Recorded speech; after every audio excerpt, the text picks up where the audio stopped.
Yi Chun, aged 28. In the cemetery, Yi Chun gazed at the gravestone before him, his eyes widening in disbelief. As he continued to read, he saw the date of death, 2026. This, am I dead? The gravestone even bore a black and white image of Yi Chun. In that instant, a chill surged through him, reaching the crown of his head, and he let out a cry of alarm. Smack! A sharp reprimand came his way. What on earth are you screaming about? The sun is high in the sky, and you still haven't risen to eat. It was an elderly woman, appearing to be in her 60s, who spoke before walking away. Yi Chun sat on the bed, staring blankly at the wooden beams above, utterly bewildered. Who is this grandmother? Where am I? Everything around him appeared foreign. It was not the cramped rental he was accustomed to, but rather an old brick house, dilapidated yet remarkably neat. As he surveyed the surroundings, Yi Chun felt as if his mind was about to short-circuit. Wasn't I just delivering takeout? How'd I end up here? Recalling his delivery job, Yi Chun suddenly connected the dots. The situation had been quite peculiar, with orders flooding in unexpectedly, leaving him flustered. However, the influx of orders had also ensnared him in difficulties. He had insufficient time for deliveries, resulting in constant reminders, leading to a tragic incident. As he approached an intersection, the green light had just illuminated, and he dashed across. Bang! A separation from life. So, it appears I truly have met my demise once. But what is this situation now? Lost in thought, Yi Chun suddenly felt a sharp pain in his head, a torrent of memories flooding in. Cradling his head, he took a moment to recover before he began to feel somewhat at ease. So this is how it is. Ye Chen 整理了一下记忆，弄清楚了现在的处境。他穿越了，穿越到一个年轻人身上。Now it is the year 2003. The original owner also bore the name Yi Chun, with 3 other family members besides him. An elderly grandmother, an aunt, and a cousin. The grandmother, having lost her son at a young age on a construction site, was left to care for the family. The remaining daughter was in dire straits, as well her elder son had passed away in infancy, while her second son had suffered brain damage due to illness from evading fines. Ultimately, this led to her divorce. The original owner was adopted by the grandmother after her son's untimely death. His biological parents had also divorced, each forming new families and having new children. Thus, the original owner became a child neglected by both father and mother. Reflecting on this, it was indeed a tragic household. Had it been anyone else in the grandmother's position, they might have crumbled under the weight of such misfortune. Yet, the grandmother remained resilient, persevering step by step. Alas, why does life seem to only target one family? What are you doing? Still not out of bed? Lost in thought, the grandmother approached with a broom in hand. Yi Chun jolted awake, springing from his warm cocoon. After freshening up, he made his way to the kitchen and poured himself a bowl of rice porridge. There are eggs on the plate, take one and eat. Turning his head, Yi Chun saw the grandmother enter. Grandma, you have it'll pass. You child, why don't you like eating eggs? Yi Chun emerged from the kitchen, holding a bowl. As one ages, one tend to chatter more if he did not step outside soon. He feared he might be subjected to a lengthy discourse. Upon reaching the entrance, he was greeted by a cacophony from outside. Oh, there's a splendid show to behold. Yi Chun retraced his steps and reappeared, this time with a small stool in hand. Damn it, which scoundrel has trampled on my family's land? How brazen! You bear the audacity of a bear. Who are you cursing? I'm cursing you. What are you going to do about it? By my grandmother's leg, if you have the guts, don't run. Let's see if I can't teach you a lesson today. Seated on the small stool, Yi Chun watched with great interest. 2 families, a dozen or so individuals, were hurling insults at each other at the crossroads of the village, and it seemed a physical altercation was imminent. These 2 families were, after all, from the same clan, akin to a familial feud. It must be said, the spectacle was far more exhilarating than any stage combat. At that moment, a gentleman in his 50s passed by, glanced at Yi Chun, and then called out into the courtyard. Aunt, please reconsider the previous matter. Get lost. The elderly lady barked at the newcomer. The middle-aged man simply chuckled, clasped his hands behind his back, and departed without further comment. Grandma, what did her mouth's words mean just now? Shaking her head, the grandmother replied, Don't ask. It's none of your business. Do not meddle. Yi Chun nodded since his grandmother chose not to elaborate. He felt it unwise to press the issue. After finishing breakfast, Yi Chun stood at the door when suddenly someone tapped him on the shoulder. Brother, this is for you. Yi Chun turned to find Yu Wang, his cousin, holding a piece of milk candy. Ah Wang, keep it for yourself. Yi Chun declined the offer at his age. He had outgrown the delight of candies, even though they remained a cherished treat.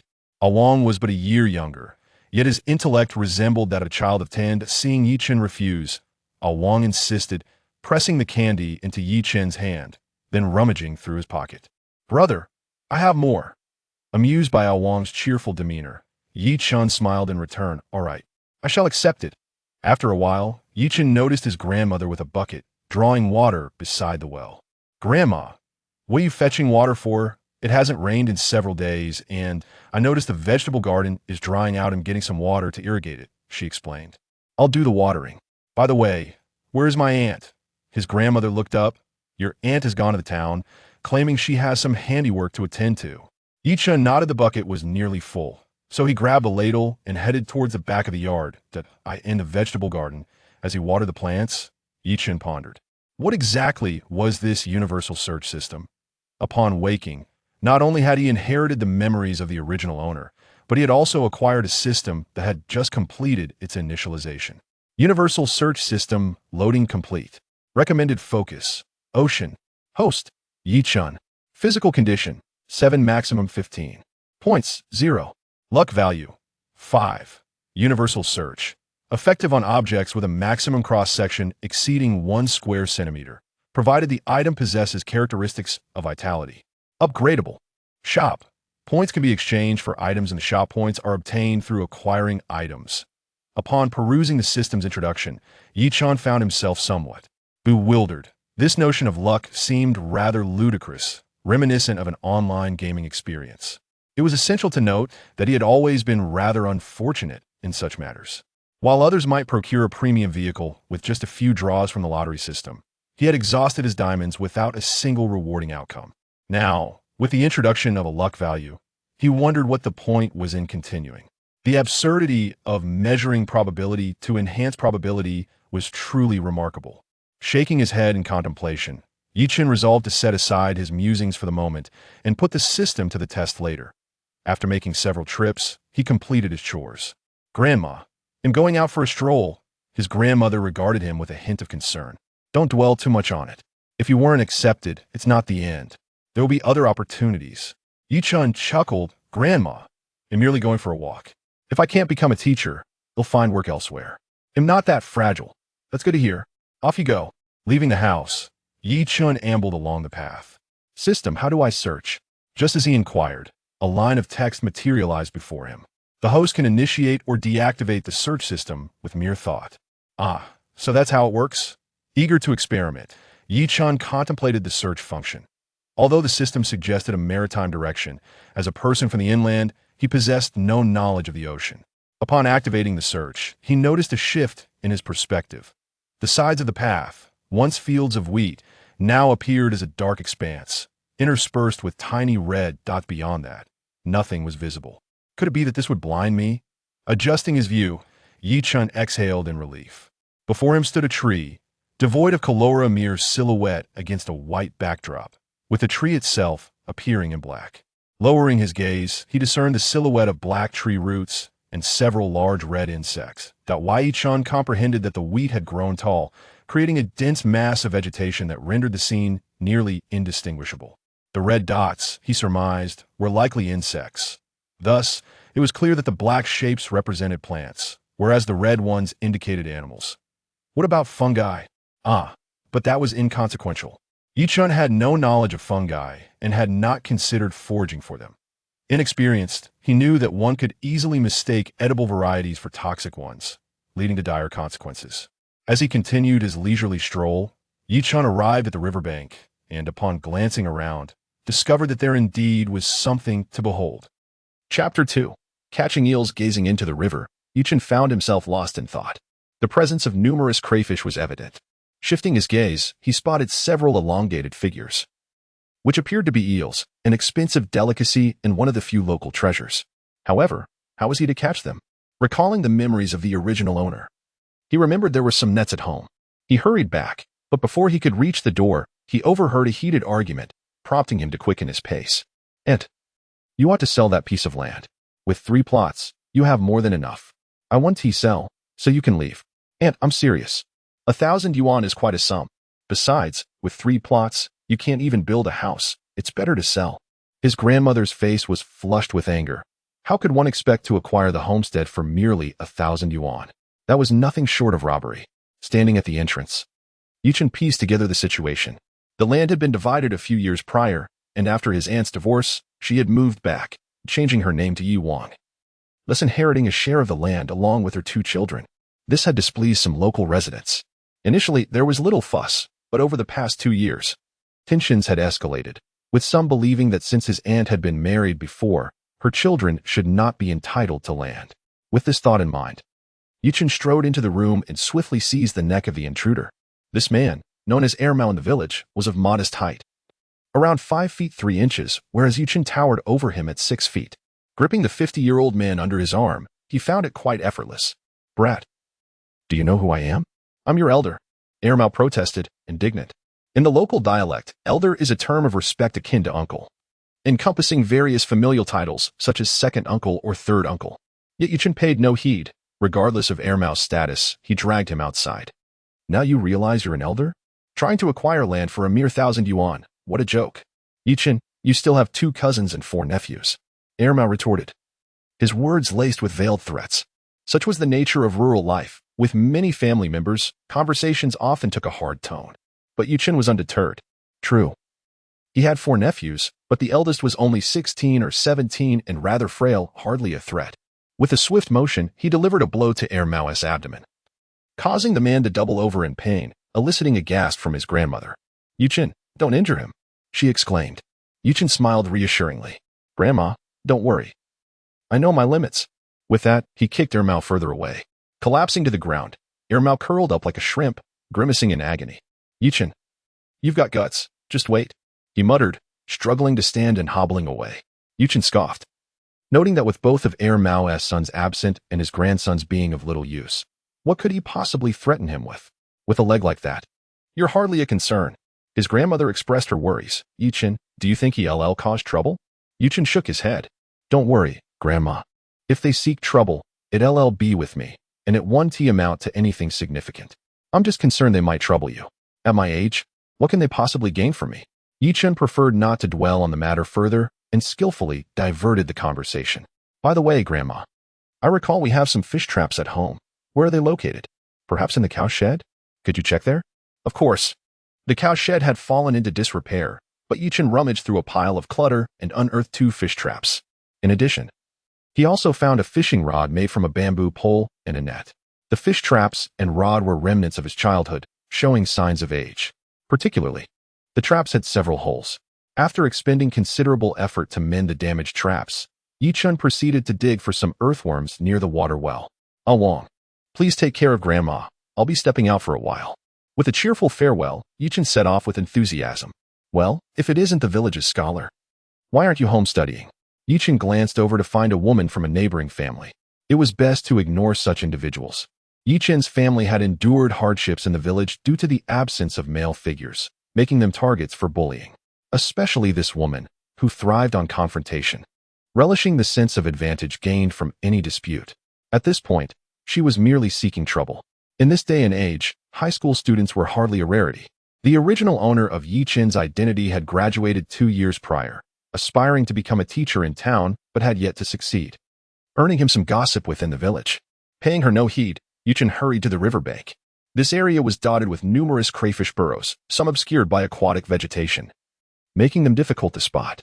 Yichen brushed aside the water plants and observed the terrain. Above the water, there was grass, and beneath it, a pair of small crayfish.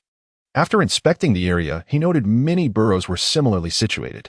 Rather than hastily casting his nets, he opted to attempt fishing first, as the traps lacked bait to attract the crayfish. However, he faced a dilemma. While fish were present, the dense vegetation made fishing challenging, often resulting in entanglements. Reluctantly, Yichen decided to fish for eel instead. Locally, eels were typically caught using iron hooks or by digging with a spade. Lacking such tools, he could only utilize a fish hook. Near one burrow, an eel lingered close to the entrance, and Yichen cautiously approached. He baited the hook with an earthworm, enticingly wiggling it at the burrow's mouth. Soon, the eel detected the bait, yet hesitated, darting in and out of the burrow, testing the waters. Ultimately, it concluded that the bait was rather foolish, lingering nearby without fleeing. Is it looking down on me? With precision, the eel lunged and firmly grasped the hook. Ah, I've got one. Confirming the catch, Yichin skillfully lifted the fishing rod, gradually drawing the eel out. The creature was quite plump, weighing approximately 7 to 8 tails. Yichin secured it with his index finger, but it was slippery. Forced to resort to stepping on it, he finally managed to detach the hook. Employing the same method, Yichin tested each burrow, ultimately securing 8 eels. He could have caught more, yet some merely observed, refusing to bite. Particularly one sizable specimen estimated to weigh over a pound, which stubbornly evaded capture. This left Yichin feeling quite exasperated. Such a sizable wild eel. One cannot fathom how many years it has lived. It refuses to consume the food presented to it. How has it not succumbed to starvation? Indulgence must not be tolerated. By tomorrow at the latest, it shall be removed from your abode.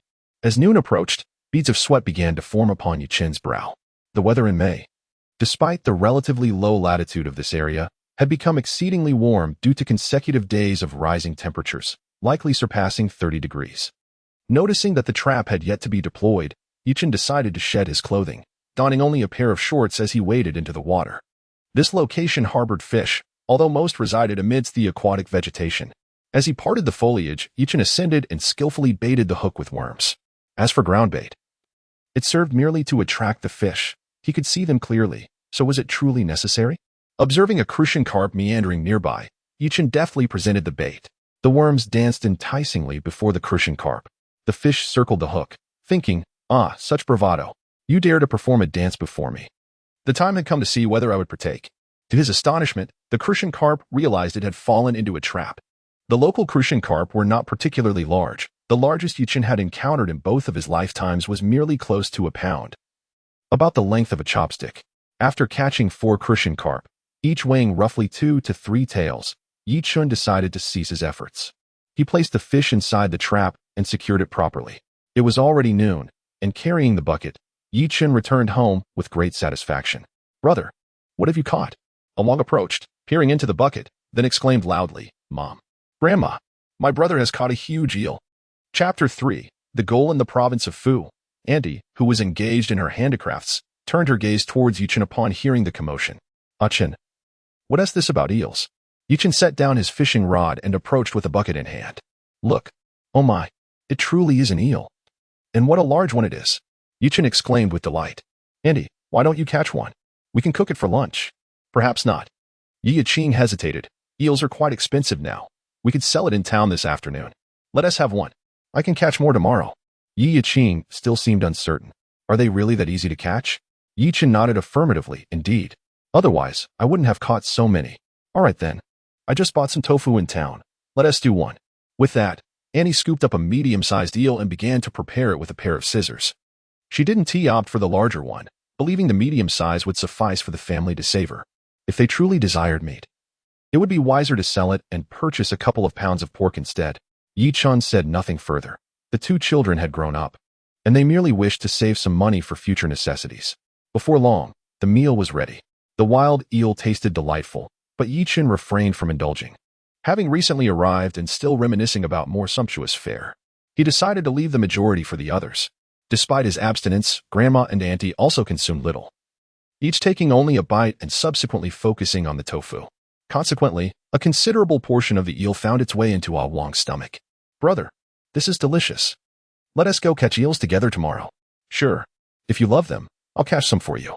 After the meal, Yichin found a burlap sack and placed the eels inside.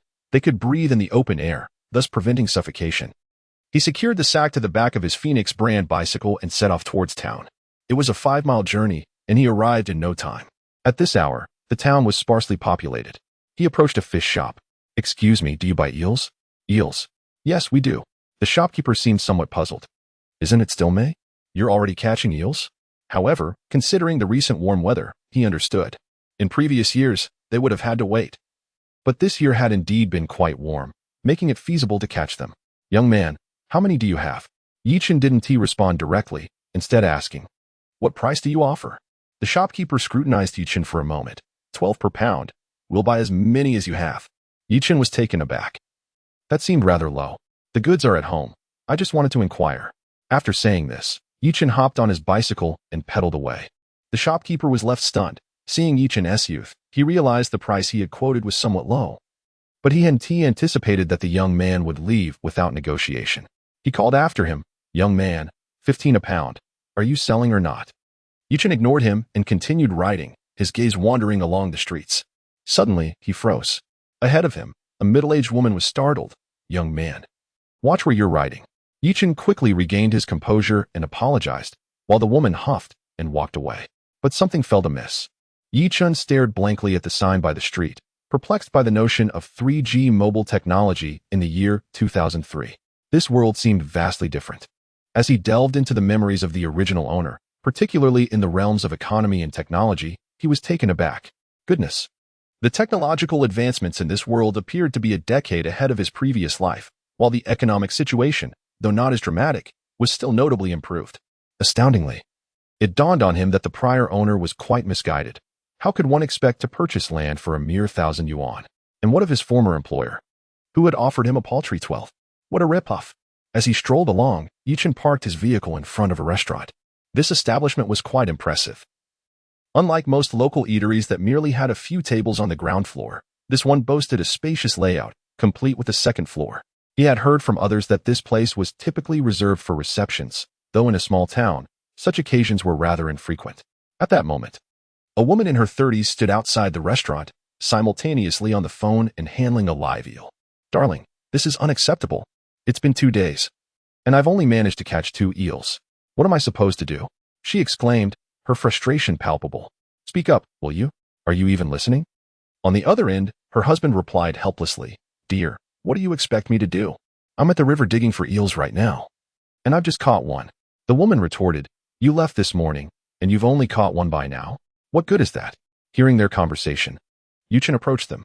"Excuse me, do you purchase eels here? Do you have eels?" The woman's excitement was evident. "How big are they?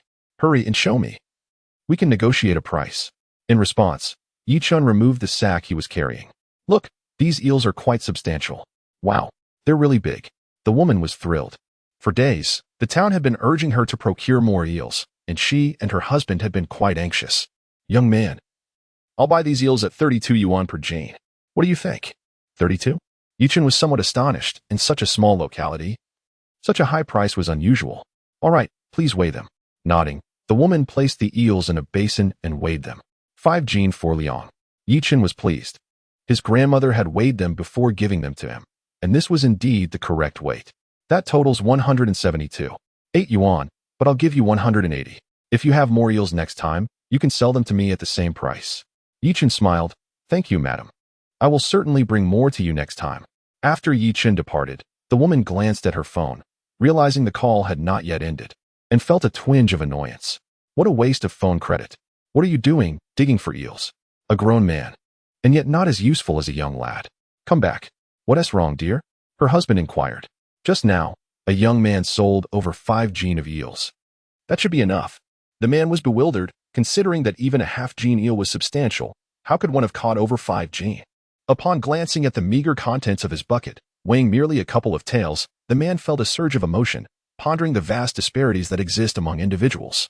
As he made his way home, Yichen noticed a butcher shop, and, after a brief inspection, chose not to purchase anything. The sweltering heat rendered the afternoon's meat less than fresh. "How much for this chicken?" he inquired. 6 yuan, he was informed. He spent over 10 yuan to acquire a chicken and also purchased 2 pounds of potatoes, returning home with a sense of satisfaction. Life is quite pleasant. Points updated. Current points 180. 180 points? Yichen chuckled, realizing that, based on his prior readings, such a meager amount held little value. The system lacked a novice gift pack, necessitating further effort. Upon arriving home, Yichen released the chicken. "Aunt, we shall slay the chicken for dinner." Preparing a delightful chicken stew with potatoes. His grandmother, eyeing the chicken, began to murmur, "What's the point of this? We already have some. Why not just kill one of those?" "Oh, my dear grandmother." Yichen chuckled. "The chickens at home still need to lay eggs. Would you truly part with them?" "Why would I not? It's for my grandson and granddaughter. After all, there is no one else." "Well, it's already purchased." Yichen gently pulled his grandmother into the house. "What's the matter? Why am I being dragged in?" "Grandmother, I wish to venture out and strive for success. His grandmother furrowed her brow. Strive for success? Where to? To the coastal regions. Yichen had contemplated this thoroughly. The nearest coastal city was Lianyu Port, albeit somewhat to the north. His ideal destination was a place with a respectable reputation, decent development, yet not overly prominent. Thus, he set his sights on the vicinity of Chuanzhou and Xiamen. Fujian province, with its mountainous terrain, appeared relatively inconspicuous compared to the neighboring provinces. After all, the northern and southern regions are significant economic hubs in the country, and these areas are currently the primary destinations for many seeking new opportunities. While it was feasible to go, those areas were densely populated, leading to heightened pressure, and rental prices were somewhat elevated. Given Yichen's limited finances, he felt it prudent to proceed cautiously. His grandmother observed him thoughtfully, wanting to voice her concerns, but ultimately refraining. After a moment, she spoke. Your uncle will return in a few days. Why don't you accompany him? Uncle from the front yard? Where is he now? Your cousin is settled in Xiamen. His family moved there a couple of years ago. I've heard that your uncle has started a small business there. Yichen's eyes lit up. This was splendid news. Chapter 4. Eel and Crawfish. That night, Yichen lay restlessly in bed, unable to find solace in sleep. He was brimming with excitement, his very own system. What boy wouldn't he yearn for such a thing? Rising from his bed, Yichen wandered into the courtyard, instinctively reaching into his pocket. Alas, he had forgotten to purchase cigarettes. His exhilaration during the day had caused him to overlook this trivial yet significant detail. He hadn't smoked a single one. While this was indeed a blessing, he found himself yearning for a smoke as he settled into the stillness of the night. Recalling his surroundings, Yichen opened the gate and stepped outside. According to the memories of the original owner, there was a small shop at the eastern end of the village that sold cigarettes. However, upon his arrival, he discovered that it was closed. Just as he was about to turn away, he thought he heard a creaking sound. Is anyone still awake? He called. Aunt Lon, are you home? He knocked on the door, and the creaking abruptly ceased. It seemed there was indeed someone inside. Aunt Lon, it's me, Ah Chun. Please open the door.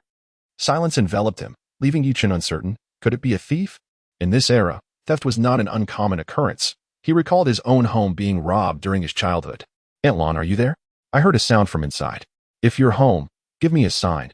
If not, I shall wait here. At the mention of his intention to wait, sounds emerged from within. Achin, I'm home. What brings you here? Aunt Lon. I came to buy a pack of cigarettes. Inside, Aunt Lon's heart raced with anxiety. Achin, I'm out of cigarettes. Come back tomorrow. As a promising youth of the new century, Yichen sensed something amiss. Aunt Lon, let me take a look. Otherwise, I shall not leave. Rustling noises followed. And after a moment, the door creaked open. Bathed in moonlight, Yichen noticed Aunt Lan's face was slightly flushed. She cast him a reproachful glance, exclaiming, What do you want with cigarettes? The original owner did not smoke, and Yichen was oblivious to the varieties available in this world. He proceeded to enter without hesitation. Aunt Lon, why aren't you turning on the lights at this late hour? The light is broken. Oh, Yichen nodded. And then he observed Aunt Lon using her phone to illuminate the room. Is that a river crossing? Yichen exclaimed, surprised by the unexpected sight. Upon hearing his voice, Aunt Lon retrieved the cigarettes. $2.50. After Yichen paid, Aunt Lon promptly ushered him out, shutting the door firmly behind him. Yichen touched his nose. Feeling a bit sheepish for having intruded, why was she in such a foul mood? Upon returning to the courtyard, he was startled to find A Wong standing there. Lost in thought. Was he sleepwalking? Brother, you're back. A Wong shouted upon spotting Yichen, prompting Yichen to quickly place a hand over his mouth. Keep your voice down. Grandma and Aunt are still asleep. Once A Wong nodded, Yichen released his grip. Brother, I cannot sleep. Shall we go catch some eels? Now, indeed, eels are nocturnal creatures, and tonight we are certain to capture them. After a moment's contemplation, Yichen concurred, recognizing that eels hunt in the dark. Very well. Let us set forth. The two gathered some earthworms and, equipped with a bucket and fishing rods, embarked on their adventure. A Wong wielded a sturdy iron hook, which proved quite useful. Upon arriving at the riverbank, Yichen observed that some eels were not nestled in their burrows. A Wong, there is a hole before you. Give it a try? Certainly, brother. Since the iron hook was not as long as a fish hook, Yichen took charge of luring the eels lingering outside the holes, while A Wong focused on those within. In less than 2 minutes, A Wong let out a startled cry. Brother, I've caught one. It's enormous. Yichen sighed in exasperation. He too was attempting to fish, but A Wong's loud shout startled away the one he had been enticing. A Wong, keep your voice down. You frightened the eels away. Awang sheepishly scratched his head and replied, I understand, brother. Yichen nodded, returning his attention to the task at hand. This time, the eels were particularly aggressive, biting the moment the bait touched the water. Yichen hoisted one from the depths. It was a substantial catch, weighing approximately half a kilogram. Having already gleaned the larger ones earlier in the day, this half-kilogram specimen was indeed impressive, as it was unlikely that the river teemed solely with eels of such weight.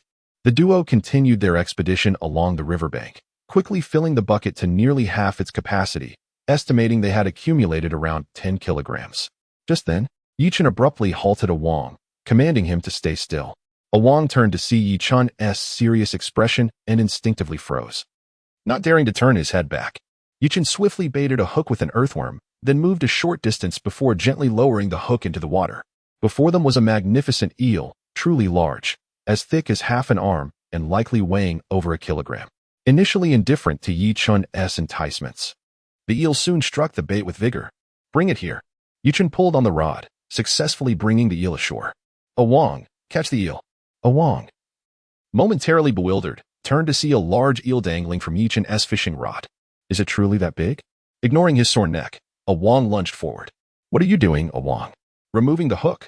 Yichen shook his head. With such a sizable eel, removing the hook directly might allow it to escape. Use the bucket. Remove it there. Awang, realizing the wisdom in Yichen's words, returned with the bucket. Brother, you're so clever. Yichen chuckled, urging caution. Such a large eel could bite.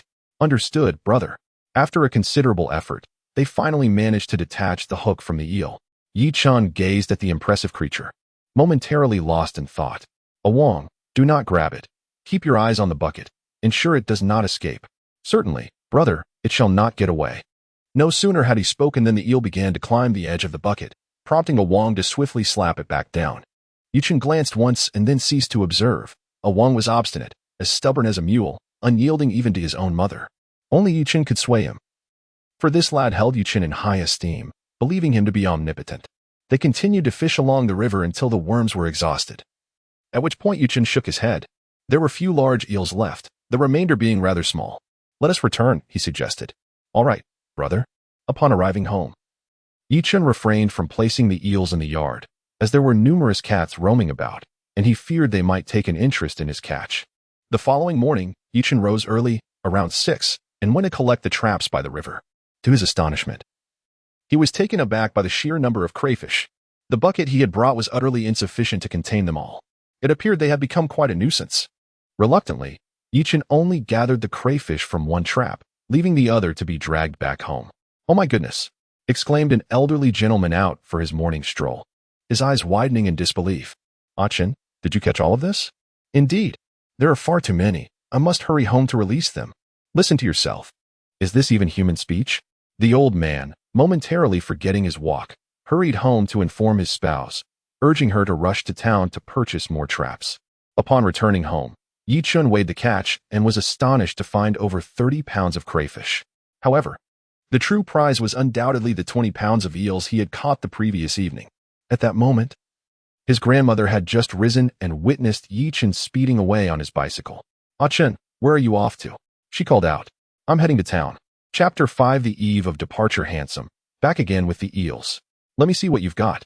Yichen smiled as he opened the burlap sack. They're all quite large. Take a look. Oh my. How thick? How long? The proprietress exclaimed, her face brimming with astonishment. You've got quite the catch, handsome. And in such quantity. Yichen chuckled, intending to speak, when a man stormed over, irate. What is so thick and large? Do you want to? Oh my goodness? The man's demeanor shifted drastically upon seeing the contents of the sack. Little brother, are you selling these eels? Of course. The proprietress shot an irritated glance at her husband. I told you you're useless. This handsome fellow was here just yesterday. The man realized, with a dawning comprehension, that it was Yichen who had caused him to be scolded the day prior. The proprietress ignored him and turned to Yichen. Handsome, these eels are at yesterday's price. What do you think? Yichen nodded. Madam, do you accept crayfish? I have some as well. Yes, but they're quite cheap. $4 per pound. How does that sound? Fine, $4 it is. Ultimately, the eels weighed 23 pounds, selling for $7.36, and the crayfish for $140, totaling $876. The proprietress rounded it up, handing him $880. Points updated. Earned 880 points. Current points, 1060. Riding his trusty bike, Yichen felt elated. Life was treating him well. In the past, he had toiled endlessly delivering food, yet never earned such a sum. In high spirits, he purchased some additional items from the street. 2 pounds of lamb, 2 pounds of pork, along with a case of whole milk and a case of yogurt, spending just over 100. Upon returning to the village, as he approached a household, a man glanced at him and then bellowed, "Who was the shameless one that took my cage?" "A child born without a backside. Always up to no good." Yichen considered leaving, but the man approached him. "Yichen, I heard you caught some crayfish and eels. You didn't take my cage, did you?" Noticing the man's sarcastic tone, Yichen replied coolly, "Feces can be consumed without concern, but when it splatters on others, that's unacceptable." With that, he spat on the ground and rode away, leaving the man with a darkened expression. Arriving home, Yichen's grandmother scrutinized the items he had purchased, her brow furrowing. "Why are you spending money recklessly again?" "Grandma, I truly haven't wasted it." Yichen chuckled, explaining, "Last night, Wang and I caught eels. And this morning I sold over 800, so I bought some things to improve our lives." "How much?" Grandma asked, her excitement palpable, her voice rising. "Over 800. Hearing this, her emotions swelled, a mix of joy and tears. "My grandson has grown up and knows how to earn. Quickly now, have some breakfast to tide you over." In the kitchen, his aunt lifted the pot lid. "I wondered why Wang was up so late. You two went eel catching yesterday, didn't you?" "Kiki. Couldn't sleep. So we went out for a bit. By the way, I left an eel and some crayfish in the bucket. Aunt, enjoy them for lunch." "All right." After finishing breakfast, Yichen set off once more, fishing rod in hand. By the water's edge, he spotted a long, slender shape and cast his hook towards it. With a splash, he had caught something. Yichen was momentarily stunned by the rapidity of his success, but without hesitation, he reeled it in. To his dismay, it was a snake. Yichen's heart sank. He harbored a deep-seated fear of snakes, an instinctual terror that gripped him. At that moment, he felt utterly disinterested in the fishing rod he held. Just then, a figure appeared on the shore. "Hey, are you fishing?" Yichen turned to see Aki approaching. "What are you up to so early?" "I caught some eels and crayfish in my trap, planning to sell them in town." "Are you selling that snake? If so, I can help you carry it." Yichen gazed at the snake on his hook, lost in thought. He recalled that snakes were not commonly consumed in this region. "Can it even be sold?" "Of course," Aki replied, descending the slope. "Some people soak them in alcohol. They fetch a decent price, around $10. "All right then, take it and keep the money for yourself." "That won't do," Aki said, carefully removing the snake. "By the way, you should come over for lunch today." Yichen considered it for a moment before declining. "I think I'll pass, but if you don't mind, you're welcome to come to my place." "Then I won't be polite," Aki said as he left. Yichen, feeling disheartened by his ill-fated catch, decided to abandon fishing altogether.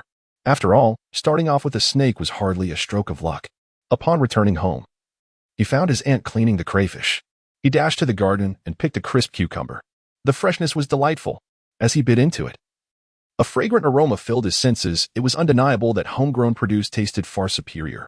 "Why didn't you call me to sell the eels?" From behind, Wang approached, wearing a frown reminiscent of a sulking child. "Weren't you supposed to be sleeping? By the way, I brought you a treat." "Really?" Wang's eyes sparkled with excitement. "Absolutely." Yichen led him inside, unwrapped a package, and handed him a box of yogurt. Wang's face lit up with joy. "This is delicious. You should have some too." Yichen sighed. "You expect me to drink after you've slobbered all over the straw?" Perhaps this was innocence at its finest. "Enjoy it yourself. I'll grab my own. And don't forget to take some for your mother and grandmother." As noon approached, Aki returned, carrying groceries and a bottle of 5 yuan liquor. "Grandma, I've come to see you." His grandmother peered out, a frown creasing her brow. "You child, why do you come empty-handed?" Aki chuckled. "Grandma, if it weren't for your care when I was young, I might have starved." "I'm not stealing. What is wrong with buying a few things?" "Come, sit down. Your aunt is cooking. It will be ready soon." Aki didn't sit, but dashed to the kitchen. "What a feast. Isn't it? Your brother caught all of this last night." Yichen teased while tending to the stove. "You're amazing. That eel is truly massive." During a midday meal that felt akin to a festive celebration, Achi brought an array of cold dishes accompanied by crayfish and eel, an extravagance rarely seen even during family gatherings. In the afternoon, grandmother summoned Yichen into the house and presented him with a bag. "I inquired, your uncle will be back tomorrow. Take this money and make good use of it at your destination." Upon opening the bag, Yecheng discovered a crisp 1,000 yuan, but he promptly attempted to return it. Grandmother, times are tough at home. I cannot accept this. Enough of your nonsense. Grandmother retorted with a fierce glare. Though life may be difficult, 1,000 yuan is still a considerable sum. Take it. Despite Yecheng's reluctance, grandmother remained undeterred, and ultimately, he extracted 5 notes. Grandmother, I still have some money from selling eels. I don't need this much. Very well. Gather your things. Your uncle won't be staying long.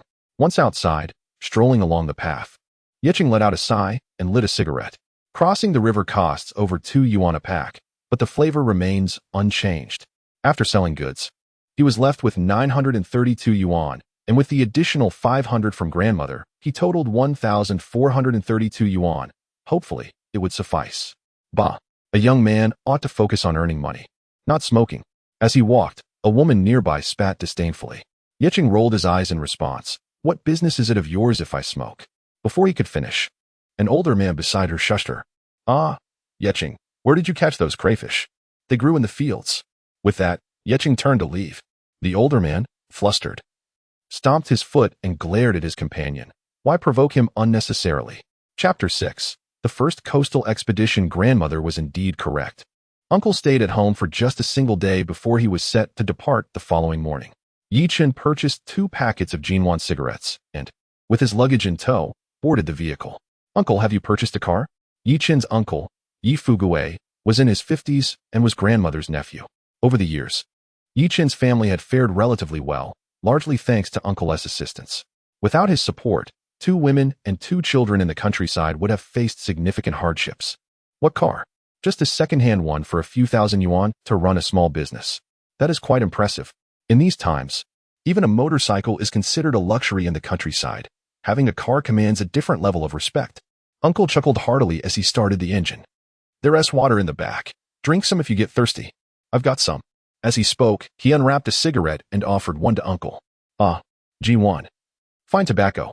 Yichen assisted in lighting the cigarette. Uncle, since you like it, I'll gift you a pack. Especially since you'll be enduring some trouble on the road. Trouble?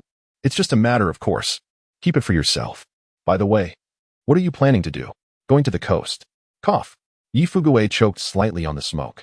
Ah Chun, I'm not trying to discourage you. But there is not much profit in coastal expeditions. Let us give it a try. I caught some eels recently and made 1,000 yuan. Perhaps luck will be on my side. Well, suit yourself.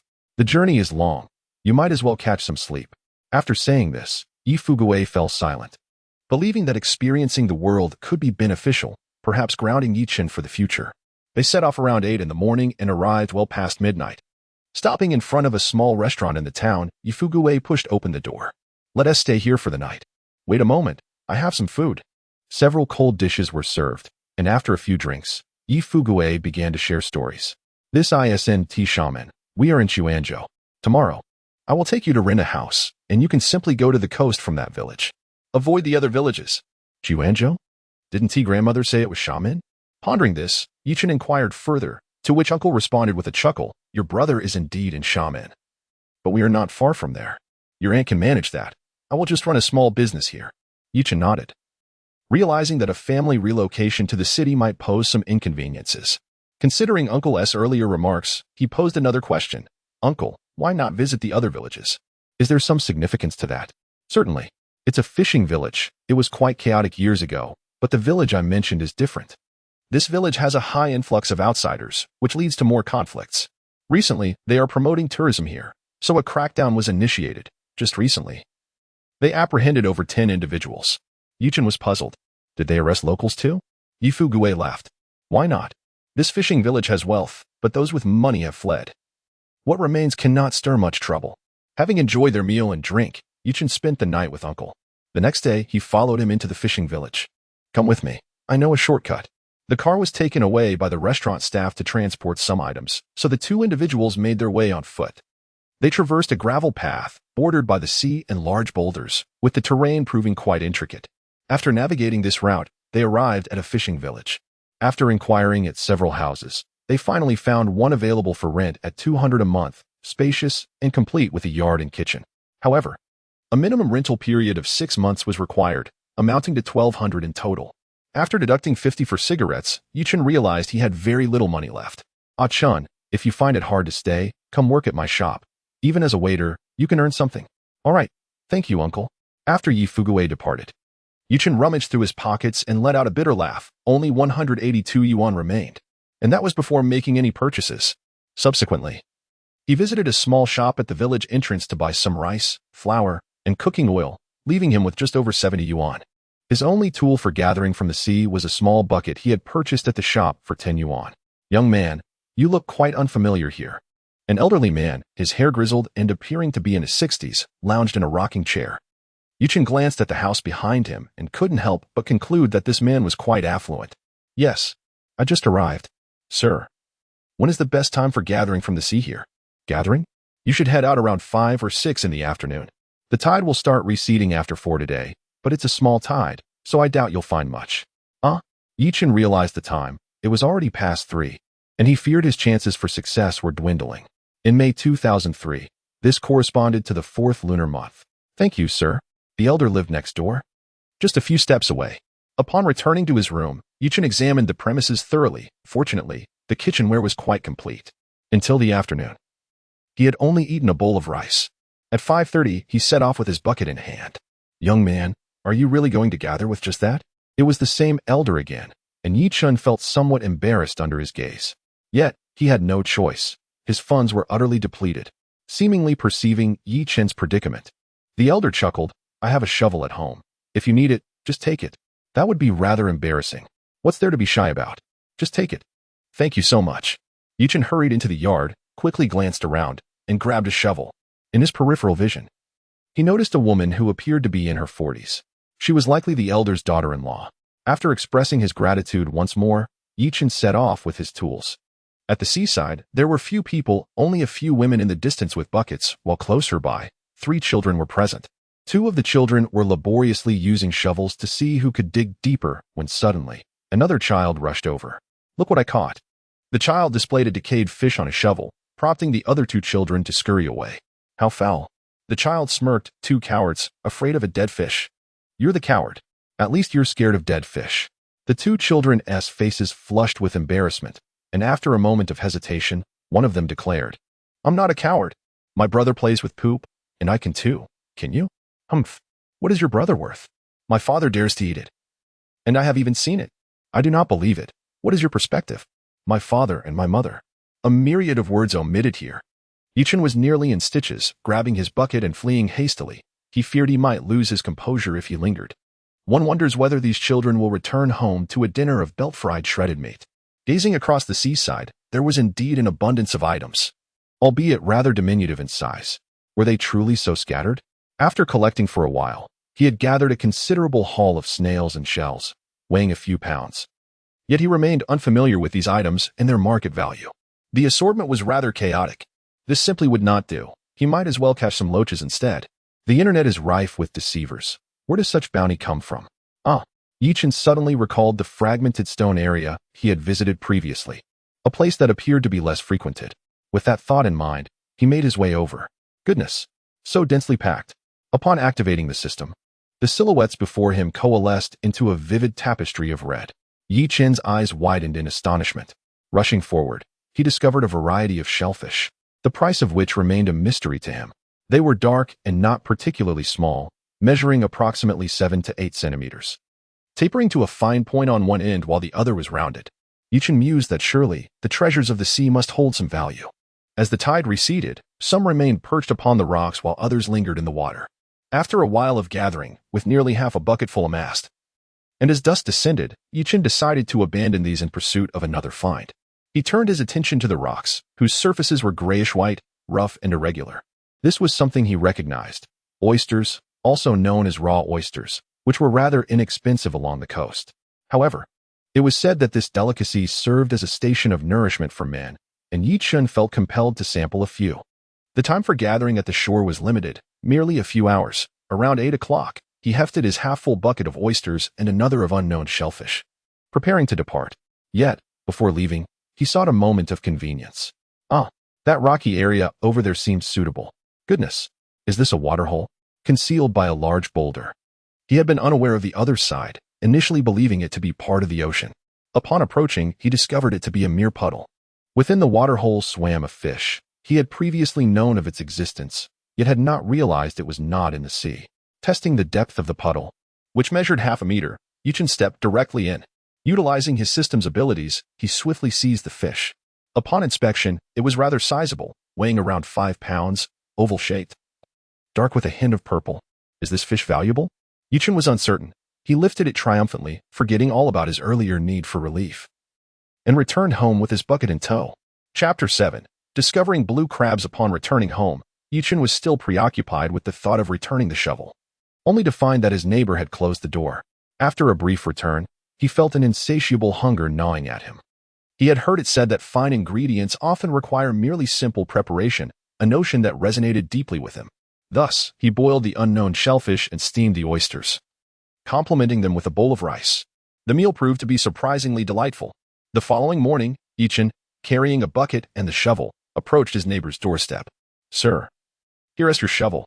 The elderly man turned around, exclaiming, "Oh, it seems you've had quite a harvest. Let me see what you've got." The old man was taken aback. "Young man, did you catch these from the sea?" Yichen nodded. "Yes, sir." "What of it? Are you interested in buying?"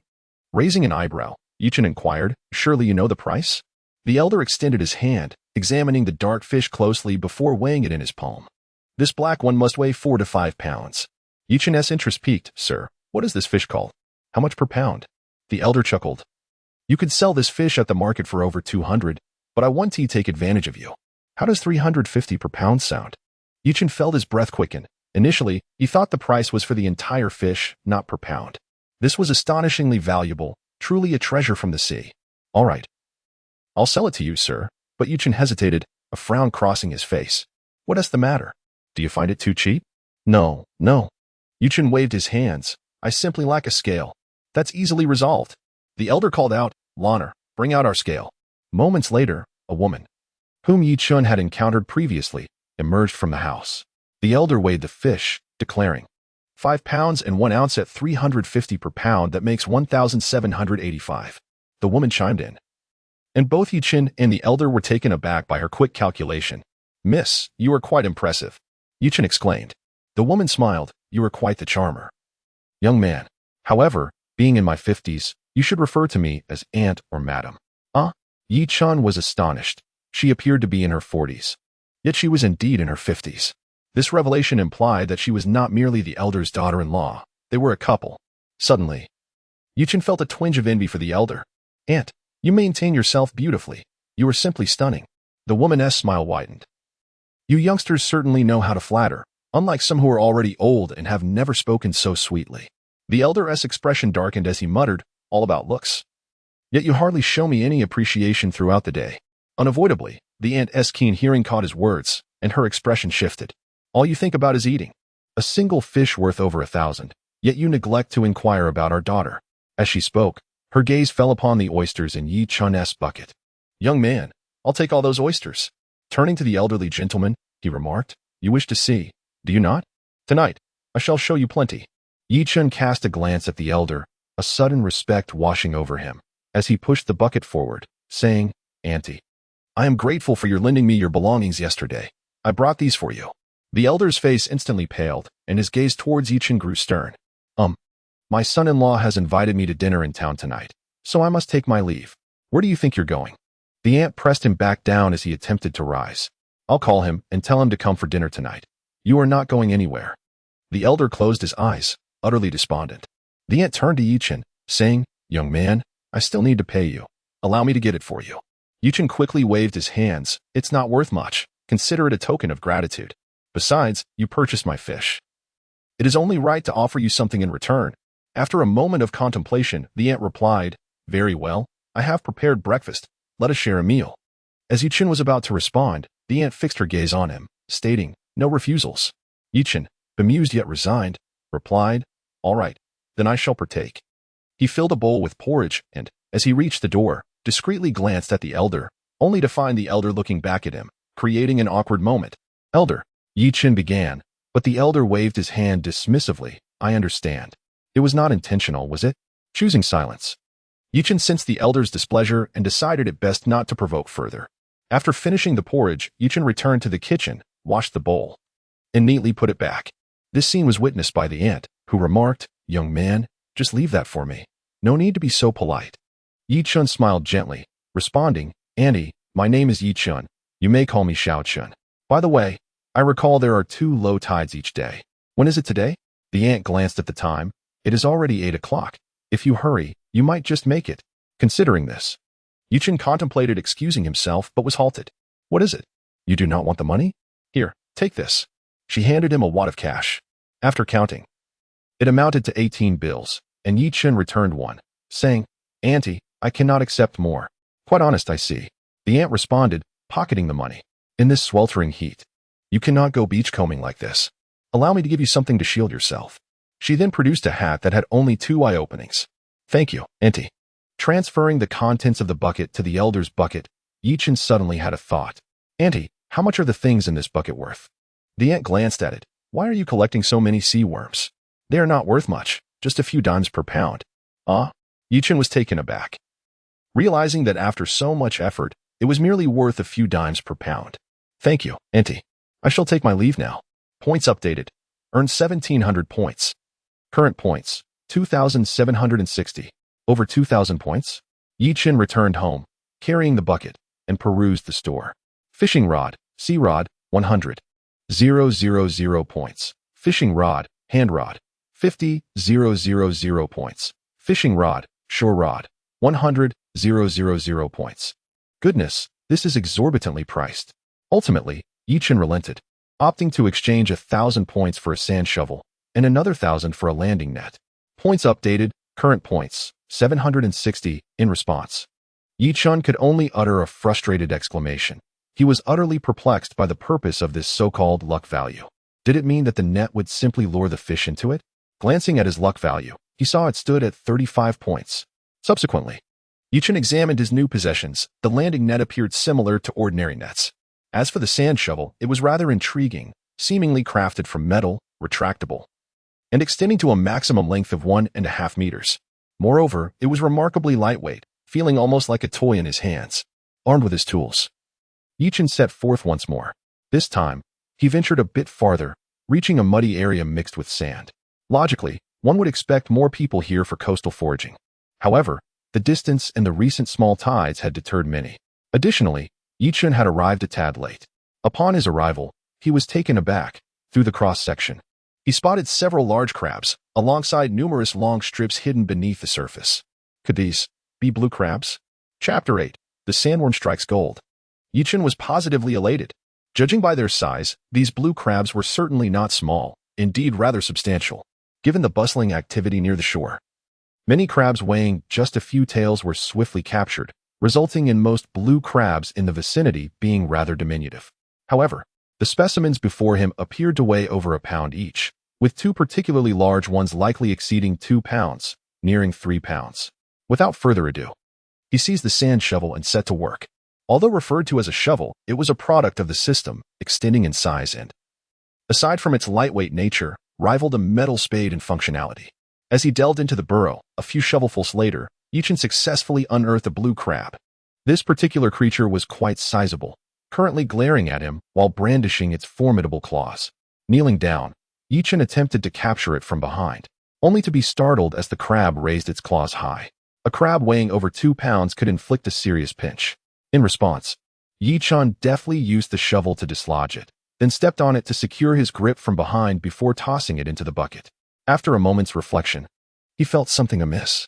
There were multiple crabs in this area, and he had heard that such creatures needed to be bound once caught, lest they engage in conflict. If a leg were to be broken, its value would plummet. However, at that moment, he had no rope, and even if he did, he was unsure how to tie it. In a moment of inspiration, Yi Chun removed his washed-out shirt, bit down on the cuff, and pulled, tearing off a sleeve. Fortunately, the fabric was not robust. Otherwise, he would have faced a dilemma. With a sigh of relief, he enlarged the sleeve and successfully encased the blue crab within. Perfect. Binding crabs was no issue, even without the skill to tie knots. As long as the material was broad enough, it could be secured much like wrapping with tape. Subsequently, employing the same technique, Yi Chun excavated 4 more crabs, 1 large and 3 small. Regrettably, none of these blue crabs were of the prized golden variety, which were rumored to fetch exorbitant prices, several hundred per pound. By this time, the nearby area had yielded no more blue crabs, prompting Yichin to shift his gaze to the elongated shapes concealed beneath the mud. With a swift thrust of the spade, he pried up a pink, elongated creature. To some, it might appear rather unsettling. Resembling intestines, it was soft and approximately 10 centimeters long, evoking comparisons to worms. The sandworm, scientifically known as the square star worm, also referred to as sea intestines, is cylindrical in shape and prized when dried, with superior quality fetching thousands of yuan per pound. Although this creature looked unappealing and felt even less so, did Yichin feel fear? The more peculiar the item, the higher its potential value. Often, those that seemed unremarkable were, in fact, quite valuable. In comparison, he found maggots and bean worms to be far more repulsive. Yet people still consumed them at a decent price. In later years, even grasshoppers were deemed a delicacy, adhering to the principle of leaving no stone unturned. Yichin continued his vigorous digging. One shovel thrust later, he unearthed something unexpected. What on earth? It had split into 2 segments. Yichin was bewildered. Though his eyes had witnessed the occurrence, his hands seemed unresponsive. It is akin to observing others engage in handicrafts after watching once. Both my mind and eyes convey an understanding, yet when I attempt to replicate the activity, I find myself utterly lost. It simply does not work. Consequently, Yichin decided to slow his pace, for regardless of the item, if it were to break, the value would significantly differ. Brother, what are you digging for? As he continued his excavation, a figure suddenly sprang forth. Yichin glanced over to see a young man with disheveled blonde hair, resembling a startled chicken, his lips tinged with a shade of purple. Witnessing this spectacle, Yichin was struck by a phrase, "Forget love." Simultaneously, several boxes appeared, inscribed with phrases such as "the desolate elegance of decay." This appearance can only be described as characteristic of the era, as even numerous celebrities of that time could not escape its grasp. In response to the young man's inquiry, Yichin merely cast a fleeting glance before resuming his digging. He himself was uncertain of the nature of his find, yet it was evident that it could be sold for a price. Noticing Yichin's indifference, the young man, feeling emboldened, approached him. "Oh well, sandworms." Upon seeing the sandworms in Yichin's bucket, the young man exclaimed and hurried to the side, rolling up his sleeves to begin digging. Excellent. Observing the young man's enthusiasm, Yichin surmised that these sandworms held considerable value and thus increased his own efforts. Soon enough, the bucket was brimming. The weather was already sweltering, and with the addition of blue crabs, Yichin worried that he might inadvertently suffocate them. To address this issue, he fashioned a knot in his sleeveless shirt, stuffing the sandworms inside with a satisfying rustle. Before he realized it, noon had arrived, and the tide was rising. Yichin felt a lingering desire to continue, yet the supply of sandworms in the area was dwindling, and he began to feel lightheaded, sensing the onset of heat exhaustion. Reluctantly, he decided to cease his endeavors. At that moment, he was clad in nothing but a pair of shorts, having even tied his trousers to carry the sandworms. "Brother, how did you catch so many? Why do I only have this little bit?" The young man, clutching his sandworms, which weighed perhaps over a pound, approached Yichin, offering him a cigarette and even lighting it for him. Enjoying a deep inhalation, Yichin exhaled a smoke ring. "Not much, perhaps it's just a matter of talent. I must be on my way now." The young man eagerly followed. "Brother, let me carry that for you." Yichin shot him a glance, questioning whether this fellow could truly manage to assist him. With his tousled blonde hair and purple lips, he seemed far from trustworthy. What if he ran off with the goods? Ignoring him, Yichin continued onward. The young man, unfazed, trailed behind. Upon returning to the village, a group of older women gathered beneath a large tree, engaged in conversation, and they turned to see the 2 young men approaching. "Oh my, where did this young man come from, dressed so simply?" One of the older women called out, prompting the crowd to turn their attention to Yichin, the younger ones appearing somewhat shy.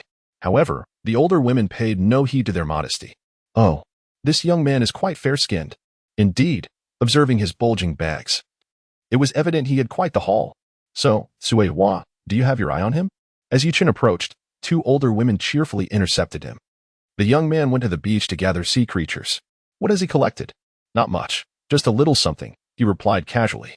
The elderly lady, however, was not convinced and leaned over to glance into his bucket. "Oh my, so many sea cucumbers. Where did you get these?" Leaf Chin preferred to keep his secrets, wanting to preserve the location for himself. Yet, a group of elderly women surrounded him, making it impossible for him to escape. And some even took the liberty to touch him amidst the commotion. At that moment, a young man with yellow hair pushed through the crowd of ladies. What are you all doing blocking the way? The sandworms are here. Won't you dig for them yourselves? Step aside and don't hinder my brother's progress. If the sandworms die, will you pay for them? The group of elderly women cast a glance at the yellow-haired man, lamenting their misfortune, and then scattered in a hurry. After all, they had come to gather sea creatures, and there was still a chance to catch something. Leaf Chin smiled at the yellow-haired man. Thank you. I'll treat you to a meal sometime. No need to be polite. The young man responded with a grin, pondering to himself. This fellow seemed to possess a certain skill. He, a local born by the sea, found that he could not gather as much as Leaf Chun. The amount he had dug up was likely around 30 to 40 pounds, quite valuable indeed. Alone in the factory, he felt constrained and sometimes faced reprimands. Perhaps he could join Leaf Chun in his endeavors. Resolute in his decision, the yellow-haired man followed Leaf Chin closely. Leaf Chin paid him no mind. After all, the young man had just helped him, so why not let him tag along? With his catch in hand, Leaf Chin chose not to return home immediately, but instead headed toward the home of his elder. Chapter 9. The Tiger of the Gu Family. Xiao Chen has arrived. Ani greeted as she saw Yu Chen carrying items while dressed in shorts. At the seaside, such attire was hardly unusual. Auntie, I gathered some things from the shore to share with you. As he spoke, Yu Chen set down the bucket and rummaged through the sandworms, pulling out 2 blue crabs. Auntie, I caught these myself. Please enjoy.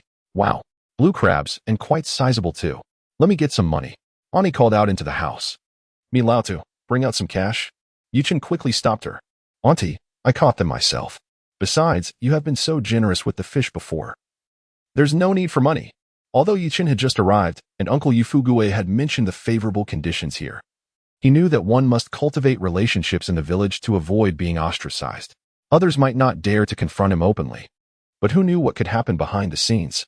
Chin, these blue crabs are not inexpensive. You worked hard to catch them. How can I not pay you? As she spoke, Uncle Mi emerged from the house. Oh, these blue crabs are quite impressive. Ani smiled indeed. Just in time, my son-in-law is coming over for dinner tonight. Turning to Yi-Chin, she continued. Chin, how many did you catch? I'd like to buy them all. They'll be perfect for dinner. Yi-Chin presented all 5 blue crabs. Auntie, just 3 of these will suffice. Consider the other 2 a gift. Ani shook her head. That won't do. Let us see, blue crabs are priced at about 90 to 100 per pound right now. With the size of these, they should cost even more. I'll take the whole lot at 90 per pound. How does that sound? Yi-Chin nodded and fished out a few pounds of sandworms from the bucket. Smiling as he said, Auntie, consider these a gift as well. Don't refuse this time. I've heard that these are a man's fuel station and a woman's beauty salon. Ani's smile broadened, clearly pleased with Yi-Chin's gesture. No need to call me Ani. It sounds too distant. From now on, just call me Mei Ai. With that, Mei Ai shot a glance at Uncle Mi. Aren't you going to weigh the crabs for Xiao Chen? And make sure to indulge in plenty of sandworms tonight. Uncle Mi shot a disgruntled look at Yi-Chin, begrudgingly returning to the house to fetch a scale, leaving the clothes still tied to it. After weighing, the 3 smaller crabs totaled 3 pounds and 6 ounces, while the 2 larger ones weighed 5 pounds and 1 ounce.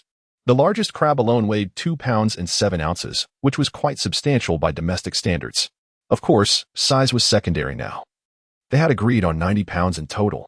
The 8 pounds and 7 ounces of blue crabs amounted to a total of 783, and Mei Ai paid 800. Points update. Current points 1560. After settling the payment, Mei Ai held Yi-Chin's arm. Xiao Chen, I'm cooking now. Why not join me for lunch? Yi-Chin pointed to his attire. Mei Ai, I still have things to sell, so I must pass this time. Mei Ai pondered for a moment before nodding. Take the scale with you. I want to keep you. However, you must come by tonight to taste my cooking. Yi-Chin scratched his head, pondering. Isn't it inappropriate for your son-in-law to? Before he could finish, Aunt May waved her hand dismissively. We're all family here, and there are no outsiders. Just come over when the time comes. Well then, all right. As he stepped out of the courtyard, Yi-Chin noticed that Huang Mao was still waiting outside. Aren't you going home at this hour? Huang Mao waved his hand. I only have one younger sister, so I kept some things at home. Yi-Chin paid him no mind and continued on his way, preoccupied with the idea of selling a large batch of sandworms. At that moment, Huang Mao caught up with him again. Brother, are you planning to sell the sandworms? I have a bicycle at home. Upon returning to the courtyard, Yi-Chun regarded Huang Mao seriously, for he had followed him. What exactly do you want? Brother, I want to follow you. Yi-Chun furrowed his brow. You're young and capable. Why not seek a job? Upon hearing this, Huang Mao sighed. Brother, I do have a job, but it's stifling. I can endure that. But My sister. After listening to him, Yichen began to understand the situation. Huang Mao's circumstances were even more dire than those of his original self. While the original had a grandmother and an aunt, Huang Mao had only a younger sister. Their parents had passed away when she was just 3, leaving him to shoulder the burden. The plight of the 2 children in the village was evident. To establish themselves, Huang Mao resorted to any means necessary, even biting back when attacked, which earned him a poor reputation in the village. Moreover, leaving his sister alone in the village while he worked was not an option, as she was often bullied by her peers. Thus, Huang Mao had returned. Yichen sighed. Can I trust you? Huang Mao thumped his chest. Brother, rest assured. As long as we can afford to eat, I'll take on anyone you ask me to. I won't have you fighting anyone. Just pack up the things. We're heading to town shortly. All right. Yichen shook his head, to be honest. He was still somewhat skeptical of Huang Mao, but he needed someone like him to establish himself in the village. A rogue in the village was often more respected than a straightforward person. At the very least, others would think twice before provoking him. After taking a damp towel to wipe down, Yichen noticed some areas of his skin had turned red from the sun. But when it comes to making money, who could afford to be finicky?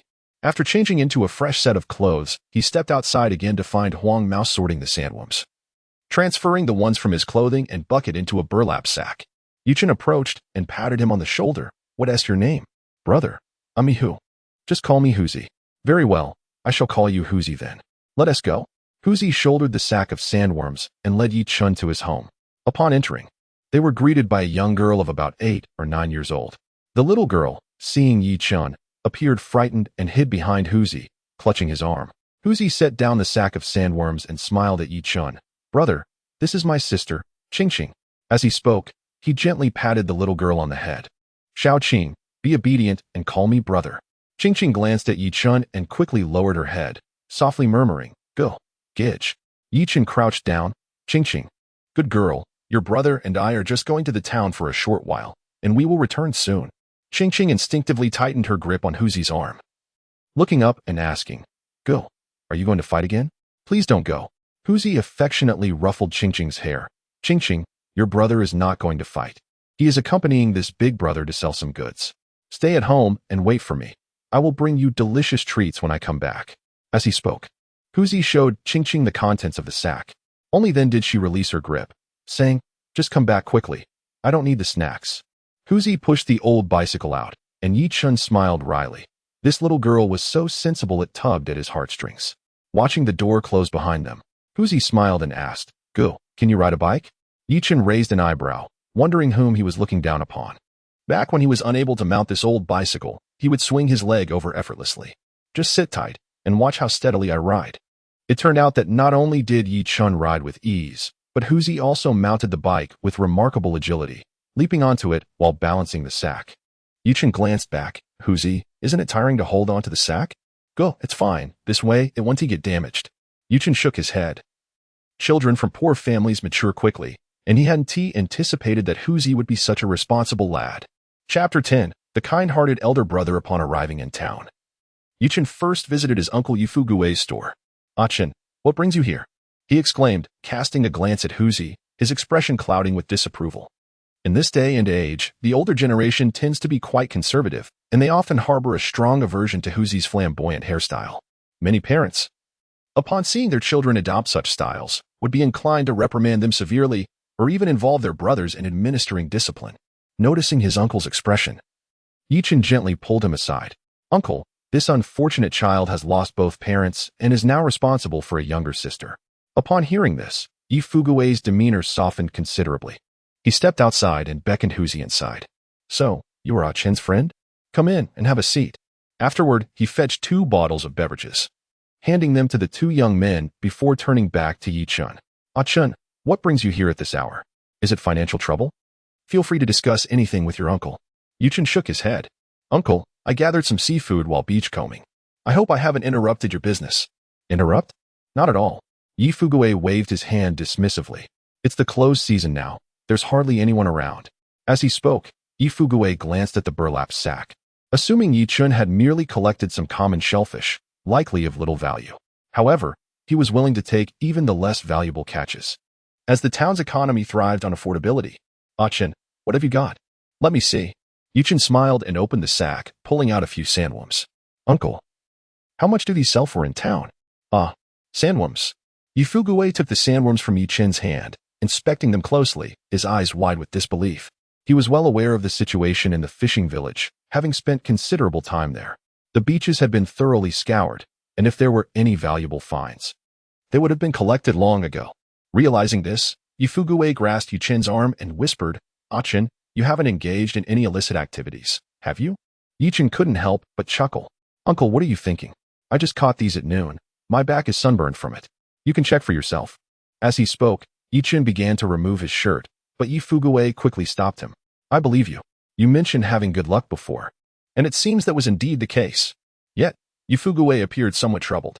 "Ah-Chen, these sandworms are indeed valuable, but my business here is modest. I fear I may not be able to handle them." Yi-Chen remained unfazed. If necessary, he could set up a stall, selling as much as he could. If that failed, he could always gift some to Uncle and Aunt May, keeping a few for Huzi and himself, as there wouldn't be much left anyway. "Uncle, it's all right. Just tell me how much these are worth. I'll figure it out myself." After pondering for a moment, Yifugue replied, "Let us see. Currently, these sandworms retail for around 30 yuan per pound, and I could sell them to fishmongers for about 20. I'll buy 10 pounds at the retail price of 30. "What?" Yi-Chen quickly waved his hands. "Uncle, didn't you say your store doesn't accept these? I can sell them myself, with just 10 pounds. I am keen to give it a try. If others find the price for a stir-fried dish unacceptable, I could prepare a bowl of sandworm noodles instead, adding a few worms to enhance the appeal and justify a slight price increase." Yi-Chen gave a thumbs up to the old man, appreciating the quick-thinking nature of a businessman who had already devised a solution. However, putting several sandworms in a single bowl might be seen as excessive.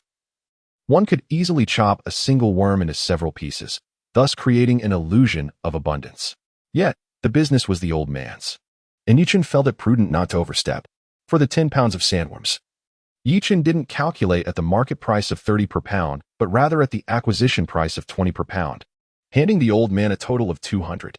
He even managed to enjoy a complimentary meal. After dining, Yi-Chen glanced at Huzi, finding his appearance quite displeasing. "Huzi, wash your face and hair. Looking like that is unacceptable." Huzi tossed his hair back, declaring, "I think I look rather cool." Upon noticing Yi-Chen's sideways glance, he hastily sought water to wash up. Surprisingly, after cleaning himself, he looked quite decent. "This is fine. Once we sell the sandworms, I'll take you for a haircut." Turning back, Yi-Chen addressed Yifugue, "Old man, I shall take my leave now." "Wait a moment." Yifugue halted him, grabbing a bag. "Take this. You wouldn't want to be left without a way to carry your goods later." Accepting the bag, Yi-Chen paid 3 coins for a stall fee in the town, and the two began their market venture. Contrary to appearances, these items sold remarkably well. Yi-Chen set the price at 25 per pound, and soon they were sold out, with one customer purchasing 10 pounds at once. Ultimately, after an hour, the 26 pounds were completely gone, netting a profit of 650. Points updated. Current points 2410. After selling so frequently, Yi-Chen began to understand that points corresponded directly to sales made. Each dollar equated to 1 point. Once the sandworms were sold, Yi-Chen felt a sense of accomplishment. When he first arrived, he had barely over 100 coins in his pocket, and now he had accumulated over 3,000. How remarkable the turnaround was in such a brief time. Yi-Chen found himself bewildered, recalling how arduous it had been in his previous life delivering meals, never having earned such profits. Life was beginning to brim with promise. At that moment, Yi-Chen found himself daydreaming about yachts, grand ships, and luxury cars. "Brother, what is the matter with you?" Yi-Chen snapped back to reality, realizing he had been contemplating far too ahead. He pulled out 100 coins and handed them to Huzi. "Huzi, stick with me. I'm unsure how much to give you, but for now, let us settle on 60 for the day. This 100 covers your share of the sandworms, plus a little for borrowing your bicycle." Huzi appeared momentarily stunned, holding the money and remaining silent. Yi-Chen patted his shoulder. "What's wrong? Do you find it insufficient?" "No, brother." Huzi rummaged through his belongings, producing a 20-coin note and 2 2-coin notes, along with a coin, offering them to Yi-Chen. "Brother, I can't accept my share of the sandworms. You've paid me, so that's yours." Yi-Chen shook his head. "This is your first payment. Keep it. Next time, there may not be any. Additionally, I earned quite a bit today. Do you have any thoughts on what we should do next?" Huzi gazed at the red bill in his hand, rendered speechless for a while, and soon his eyes glistened with unshed tears. "Brother, I toil endlessly at the factory for a mere 50 a day, and they still think of deducting my wages. Huzi wiped his face and continued, Brother, my education is limited, and I struggle to express myself. In any case, whatever you ask of me in the future, I shall comply. For Huzi, since the passing of his parents, he had only experienced the chill of human indifference. The sole warmth he felt came from his sister. He never anticipated that a person he had just met could treat him with such kindness. How old are you, still crying? Pull yourself together. Shall we get a haircut? Yes. After their haircut, Yichin purchased some vegetables from the town and, while passing a small shop, Huzi halted. Brother, wait for me. He entered the shop, and Yichin glanced at him before following inside. Inside the shop, Huzi carefully selected a bag of fruit-flavored hard candies. Yichin discreetly chose a bag of white rabbit milk candies and picked up a case of milk. Considering that Aunt May had invited him for dinner that evening, he added a few more items to his selection. Upon exiting the shop, Huzi curiously inquired, Brother, are you buying so many things to give to someone? Yes. Aunt May invited me for dinner tonight. Huzi had previously seen Yichin visiting Aunt May's home, and thus said nothing further. The two rode back to Huzi's house. The young girl was not home, as she had gone to school. They lingered at Huzi's house until after 5 when the young girl returned, carrying a cloth bag. Yichin smiled, rising with a case of liquor and a case of yogurt. Brother, you haven't taken your things yet, Huzi exclaimed, hastily following. Yichin chuckled. These are all for Qingqing, to help her regain her strength. She is too thin. Brother, this won't do, Huzi insisted, determined to return the items to Yichin. Yichin shot him a stern look. They're not for you. What good will your words do? If you dare take them over, don't follow me anymore. Left with no choice, Huzi called Qingqing over. Quickly thank your big brother. Qingqing, with wide eyes, sweetly exclaimed, Thank you, big brother. Yes. Be good and study hard. Yichin affectionately ruffled Qingqing's hair before departing. Once Yichin had left, Qingqing, eyeing the white rabbit milk candies, cautiously asked, Brother, may I have one? Of course. They're for you. But don't eat too many, or you'll get cavities. With a delighted smile, Qingqing eagerly unwrapped the candy, declaring, Big brother is truly a good person. Chapter 11. The Bounty of the Old Man. As evening descended, Yichin entered Aunt May's courtyard, carrying 2 boxes. Aunt May, busy in the kitchen, glanced up and came out with a smile, saying, You've come, but why bring something? Yichin replied with a grin, Aunt May, this is my first official visit, and I must adhere to the customs. Otherwise, who knows what others might say about me? Such nonsense. Aunt May playfully scolded as she took the boxes. You sit for a moment. I'll prepare dinner. Yichin surveyed the living room, where a girl of similar age was giggling at her phone. Not wanting to intrude, he quietly retreated to the kitchen to offer assistance. Aunt May, is there anything I can help with? Aunt May turned to look at him. There is nothing to assist with. By the way, Xiaomi is in the living room. You two are about the same age. Go chat for a bit. I'll be done shortly. Yichin felt a bit awkward. He wasn't one to easily mingle, and meeting someone for the first time made him wonder if they could even engage in conversation. Wouldn't that just lead to an awkward exchange? Glancing around, he noticed the fire still flickering in the stove and decided to sit down. Aunt May, let me help you stoke the fire. Oh, such a considerate child. If only my Xiaomi were as thoughtful. Yichin had no response. He was unfamiliar with the situation, and when faced with the unknown, silence often seemed the wisest approach. About half an hour later, a man and a woman entered. The man headed straight for the kitchen, momentarily surprised to see Yichin. Mom, is there anything I can help with? Nothing, just wait in the living room. The man did not leave, instead offering Yichin a cigarette. Hello. What should I call you? Yichin stood and accepted the cigarette with both hands. I'm Yichin. You can call me Ah-chun. The man nodded. I'm Chu Ping, Xiaomi's brother-in-law. If you don't mind, you can call me Pingu. All right, Pingu. Just as the words left his mouth, Aunt May lifted the pot lid, revealing steamed blue crabs and a black hairtail fish, the very catch Yichin had brought. Next, she drained the water and ginger, sprinkled some scallions, drizzled hot oil, and added a splash of steamed fish soy sauce, enhancing the aroma. Chu Ping, come help serve the dishes. At that moment, Yichin felt compelled to rise and assist in bringing the food to the table. Soon enough, the meal was ready. Uncle Me and Aunt May sat at the head of the table, Chu Ping on the left, while Yichin was pulled by Aunt May to sit beside her. Ah-chun, come taste Aunt May's cooking. This black hairtail is your catch. Chu Ping raised an eyebrow. Mom, you mean this black hairtail was caught by Ah-chun? Indeed. Not just the black hairtail, but also the blue crabs and sandworms, all caught by Ah-chun at the beach. Oh my goodness. Chu Ping swallowed hard. eyeing the bowl of blue crabs before turning to Yichin. Ah-chin, you didn't use a net, did you? With a loud slap. Uncle Mi struck Chu Ping's head. What nonsense are you talking about? Ah-chin's tools were all borrowed from our home. Chu Ping felt awkward and dared not speak further. The girl beside him picked up a piece of sandworm and said, you can't even keep your mouth shut while eating. Hurry up and eat. Chu Ping fell silent, but the girl at the end of the table perked up, with her bright, sparkling eyes. She looked at Yi-chun and exclaimed, Ah-chun, can we really catch so many things at the beach? I want to go with you tomorrow. Aunt May shot a glare at the girl, saying, all you think about is playing. Xiaoqin is going to the beach to earn money. What do you want to tag along for? Mi Xiaomi pouted, if I don't go, then I won't. Why are you scolding me? After saying that, she winked at Chu Ping, brother-in-law, did you forget something? Chu Ping slapped his forehead, how could I forget? He then pulled out a box from his bag and handed it to Aunt May. Mom, didn't you say you wanted to change your phone? What do you think of this one? Yichin glanced over and blurted out, Xiaomi phone? Oh. Chu Ping turned his gaze, Ah-chin, are you also a fan? You've heard of Xiaomi?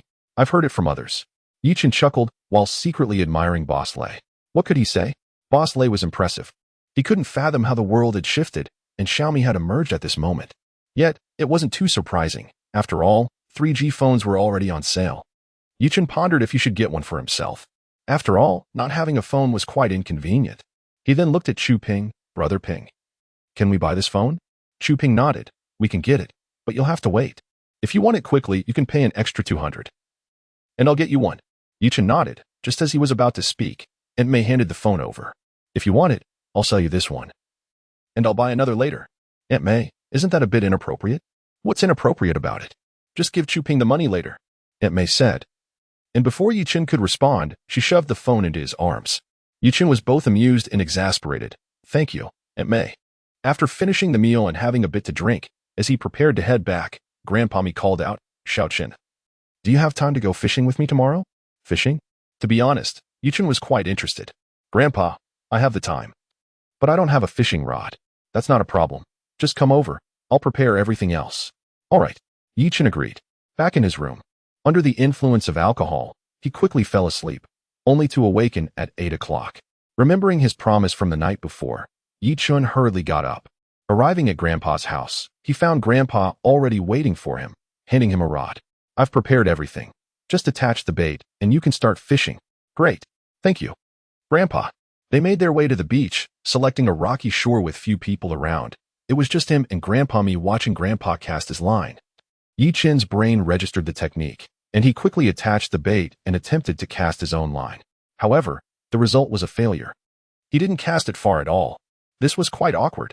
On the other side, the elder observed Yichin's stance and couldn't help but chuckle. You haven't even opened your line cup. What are you throwing? Come here. Let me teach you. Yichin, eager to learn, hurried over with enthusiasm. After listening to the elder's explanation, Yichin's expression brightened, and he made his first cast. The cast went out, though the distance was somewhat short. The elder patted Yichin on the shoulder, saying, no worries, just practice a few more times. Consider today a training session. Yichin nodded and ran to the side to practice, gradually becoming more accustomed to it after several attempts. Before long, Yichin returned to the elder's side. Elder, how do I control the depth? The elder took the fishing rod and pointed, explaining, do you see this? This is called a positioning ball. The float will be stuck beneath it.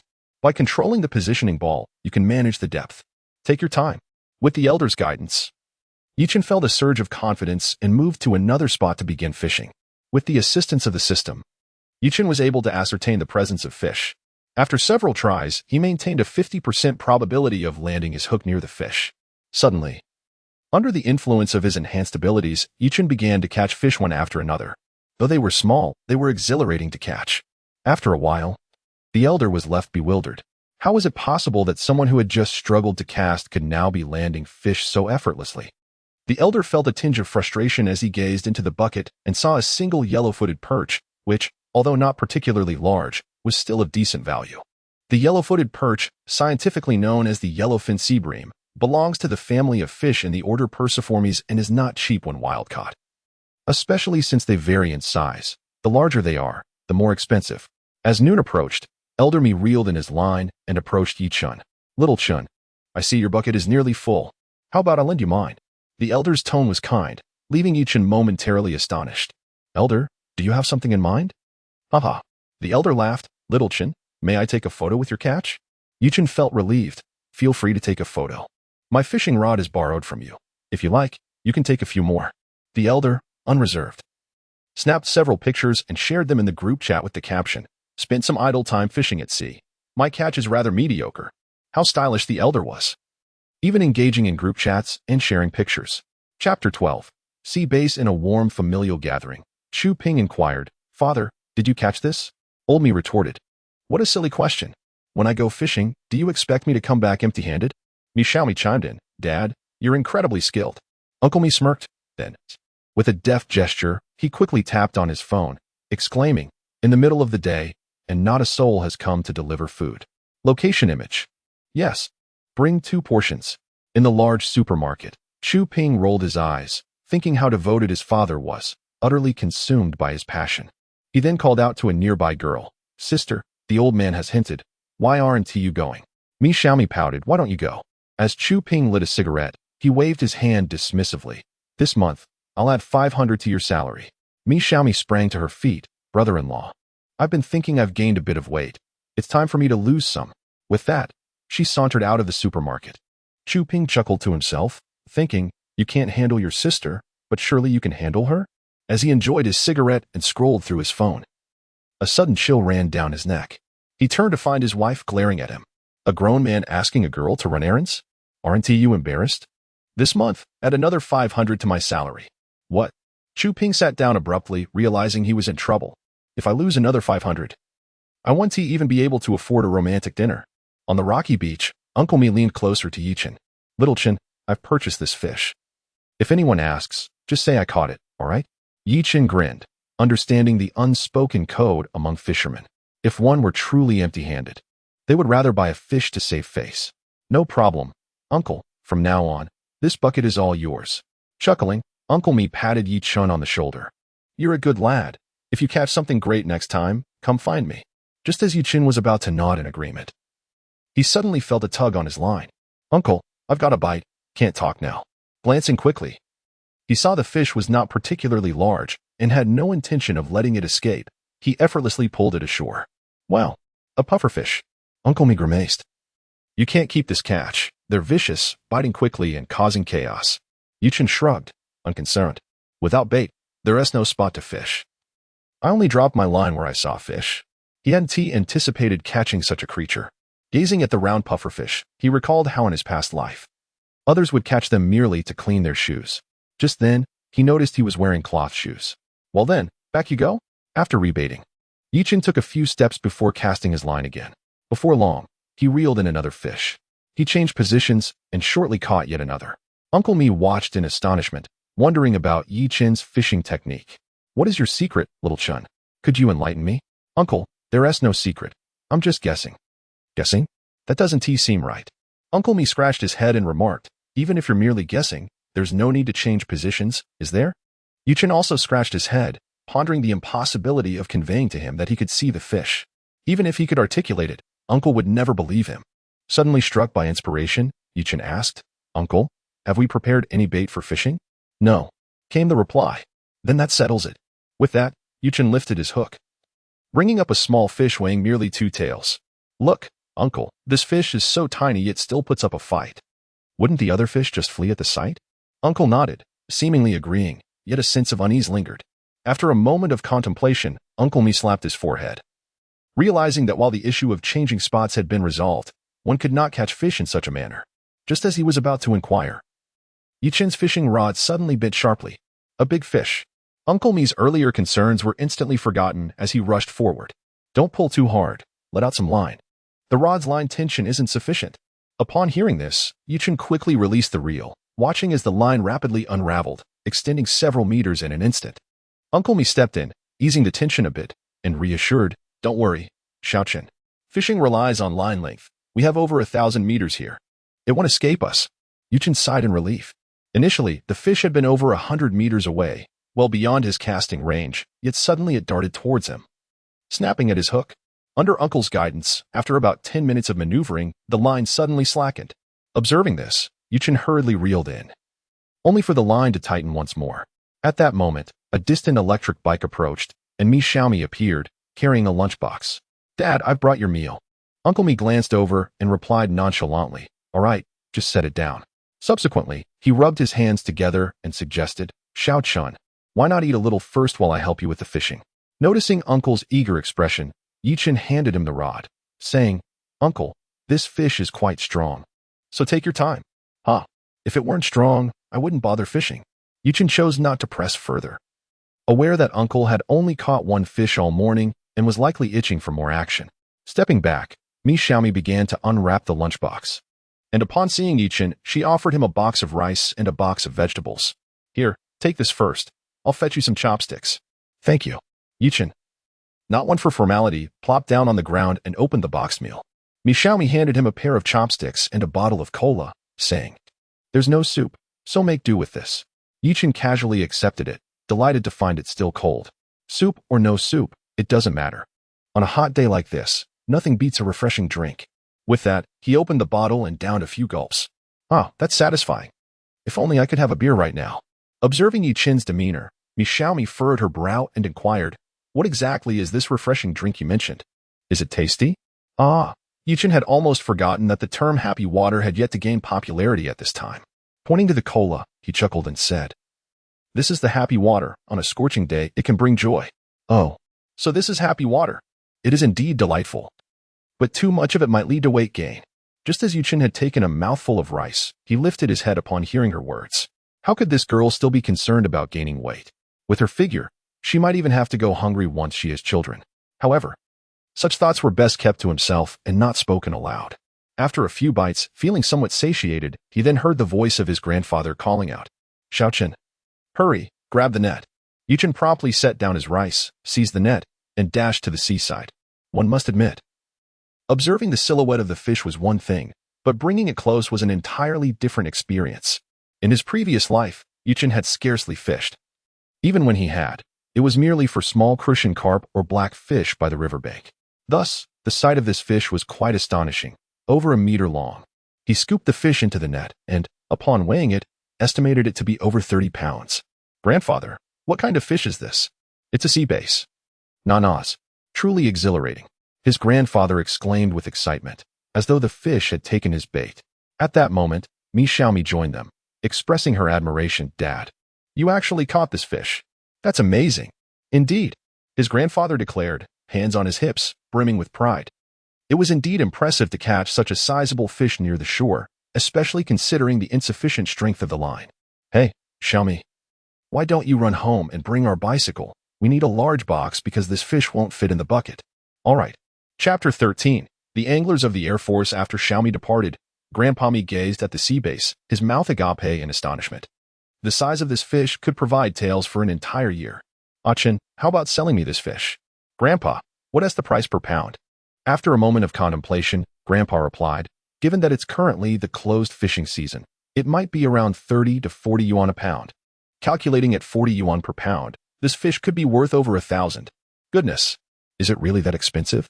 Before Yichen could ponder further, Grandpa made a surprising offer. "Xiaochen, how about I buy this fish for 1,500? Yichen shook his head.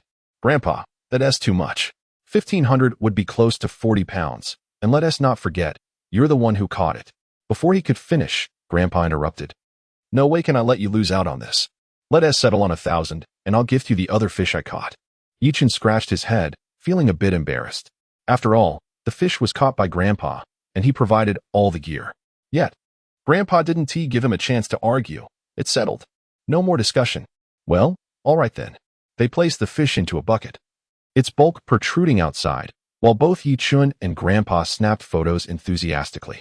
Yichun mused that he might fish again in the afternoon, hoping to surpass 2,000 in total catches for the day, enough to cover the cost of his new phone from the previous night. Thus, he felt no urgency in the moment. Seated by the shore, they dined while waiting. Xiaomi had yet to return, but a group of anglers had gathered, totaling about 10. "Professor Mi, it seems your group has caught quite a few fish. How is the bite now?" "Oh my goodness." Each person crowded around, eyes wide as they peered into the bucket, panting with excitement. "Professor Mi, the sea bass is enormous." Old Man Mi, abandoning his meal, chuckled while rolling a cigarette nearby. "Not bad, but this fish is quite a fighter. At my age, it leaves me sore and aching." He then rubbed his shoulders for emphasis. His words ignited a wave of frustration among the onlookers. You've certainly caught a big one. Come on, let us cast a few lines. Meanwhile, Xiaomi arrived on her scooter, dismounting to inquire, Dad, should we load the fish onto the vehicle? Grandpa waved dismissively. Let us wait a bit longer. Yuchen rolled his eyes and ambled over to grab his fishing rod. Strangely enough, after a brief respite, the fish had indeed dwindled, with only the smaller ones remaining, most barely the size of a palm. Judging by their size, they weighed about half a pound. Yi Chun, however, did not mind and cast his line, demonstrating impressive precision after a morning of practice. Due to their small size, he didn't bother with a net. Instead, he reeled them directly in. Just as he was about to unhook a fish, Xiaomi called out, Wait a moment. Yi Chun turned. What is it? Xiaomi produced a pair of gloves from her scooter and handed them to him. This fish is called Shijiao Gong. It's poisonous, so be careful not to get pricked. Yi Chun examined the fish. It was not large, merely palm-sized, with a brownish hue and a notably large mouth. The spines near the front of its back appeared quite sharp. To speak candidly, it is not particularly appealing. Donning gloves, Yi Chun expressed a hint of disdain and casually inquired, Is this fish palatable? Delicious indeed. Xiaomi replied promptly, Not only is it delectable, but it also comes at a steep price. Upon hearing the word expensive, Yi Chun's demeanor brightened, and he began to regard the fish with newfound admiration. How much does this fish cost? Currently, it's over 70, pricier than tuna. Yi Chun was taken aback. Is tuna that inexpensive? Not exactly. Bluefin tuna is costly, while yellowfin tuna is quite affordable, cheaper than many other fish. However, it's large, and catching one can fetch thousands. Yi Chun nodded. Familiar with both yellowfin and bluefin tuna, often seen in videos from the future, weighing hundreds of pounds, even at $10 per pound, it would still amount to a significant sum. After tossing the fish into the bucket, Yi Chun turned his gaze back to the sea, continuing his search for fish suitable for casting. Xiaomi observed nearby, and as long as she didn't interfere with his casting direction, he remained silent. With another cast, Xiaomi suddenly glanced at Grandpa Mi. Dad, why have you stopped fishing? Well, Yi Chun turned his head to see Grandpa Mi rubbing his shoulder. I'm a bit fatigued. Grandpa wore a relaxed expression, prompting Yi Chun to nod in agreement. Truly, Grandpa is deserving of his title, remaining unperturbed despite years of experience. By 6 in the afternoon, Yi Chun reeled in his line. The afternoon yielded little catch. Over several hours, he managed to catch only a dozen stone bass, weighing around 7 or 8 pounds. Yi Chun's luck was better than most, as others fared worse, with only a few catching a couple of sea bream while many returned empty-handed. Consequently, upon witnessing Yi Chun's withdrawal, the others grew anxious and flocked around him. Hey, are you selling the fish? Yi Chun raised an eyebrow, surprised to find someone from Guangdong province among them. Yes. Are you selling, Grandpa? Grandpa glanced at Yi Chun and quickly understood. Yes. Except for that large sea bass, everything else is for sale. Initially, Yi Chun was concerned about how to sell the fish, but he was astonished by the prowess of this group of anglers, some of whom even carried scales. Indeed, aside from those who returned empty-handed, they had everything else. Moreover, the prices offered by these anglers were unexpectedly high. What he anticipated to sell for over 1,000 ended up selling for 2,015, with a generous final tally of 2,100. In these times, those who can find leisure to fish are indeed affluent. Upon returning home and purchasing some vegetables at the village entrance, Yi Chun was discreetly summoned aside by Grandpa Mi, who handed him 1,000 yuan. Points updated. Current points 5,510. Thrilled, Yi Chun returned home, counting the money repeatedly. Having left over 1,000 from his phone purchase yesterday, combined with today's earnings, he totaled 3,218 yuan. In this era, such income felt akin to a windfall. Before long, a series of knocks echoed at the door.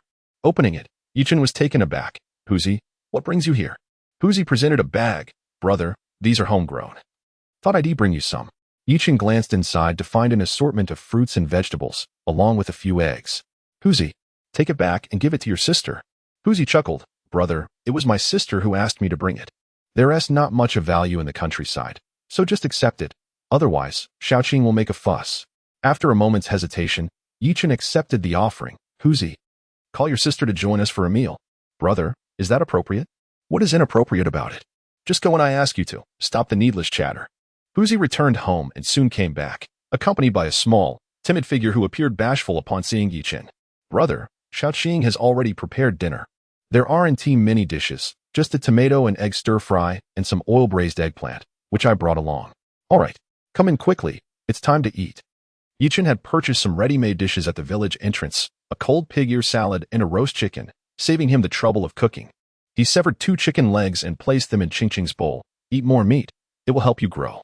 Thank you, big brother. Such a good child. Once the meal concluded, the children needed to attend to their homework, so Yichen didn't linger longer.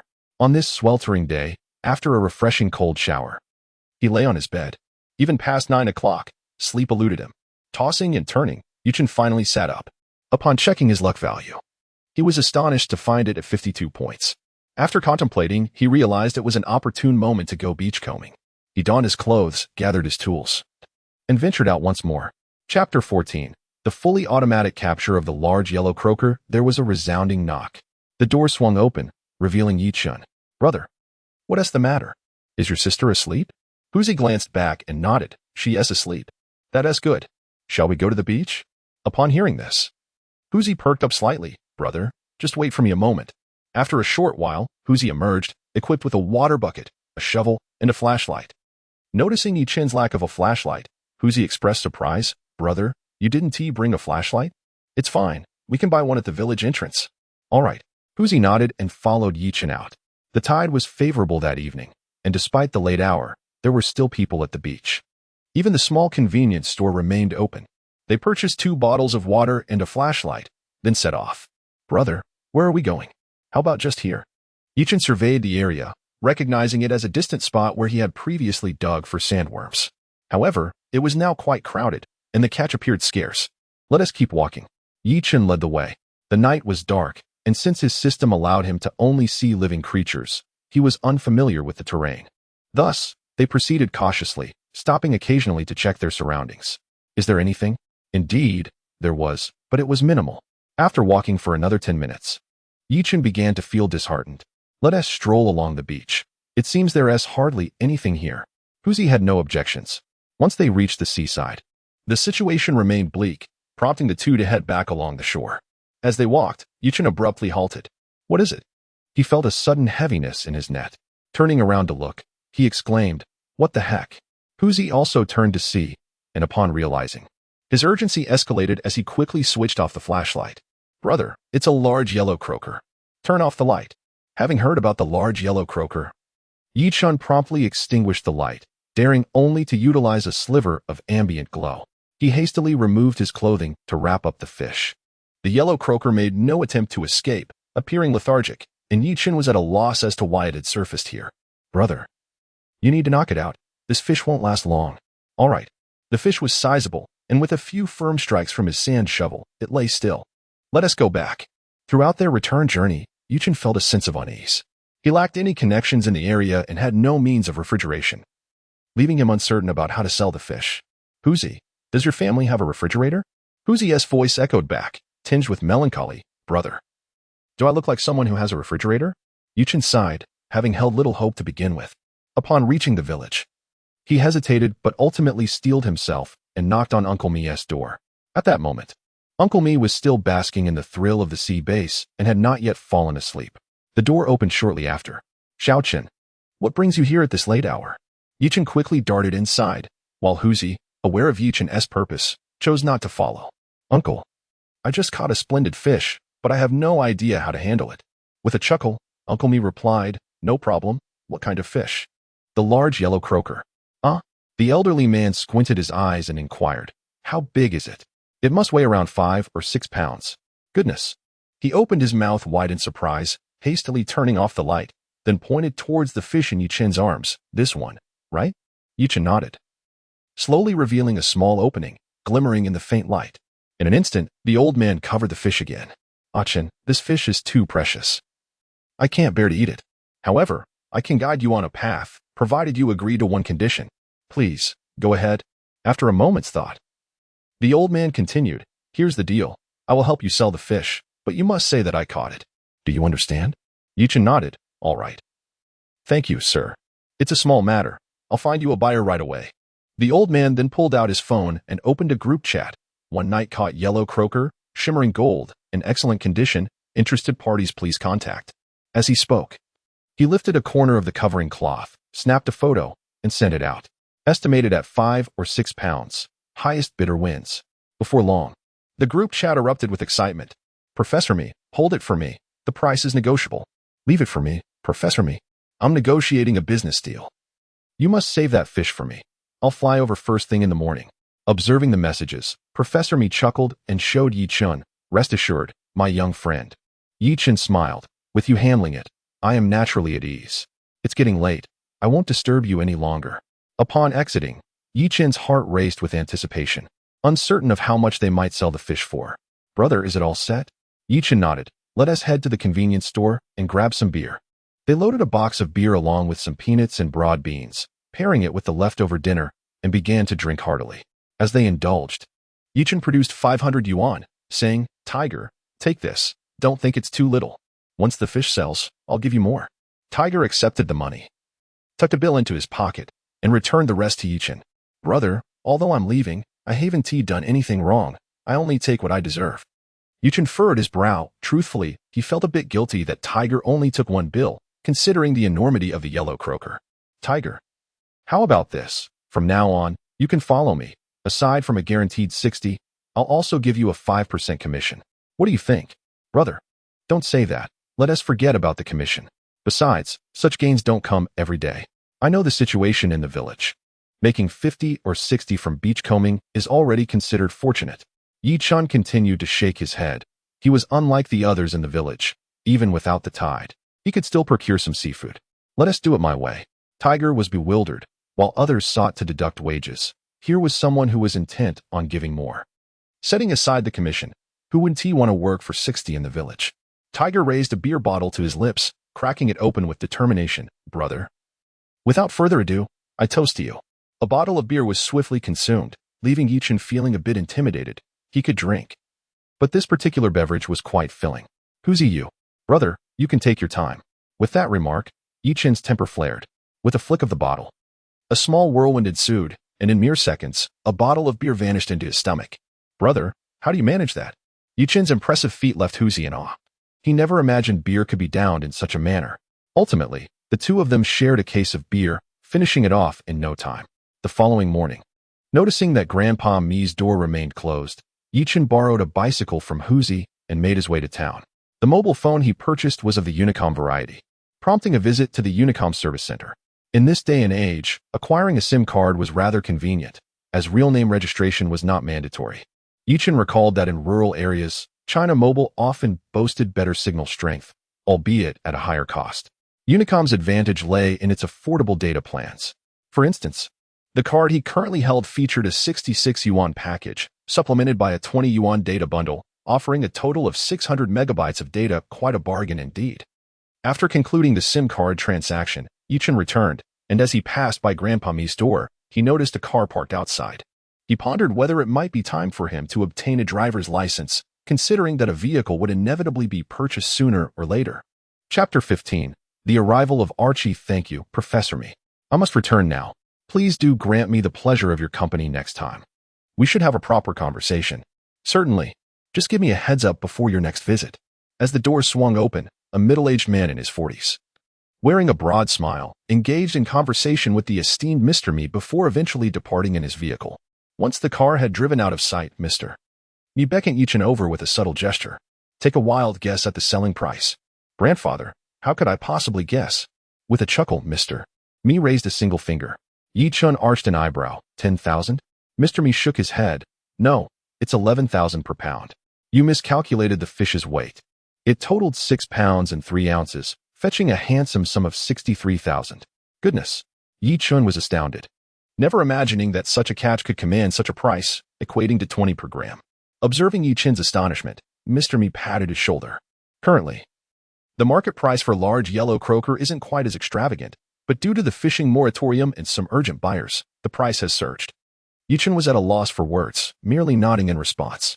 Mr. Me continued, would you prefer cash or a bank transfer? As for a transfer, Yi Chun had no card, but he felt uneasy about carrying such a large amount of cash. In these times, having over 60,000 stashed away at home could invite unwarranted attention. After a moment's contemplation, Yi Chun inquired, Grandfather, is there a bank in town? I didn't notice one during my last visit. Indeed, there is one on the back street. Just ask around. and if you wish to open an account, you can take your card to the supermarket and provide the card number to Chu Ping. All right, thank you, grandfather. With no other option, Yichen found himself making yet another trip to Tiger's house.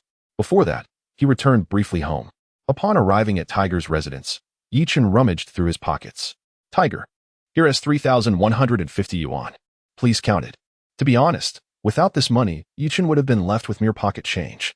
Brother, this is far too much. I cannot accept it.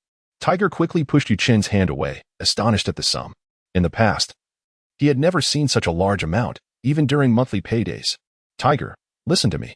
The large yellow croaker sold for over 60,000 yesterday. This is our agreed-upon share. What? Tiger was dumbfounded.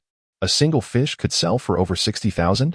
Despite being born in a fishing village, he had never heard of such a price for one fish. Recalling their prior agreement, Tiger accepted the money, recognizing that there was no need for pretense. After a moment's thought, he pulled out 200 yuan. Brother, my second uncle sold the fish, so I must thank him. Here, take this 200. Yichen accepted the money without protest, though he felt a twinge of confusion. If Mr. Mi was indeed Tiger's second uncle, shouldn't he have been more involved in the matter? Through their interactions, Yichen had found Mr. Mi's family rather amiable. With curiosity piqued, Yichen asked, Tiger, what is the relationship between Mr. Mi and your family? Tiger understood the question Yichen was posing. Addressing him as second uncle, he was actually 5 generations removed, and in his youth, he rarely stayed at home. Yichen nodded, noting that others referred to him as Professor Mi, indicating that he likely lived in the city during his younger days. Huzi, may I borrow your car for a moment? I need to go to the town to open a card. Are you coming? Sure, I have a card, but I prefer to keep my money on me. It makes me feel more secure. All right, then let us go together. Upon arriving in town, Huzi went to deposit money while Yichen sought to open a card. They then visited a supermarket. Frankly, this was Yichen's first time entering a supermarket in town, and he was genuinely taken aback. It spanned 2 floors, each exceeding 300 square meters. Given that this was merely a town, and considering that during this period, the average income was just over 1,000, one could only imagine the audacity of a supermarket covering over 600 square meters. Hello, I'm looking for Chu Ping. You mean our boss? Please wait a moment. One employee hurriedly departed, and shortly after, Chu Ping emerged from the back. Yichen, my father-in-law has been raving about you. You've made quite a fortune these past few days, he said, giving Yichen a hearty pat on the shoulder. Brother Ping, this is merely a small endeavor. In terms of capability, you surpass me. A supermarket like this isn't something just anyone can manage. Oh, don't mention it. Business is slow during this sealing period, much worse than yours. Please give me your card number. Yichen handed over his card, and Chu Ping jotted it down on a piece of paper before grinning. Now that you have money, why not celebrate? There's a KTV in town owned by a friend of mine. What do you think? KTV in town? Yichen raised an eyebrow. Is it reputable? Absolutely. If you want it to be reputable, it will be, he said, winking at Yichen. Never mind. Brother Ping, I plan to take a driving test. Can I do that in town? Chu Ping shook his head. No, you must go to the city. However, obtaining a license is quite easy this year. Just take a trip and you'll see. All right. With the information in hand, Yichen had no intention of lingering. Just as he was about to leave, he suddenly remembered something. Brother Ping, how much is the refrigerator? Oh, business is coming in. Chu Ping waved his hand. How about a little over 2,000 for one? Yichen nodded, but thought that since he was buying a refrigerator, he might as well purchase a few additional items. Brother Ping, please also get me a fan and a rice cooker. Charge it to my card. By the way, do you have any cash? How much do you need? 500 will suffice. Seeing Yichen buy a fan, Huzi followed suit. Even though he already had one at home, his sister had grown, so he decided to give it to her. Previously, they had managed with limited funds, but now that he was earning, a little extra expenditure was no concern. After completing their shopping, the two returned home. In the midday sun, Huzi insisted that Yichen stay, even personally slaughtering a chicken to prepare a dish of chicken and potatoes, accompanied by some flatbreads. The combination of green peppers and potatoes with chicken is simply delectable. Yichen indulged in 2 bowls of rice and 3 pancakes all by himself. Big brother, if you enjoy it, we have more chickens at home, Mi Qingqing said earnestly. Observing Yichen's hearty appetite, convinced that he must love chicken, Yichen merely smiled and replied, Qingqing, we need to keep the chickens for their eggs. We cannot eat them all. Then let my brother buy some chicks to raise. Huzi chimed in. Sure, I'll look for a place to find some chicks. But do take care. It's been quite hot lately. In truth, the sweltering heat is not conducive to raising chickens, as it diminishes their appetite and makes them susceptible to heat-related illnesses. Brother, I know. There are trees and a shed in my yard. I'll be careful. Yuchen had no further comments on that. All right, just manage it well and don't buy too many. After finishing their meal, Yuchen returned home and began browsing information about fish and matters concerning his driving license, but the information was scarce. Points updated. Current points 68,510. Meanwhile, he received a notification of a funds transfer. In the middle of the night, as Yuchen slept soundly, he was suddenly awakened by a knock on the door. Groggily rising from his bed, he wondered who it could be at such an hour. Aki, what brings you here? Upon opening the door, he was surprised to find Aki and his uncle outside. This kid suddenly showed up at my place at night, saying he was looking for you. Yuchen was still a bit dazed but welcomed them. Have you eaten? Come in and sit. Uncle Yifugue waved his hand. I've already eaten. So I want tea stay. Just make sure he has settled. After bringing in bags and parcels, Yifugue departed. Aki, why are you here at this hour? Chapter 16, Driver's License and Car Purchase. Brother, I came to find you. Grandma mentioned you were here. I had nothing to do at home, so I thought I'd come over. I poured a glass of water for Aki, and Yichen felt somewhat speechless. What about your family, S-Land? Are you not concerned? My dad is back, and there isn't much land. He can handle it alone. Well, Yichen was surprised that Aki's father, who never returns home during the new year, would actually go back. That was quite a rarity. What do you intend to do here? Whatever you do, I'll follow. As long as I can manage a meal, I don't expect much from my dad. After making the bed, Yichen patted Aki's shoulder. Success is born from hard work. Get some rest for now. We'll talk tomorrow. All right, brother. The next morning, Yichen woke up early and stepped into the yard, discovering Aki already up and helping to clear the weeds. After a moment's thought, Yichen pulled out 200 yuan. Here, I might not be in the village for the next couple of days. If you have time, you can go beachcombing. Brother, I have money. Aki pushed the money back and then pulled out a phone from his pocket. Brother, I don't need it right now. You take it. Yichen chuckled in disbelief. I already have a phone. By the way, where did you get yours? My dad gave it to me. All right, come with me. I'll introduce you to someone. Taking Aki along, they arrived at Huzi's house, where he introduced the two, and then made his way to the town alone. After a simple breakfast, he boarded a shuttle bus, heading to the city. To be honest, this was his first visit to the city since his rebirth. Young man, need a ride? As soon as he got off the bus, a middle-aged man approached. Excuse me, is there a driving school nearby? Yes. Yes. Get in the car. After about 10 minutes of driving, Yichen began to feel something was amiss. Are you taking the long way around? How could that be? Don't worry.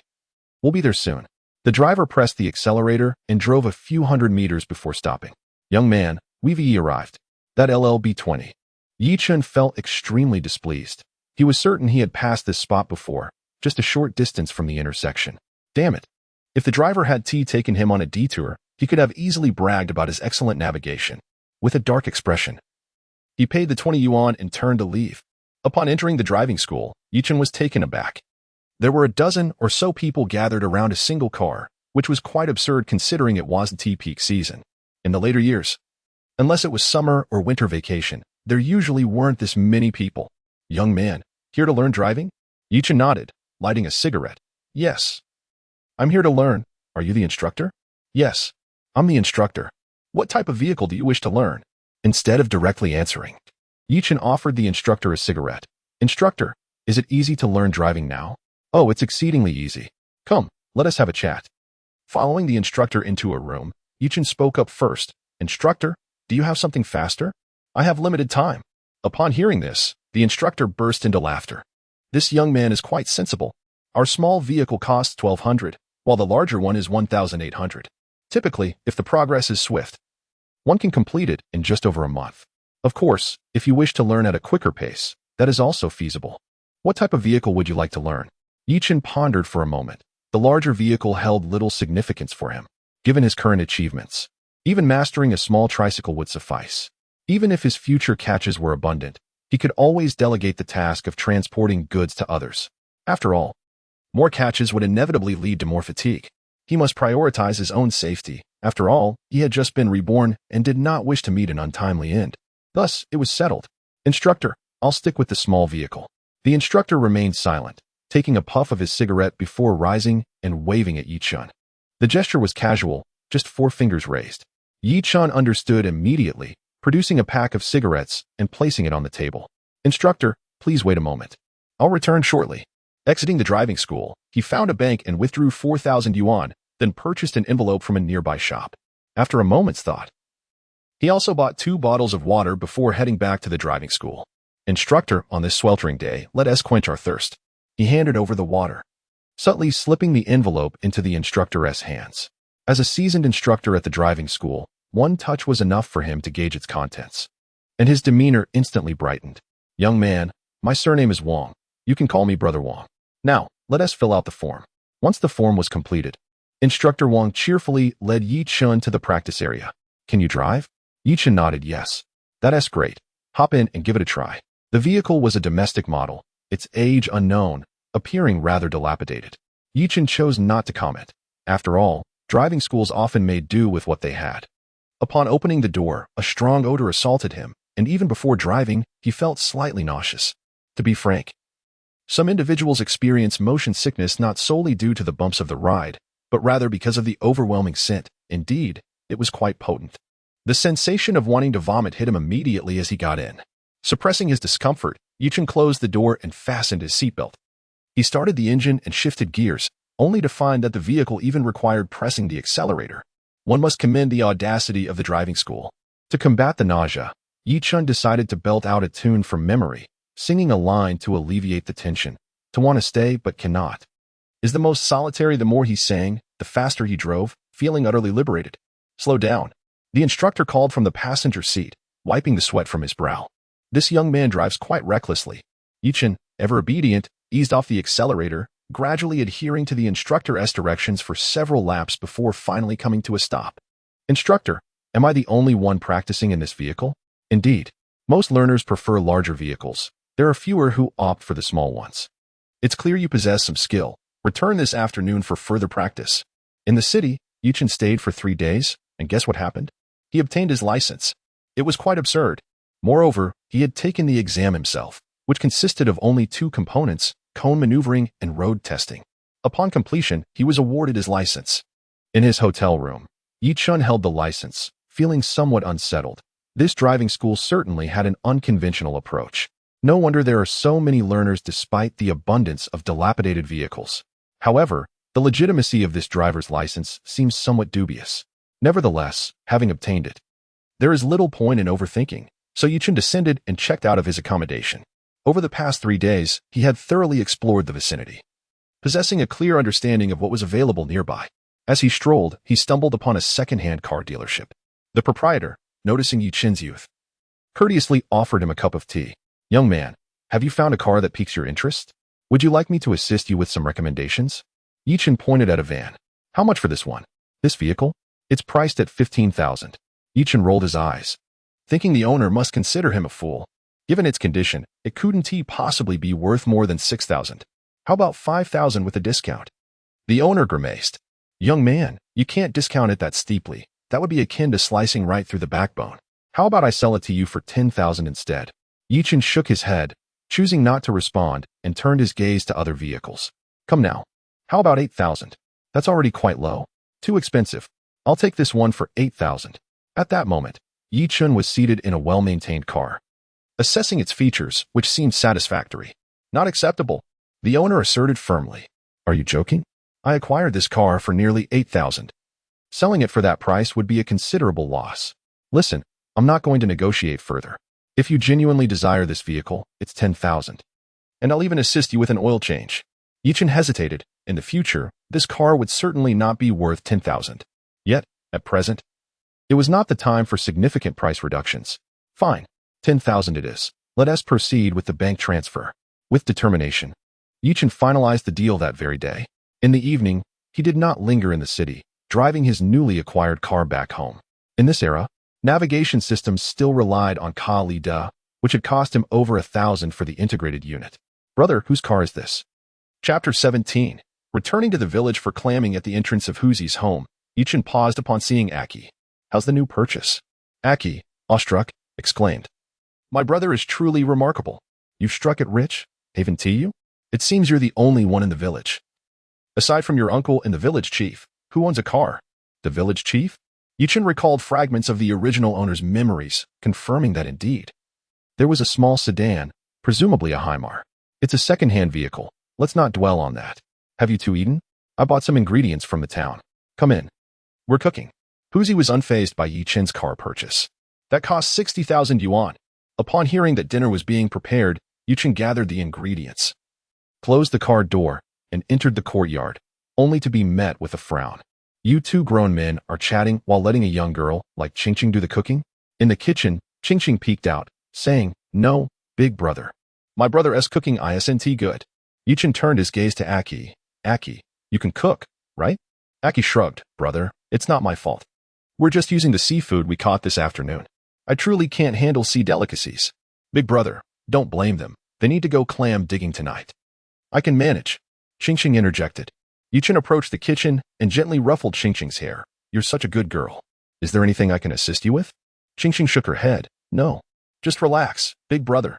Then let me help you with the cooking. This pot will suffice as I bought some vegetables too. With that, Yichen crouched by the earthen stove and added a few handfuls of kindling. Before long, the meal was ready. Yichen kept it simple, preparing just boiled sea rainbow and 2 steamed bread crabs. You two are quite lazy. How hard is it to boil and steam? Stop scolding, brother. Yesterday, I added too much salt, and little Qingqing wouldn't let me cook. Qingqing nodded in agreement from the side. It was too salty, big brother. All right, enough already. Let us eat. At the dining table, Yichen unveiled his dishes, a cold mixed pig ears and a vegetable platter. By the way, I just heard Qingqing mention you're going clam digging tonight. How has it been these past few days? Not too bad. The tides have been decent. However, compared to you, it's still far from impressive. About 30 yuan per day for one person, Aki replied. Yichen nodded, discerning from Huzi's expression that this yield was moderately above average. He glanced at his luck value, which was not particularly high, around 20, but still promising for some gains. After dinner, the young girl dashed off to do her homework, prompting Yichen to pull Huzi and Aki outside. Here is the deal, Aki, if you wish to join me. The offer stands as it did for Huzi, a base salary of 60 plus 5% commission. What do you think? Brother, are you joking? The clamming yield is only about 20 to 30. Under your terms, wouldn't that mean a minimum of 120 a day? Aki replied incredulously. That's for you to figure out, Yichen retorted, pulling out a cigarette and lighting it nonchalantly. Achi took a deep breath and said, well, that's acceptable. But if the harvest is meager, you can just give me whatever you deem fit. At that moment, Huzi, who had remained silent, chuckled and replied, Achi, you still don't understand, Brother Chun. I can't speak for others, but I know that after 2 outings with him, we reaped over 3,000. Is that for real? Achi questioned, skeptical. 3,000 from just 2 outings? Was that more akin to picking up money? Turning to see Yichen's car parked outside, Achi felt a moment of foolishness wash over him. Perhaps it was indeed true. Otherwise, how could Brother Chen afford such a car? Of course it's true. Huzi chimed in, pulling out a cigarette and taking a satisfying puff. Just wait for tonight. We're bound to strike it rich. All right, I have things to attend to. We can discuss this further during the outing. With that, Yichen got into his car. He parked in front of Uncle Mi's house, opened the trunk, and retrieved a box of cigars and 2 bottles of liquor before heading inside. Uncle, are you home? Ah, little Chun has come. Aunt May called out as she emerged from the house. Upon seeing the items in Yichen's hands, her expression turned stern. Little Chun, what do you mean by bringing these things to Annie's house? Yichen smiled gently, just a token of gratitude. Is Uncle not home? Take it back. Aunt May's expression soured. I know about your situation. What are you trying to pull, coming here with gifts like this? Who taught you such tricks? Aunt May, what are you thinking? This is a token of respect for my mentor. I must thank Uncle for teaching me how to fish. Without him, I wouldn't have made so much. A token of respect? Aunt May looked bewildered, clearly unaware of the circumstances. Yichen took a moment to explain. Oh, I haven't checked my phone in days, so it was the day we caught the sea bass, she exclaimed, then called upstairs. Old man, Yichen is here, and he brought a thank you gift. Come down. Come in and have a seat. Aunt May pulled over a chair, but Yichen quickly interjected, Aunt May, I can manage. After a brief wait, Uncle Mi descended, looking somewhat sheepish. Ah, Chen has come, and he brought something. Really now? The old man knew full well that Yichen's visit was not merely about fishing. Uncle, I sold the fish for over 3,000. So it's only reasonable I bring a gift. Reasonable. Reasonable. Aunt May shot a disapproving glance at him. What's reasonable about it? The items H&M brought are worth 3,000 to 4,000. You should have a sense of shame. Noticing the conversation spiraling out of control, Yi-Chen quickly interjected, Annie, knowledge is priceless. Besides, now that I've learned how to fish, I can sell more fish next time. It's not that simple. Your uncle only caught that big fish once. Aunt May resumed her critique. Things are better now, but in the past, he caught fewer fish than he fed. It took forever to catch a sea bream. Uncle Me, feeling the pressure, shot Yi-Chen a look, urging him to take his leave. Sensing the shift in atmosphere, Yi-Chen hastily said, Aunt May, I still have matters to attend to. I must take my leave. Wait a moment. Yi-Chen did not pause at all. Otherwise, the old man would surely lose his temper. He hopped into the car, started the engine, and smoothly engaged the gear, zooming away in an instant. Sigh. This boy, really. Aunt May stepped outside for a glance, then shot a displeased glare at the old man before retreating back into the house. After lingering at the village entrance for a while, Yi-Chen finally drove back. At 11 o'clock at night, Huzi approached with a flashlight. Bro, we can go clamming now. All right, let us go. The three of them set off together, and Yi-Chen pulled out cigarettes, distributing one to each. Oh, Huzi, I've heard these cigarettes are delightful. As he spoke, Huzi brought the cigarette close to his nose for a whiff. Truly worthy of the name Huzi. It is fragrant. Yi-Chen patted Huzi on the shoulder. Do you like it? I'll bring you back a couple of packs. Forget it. I'm afraid if I get used to it. I want to enjoy other brands. What do you mean by getting used to it? When you have money, you can have anything. The trio continued their walk until they reached the seaside, where they indeed found a considerable number of people. It seemed that the tides had been quite favorable these past few days, receding significantly. As they arrived, the light naturally drew the attention of others. Is that him? The one catching sandworms? Yes, it is. I heard he caught dozens of kilograms. That must be worth $1,000. Indeed.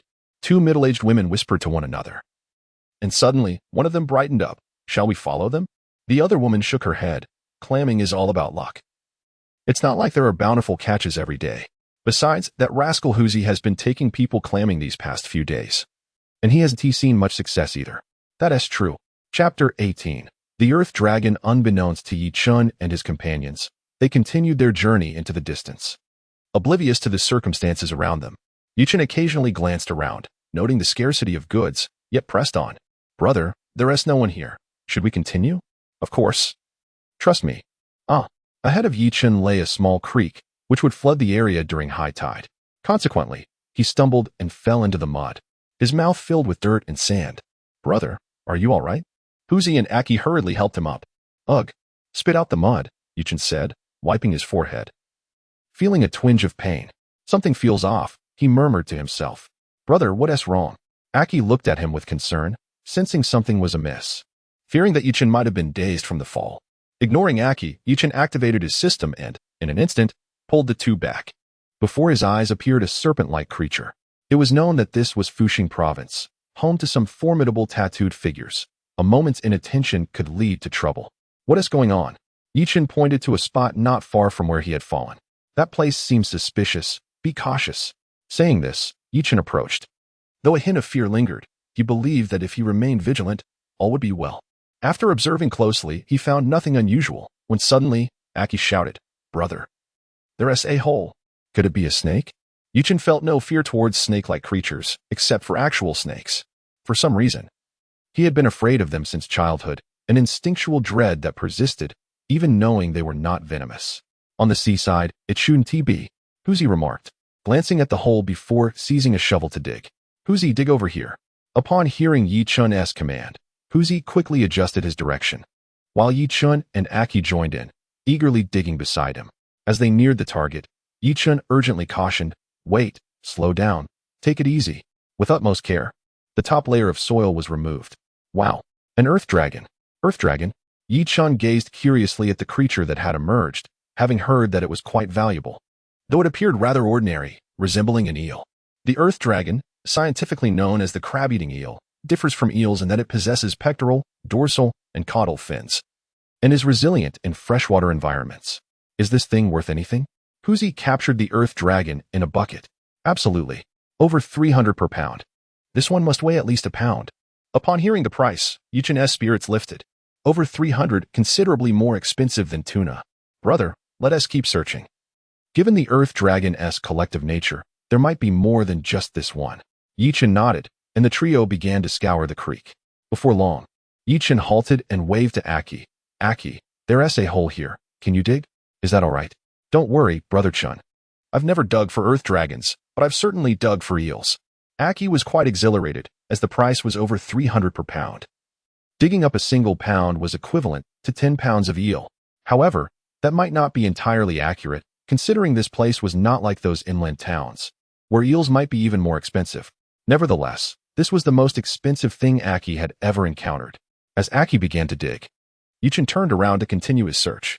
With a splash, Yichen swiftly plunged his net into the water's edge, capturing a crab, which upon inspection turned out to be a blue crab, quite decent, weighing about 7 or 8 tails, and it was a female crab. He retrieved a piece of rope from the bucket and painstakingly tied it up. Although it was not particularly neat, it was secured nonetheless. After binding the blue crab, Yichen turned around to take a look and was immediately taken aback. What on earth was that? It looked so peculiar. As he approached, he was startled and hurriedly called for Huzi. Huzi, come here for a moment. What is up, brother? Huzi replied. Yichen pointed ahead. Is this fellow poisonous? Huzi glanced in the direction Yichen was indicating, initially stunned, then filled with indignation. Silinmu, you, a rat snake, have the audacity to attempt to eat a loach? Do you have the means to do so? Huzi stepped forward and grasped the rat snake by its tail, dragging it away. The rat snake had just begun to feast.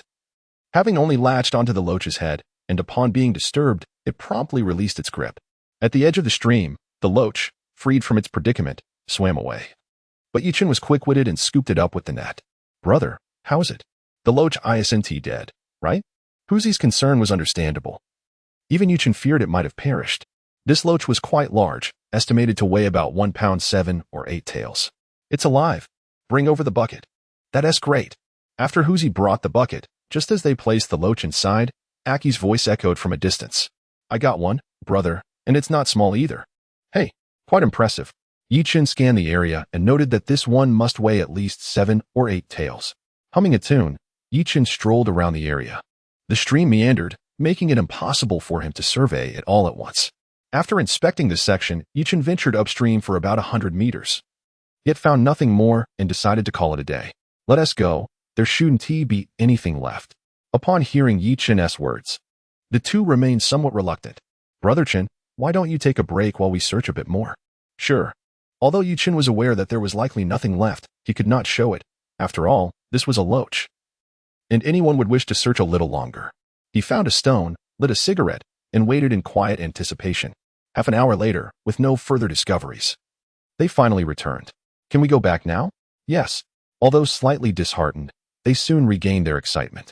3 loaches, including one large one weighing at least 3 pounds, could fetch over 1,000 for them, allowing each to earn over 100. This was certainly more profitable than other endeavors. It was noteworthy that it was only just past noon, having worked for a little over an hour, and considering the travel time. They had truly only spent a brief period working. How delightful. On the way back, Yichen remained vigilant, occasionally glancing around as he approached the village. He swept the light across the surroundings and then came to a halt.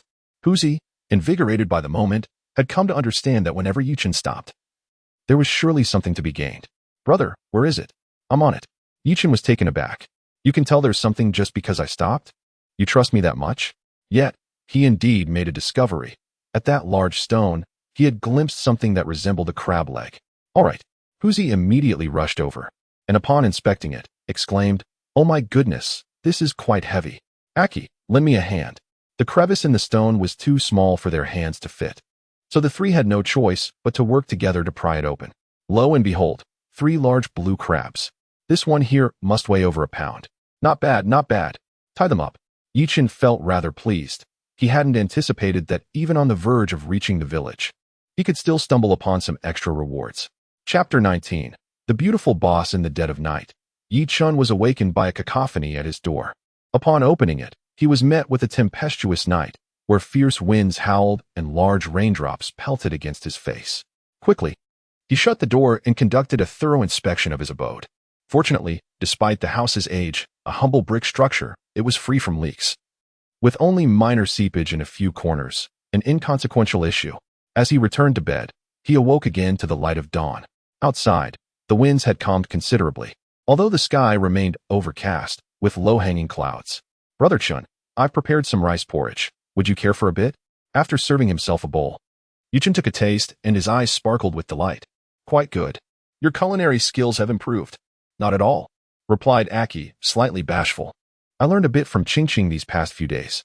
"Well, it's certainly commendable. You've done very well." The porridge, enriched with some shellfish, had a pleasantly salty flavor. However, Yichun, who seldom indulged in breakfast in his previous life, found one bowl sufficient to sate his hunger. "Aki, let us pack up yesterday's haul. We're heading to the town to sell it." "Absolutely." After picking up Huzi, the trio arrived in town only to be met with a bewildering sight. Typically bustling in the mornings, the town was now sparsely populated, with only a smattering of people wandering about. "Huzi, is there a fish buyer in town?" "Yes, but the prices might be a tad lower." Yichun understood the reasoning behind the reduced prices. After all, what business would operate without profit? It's not as if one could power a venture solely with goodwill. It wasn't until they reached the far end of the town that Yichun finally spotted a sign indicating a fish buyer, a small courtyard with the gate ajar. "Is anyone there? Hello? Is anyone here?" After calling out several times, a young lad came bounding towards him. Yichun was taken aback. The boy appeared to be merely 15 or 16, with a drowsy expression, rubbing his eyes as he ran. With a sudden thud, the boy inadvertently kicked a metal basin, causing it to tumble towards Yichun. "Oh no." Yichun quickly stepped forward to catch it, but both ended up falling to the ground with a loud clatter. "Hey? That didn't hurt?" the boy exclaimed in surprise, merely feeling a bit uncomfortable. "Kid, you ought to shed a few pounds." Hearing a voice beneath him, the boy scrambled to his feet and hastily apologized. "I'm so sorry. I didn't notice you were underneath." Yichun got up, rubbing his backside. "Young man, how much do you weigh?" That was quite alarming. "Not much, just a little over 170 pounds. "Goodness, is that not heavy? Must one balloon to be considered heavy?" Yichun retorted, noting the boy's height, which barely exceeded 5'7", yet he weighed an astonishing 170. Behind him, Huzi and Aki could no longer contain their laughter, clutching their stomachs in amusement. Yichun shot them a glare before addressing the young lad. "Is an adult from your household around? We wish to sell fish." "What kind of fish?" "I can take them. Earth dragons." "What? Earth dragons?" The boy scratched his head, then pulled out a sign to scrutinize it carefully. "Unfortunately, I can't buy those. Would you like to wait a moment while I make a call to check?" "Certainly." Yichun remained indifferent. Despite the high price of the Earth Dragon, he was not entirely at ease selling it to the young man. It was best to inquire first. The young man hurried into the house, retrieved his mobile phone, and after a lengthy conversation, emerged holding 3 bottles of water. Apologetically, he said, "My parents have just stepped out. We are not purchasing the Earth Dragon at the moment." As he spoke, he handed each of them a bottle of water. Feeling a bit awkward about having bumped into Yichun earlier, he added, "How about this? I can call the restaurant in town and see if they might be interested." "That sounds reasonable," Yichun thought, though he held little hope. During the closed fishing season, the restaurant likely had little business. "Hello, Sister Wong, it's like this good. You'll accept the delivery, right?" "Excellent."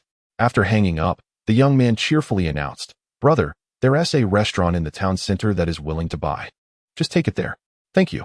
Upon arriving at the town center, Yichun was taken aback to see a luxurious Mercedes parked outside the restaurant.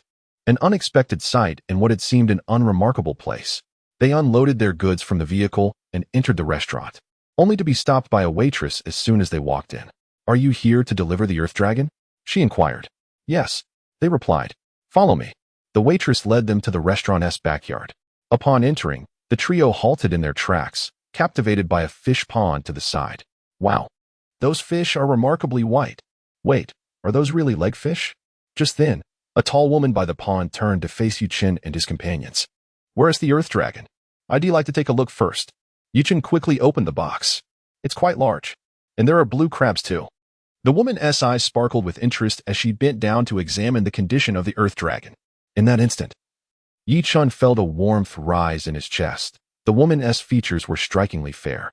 Unaware of his gaze, she finished her inspection and stood up with a smile. "This Earth Dragon is quite good. How does 320 per pound sound?" To be honest, the woman's smile was enchanting, exuding a refreshing charm. Yet Yichun was not one to overlook financial matters. "Boss, they say the greater the storm, the more valuable the fish. We 3 caught this amidst yesterday's tempest." The woman pondered for a moment before breaking into a radiant smile. All right, given the weather conditions, let us settle on 340. I can't offer more. Generous indeed. Would you like the blue crabs? They're priced at 71 per pound, but one here has unfortunately perished. No one wants a dead crab. Yichin crouched to inspect, and indeed found one dead. All right, let us go with these 3. He did not contest the price of 70 per pound for the blue crabs, although Mr. Mi had purchased them at a higher rate previously. That was based on market value. Moreover, this batch was not as substantial as the last. After weighing, they ultimately sold the Earth Dragon, weighing 3 pounds and 6 ounces. For 224, and 3 blue crabs, weighing 2 pounds and 5 ounces, for 175, totaling 399. They received 400 in return. Points updated. Current points 69, 910. Having settled the bill, the woman smiled and swiftly scribbled a series of numbers on a piece of paper. This is my number. Should anything of value come up, feel free to contact me. As long as the goods are good, I am interested. After speaking, she packaged the mud loach and blue crab, fished out a fish from the pond, and departed. Is your boss really leaving just like that? One of the nearby waitstaff rolled her eyes. The boss has a shop in the city, of course, he must leave. He only stopped by on his way back to his hometown. Fair enough. Upon exiting the restaurant, Dabin had already vanished without a trace, while Huzi and Aki lingered with some reluctance. Yichin approached and patted their shoulders. Stop pondering, focus on your work. Next year, I will find you a sister-in-law, a bride. Huzi and Aki exchanged glances, speechless. Brother, you are far too direct. You have laid bare your thoughts. As they drove back to the village, upon arriving at Huzi's home, Yichin lit a cigarette for himself. You all saw the harvest from yesterday. A total of 1,400. 5% amounts to 70, and adding 60 makes it 130. Here you go. The two accepted the money, their faces alight with joy. Brotherchin, you are incredible. The two of us earn only 20 or 30 a day, and that with quick hands and feet. Yet you gathered over 1,000 with a single effort. Yichin shook his head. This is still not as quick as fishing. Having earned over 1,000. Is 100 too little for you? What are you talking about, brother? Huzi laughed. This is all thanks to you. Receiving over 100 is already substantial. If the widows in the village knew, they would probably follow you around for 24 hours. Yichin raised an eyebrow. So there are quite a few widows in the village? Certainly. Huzi replied, as if it were obvious, it's a fishing village. Accidents at sea are inevitable. Not only in our village, but others have their share as well. The more Huzi spoke, the brighter Aki's eyes grew, catching the attention of both Yichin and Huzi. Aki, be cautious around the widows. They can bring much trouble. Huh, brother, you missed the mark. Widows can remarry, you know. Besides, after all these years, they've surely felt lonely. I merely wish to offer them a bit of warmth. This actually holds some merit. Yichin couldn't help but feel a surge of respect. Shaking his head, he dismissed such thoughts. I may not be in the village for a while. Chapter 20. The disturbance caused by Air Mao brother. Haven TU just returned? What are you up to now? Yichin glanced up at the sky. He had checked the recent weather forecast earlier in the morning, which indicated a typhoon approaching the coast. Nonetheless, that was of little consequence. It merely meant they could not go to the sea. More critically, June was nearing, heralding the season for harvesting wheat. And the weather back home had not been particularly favorable lately. Poor weather necessitated a hurried harvest. But with only a Wang as the sole male in the family and their grandmother aging, his absence would undoubtedly burden a Wang. We need to harvest the wheat. I must return home. Huzi raised an eyebrow. Brother, take me with you. I've never seen a wheat harvest. No way. Yichin shook his head. You have a sister. She is still in school. It's all right. Isn't there a typhoon? We can bring my sister along too. Yichin pondered deeply. He was uncertain when he would return after this trip home and did not want to impede her studies. Still not feasible. The journey alone will take 2 to 3 days, and by the time the typhoon passes, your sister will have to go back to school. Come on, brother.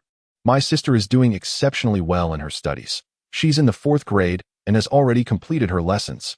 Well, if that were indeed the case, it might be feasible. At noon, when Xiaoqing returned from school, Yichin assessed the situation and found that, indeed, she had covered everything on her own. They arrived at Yichin's rented house, where he retrieved some beverages and items to take along. Once everything was packed, Achi joined them as well. The 4 of them set off in the car, and Yichin was meticulous, resting when tired, thus they did not reach the village until the following morning. Fortunately, the fields were a golden hue, yet the wheat remained unharvested. Upon entering the village, Aunt Lanhua, seated in front of the small shop, fixed her gaze upon their vehicle. "Ah, isn't this Chun? Did you buy this car?" "Yes, I earned a bit of money. The car wasn't too expensive." Upon hearing about Yi Chen's new car, Aunt Lan Hua became quite enthusiastic and brought out a bottle of water. "Ah Chun, hurry home. There has been some trouble." "Trouble?" Yi Chen's brow furrowed as he immediately turned the steering wheel towards the village. Behind him, Aunt Lan Hua clicked her tongue. Remarkable. In just a few days, he has bought a car. Yi Chen has prospered. Arriving at his doorstep, Yi Chen sensed a commotion in the yard and, upon exiting the vehicle, his anger flared. Awang was grappling with a burly man, while two smaller boys occasionally kicked him. Their grandmother and aunt were in tears, desperately trying to protect him. "Fight! Keep fighting! How dare you, Air Mao? Do you think I'll let you off easily?" As Air Mao shouted defiantly, Yi Chen charged in, swinging his fist. Air Mao barely registered the movement before he received a punch, blood gushing from his nose. Meanwhile, Achi kicked the two smaller boys away and sent another sprawling with a punch. "Awang, are you all right?" Yi Chen helped Awang to his feet, casting a cold glare at the burly man. Awang shook his head. "Brother, I'm fine." Behind him, his grandmother and aunt looked at Yi Chen with tear-filled eyes. "Chen, why have you come back now?" Yi Chen turned his head and replied, "Grandma, let's talk later." He then directed his gaze toward the burly man. "Yi Chen gang. If I address you as cousin, it's out of courtesy. Otherwise, who do you think you are to come to my home?" "Chen, you. What about you?" Awang charged forward, wrapping his arm around Yi Chen Gong's neck. "Now that my brother is back, I'm not afraid of you." With that, he threw a punch into Yi Chen Gong's abdomen. Ouch! Yi Chen Gang winced in pain, collapsing to the ground, while Air Mao and the two younger ones stood frozen, not daring to utter a word. Yi Chen scoffed. "Get lost." Air Mao glanced at his son, feeling a twinge of hesitation. But upon seeing Yi Chen pick up a wooden fork, he immediately pulled his son away. The two younger ones scattered in a frenzy. Huzi observed the fleeing crowd, his expression turning cold. "Brother Chen, if you need assistance, just say the word." Yi Chen shook his head. "This is not your concern." He spoke truthfully. Matters within the village should be resolved within the village. Huzi had no ties here, and if trouble arose, it would become problematic. At that moment, Grandma and Aunt had composed themselves and turned to Huzi and Ching Ching. "Chen, who are they?" "Grandma, this is Mihu. Just call him Huzi. This is his sister, Mi Ching Ching, a friend of mine from over there." Yi Chen smiled as he introduced the two to his grandmother. Grandma glanced at Ching Ching and then went inside to grab a handful of candy. "Ching Ching, we don't have much to eat at home. Here, take this." "Thank you." "Grandma." Ching Ching looked at Huzi, who nodded encouragingly, and she thanked her sweetly. "Such a good girl. Come inside and sit." Once inside, Yi Chen surveyed the room inside. "Grandma, what just happened?" At the mention of the incident, Grandma's face clouded with worry. "What else could it be?" "They're just eyeing our piece of land." Yi Chen furrowed his brow. With Air Mao's 2 sons and 4 grandsons, he would not fear them if he were at home. After all, he and Awang could easily handle the 4 younger ones. However, Yi Chen could not stay forever. He would eventually need to leave. Taking a deep breath, he suggested, "Grandma, why don't you all come with me?" "How could that be?" Both Grandma and Aunt protested. "Chen, life outside is not the same as at home. Renting and food all cost money. If our whole family goes, how can we manage solely on you?" Upon hearing this, Huzi raised an eyebrow, feeling a bit stifled. Brother Chen hasn't been gone long, and he already has tens of thousands in savings. Not only can he support a family, but he could even take care of a few more. Yi Chen looked earnestly at his aunt. "Aunt, I've rented a place over there, with a yard, similar to our home. Besides, I've actually made money. The car outside is mine." "A car?" Upon hearing this, Awang dashed outside and quickly returned. It's true, there really is a car outside. At first, they were all preoccupied in the yard due to the quarrel, completely oblivious to the happenings outside. However, upon hearing about the new car, even Grandma could no longer remain seated. Stepping outside, she caressed the vehicle, repeatedly murmuring, "How wonderful! Truly marvelous." As she spoke, her eyes began to glisten with unshed tears. Yi Chen gently supported his grandmother, saying, "Grandma, I believe the wheat outside is ready for harvest. Perhaps we should seek out a combined harvester. But no one else has harvested yet. Finding a harvester will be quite expensive." "Grandma, every day we delay means a loss of earnings for me. That's over 1,000 yuan each day. Who are you trying to fool?" Grandma turned to Ching Ching, believing that children were more trustworthy. "Ching Ching, tell Grandma, can your older brother really earn that much in a day?" "Yes," Ching Ching replied with innocent enthusiasm. "Last time, My brother said your older brother caught a big fish and gave him over 3,000. What? Grandma was utterly astonished, and with determination, she declared, harvest it quickly. I will send your aunt to the town to find a harvester immediately. Grandma, let us go together and buy some supplies as well. Chapter 21. Shopping for clothes with family. There were 4 of them initially, and with the addition of Grandma, Aunt, and a Wang, they totaled 7, just right for a van. A small car would have been insufficient. Of course, Yichin had heard of instances where a van was crammed with over 20 individuals. As they set off and reached the intersection, a man halted their vehicle. It was the same individual who had previously scolded them for taking his family's cage. Chin, you've already boarded the car. Why not come over for lunch? One does not strike a smiling face, and since the man had spoken so amiably, Yichin refrained from uttering any unpleasant words. No, I just returned and have yet to dine with my family. The man chuckled. No worries, come share a smoke. Yichin glanced at him, slightly taken aback. In this day and age, villagers typically smoke Dujianghong or San Juan. Yet his cousin was puffing on a diamond brand. Its price was beyond his knowledge. I don't smoke, and I must head to the town. I'll take my leave. With that, Yichin pressed the accelerator and drove off. Behind them, the man watched the departing vehicle, his expression souring as he spat. Humph. What is so impressive? Yichin drove away, and while it may seem rude, he was well aware of the village's dynamics. People often wore one face in public and another in private. Capable of anything. They could laugh together and then turn around to gossip, but he was indifferent, having no plans to establish himself in the village. As they passed the village entrance, a considerable crowd had gathered outside Aunt Lanhua's home. See, I told you Achin bought a car. You didn't believe me. Did he really purchase it? He has only been gone a few days. Aunt Lanhua scoffed. Wealth can come in an instant.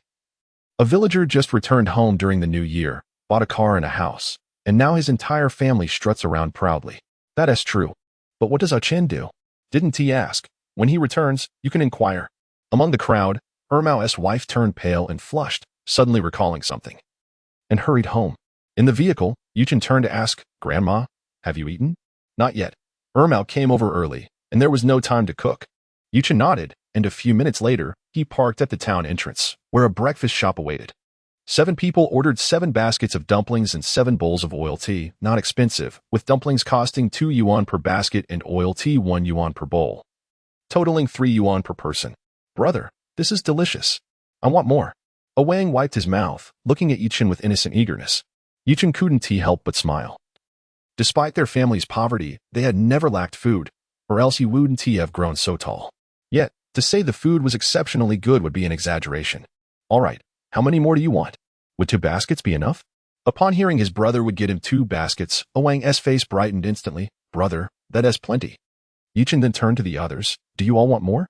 Everyone shook their heads, especially Grandma, who glared at Wang. 3 baskets in total. Can you finish them all? Wang scratched his head, a simple smile adorning his face, silently conveying his intent. I can manage this. He summoned the proprietor for 2 more baskets of buns. Yichin patted Wang on the shoulder, urging him to hasten his meal. For there were matters to attend to afterward. Yichin harbored no concerns about Wang's capacity to consume the food. After all, in this day and age, standing at 6 feet tall was quite impressive. Wang was even more remarkable, towering at 6 feet 3 inches and weighing around 180 pounds. Being young, 3 baskets of buns posed no trivial challenge for him. After their meal, through inquiries, the group arrived at a large courtyard in a back alley, belonging to a family with a harvesting machine. At the entrance, a large black dog barked incessantly, revealing its large fangs as it spotted the newcomers. Yichin, intrigued, exclaimed, Hey, pup, am I going to be prosperous this year? The dog, energetically wagging its tail and barking at Yichin, seemed to respond with fervor.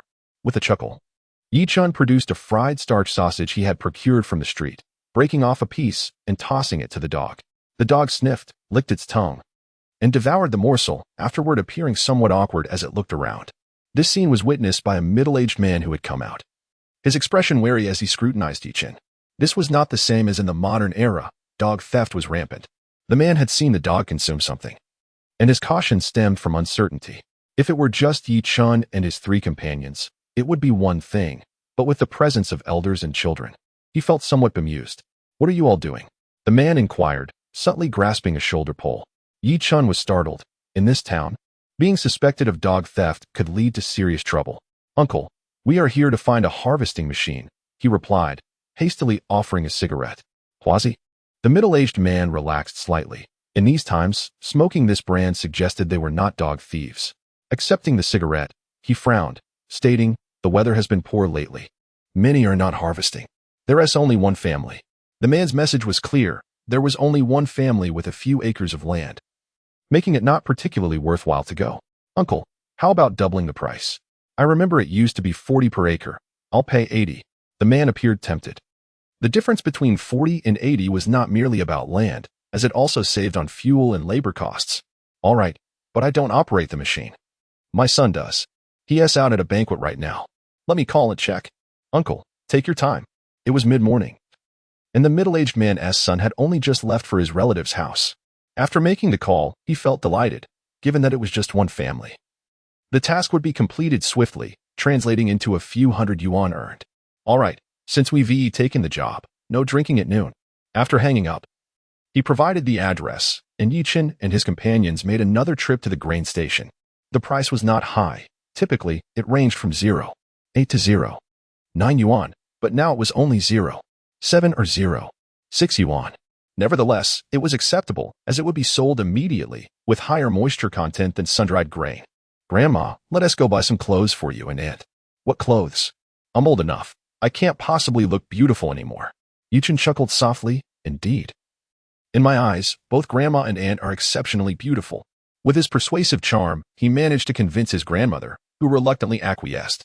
In the town, many items are reasonably priced. The difference can be merely 100 or so, sometimes as little as 20 or 30.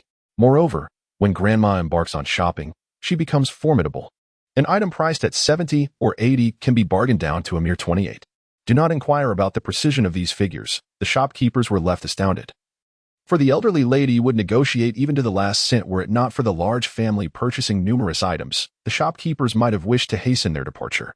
"Thank you, big brother," Ching exclaimed, grasping Yuchen's hand, her eyes glistening with unshed tears. She was remarkably perceptive, understanding the struggles her brother faced alone. Thus, she had only occasionally received new clothes during the new year. At other times, she made do, mending her garments whenever they wore out. "Little Ching, soon you shall live a prosperous life." Ching nodded earnestly, placing her faith in her elder brother and believing that they would indeed enjoy better days ahead. Wang, too, had received new clothing and wore a beaming smile. Yichen pulled him aside. "Brother, what is it? You can handle those two cousins of Ermao's, right?" Wang nodded confidently. "I can take them." Yichen pondered for a moment, on the verge of speaking, but hesitated. "It's nothing." He had intended to suggest that since Wang could prevail, he could confront Ermao at home. However, considering Wang's circumstances, he refrained. Wang was obedient to him, but if he were to voice that thought, it could indeed lead to dire consequences. In a village setting, without any weapons involved, should a fight result in serious injury or worse, it would lead to significant trouble. After completing their shopping, Yichen's face was aglow with happiness. "Let us go home." Chapter 22. Making dumplings. Having purchased some vegetables and beverages, the family joyfully returned home. Upon reaching the entrance of the village, they were once again intercepted. "Oh, Andy, Yichen has bought you a new dress. It is truly beautiful." While purchasing the clothes, Grandma had insisted on refusing, yet now she radiated with delight. "I had expressed my reluctance to buy, but Yichen insisted on dragging me along. At my age, was it not a waste? In my opinion, it would suffice to buy a little something for his aunt and Wang." At that moment, Andy also alighted from the vehicle, her face beaming with joy. Though Yichen was her nephew, they had grown up together, akin to a mother and son. "Oh my, Yaching, you look exceptionally lovely today. If you were to seek a partner now, you would have to be discerning." Auntie Yi Yaching, generally a cheerful person, felt her cheeks flush. "What nonsense. My son is already so grown." This was no mere exaggeration. There were not many in the neighboring villages who possessed such beauty at this age. In my view, with 2 more years of care, she could very well resemble a blooming maiden. This gathering consisted of individuals from the same generation as Yichen Asant, and he naturally could not interject with frivolity. However, observing the men returning from their outings, he noted the shift. Yichen alighted from the vehicle, took out a cigarette, and stepped aside to indulge in a smoke. "Huazi, Yichen is quite remarkable. This cigarette, I have only smoked one with the foreman this year. By the way, Yichen, where are you working now?" Upon hearing this, the jovial women nearby fell silent, for many were involved in labor through connections. having flocked to places rumored to be lucrative. Typically, the inhabitants of a village often found themselves working in the same locale. Yi Chun had nothing to conceal regarding his endeavors. In Quan City, I usually just go crabbing and fishing to earn a little pocket money. This declaration raised eyebrows among many, for they too toiled in coastal provinces, which were indeed affluent.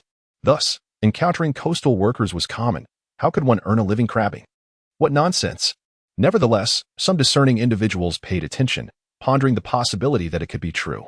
Moreover, was it not said that Yichin had ventured out with Yifugue? They could inquire further. After some light conversation, they soon returned home. Yichin's plan was straightforward. He intended to assess the state of the fields in the afternoon. Have his grandmother inform someone to contract the work out, and then he could depart. Around noon, Aki's father visited for a meal, and before long, the harvester arrived. Hello. I am Gang. You may call me Gangzi. I heard from my father that your family needs to harvest wheat? Indeed. Yichin handed a bottle of water to Chang Gang. Brother Gangzi, let me take you there. We have a total of 5 acres. Please assess it. What need is there to measure?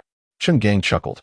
I have come alone, and having harvested wheat for several years, I can estimate the acreage. A rough approximation will suffice. After guiding Chang Gang around the fields, he clapped his hands. That should be about right. Coincidentally, just as they finished inspecting the land, a vehicle from the grain station arrived. Isn't it fortuitous? Just in time to commence work.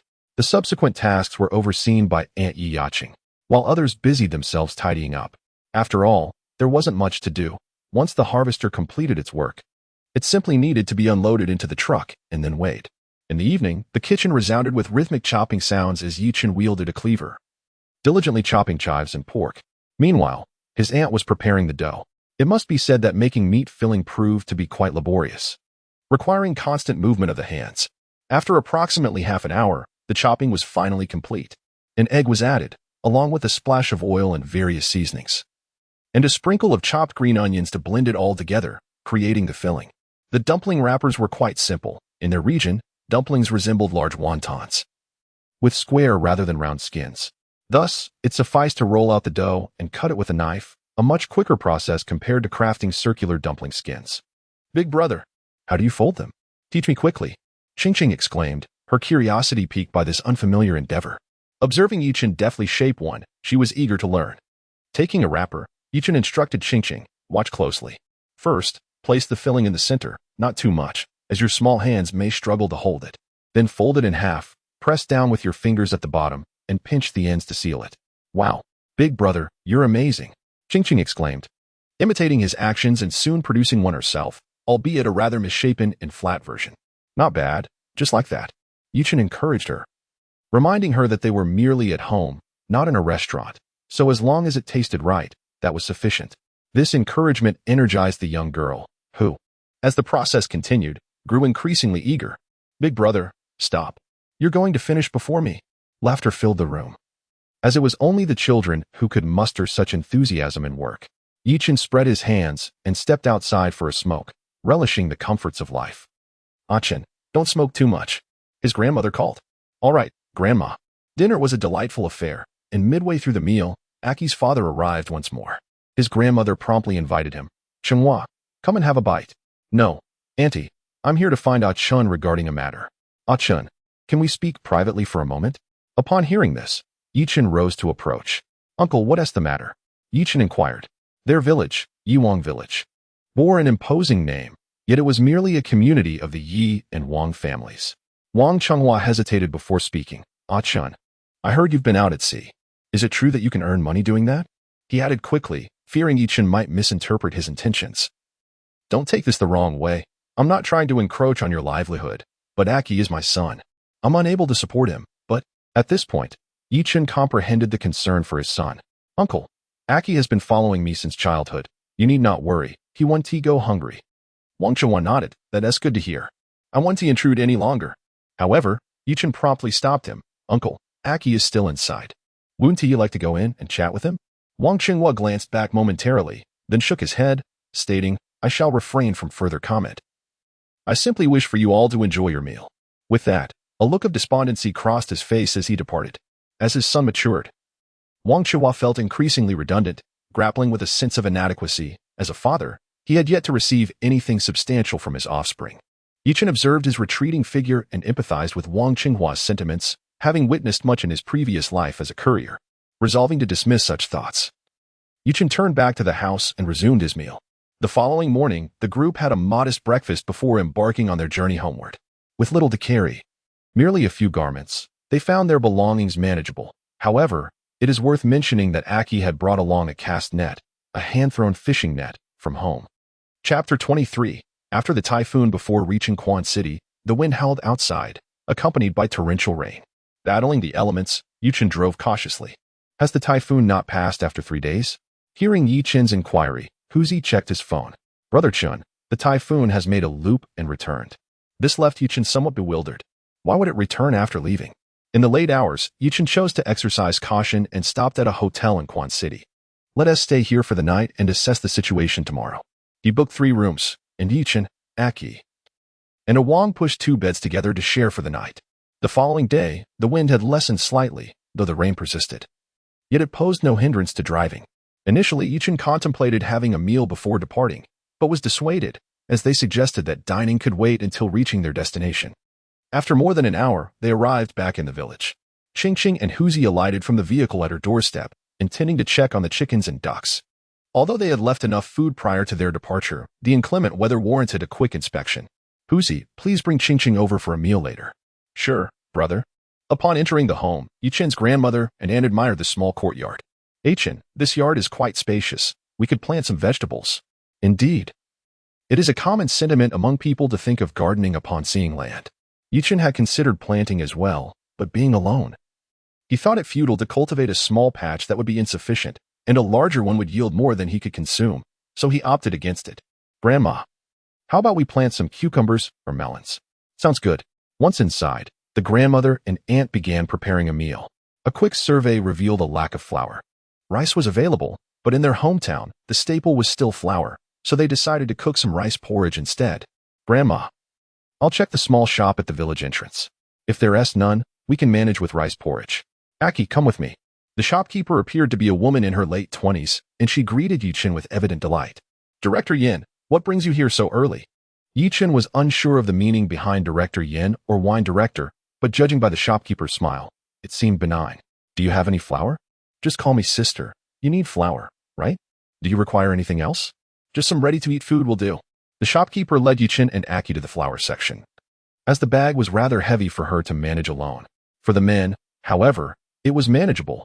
Weighing 60 pounds, it could be carried with ease. I heard from Uncle Me that you were called Yichen, correct? The shopkeeper inquired while packing the food. Indeed. Yichen took out a cigarette, stepped outside delighted. And upon taking a puff, he heard the shopkeeper's voice again. I heard you caught some earth dragons and made a fair sum. Is that true? Yichen raised an eyebrow. Sister, who told you that?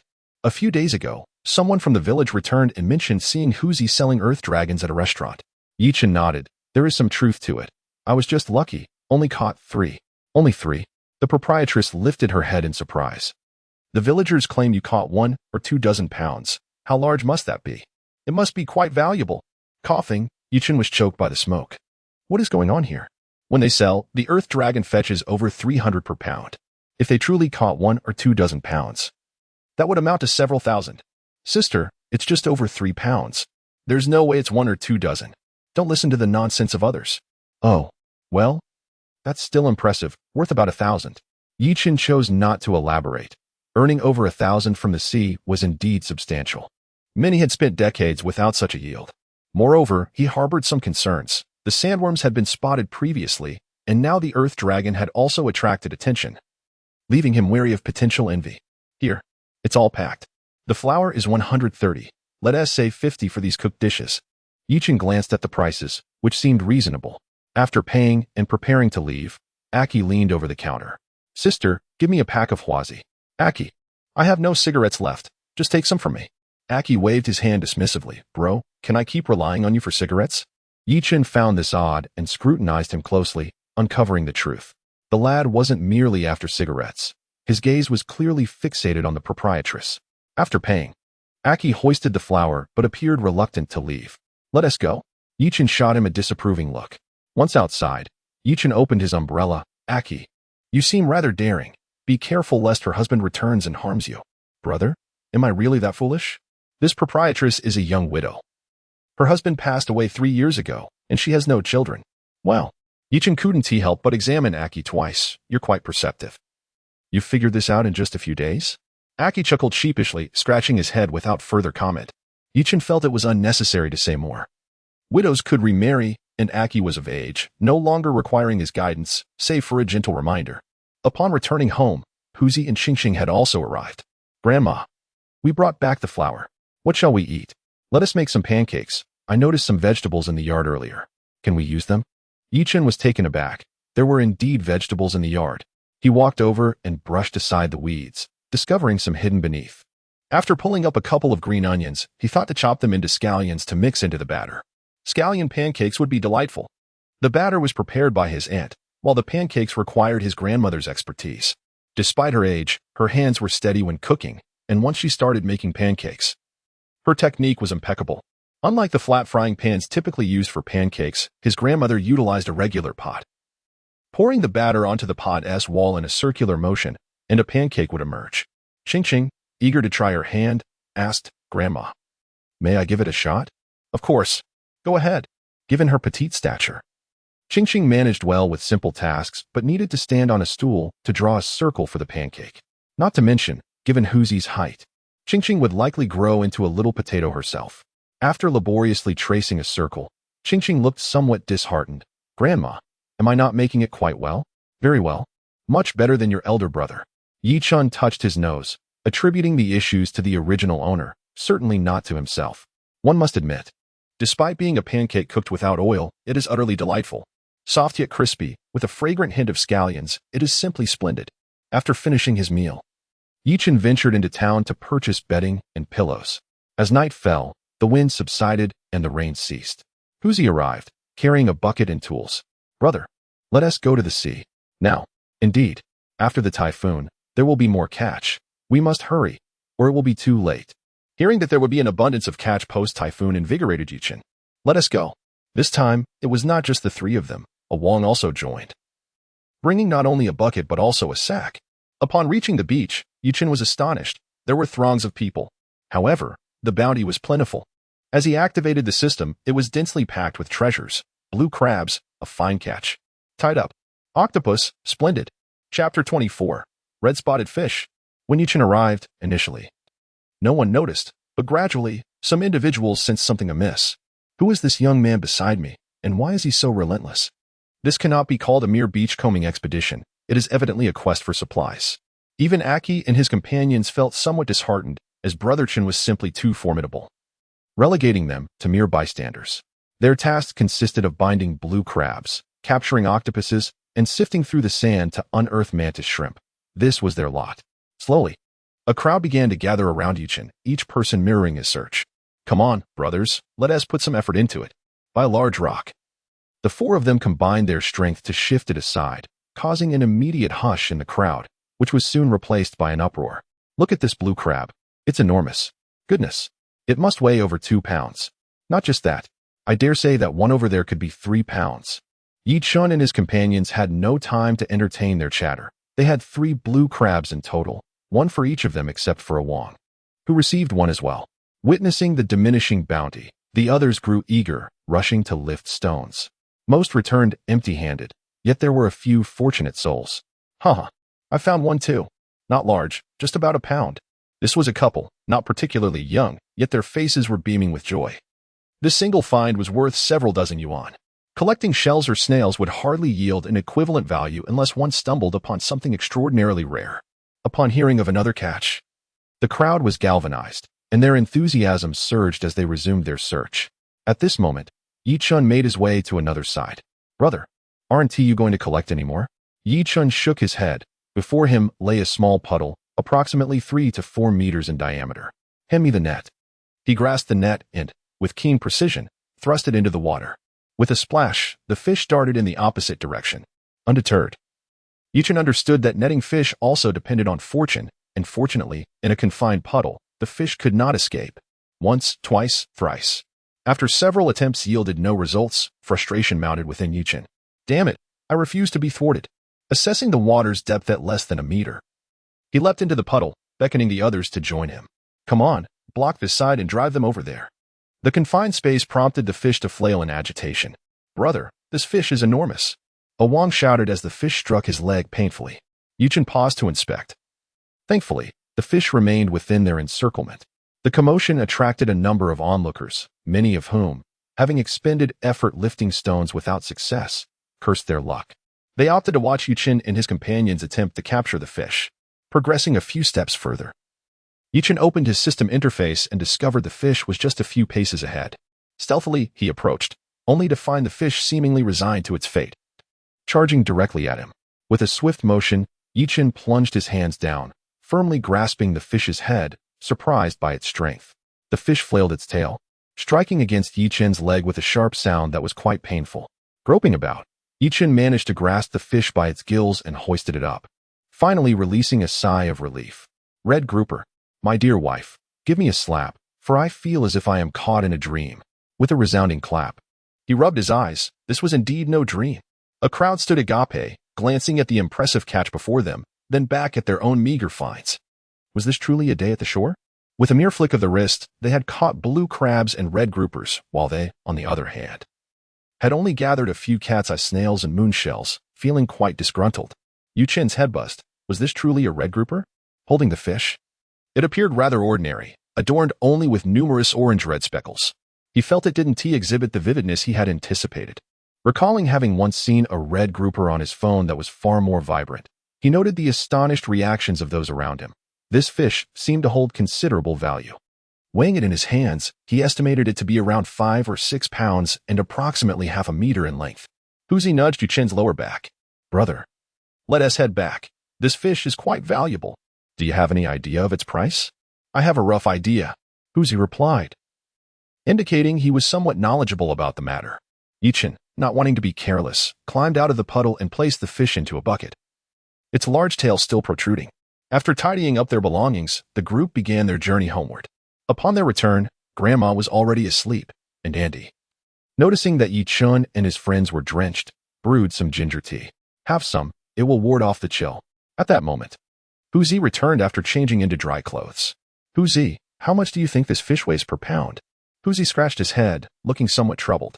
Brother, during the closed fishing season, the normal price is around 1 to 200, but this one is unusually large. Typically, red groupers weigh about a pound. So this one is hard to price. Yichen immediately took out his phone to check, but he couldn't find a specific price. However, he did discover that these fish are generally smaller. This particular fish was known as the red-spotted grouper, characterized by its orange-red spots, with common sizes ranging from 20 to 30 centimeters. Yet, this one had already reached half a meter. Brother, call that shop owner. Didn't she say she would be interested in any good fish we caught? Indeed, Yichen exclaimed, slapping his thigh, disregarding the lateness of the hour. Typically, fish ought to be bled upon capture, but as he had caught it in a puddle, he had bypassed that step. However, it would be even better if it could be sold alive. After dialing the number, Yichen could still hear the chatter on the other end. Boss, I have a wild red grouper here. Are you interested? How big is it? I haven't weighed it, but it's about half a meter long. Upon hearing this, the voice on the other end elevated in excitement. The beautiful boss sounded taken aback. Come to my shop. We're still open. If it's truly half a meter long, we can certainly negotiate a good price. Yichen raised an eyebrow. While her beauty was undeniable, matters of profit should not be taken lightly. Just tell me how much per pound. I want to be mentally prepared. After a brief silence, the other party seemed to be contemplating the price before finally speaking. 600. That is the highest price I can offer. It has been a pleasure collaborating. Yichen set down his phone and instructed, let's get the fish onto the truck, but be cautious. It's 600 per pound. Beside him, his Aunt Yaching swallowed hard, glancing at the red-spotted fish with an expression of disbelief. Is this fish truly worth 600? No, it's 600 per pound. Which means this fish must cost several thousand. Even a 200-pound pig doesn't fetch such a price. Upon reaching the town, the shop was indeed still open. The attendant, whom they had encountered previously, was waiting at the entrance. As Yichen approached, she hurried to greet him. Sir, here to sell fish, I presume? Yichen nodded and signaled for them to bring the fish down.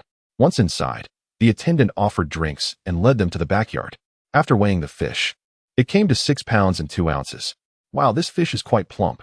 The boss will surely appreciate it. Please enjoy some refreshments. After sipping on ginger tea, which left a slight spiciness in his mouth, Yichen quickly switched to carbonated beverages for a more invigorating taste.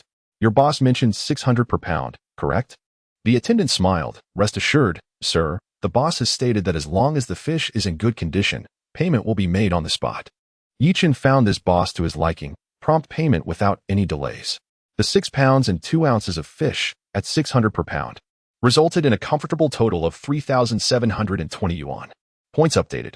Current points 73,630. Inside the store, they purchased some cold dishes and 2 cases of beer. All for a mere 100 yuan. Content. They made their way back. Selling the fish for 3,720 yuan, with a division of earnings, amounted to 186 yuan each. Plus an additional 60 yuan, totaling 246. How about I round it up to 250 for you? The money was distributed, with each person receiving 246 yuan. While Ao Wang's share was given to his aunt. As they enjoyed their drinks and snacks, Tiger looked up and asked, "Brother, are we going to the beach tomorrow? Is the tide good?" "It should be perfect. They say the tides are best on the 1st and 15th days of the month, so it would indeed be splendid." Yichen nodded affirmatively. "All right, then we shall continue tomorrow." Chapter 25. The dog claw snail. The following morning dawned bright and clear, the rain having ceased. Stepping outside, Yichen observed his aunt diligently clearing the weeds in the yard while his grandmother busied herself in the kitchen. To his surprise, it was Ching who was preparing the meal. Standing on a stool, with a stainless steel basin on the stove, she was laboriously frying pancakes with a spoon. After freshening up, Yichen joined her in the kitchen. Upon seeing him, Ching smiled and said, "Elder brother, there are some pancakes on the cutting board. You can eat those first." "Thank you, Ching. You should eat as well. School will start soon," replied Yichen, as he took a pancake and settled down at the stove, taking over from his grandmother. Ching happily enjoyed her pancake. Since it was just Ching and Hu Zi at their home, their grandmother suggested that they all dine together, which would simplify matters. Yichen readily agreed. The previous day's haul from the sea had yielded only a large grouper, while the rest was left behind. Thus, after their meal, the group busied themselves once more, preparing lunch. They had been there for several days, and apart from one meal at the neighbor's house, they had yet to properly feast. Yichen's plan was straightforward. Steam the shellfish that required steaming, boil those meant for boiling, and stir-fry the octopus for a fragrant dish. He also had a roughly 2-kilogram sea bass that could be steamed. At noon, when Ching returned from school, she rushed into the kitchen. "It smells so good." On the cutting board lay a plate of steamed bass, a plate of stir-fried octopus, a plate of garlic clams, and boiled shrimp and flour snails. The garlic had been purchased from a small shop, and they had also brought back a dish of cold pig ears and spicy duck heads. There were precisely 7 dishes. In accordance with the saying from Yichen's hometown that 7 dishes are just right. "Big brother, who made all this?" Ching swallowed hard, her eyes sparkling with delight. Yichen, hands on his hips, replied with pride, "Of course, it was made by me. What do you think?" "Wow, you're amazing, big brother," Ching exclaimed, giving him a hug and a thumbs up. "Let's eat. Let us eat." At that moment, Yichen felt a surge of pride. Having prepared the meal himself filled him with an immense sense of accomplishment. At the dining table, Ching squinted her eyes in bliss as she savored the food. She and her brother had never enjoyed such a feast, not even during the New Year. Hu Zi, on the other hand, was busy with a duck head, slurping as he enthusiastically gnawed at it. Yichen found it amusing and asked, "Hu Zi, is it spicy?" "Hiss, not spicy at all," he replied, chuckling. The chi beside him scoffed, "Is that really not spicy? Just wait until you can't handle it." For Yichen, the spice level was just right, but Hu Zi, having grown up eating mild food with his sister, found it genuinely spicy, albeit delicious. In his hand was a chilled bottle of cola. After finishing the duck head, he took a refreshing sip. Delightful. At the head of the table, their grandmother watched the scene with glistening eyes. The hardships of life had finally come to an end. Her beloved grandson had achieved success. Yesterday, she dreamed of a world that felt ethereal, yet upon waking, everything remained intact, a delightful reality. After finishing their meal, Ching set off for school, while Yichen and his companions prepared their gear for a day at the beach. The recent days had ushered in high tides, attracting numerous beachcombers. However, due to Yichen's encouragement the previous night, some enthusiasts toiled until the early hours, leaving them in less than optimal condition now. "Brother Chun, this won't do. We've been at it for over half an hour, and we've only managed to catch 2 blue crabs." Yichen cast a glance at Hu Zi. Noting his ambitious spirit, 2 crabs weighing over a pound could fetch more than 100 yuan, a bountiful catch for an ordinary household. Yet, this situation was untenable. The beach was strewn with nothing but trivial finds. If it continued this way, fishing would prove a better pursuit. Last night, an elder had inquired if he would fish. But Yichun had politely declined, citing his beachcombing plans. Perched upon a rock, Yichun lit a cigarette, prompting the others to find their own spots to sit. A sense of melancholy enveloped him. The 2 crabs were the only spoils from their arrival, and no further catches had materialized. Initially, a crowd had gathered around them. But seeing their lack of success, they dispersed. After finishing his smoke, Yichun stood up. Let's move to a different area. The 4 of them strolled along the coastline. With each step, Yichun's frustration grew. Only small fish and shrimp remained, confined to puddles, diminishing his desire to continue. Furthermore, leaving the muddy sands behind. The path became increasingly treacherous, littered with sharp stones that made each step a trial. Brother, why don't we call it a day and return at midnight? We might have better luck then, suggested Aki, with Huzi nodding in agreement. This vicinity seemed deserted, devoid of any valuable finds, just stones. With only the occasional small crab hiding amidst the crevices. Only Wang seemed unfazed, treating the venture as a game. Upon noticing Yichun's gaze, he grinned and said, Brother, I'm all ears for your advice. Yichun looked into the distance. Let us walk a bit longer. If we yield no results, we shall head back. After a short while, Yichun felt his legs growing weary, yet his eyes remained sharp. Ahead, he noticed a unique topography, an indentation where the shoreline met the sea at a right angle, forming a steep cliff. Access was limited to the sides, posing challenges, especially for women and the elderly. Let us go down. Huzi hesitated. Brother, locals avoid this place. Is there really anything worth finding? Yichun raised an eyebrow. Precisely because it's neglected, it may yield treasures. When it's crowded, that's when the real scarcity begins. Huzi pondered for a moment, recognizing the wisdom in Yichun's words. With doubts assuaged, Yichun assessed the terrain. Below lay a sizable, flat rock, roughly a meter down, a manageable descent, brimming with confidence. He leaped onto the stone but slipped, landing unceremoniously. Brother Chen, are you all right? Yichun rose, brushing off his backside, grinning through the discomfort. Not hurt. I'm fine. You all come down. Subsequently, Huzi and Aki leaped down one after another, and, predictably, they both landed with a thud, grimacing in discomfort. Brother Chen, is this what you call an uneventful occurrence? Yichun clapped his hands and replied, It is far better to seek joy in unity than in solitude. No need for thanks. What the hell does that even mean? One might think. Just then, the trio witnessed A Wang gracefully descend, landing securely on the rock. Bro, it's really fine. Huzi and Aki rolled their eyes, retorting, You didn't even fall, so what's your point? As they turned their heads, they noticed Yichun brandishing a crowbar.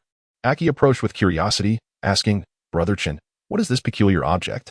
It looks rather unappealing. Can it be sold? Upon hearing this, Huzi chimed in, Wow, that's a massive dog-esque paw shell. Without further ado, Huzi joined in the effort to pry it open. Chapter 26, The Single-Head Abalone. Archie wisely fell silent, though he remained uncertain of the allure of this delicacy. Observing the expressions of the other 2, it was evident that it must possess considerable value. Yichun was familiar with the dog-claw snail, which, while reasonably priced domestically, was regarded as a true delicacy abroad. This creature, a type of barnacle, is also known as the Buddha's hand snail or sea chicken foot, and it has earned the moniker of seafood from hell. These snails grow in clusters and have a penchant for adhering to various objects. Currently, the entire cliff face was adorned with them, were it not for their worth. Yichun would have turned away, as the sight triggered his mild case of trypophobia. Brother Chen, I fear our buckets may not suffice. Tiger remarked as he pried away at the rocks, speaking to Yichun. Yichun shook his head. No time for idle chatter. Hurry up and pry. I'll dive into the water. There is more treasure to be found. In the depths, there were still some abalone, their sizes impressively large. Yichun had often heard tales of a few abalones, dismissing the smaller ones as insignificant. However, the ones before him seemed quite valuable. Yet, these abalones clung tightly to their perches, making extraction challenging. Yichun called out to Ah Wang, Pass me the spade. With the spade in hand, the situation improved somewhat. But Yichun endeavored to be gentle to avoid damaging the abalone. He would often pry open a small gap before slowly inserting the spade, successfully liberating a whole abalone. Goodness! Tiger exclaimed in curiosity, turning to take a look. Brother, this is a double-headed abalone. Yichun waved his hand dismissively. Don't get ahead of yourself. There is an even larger one. Yichen navigated the rocks to another side, straining to pry at a larger abalone, one that surpassed even the size of his palm. To preserve its integrity, he worked up a sweat. Is it truly that large? Tiger's breath quickened. While the dog-claw snail was splendid, the double-headed abalone was even more valuable. Moreover, the one before them was already a single-headed abalone. Be careful, don't damage it. Tiger cautioned. Yichen shot him a glance, of course. I'm aware of the need for caution. Eventually, the abalone yielded to Yichen's persistence, after prodding for a while. He managed to pry it free from the rocky surface. The abalone and dog-claw snails were no trivial matter, unlike the common cat's eye snail found on the beach. After half an hour of effort, their hands ached and arms were sore. Yichen had collected half a bucket of abalone, all substantial specimens, estimating their total weight to be around 20 to 30 pounds. As for the smaller ones, he deemed it unworthy of his time to gather a handful that barely weighed a pound. Seated atop the rocks, the group indulged in the moment, exhaling wisps of smoke, their faces radiating blissful smiles. They had amassed 3 buckets of dog-claw snails, each weighing around 30 pounds, totaling over 100 pounds. Brother, we cannot carry these back to the village. Let us go directly to the town. Indeed, bringing them back would disturb the peace in the future. Besides, there were still dog-claw snails yet to be harvested, and Yichen anticipated another trip. With that thought, he nodded. All right, wait for me a moment. I'll return with the car. Yichen returned to the village with remarkable speed, practically sprinting home. Upon his arrival, he barely had time to converse with his grandmother and aunt before grabbing a few bottles of water from the refrigerator and departing once more. When he returned, he exhaled a sigh of relief. No one had left. The tide had risen, and the water was now up to their thighs.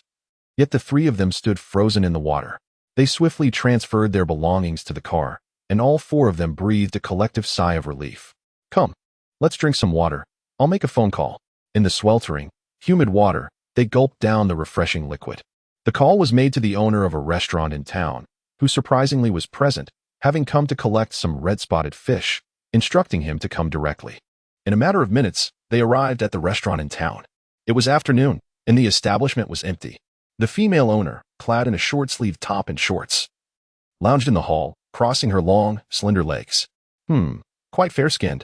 Yichen got straight to the point. Boss, we have some excellent goods this time. My companions and I have gone through quite an ordeal for these. The owner, smiling warmly, handed him a business card. An old business partner, if you don't mind. Just call me sister. Yichen glanced at the card, noting that the owner's name was Lin Wanwan. Then I'll call you Sister Lin. My name is Yichen. And you can call me Xiaochen. All right, Xiaochen, she replied. Where's the goods? Let me see. Upon hearing goods, Yichen opened the trunk, and the 4 of them each carried a bucket into the hall. Sister Lin, these abalones are large, and these dog-claw snails are freshly gathered. Lin Wanwan's eyes sparkled. She could immediately tell that these abalones were wild. Such size would certainly attract buyers. Once placed in the city shops, they would become a signature item. Xiaochen, I will take them all. The price for double-headed abalones is 350 per pound, 200 for 3-headed, and 120 for 4-headed. What do you think? She did not mention the price for single-headed abalones, as it was evident that there were none among the lot. Yichen nodded in agreement. The absence of single-headed abalones due to his own concealment of them. Fine, sister, what about these dog-claw snails? Lin Wanwan examined the 3 buckets of dog-claw snails and replied after a moment's thought. The large ones are priced at 45, and the small ones at 30. How does that sound? That works. Soon after, 3 chefs, 2 waitstaff, and a cashier emerged to sort the items. Meanwhile, Yichen and Lin Wanwan chatted while sipping tea. About 10 minutes later, the sorting was completed. The prices were as follows: 4 pounds and 2 ounces of double-headed abalones for 1, for 170. 7 pounds and 7 ounces of 3-headed abalones for 1, 540, and 9 pounds and 1 ounce of 4-headed abalones for 1, 092. The large dog-claw snails weighed 91 pounds, totaling 4, 095, and the small ones weighed 32 pounds, totaling 960. In total, the sum amounted to 9, 157. Points updated. Current points 82, 787. A commendable figure indeed.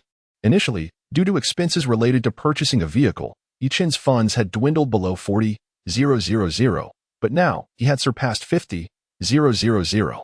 After completing the transaction, Yichen felt it prudent to take his leave. Before departing, he inquired once more, "Boss, what is the current price for single-headed abalones?" Lin Wanwan was taken aback. Single-headed abalones? Little Chin, do you have any single-headed abalone? It's not sold by weight. One could be worth tens of thousands. Yuchen shook his head. It's not like that. I just wanted to ask, so I'll have a rough idea if I come across it next time.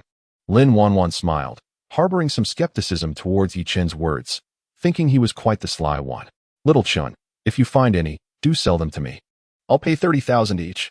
Definitely next time. Once back in the car, the group felt a surge of excitement. Brother Chen, 30,000 each? Why not sell it? Don't rush. I'll ask around later. Perhaps we can get an even higher price. For now, let us divide the money. Yi Chen pulled out the cash and opened his calculator. Income is 157. 5% is 457. 85 plus 60, that totals 517. 85. All right, everyone gets 520. Sound good? No problem. No problem. Awang was also quite pleased, happy to be earning again. Huzi even gave the money a kiss, feeling that following his brother was bringing brighter prospects. As for the stockpiling, he was well aware, a feast is still a feast, and he could differentiate between the two. Upon returning to the village, Yichen grabbed 2 boxes of drinks and entered Grandpa Mi's house. Chapter 27. The Exorbitant Abalone Xiaochen. What brings you here with more purchases? Aunt May smiled, a hint of playful reproach in her tone. Yichen discerned that her sentiments were not rooted in discontent. In Chinese culture, the principle of reciprocity is highly esteemed. Yichen believed that merely seeking favors without offering anything in return would ultimately erode the bonds of friendship. Aunt May, it has been a few days since my last visit. I came to see you and, by chance, to consult with Grandpa about a matter. Aunt May's expression brightened. The art of conversation is a delicate craft. Had he stated plainly that he sought Grandpa's assistance, Aunt May might have felt superfluous. However, the inclusion of by chance conveyed a different nuance. Very well, I shall summon the old man. Moments later, Grandpa descended from the upper floor, his countenance still somewhat grim. Grandpa, what troubles you? Grandpa Mi glanced at Yi Chun, sighed, Do not mention it. Today's fishing expedition yielded nothing but disappointment. Such a trivial matter. In a couple of days, I shall accompany you, so you can indulge in the thrill of the catch. That is your promise. Grandpa's mood lifted instantly. Speak. What is it you wish to discuss? Grandpa, I would like to inquire about the current market price for single-headed abalone. Single-headed abalone? Grandpa Mi smacked his lips. That is hard to say. Allow me to make some inquiries. Please wait a moment. With that, Grandpa began to operate his phone, dispatching inquiries to various groups. Before long, the chat erupted with activity. Professor Mi, do you have single-headed abalone? Is it true? The inquiry from Professor Mi was likely a mere formality. Single-headed abalone is exceedingly rare, hardly more common than the larger yellow croaker. Observing the flurry of messages, Grandpa Mi raised an eyebrow and turned to Yi Chun. Do you possess any? If not, this could be troublesome. Indeed, I do, Yi Chun exclaimed and dashed out, returning shortly with a bucket in hand. Grandpa examined the contents and began to leap with excitement, hardly resembling a man in his 60s. Come, Xiaochen, place your hand next to it for a photograph. After capturing the moment, he retrieved the abalone and weighed it on an electronic scale. To their astonishment, the weight registered at 703 grams. Grandpa snapped another photo and shared both images in the group, captioning them with, Judge for yourself. If the price does not align, I shall not sell. It must be noted that as a professor, his acquaintances were indeed remarkable, and the group was now abuzz with excitement. 703 grams. Is this abalone wild? Upon seeing someone question his authenticity, Grandpa Mi bristled. Yichen was well aware that a destitute child like him could hardly afford farmed abalone. I assure you, it is a genuine catch from the sea. Please offer your price. 30,000. Professor Mi, I'll take it for 30,000. 30,000. What a joke. Professor Mi, I bid 40,000. It must be said, the individuals in the group were quite formidable. When presented with a rare find, they were eager to compete. For such sizable wild abalone is indeed a rarity. Over 700 grams, and still a local variety. It truly cannot be guaranteed to yield even one in a year. A heated discussion ensued in several groups, with the elder man busily engaged yet wearing a beaming expression. Yichen profited, and he gained face, a win-win situation. Within mere minutes, the price surged to 58,000. However, soon after, a young master from a coastal city proclaimed it was for his grandfather's birthday celebration, instantly escalating the price to 66,000. The group he was in paused momentarily before someone tentatively raised it again, pushing the price to 70,000. 88,000. As this figure emerged, the group fell into silence. The elder me wished to probe further and disseminated the information to other groups, but upon hearing 88,000, interest waned, with many stating they would surely participate next time. Once the price reached 88,000, the young master promptly transferred the funds, and ultimately, the abalone was air freighted to the deep market. During dinner that evening, Yichen received an 88,000 transfer from Chu Ping. After accepting it, Yichen promptly sent 2,000 back. Contribution value updated. Current points 170, 787. Real-time contribution value exceeds 100,000. System updating. Estimated update time, 10 hours. Yichen glanced at it and redirected his thoughts. Come, let us share the earnings. Yichen proceeded to register for a payment application and linked it to his bank card. This software was owned by Huzi, yet absent from Aki's device. Once Aki completed his registration, Yichen transferred 400 to each of them. Aunt, this is for a Wang. Please accept it. Aunt Yaching trembled slightly as she held the money. Aiken, don't frighten me. Quickly take this back. Huzi and Aki also turned to Yichen. Brother Chen. Why so much money? Today, that single abalone sold for 88,000. This is all profit, so take it. Also, Aunt, a Wang worked alongside, and I want to shortchange him. Just accept it. Hearing this, the group felt considerably reassured. The grandmother's eyes sparkled with joy as she continuously served Yichen more food. Aiken, eat more. Earning is crucial, but don't overexert yourself. After finishing their meal, they rested for a while.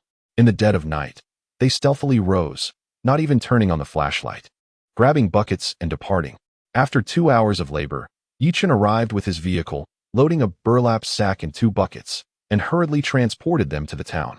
At the town, a young girl stood at the restaurant entrance, yawning repeatedly. Seeing Yichen's car approach, she instantly perked up. Yichen got out and greeted her. Thank you for your hard work. Waiting so late. Not at all, not at all. The girl waved her hands. Anyway, we get a day off tomorrow, thanks to you. Come inside. The dog claw snails had already been sorted. The larger bucket held 23 pounds, while the smaller one contained 105 pounds. The prices remained the same. The larger sold for 1,035, and the smaller for 3,150, totaling 4,185. Calculating, each of Huzi and the others received 260 yuan. Brother Chen, I can hardly believe this is real. In the courtyard, the 4 of them set up a small table, reheating some leftover dishes, commencing their 4th meal. Whether one believes or not, follow me, brother. Can I ever lack your presence?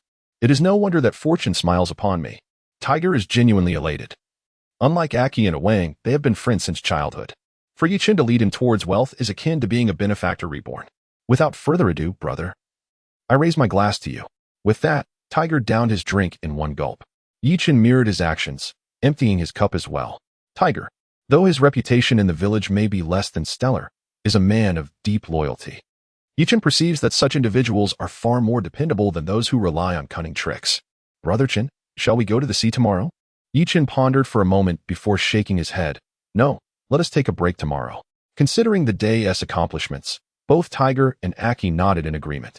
As for Wang, it was quite simple. Whatever Yichen said was indeed correct. Yichen had the desire to continue. Yet the strain on his arms and hands was unbearable. Despite Tiger and Aki's eagerness, their motivation stemmed from financial gain. Risking their health for money would be detrimental. Furthermore, their current rate of earning was truly commendable. Yichen contemplated purchasing some seeds for planting tomorrow, believing that homegrown vegetables would undoubtedly surpass those bought from the market. Chapter 28. The little dog Dahuang. Early the next morning, after finishing breakfast, Yichen checked the system. The update was complete, and the additional content was minimal, just one item, the Eye of Perception. Eye of Perception. Within a 30-meter radius, one can see through objects. Living beings no longer appear as mere silhouettes. This ability can be upgraded. The next level extends the range to 40 meters and requires 20,000 points. Yichen glanced at the information. It was quite straightforward. As for upgrading, there was no immediate need. He got into the car, preparing to head into town. Chengge, wait a moment. I'm coming too. Huzi, what do you need to go for? Huzi chuckled. Qingqing asked me to buy some 4th grade materials for her. 4th grade? Yichen raised an eyebrow. Isn't Qingqing still in 3rd grade? Well, it's summer vacation. Qingqing said she has already mastered 3rd grade material and wants to get a head start. Goodness. Yichen was genuinely surprised. This quiet little girl turned out to be quite the overachiever. He recalled his own childhood. where summer vacations were filled with play, and homework was often crammed in at the last minute before school resumed. All right, let us go. Once in the car, Huzi started chattering again. Chingu, just drop me off in town. I need to see if there are any chick seedlings to buy and raise. Sure. If you find any, grab some for me too. I'll pay you back. Come on, what are you saying? How much can chick seedlings cost? If I charge you for that, how could I ever show my face at your place for dinner? Yichin chuckled. Then I won't say much more. Just don't buy too many. It's just to keep my grandmother occupied. It's not good for her to have nothing to do at her age. Understood. Arriving in town, Yi-chun dropped Huzi off and headed to a seed and pesticide store, purchasing seeds for cucumbers and melons. Turning around, he spotted loofah seeds. Excellent. I have a deep appreciation for loofah. One plant can vine out and provide enough for a family. He then found another vendor and bought tomato, eggplant, and chili seedlings. Soon, he envisioned delicious dishes like chili scrambled eggs and braised eggplant. After wrapping up his errands, he decided to buy 2 fans. Summer had arrived, and with the sun shining, the heat could be unbearable without a breeze. He called Huzi, who had also finished his tasks. After picking him up, Yuchen hurried back home. Grandmother, look at what I've brought back. Upon seeing the items Yi-chun had gathered, his grandmother beamed with joy, calling for his aunt to help. Seedlings should not be left out for too long as they could perish. Taking advantage of the cool morning, his grandmother and aunt began digging holes to plant them, while Wang was in charge of watering. Achin, ask Huzi if he can find some bamboo to cut. We need some for the loofah and cucumbers to climb on. After reaching out to Huzi and explaining the request, Huzi wasted no time, grabbing a machete and rope before setting off. The bamboo around the village was quite suitable, not too thick, perfect for supporting the plants. With a determined swing of the machete, Huzi struck at the base of a bamboo stalk. As Yuchen lifted his head, he sensed something was amiss, prompting him to activate the system and abruptly tug on Huzi. Brother Chen, what's wrong? Huzi inquired, his voice laced with confusion. Yuchen, feeling a pang of fear, pointed upwards. Upon seeing what was above, Huzi broke into a cold sweat. A bamboo viper. It's a Zhou Yiqing, the bamboo viper. With its coloration closely resembling that of bamboo and a red-tipped tail, or a triangular head, making it difficult to detect among the bamboo thickets. The very viper in question was perched atop the bamboo Huzi had just felled. Should it fall, the consequences could be dire. Huzi, let us switch to the other side. Yi-chun harbored a deep-seated apprehension towards serpents, and now, knowing this was a venomous snake, he was too frightened to even deactivate the system. After laboriously chopping down a dozen bamboo stalks, the two decided to cease their efforts. Yi-chun pulled at the rope, finding it quite strenuous. At that moment, the utility of the rope became apparent. Once secured, they found it considerably easier to drag their load. On their return journey, as they passed by Uncle Mi's house, Aunt May called them over. Come in. She beckoned. What brings you here, Aunt May? Yuchen inquired as he stepped through the door. Do you want a dog? My eldest daughter's dog just had 7 pups. She gave most away, but 2 remained unsold, and she brought 1 here. Yuchen glanced towards the entrance, where a small dog was tethered with a rope thicker than the dog's leg. Has this violated some sort of rule? Aunt May, this dog is quite adorable. Why don't you keep it? Aunt May chuckled. If it were a small breed, I would, but this one is large, and my husband and I can't manage it. My daughter said this dog is called, what was it? Kun something? Kunming dog? Yichen suggested. Yes, that's it. What do you think? Do you want it? To be honest, Yichen felt a tug at his heartstrings. In his past life, he had learned about dogs, and this breed, if properly trained, could serve as a working dog. The Kunming dog, also known as the Kunming wolf dog, boasts a substantial physique, which could pose a risk for elderly owners. It wasn't a matter of aggression, but rather that a large dog could inadvertently cause harm during play. Aunt May, I quite fancy this dog. Are there any special feeding instructions? Yuchen asked. Not really. It can eat what we eat, but avoid giving it fish and small bones, as they could get stuck, she advised. Understood. Yichen stepped forward to untie the dog, which was unafraid and eagerly licked his hand. Once freed, the puppy sprang into a frenzy, bounding about and occasionally crouching with its front paws, barking excitedly at Yichen. Yichen recognized this as the puppy's invitation to play, its little tail wagging furiously like a windmill. The young of mammals are typically endearing, and this puppy was no exception, especially one so small, with its head and tail barely measuring a palm's length. Both the elderly and children found it irresistible. Yichen, filled with playful spirit, gently tugged at the puppy's tail, which prompted it to twist around and attempt to nibble at him. While it was preoccupied with its tail, Yichen seized the moment to stroke its ears, causing it to turn its head forward, seemingly caught in a flurry of activity. Then, as Yichen continued to caress its tail, the puppy twirled. And in a delightful twist of fate, it began to spin wildly in place. As it spun around, it suddenly tumbled to the ground, barking at Yichen. All right, all right. Aunt May cast a disapproving glance at Yichen. If you like it, take it with you. Very well, I shall return to visit you. The puppy continued to bark, tugging insistently at Yichen's pant leg. With a deft motion, Yichen grasped the pup by the nape and lifted it up. Instantly, the little creature fell silent, gazing at him with wide, pleading eyes. Let us go. I shall take you to your new home. Cradling the puppy in his arms, Yichen returned home with great delight, having taken a liking to this little dog. Upon reaching home, he set the puppy down, and it immediately sprang into a frenzy, dashing toward the cardboard box where the chicks were kept, barking incessantly. Suddenly, a swift reprimand sent the pup glancing at Yichen before it obediently scampered to the side, lying down with utmost compliance. At that moment, the framework they were constructing was nearly complete. The cucumber trellis was quite simple. The bamboo poles were too long, so they were cut into 2 sections and arranged at an angle, one after another, with a crossbeam added. As for the loofah trellis, it was even easier. Simply constructed in the yard. Ah-chun, is this little dog the one you brought home? Indeed. Aunt, what do you think of naming it Dahuang? Yi Ching nodded in approval. Sounds good. But it's rather common, you know. In the countryside, dogs typically have a few standard names, like Dahuang, Dabai, or Xiaohei. After a midday meal, Yichen took a short nap. Upon awakening, he found Hu Zi and Chi animatedly discussing something in the courtyard. Upon stepping outside, he discovered they had caught 2 female blue crabs, which thrilled them to no end. It was worth noting that lately, their coastal excursions had yielded little success, with Yichen finding most of the treasures himself. The blue crabs were placed in a basin, while outside, Dahuang bared its teeth at the crabs. The moment the crabs moved, they startled, retreating with alarm. Chapter 29, Training the Beach Dog Achi, Tiger.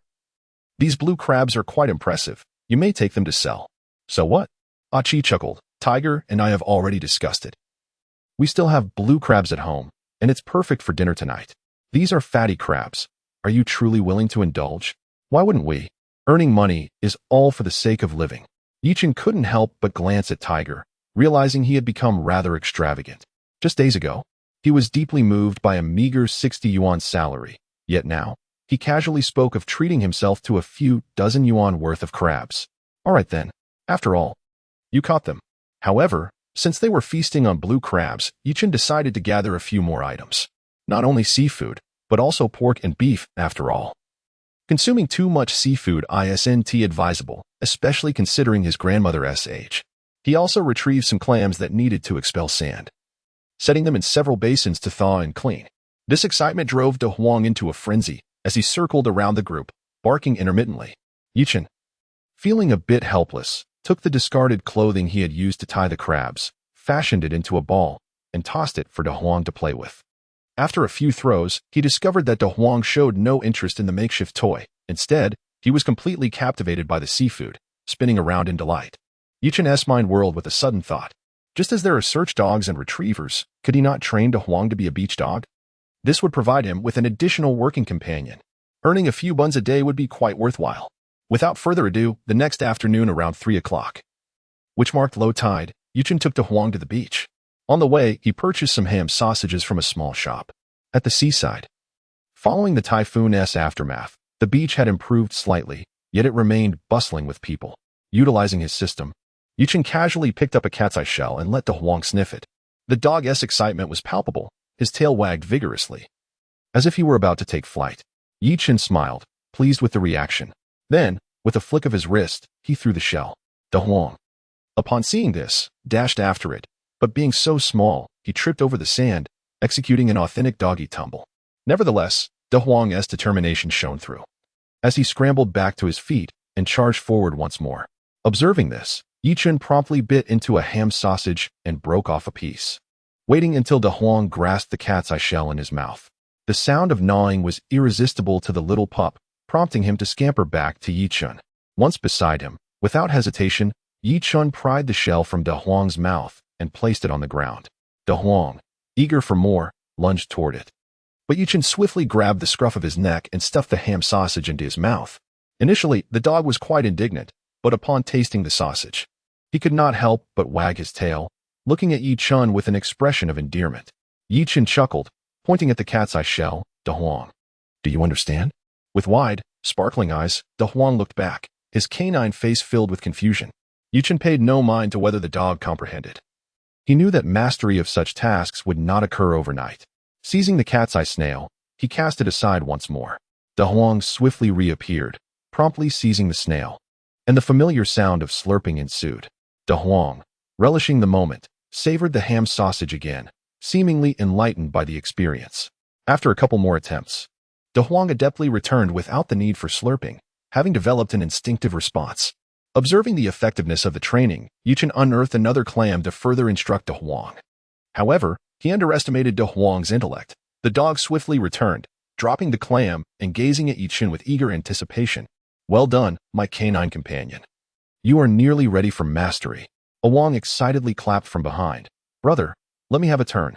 Yi Chun handed the ham sausage to Huang, then moved aside to share cigarettes with Hu Zi and Chi. Do you think this will work, Brother Chen? Yi Chun exhaled a smoke ring. Success is contingent upon effort, and this dog is quite clever. Who can say for certain? Indeed, the three of them sat upon the sandy shore, watching Huang's joyful visage not far away. This scene elicited a genuine smile from Yi Chun. This was life, the life that bustling city dwellers yearned for. The sun hung low in the west, casting its golden rays upon the sea, which sparkled with the caress of the sea breeze.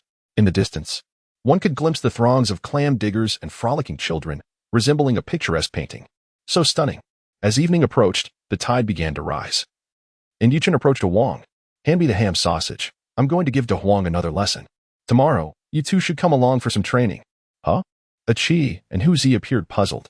Brother Chen, aren't you training tomorrow? Yi Chun nodded. I promised old me I would accompany him fishing. One must honor their word. Subsequently, Yi Chun located a clam hole and gestured to De Huang, who fixated intently on the opening. As Yi Chun produced a sand shovel to begin digging, De Huang eagerly joined in, and soon, a clam was unearthed. After feeding De Huang a piece of ham sausage, he turned to the three. Have you grasped the concept?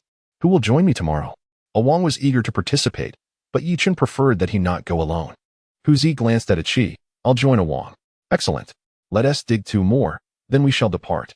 The following morning, Yi Chun and Chi rose early. Upon stepping outside, they found Old Me brushing his teeth at the doorway.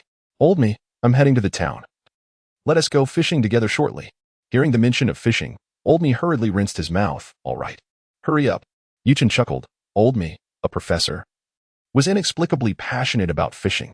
Upon reaching the town, they sought out the fishing tackle shop. Boss, we would like a set of surf casting rods. Hearing they were there to purchase fishing rods, the owner beamed and began inquiring, what price range are you looking for? Yi Chun felt flustered. He wasn't an aficionado of fishing, having only accompanied Old Me once before, and was quite unfamiliar with it all. Would a few hundred yuan suffice? Upon hearing this, the owner chuckled heartily. You two must be novices. While there are rods available in that price range, I can only say they suffice for a few casts. If anything goes awry, don't come looking for me. Goodness. Yi Chun came to realize that items worth merely a few hundred yuan were nothing but trash. What was the point? Boss, how much does an authentic set cost? 2,000 to 3,000 yuan should suffice for fishing by the seaside. Yi Chun nodded in agreement. Let us do this. I'll take a set for 5,000 yuan. Furthermore, I will definitely return in the future, so do not try to deceive me. Just because I am unfamiliar with this does not mean others are as well. Previously, when quoted 2,000 to 3,000 yuan, the boss had been worried that these two might flee, as they appeared rather youthful. Yet now, they were asking for 5,000, a substantial sum in their establishment, equivalent to several months' salary for an average person. The boss beamed with delight. Rest assured, this price is the finest we offer. There will be no issues, if any arise. You can come to me. After a series of negotiations, the expenditure exceeded 5,000, accumulating to over 6,000 with the addition of a fishing box and other accessories. Noticing that they were novices, the boss generously gifted them an exclusive manual he had printed, detailing the appropriate line and hooks for various sizes of fish. Upon returning to the car, Yi Chun handed the items directly to Aki. Here, take this. Chapter 30, The Tigerfish Ah? Achi was a bit bewildered. Jingu. Did you buy this for me? Indeed, I already have one. It's in the back seat. Achi glanced back and, to his surprise, saw a fishing rod he hadn't noticed upon arrival. When did you get this? Moreover, it seems rather expensive. I acquired it yesterday. No time to chat. Let us head back. Yichen shifted gears and began driving home. The fishing rod was a sea rod he had exchanged for at the system shop, costing him 100,000 points. Initially, he thought it was merely a rod, with the rest being his responsibility to procure. However, he was pleasantly surprised to discover that it was a complete set, including line, reel, and an array of accessories. The only drawback might be its relatively short length. Just over 2 meters but under 3, which could be less comfortable than a shore fishing rod. Yet, the principle of fishing remains the same. The fish bites the hook, and then you reel it in. The plethora of options merely serves to enhance the probability of a catch. In this regard, Yichen could directly observe the fish's location, rendering extensive deliberation unnecessary. Furthermore, with the current trajectory of events, acquiring a boat in the future would be imperative. A longer rod could prove cumbersome. In essence, Yichen had yet to recognize significant advantages in this sea rod. The reel, however, was particularly enticing. The system provided an electric reel, distinct from ordinary ones, as it resembled a rectangular box with only a power interface and a brake button accessible from the outside. All other functionalities were displayed on a small screen. And changing the fishing line required opening the box for internal adjustments. Upon returning to the village, Yichen found the elder already prepared, eagerly waiting at the entrance. Upon seeing Yichen approach, he quickly greeted him. "Let us go, we'll take the tricycle." As Yichen entered the courtyard, he was taken aback by the impressive array of equipment, far superior to what he had seen before, complete with an oxygen machine and a large plastic fish tank. "Grandpa, I've brought my own fishing rod." Yichen promptly informed him upon noticing the 2 sets of rods the elder had prepared. "Not a problem." The elder waved dismissively. "Keep it as a backup." In his eyes, the rod Yichen purchased was likely not of exceptional quality and might even break during use. Upon reaching the seaside, Yichen assumed he had arrived at an early hour, only to find several individuals already present. A few cars were parked in the distance, one being an Audi A6, a sign of considerable affluence in these times. It seemed that Grandpa Mi was quite familiar with these individuals, as he approached them to exchange pleasantries. "How is it going? Any bites? How many have you caught?" The customary inquiries left another elderly gentleman momentarily perplexed, prompting him to gesture repeatedly. "Just arrived. Just cast the line." Grandpa nodded in understanding, subsequently finding an unoccupied spot to fish. Yichen positioned himself a few meters away from the elder. The bait, a type of shrimp brought by the elder, was affixed to Yichen's hook. As he casually cast his line, his eyes lit up with excitement. He couldn't help but admire the fishing rod. The feel of it was impressive, superior to that of the elder's rod, allowing for remarkable precision in casting. Before Yichen could ponder for long, the fishing line suddenly tightened. A quick glance revealed that it was manageable, not too large. Trusting the system implicitly, he clicked to reel in on the screen. A sea bass weighing around 6 or 7 pounds was effortlessly pulled up. This scene left the gathered anglers in sheer astonishment. What extraordinary luck! To catch a fish right after casting the line? Hadn't this young man just arrived? Moreover, a fish weighing 6 or 7 pounds. Wasn't he concerned about it coming off the hook? Not far from him, Aki, who initially intended to cast his own line, rushed over upon witnessing Yichen's success. "Brother, I'm coming." Removing the hook, Aki hurriedly cradled the fish and ran to the elder's cart, depositing it into the fish tank. Just as he turned to return, he saw Yichen reeling in another fish. This one was smaller, measuring over 30 centimeters and weighing around 3 or 4 pounds, a spring fish. This species closely resembles the yellow croaker, being its cousin within the stonefish family. Yet their market values differ significantly. This time, Yichen instructed Aki to fill the fish box with water instead of taking the fish to the tank, to spare Aki from unnecessary fatigue. With a 30-meter range of visibility, he seemed almost superhuman, capable of discerning the fish without merely glimpsing their silhouettes. This ability surpassed even the most advanced fishing rods. Upon his observation, he noted the presence of a smaller species, the stone 9. Previously, Xiaomi had mentioned that this fish, weighing around 71 pounds, was quite precious, far more valuable than sea bass or other common catches. However, due to its smaller size, Yichen opted not to use a whole shrimp for bait, but rather a small piece of shrimp tail on the hook. Under Yichen's keen gaze, as soon as the bait was cast near the fish's mouth, it was immediately taken. With a swift pull, the fish was brought up. Aki, witnessing this, hurried to assist with the unhooking. Aki wait, but it was too late. A sharp fin jabbed Aki, causing him to yelp and drop the fish, dancing around in pain like a monkey. Old Me glanced over, furrowing his brow. Young man, quickly go to the side and rinse it with urine. It will alleviate the pain considerably. Aki, eager to heed the advice, quickly turned to unfasten his pants. Remarkably, it did help. Is it still painful? Ask me. Much better. Aki replied while adjusting his trousers. Yichen shook his head. If it's unbearable, return home and see a doctor. It's fine. Chingu, let us continue fishing. Yichen felt a twinge of concern and consulted Old Me, relieved to learn it was merely pain. Resuming their fishing, within the next 10 minutes. Yichen reeled in over a dozen stone 9 fish, managing the unhooking himself.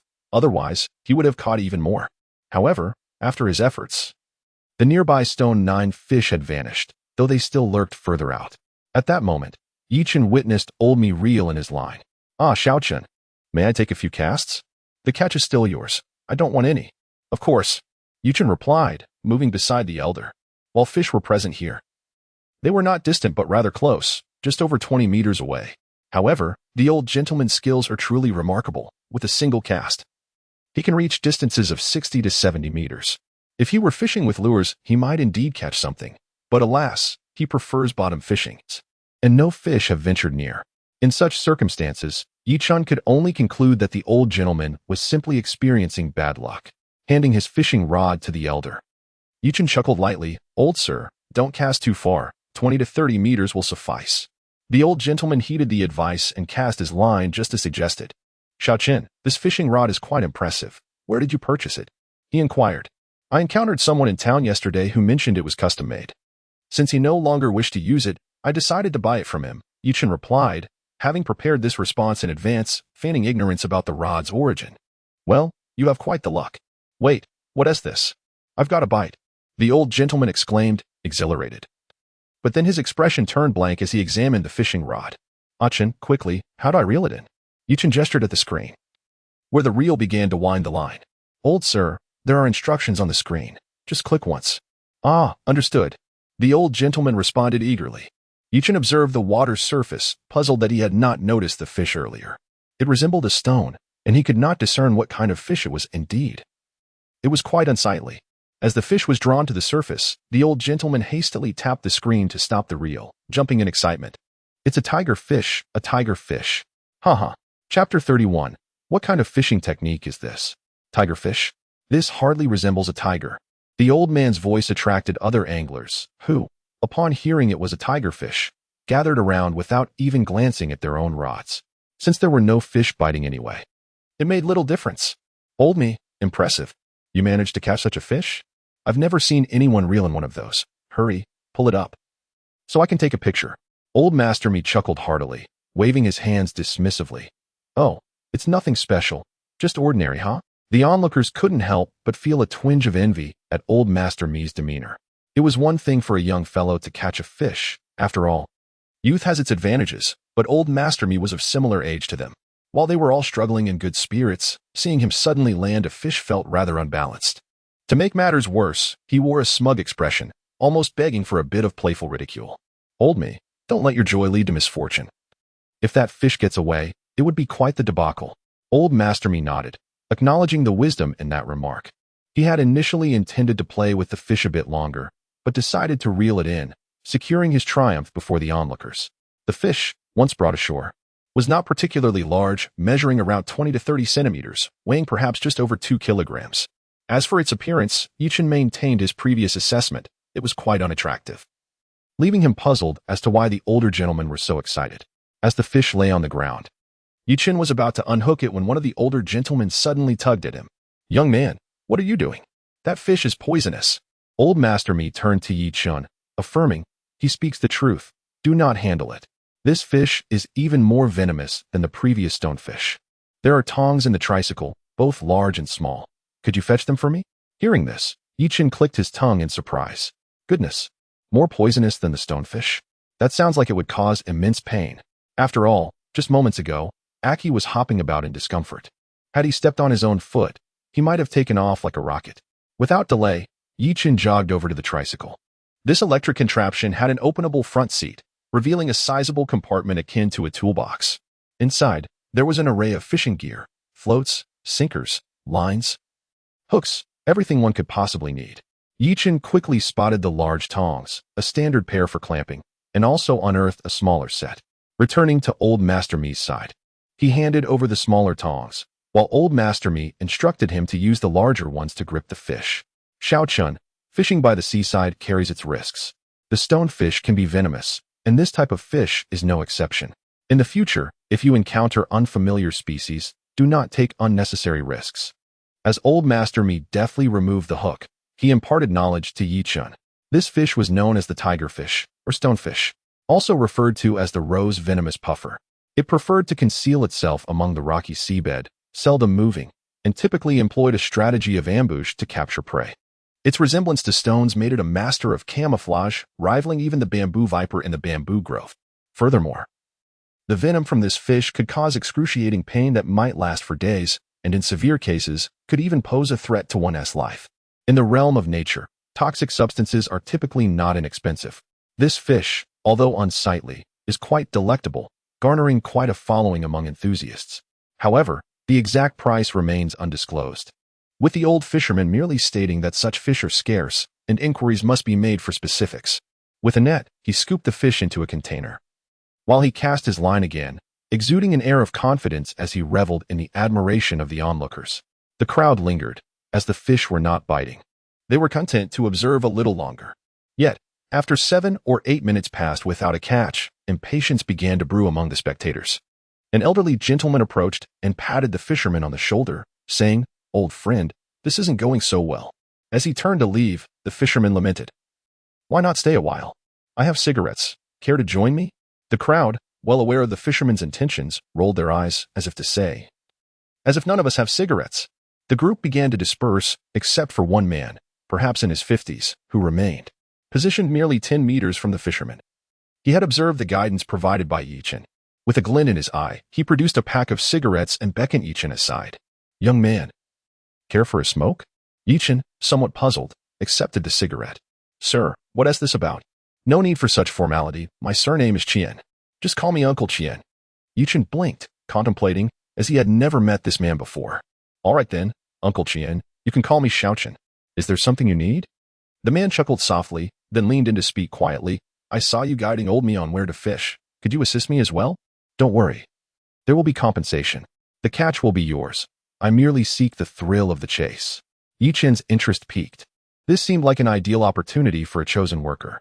A smile spread across his face as he replied cheerfully, "Let us go, Uncle Chien. I'll show you my skills today." Uncle Chien was using a lure, and when Yichun approached his fishing spot, he was taken aback by the lack of fish. The viable fishing area lay 15 to 16 meters to his right, quite a distance away, likely 50 to 60 meters from the shore. Yichun contemplated a direct approach, but reconsidered, realizing that not even a naturally gifted angler would possess such skill. He glanced around before moving to the rocks, observing closely, and eventually crouched down, pressing his ear against the stone to listen intently. This peculiar method left Uncle Chien astonished. What kind of fishing technique was this? "All right, follow me." Uncle Chien. This spectacle caught the attention of other anglers, who, having failed to catch anything themselves, looked on with curiosity. Seeing Yichun's antics, they chuckled, thinking, "Youngsters these days lack patience, resorting to all sorts of tricks." "Uncle, can you cast about 50 meters to the front right?" Uncle Chien scrutinized the direction Yichun indicated and nodded slightly. "Don't worry. Watch your Uncle Chien cast."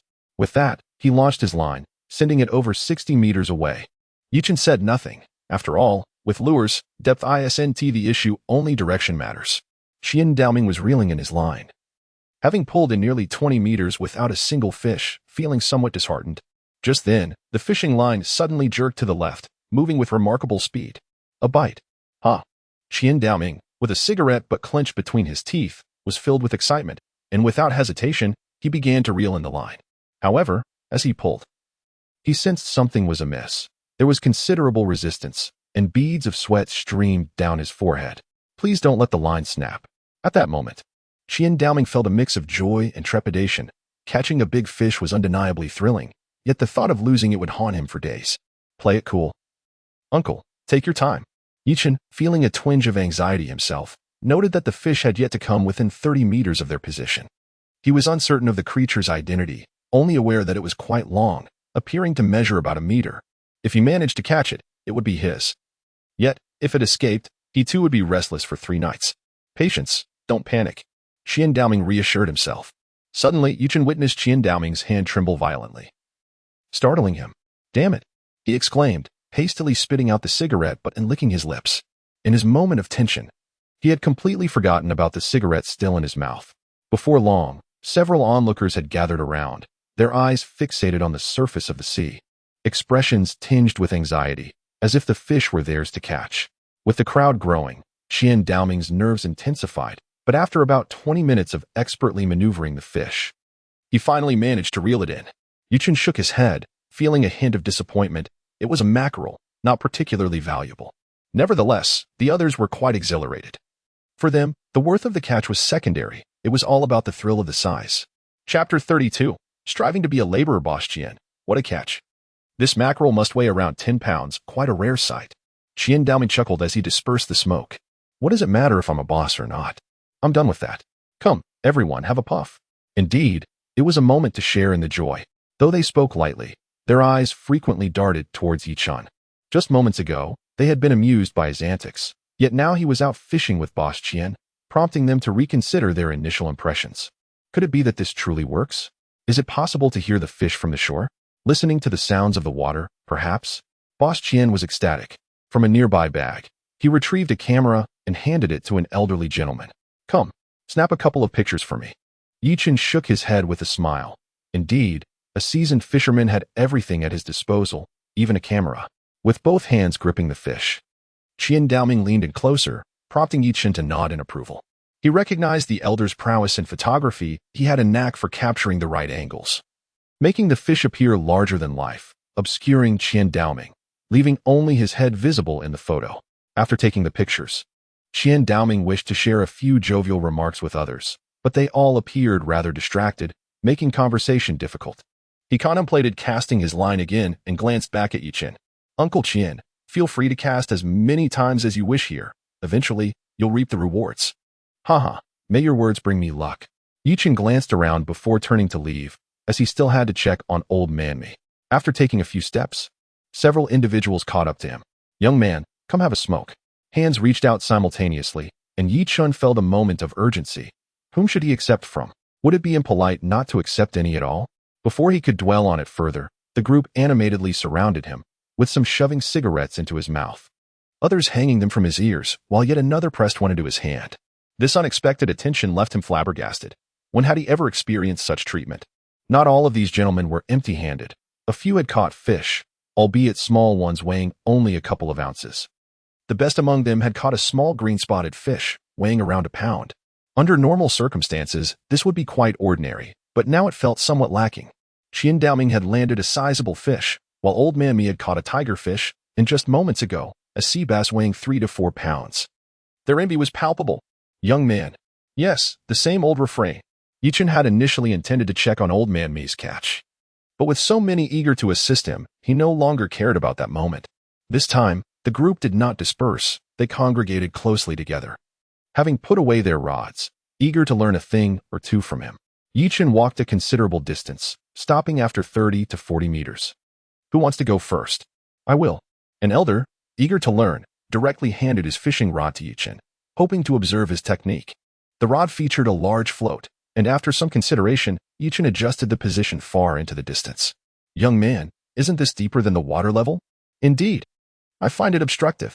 Casting the rod, this time it struck true, almost managing to hook the fish. At first, the fish was startled, wondering what sudden intruder had appeared. It circled the bait, puzzled. This shrimp seemed peculiar, with 3 antennae, strange indeed. Consuming it might impair its intellect, so it hesitated. Yichen felt an urgency. It was the first time he had encountered such a situation. The shrimp was alive, and he could distinctly sense it in the fish's positions. What to do? Suddenly, an idea struck him. Hadn't he just employed a lure? Live bait is still bait. Perhaps a slight movement would entice it. With this thought, Yichen began to slowly reel in the line, his hands trembling, as if someone on the street might speculate whether he was afflicted with Parkinson's or epilepsy. A group of fishermen, however, were puzzled by his technique. What was this? A bottom lure? Employing the methods of a metal plate lure? They had never witnessed such a thing and found it hard to critique. Quiet. One elderly man remarked with authority, I'm focused. The rod is mine.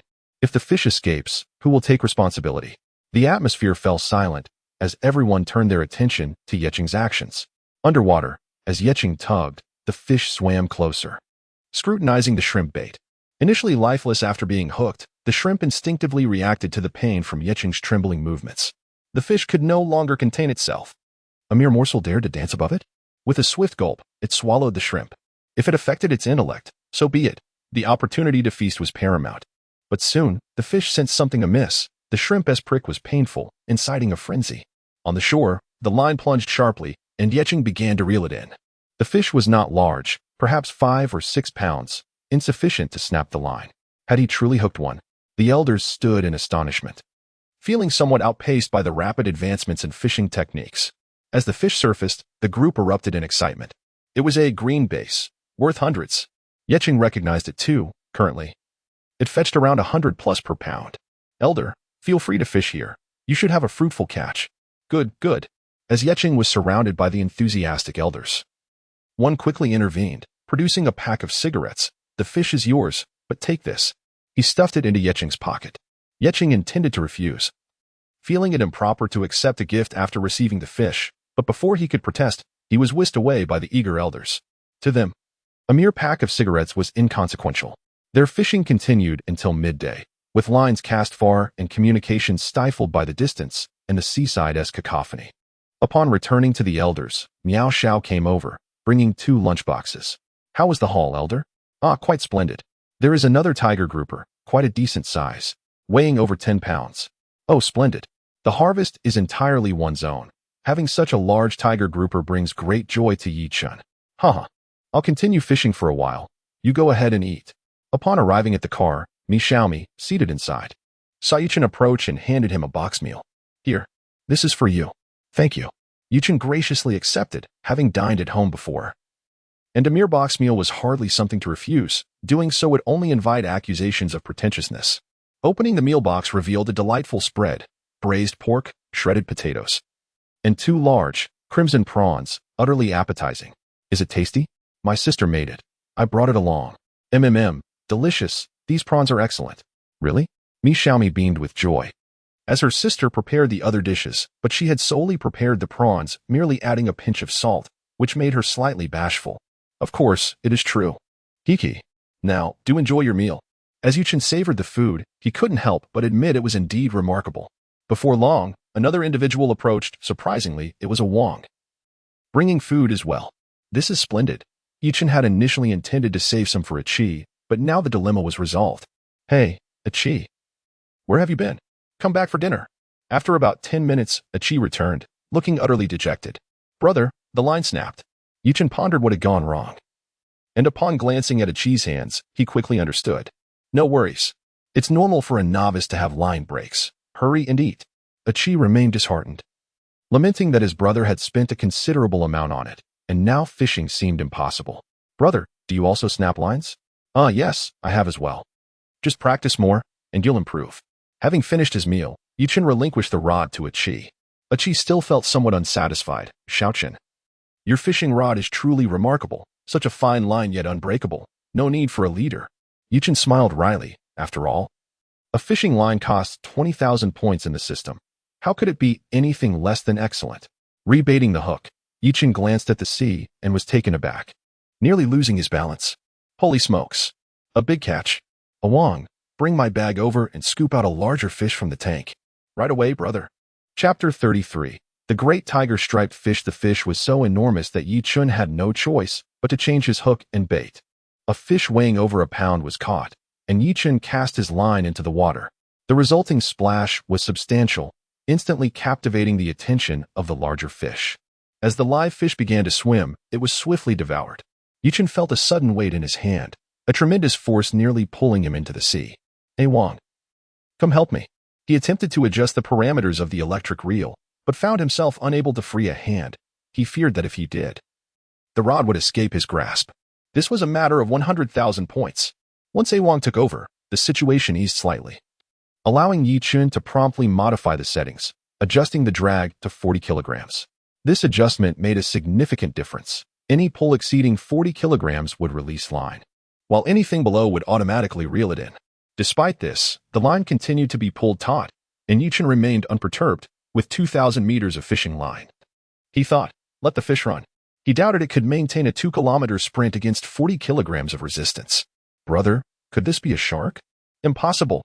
Yichen recognized the silhouette and knew it wasn't a shark, but the exact species remained a mystery until he reeled it in.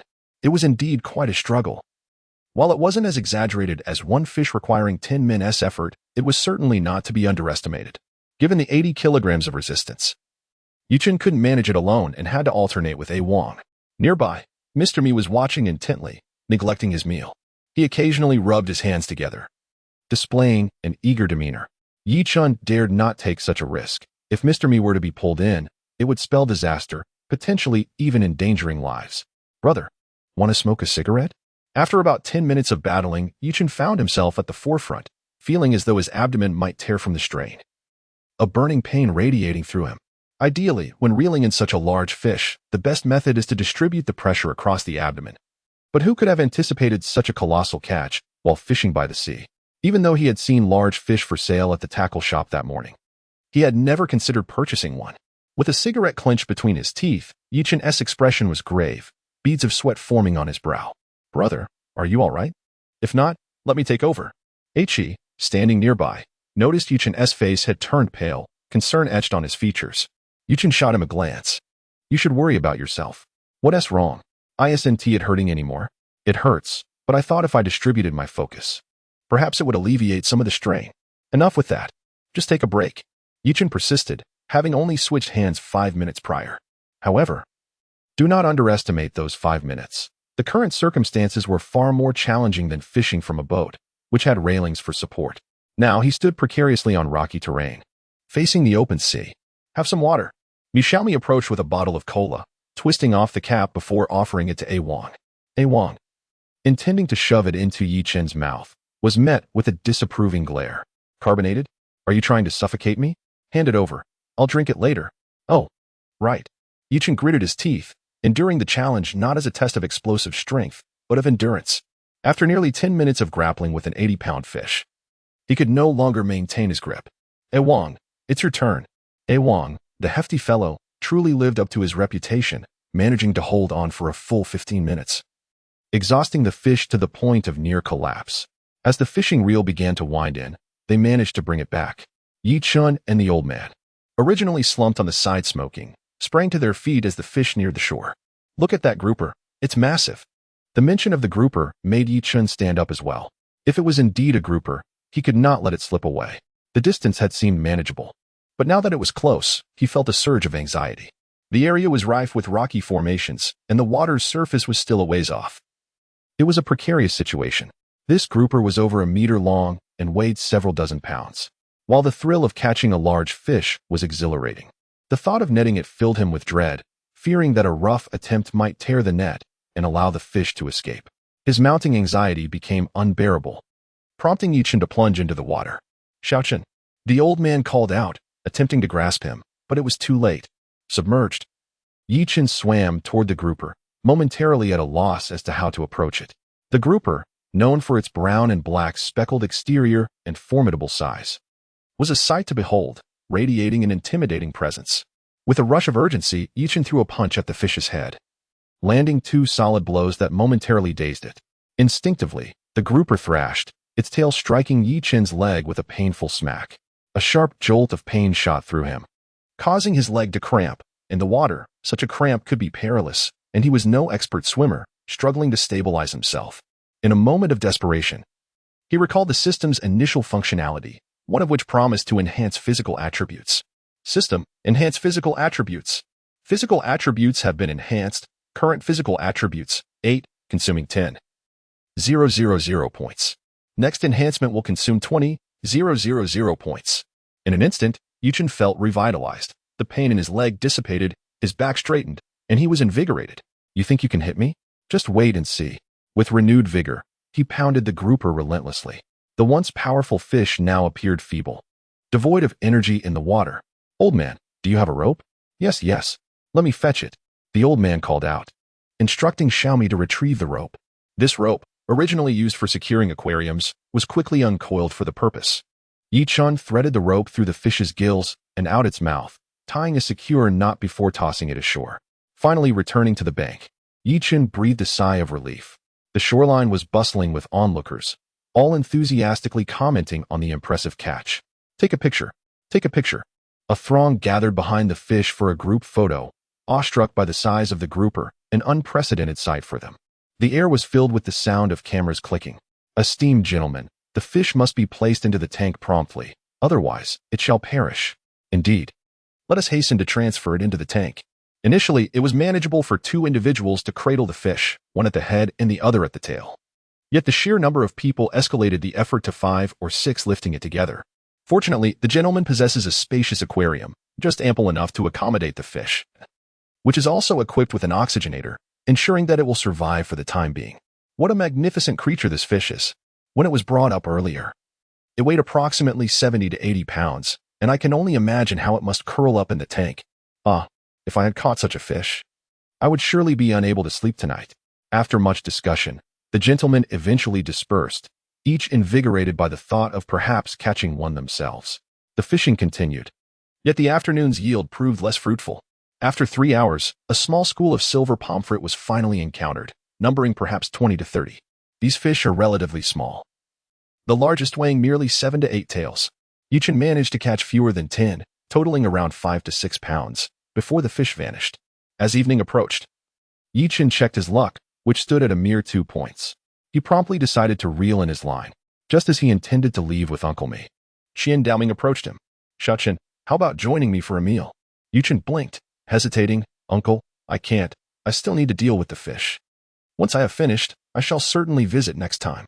Qian Daoming chuckled. He had come specifically for this batch of fish. The young man was an impressive angler, and he thought it would be wonderful to introduce him to his daughter. "Xiaochen, here's the thing. My daughter runs a restaurant and can assist you in processing these fish, and I assure you, the price will be to your satisfaction." "Well, that does sound appealing. Very well, I shall return home briefly. Uncle, please provide me with your address, and I will come over once I am done." Chapter 34. A conflict arises. Has Yi-Chun lost his temper? "Achi, what are you doing? Let's go." "Brother Chun, this line." Yi-Chun, with a furrowed brow, observed Achi still fiddling with the fishing line. The tangle on the reel resembled a bird's nest, a chaotic mess. "All right, we can always get a new line." "Fine, I'll sort it out when I get back." Achi felt a pang of regret. Not a single fish was caught today. And now the line was ruined. What a waste of money. They had come as a trio, but now they were returning as 4, including Xiaomi. While Ao Wang had already departed. With more company, they would have had a bountiful catch, but now the two had no choice but to walk back. As they approached the tidal flats, they spotted a Wang and Huzi training De Huang. Upon seeing Yi-Chen, De Huang bounded over, wagging his tail enthusiastically. "What woof!" De Huang was ecstatic, his little tail wagging like a windmill, as his paws eagerly pawed at Yi-Chen's pant leg. Amused, Yi-Chen couldn't believe how affectionate the puppy was after just a couple of days since being brought home. He crouched down and scooped De Huang into his arms. The playful pup, still bursting with excitement, licked Yi-Chen's face. This was too much for Yi-Chen to bear, while the playful pawing was tolerable. After a day of fishing, sweat and grime clung to him, and his clothes were in dire need of a wash. But face-licking was quite another matter. De Huang's snout was smeared with black mud, and the pungent odor of fish combined to create an overwhelming scent. "Go play." Setting De Huang down, Yi-Chen turned to Huzi. "How did it go today?" "Not bad. We should have made a couple of 100 yuan. Mainly because De Huang found a few crabs in the crevices of the rocks." "Excellent. Let us head back." Yi-Chen was pleasantly surprised that De Huang, only on his second day, had already shown such talent in earning money. After sharing a few cigarettes, the group carried their buckets home, with De Huang joyfully bounding behind them. As they neared the village, Yi-Chen sensed something amiss. A new set of footsteps seemed to be trailing them, followed by De Huang's whimpering. Turning around, he saw a 5 or 6-year-old child tugging at De Huang's tail, pulling him backward. Yi-Chen stepped forward, pushing the child aside and lifting De Huang into his arms. The child, not being gentle, had caused the dog to snarl in discomfort, and feeling aggrieved by the shove, the child burst into tears. A woman in her 30s, hearing the commotion, rushed over. Judging by the situation, she was the child's mother. She lifted the child, wiped away his tears, then fixed her gaze on Yi-Chen. "Can't you see? Why would you push a child? Are you responsible if something happens?" The woman spoke with fierce indignation, her agitation evident as she gestured animatedly. Yi-Chen cast her a disinterested glance. It's clear he lacks awareness. If you can't keep an eye on your child and let him provoke my dog, are you responsible for the consequences? Upon hearing Yichen justify his actions, the woman became even more irate. How can that be the same? It's just a dog. Does it matter more than my son? No way, you must compensate. Yichen found himself amused, realizing that during these days of amiable coexistence in the village, he had been mistakenly perceived as a naive individual. Perhaps even someone they thought they could swindle. My dear lady, ignorance of the law is no excuse. Although the child is not of legal age, it does not absolve you from the responsibility of compensation. As the guardian, should anything happen to my dog, you shall not escape accountability. The mention of compensation only intensified the woman's anxiety. Yichen's authoritative knowledge of the law and guardianship had indeed intimidated her. After much stammering, she failed to articulate a coherent response, especially under the imposing presence of Yichen and his 3 male companions. Notably, Along, in sheer stature alone, seemed nearly twice her height. A traitor to the family. This remark was directed at Huzi, as she perceived him to be aiding outsiders in harassing their own. Huzi shot her a fierce glare. Say that again. Clutching her child, the woman fled without looking back, genuinely fearing that Huzi, in his impulsiveness, might retaliate. Yichen and his companions departed, yet the onlookers remained, animatedly discussing the unfolding drama. What just transpired? Some inquired, bewildered. Those who had witnessed the entire incident eagerly began to enlighten others. You're unaware? Shunzi was mishandling someone's puppy and got pushed. Then Shunzi's mother erupted in anger. Well, he deserved it. I suspect it's more than that. Did you see that dog? Quite impressive. Perhaps Shunzi was even sent to steal it. At this revelation, a consensus of silent nods emerged. The dog had indeed opened their eyes to new possibilities, demonstrating remarkable agility. Those who owned dogs began to ponder whether they could also showcase their own pets. Contemplating the potential for profit, 100 or 200 a day was far more lucrative than the men laboring at the docks. Meanwhile, those without dogs contemplated adopting one, especially considering that Yichen's dog was relatively small and might be easier to train. Unbeknownst to Yichen, as he entered the village, he had unwittingly gained notoriety, akin to a celebrity. Xiaochen, come sit with us. They beckoned, pulling him to a shaded area beneath a large tree, chattering animatedly. Yichen felt somewhat flattered, having not previously noticed this warmth from the elder women of the village. Xiaochen, I see your whole family has moved here. You're not married yet, are you? Would you like Annie to introduce you to someone? I know quite a few eligible young ladies from the surrounding villages. Yichen hastily waved his hands, dismissing the notion of finding a wife, believing it would only hinder his financial pursuits. Auntie, no thank you. I'm still young and not considering marriage. The surrounding villagers, upon hearing this, began to speculate based on their own assumptions, thinking it was merely a case of youthful shyness. Soon, they were all chattering again. Xiaochen, you mustn't be so reserved. While you're young, you should be bolder. Rest assured, Andy will surely find you a suitable match. Don't listen to her nonsense. Xiaochen, my niece is coming home soon for vacation. She is a university student and quite lovely. How about I introduce you to her? As Yichen listened to the enthusiastic introductions from the group of aunts and grandmothers regarding potential romantic partners, he found himself in a state of bewilderment. Yet he felt compelled to remain silent.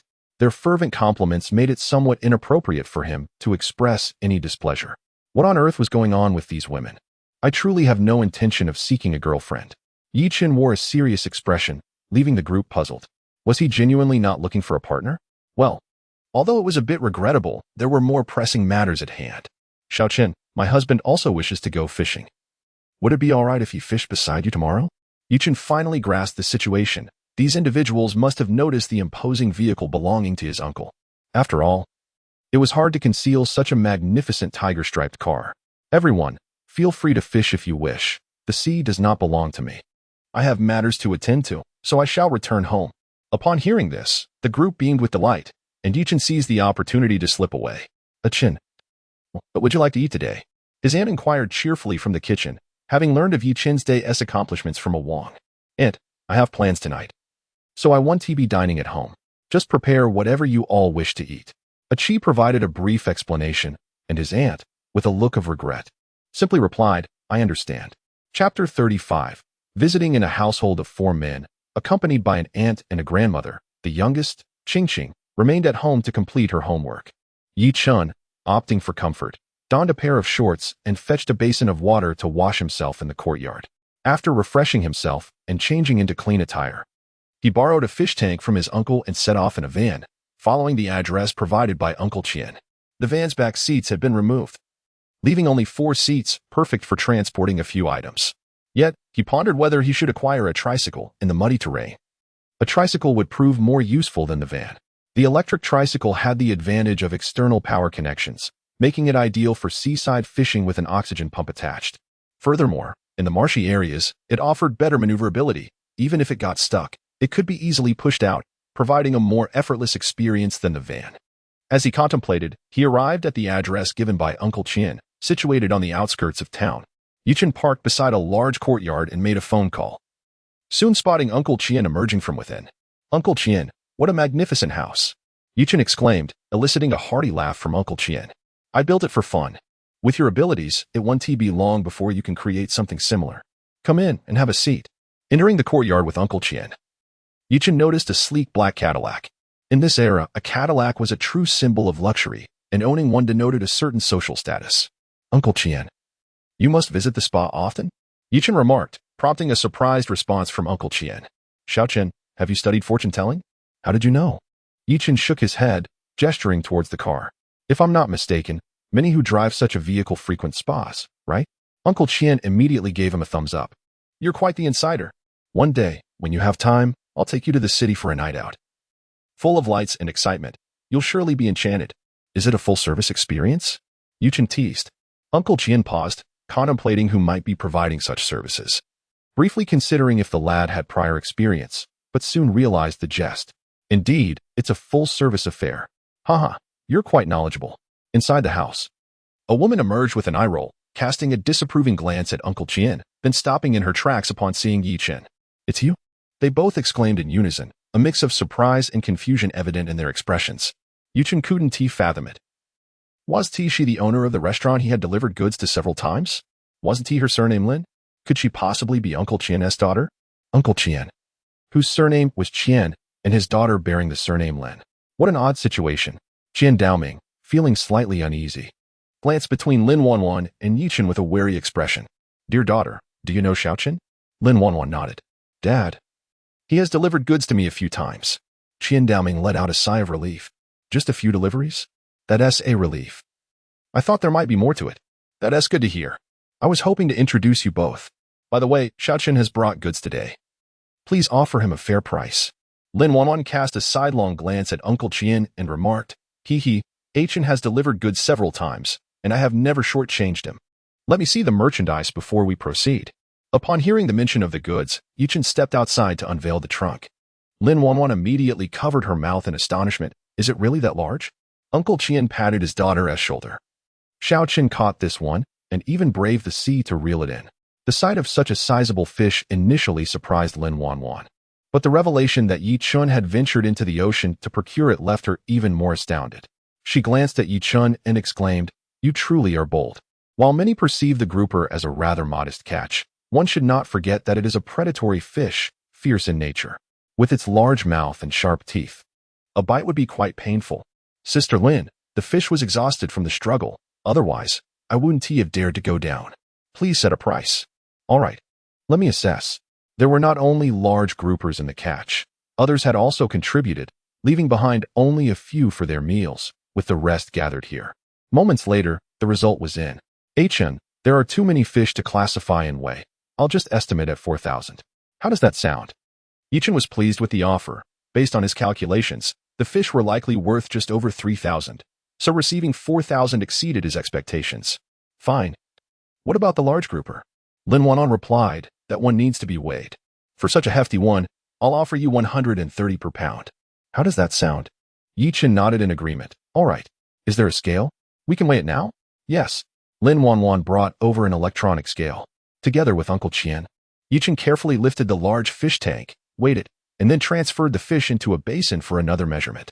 72.93 pounds. Let us round it to 73. Goodness, that's truly enormous. Uncle Chien looked genuinely pleased. "Daughter, go fetch the money. I'll help Xiaochen take the fish to the storage." Yichen and Uncle Chien carried the fish into a side room. Upon opening the door, Yichen felt a rush of cool air. "Uncle, you have a cold storage here." "Indeed. The fish at the town's dock are slightly cheaper than in the city, so we receive some stock here, though not in large quantities. Not in large quantities? Yichen was somewhat puzzled.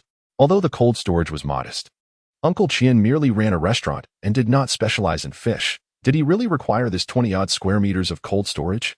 Moreover, this was just the town. There must be more in the city. Haha. Several shops utilize it. It's not excessive. After placing the goods properly and shutting the door, Lin Wanwan emerged with the money. The tiger grouper weighs 73 pounds at 130 per pound, totaling 94.90, plus the other fish at 4,000. The grand total is 13,490. Now, please count it. Yichen was diligent in his dealings. It was best to clarify financial matters on the spot. This was not an issue of stinginess, but rather a practice beneficial for both parties. Overpaying could lead to discrepancies later, causing discomfort for the other party, while underpaying would leave him dissatisfied. Therefore, confirming the amount on site was prudent to avoid complications. Yichen meticulously counted, totaling 135 crisp bills. Sister Lin, this is not how one should settle scores. The grouper has already been accounted for. Moreover, as a guest, how could I possibly ask for more from you? With that, Yichen pulled out a bill and promptly returned it to Lin Wanwan. Lin Wanwan, not one to be overly sentimental, casually tucked it into her pocket. Points updated. Current points, 74,187. Previously, with over 100,000 points. His score had diminished due to the purchase of a fishing rod and the enhancement of his physique. Once the accounts were settled, Uncle Qian beckoned Yichen, saying, "Come. Let us enjoy some tea. Your aunt is not home, and the meal will be delivered from the restaurant shortly." Yichen scratched his head. He knew nothing of tea. After a tentative sip, he set the cup down. Uncle Qian, with a cheerful demeanor, inquired, "How does my tea taste?" Yichen felt a bit awkward, but decided to speak candidly. "Uncle, I am not well versed in tea, but among all the teas I have tasted, this is the finest. Quite honest of you. If you find it enjoyable, take some with you when you leave. With time, you'll come to understand it better." "That would be too generous of you, uncle," he replied, taking another sip. Uncle Qian, noticing the young man's commendable character and humor, remarked, "All right. No need to be coy. Let me give you a bit more." "Thank you so much, uncle. We must go fishing together sometime." Upon hearing the mention of fishing, Uncle Qian's spirits lifted, and the two engaged in an animated discussion. However, it was primarily Yichen who led the conversation, for his methods were not applicable to anyone else. Chapter 36. Wang was beaten the following morning. Yichen rose unsteadily, his head still clouded from the previous night's revelry. He had indulged a bit too much, as glasses were filled one after another, resulting in a rather overwhelming experience. By the end of the night, he and Uncle Qian had begun to address each other as brothers, with Yichen calling him old brother and Uncle Qian reciprocating with young brother. Much to Lin Wanwan's chagrin as she rolled her eyes. "What am I? Your niece now?" Ultimately, both Yichen and Uncle Qian collapsed, with Lin Wanwan having to arrange a ride to bring him home. Upon arriving in the courtyard, Yichen promptly expelled the remnants of his previous night's indulgence, feeling a sudden clarity wash over him. Why did I drink so much? His aunt, Yiyaching, offered him a glass of water, concern etched on her face. "Are you all right, my dear? You seem to have enjoyed yourself a bit too much last night." "Everything is fine, aunt. I earned a bit of money yesterday and celebrated a little too enthusiastically." "Oh, wait a moment." Yichen retreated indoors to fetch some money. "Aunt, we sold the fish for 13,400. Here is Wang's share, 730. Please take a look." "Absolutely not." His aunt's expression turned stern. "You caught the fish. I cannot accept this money."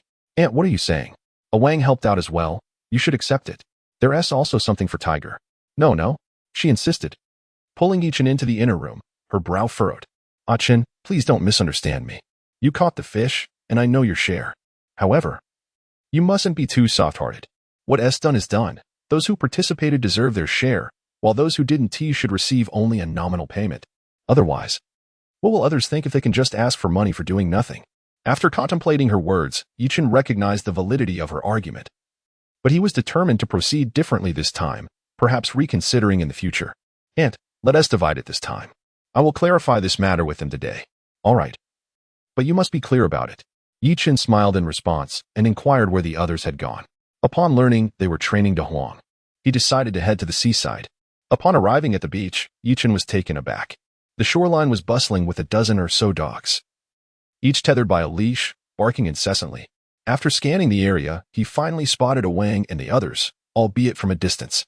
"Brother Chen, what brings you here?" "I came to see. By the way, what's going on with those dogs over there?" At the mention of dogs, Tiger chuckled heartily. If you had come a bit earlier, you would have witnessed quite the spectacle. Yichen raised an eyebrow. What do you mean? Did a fight break out? It was not uncommon for disputes to arise in the village. Such occurrences were a regularity, often resulting in quite the dramatic scene. The crowd watching was often larger than those involved in the brawl.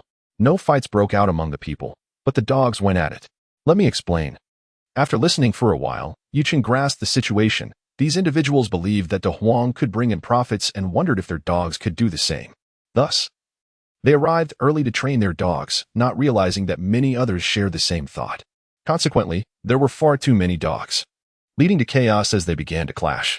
Those dogs, even when leashed, could hardly be restrained, let alone the village dogs that were not leashed at all. A frenzy ensued, with dogs biting one another in a wild cacophony, turning the scene completely chaotic. Ultimately, they resorted to using a rope and a shovel to clear the obstruction. Xingu, look at those dogs over there. Upon arriving, Yichen was taken aback by the sight of the pack of dogs. Initially, he had not paid them much attention, but upon closer inspection, he couldn't help but chuckle. These dogs were not engaged in any work and were merely baring their teeth from a distance, exchanging defiant glances as if ready to engage in a brawl at the slightest provocation. The leash holders mirrored this sentiment. Some dogs bore injuries, and their owners glared at one another. The entire beach was thick with a palpable tension. It was quite amusing. One could only wonder if they would resort to throwing excrement at each other upon returning home. After observing for a while, Yichen shifted his gaze. All right. I'm here to inform you about yesterday's haul. Each person will receive 730. I'll treat you all to lunch. Upon hearing this, Huzi quickly waved his hands. Chenggu, I can't accept that. I didn't go yesterday. Not only Huzi, but Achi also flushed with embarrassment. He had indeed gone, but he had caught any fish, having first tangled his line, and to top it off, he had suffered from food poisoning. In short, he hadn't contributed much at all. Chenggu, how about? Yichen shook his head. For today, we'll divide it this way. Next time, whoever goes will be entitled to their share. After a moment's thought, Yichen added, Huzi, if you're free, could you head to town and inquire about the price of an electric tricycle? I'm considering purchasing one. Sure, I'll go right now. With that, Huzi left with determination, heading towards town. Watching him depart, Yichen turned to a Wang and a Qi. How's De Huang's training going? Pretty good. He can work independently now and often brings him along. That is excellent. Upon Yichen's arrival, De Huang was overjoyed, circling around his feet and occasionally tugging at his pant leg. Yichen crouched down and affectionately ruffled the dog's head before handing Qi a cigarette. I'll check on something else. I'll return home early for lunch. Strolling along, Yichen arrived at the rocky area. Perhaps due to yesterday's fishing activity, there seemed to be an unusually large crowd today. Among them were several elderly gentlemen he had encountered the previous day, to whom he greeted with a smile. However, his smile quickly faded. In the shallow waters, the fish were scarce, with no sizable catches, only small ones. After wandering for nearly a mile, Yichen sighed in resignation. He thought he might as well return and check again later, as he had no intention of fishing today. If this continued, he could always buy a boat. Upon returning home and finishing lunch, he divided the money. In the afternoon, he took Huzi to town to purchase the tricycle, an oxygen pump, and a plastic fish tank. That evening, as the family prepared dinner, they waited anxiously for a Wang, who had yet to return, causing his aunt to grow restless. Yichen furrowed his brow. Ordinarily, despite a Wang's slight intellectual challenges, he was obedient and wouldn't stay out this late. Aunt, don't worry. I'll go with Qi and Huzi to check on him. All right. Be careful out there at night. When the three arrived at the beach, there was no sign of a Wang. However, there were still people out gathering shellfish, and after inquiring with others, they confirmed that a Wang had long since walked along the shore towards the other side. Chenggu, perhaps a Wang has wandered far and has yet to return. Do not fret. Can Yichen remain untroubled? His entire family was brought along by him. Should calamity befall them, how could he explain it to the others? Lighting a cigarette, Yichen took a deep breath. Let us go. The three of them ventured far yet found no trace of a Wang. As Yichen turned his head, he spotted a distant light, still some way from the beach. You two continue. I shall investigate over there. Advancing towards the light. As he drew closer, Yichen heard the commotion, accompanied by the sound of a woman weeping. Silimu, release Lin Bisong. Not a chance. It was a Wang's voice, prompting Yichen to rush forward. Upon nearing, Yichen's eyes widened in rage. 4 or 5 thugs were pummeling a Wang, who was fiercely biting one of their arms. Beside them, A woman wept incessantly. Yichen delivered a swift kick to the back of one thug, then followed with a punch that sent another crashing to the ground. You seek death. The gangsters quickly regained their composure and charged at Yichen. Wang, fight back. Though Wang was tall, he was not particularly brave. He could endure a beating alone, but witnessing Yichen being attacked stirred something within him. He surged forward, landing several punches with such force that the thugs struggled to recover. The small-time delinquents began to feel trepidation. Wang alone was manageable, despite his imposing stature, as their numbers had previously afforded them confidence. Yet with Yichen, another towering figure, they were suddenly daunted. Brother, what happened? Yichen's voice alerted Huzi and Aki, who shouted towards them, sending a wave of fright through the thugs. Ignoring their pain, they scrambled onto their motorcycle and sped away in haste. Chapter 37. Purchasing a boat. As a few ruffians fled, Yichen chose not to intervene, but instead turned his attention to Wang. Are you all right? Did they hurt you? Wang shook his head. Brother, I'm fine. Just take a look at Huang. He took a tumble. Hearing that Wang was unscathed, Yichen breathed a sigh of relief, only to be met with two glowing eyes. At that moment, a loud splashing sound erupted from the direction the ruffians had departed, followed by a chilling scream. What the hell? Is there a ghost? In the dead of night, the sudden noise nearly sent Yichen into a panic. He shone his flashlight, only to discover it was De Huang, trembling and cowering amidst a pile of grass, his canine face etched with terror. Yichen carefully lifted him out, stretched his limbs, and gently patted his belly, confirming there were no injuries. Unlike cats, dogs cannot endure pain silently. They are sure to yelp if hurt. Since De Huang remained silent, it seemed he was merely startled. At that moment, Huzi and Aki approached. Huzi, sporting a freshly cropped hairstyle, caused a nearby woman to take a step back in apprehension. Yichen glanced at her. She was not particularly tall, perhaps just over 1.5 meters, slender in build. While she did not possess stunning beauty, she had a charming, delicate appearance. Disregarding her, Yichen turned back to Wang. What happened? Wang recounted the events. Essentially, he had intended to return home, but encountered the woman along the way. She had been cornered by 5 unruly youths who intended to harass her. Wang, unable to stand idly by, attempted to escort her away. The ruffians, emboldened by their numbers and the sight of Wang's bucket, escalated the situation into a confrontation. Yichen glanced at the contents of the bucket, which held 7 or 8 large blue crabs along with a few needle crabs, the smallest weighing at least 6 or 7 tails. It appeared the ruffians were intent on stealing them. All right, let us depart. Your aunt must be quite worried. Wang nodded, but hesitated as he glanced at the woman beside them. Brother, should we take her back? It's dangerous for her to be alone. Yichen took a deep breath and nodded. To be frank, if it weren't for Wang, he would have preferred to avoid further entanglements. Miss, would you accompany us back? I can drive you home. The woman looked between Yichen and Huzi, hesitating. Yet, recalling the ruffians, fear overtook her, and she reluctantly nodded. Upon returning home, Wang's aunt noticed the dirt covering him and scolded him, assuming he had been playing irresponsibly. This was not without precedent. There had been times during their childhood in the village when Wang lost track of time while playing by the river, treating it as a slide, resulting in his trousers being worn thin. The aunt, displeased, picked up a wooden stick, ready to reprimand him. Seeing this, Yichen quickly intervened. Aunt, Wang was doing a good deed. Perhaps you should check if he is injured. Is he hurt? This alarmed the aunt, and she dropped the stick, pulling Wang inside. Outside, Yichen opened the car door. Get in. Where do you live? Miqian village. The woman's voice was soft, yet close enough for Yichen to hear her clearly. This location was not far. On his side lay Miho village, merely 2 miles away from Miqian village. A distance easily covered by car in just a few minutes. Upon reaching the entrance of Miqian village, Yichen halted the vehicle, refraining from entering the village itself, as it could easily lead to misunderstandings. If her parents or relatives happened to see him, they might very well pursue him with sticks for 2 miles. After exiting the car, the woman turned to Yichen and said, My name is Mi Shui. Thank you for giving me a ride. Also, could you please convey my gratitude to him? Yichen quickly understood that him referred to Wang. Sure, I will convey your message. Now, hurry back. 3 days passed, during which Yichen spent his time idly by the seaside, either fishing or watching others fish. As for his earnings, they were modest, akin to gathering shellfish, averaging a few hundred yuan a day, but nothing more substantial. On the 4th day, early in the morning, Yichen gathered a few friends. I am considering purchasing a boat.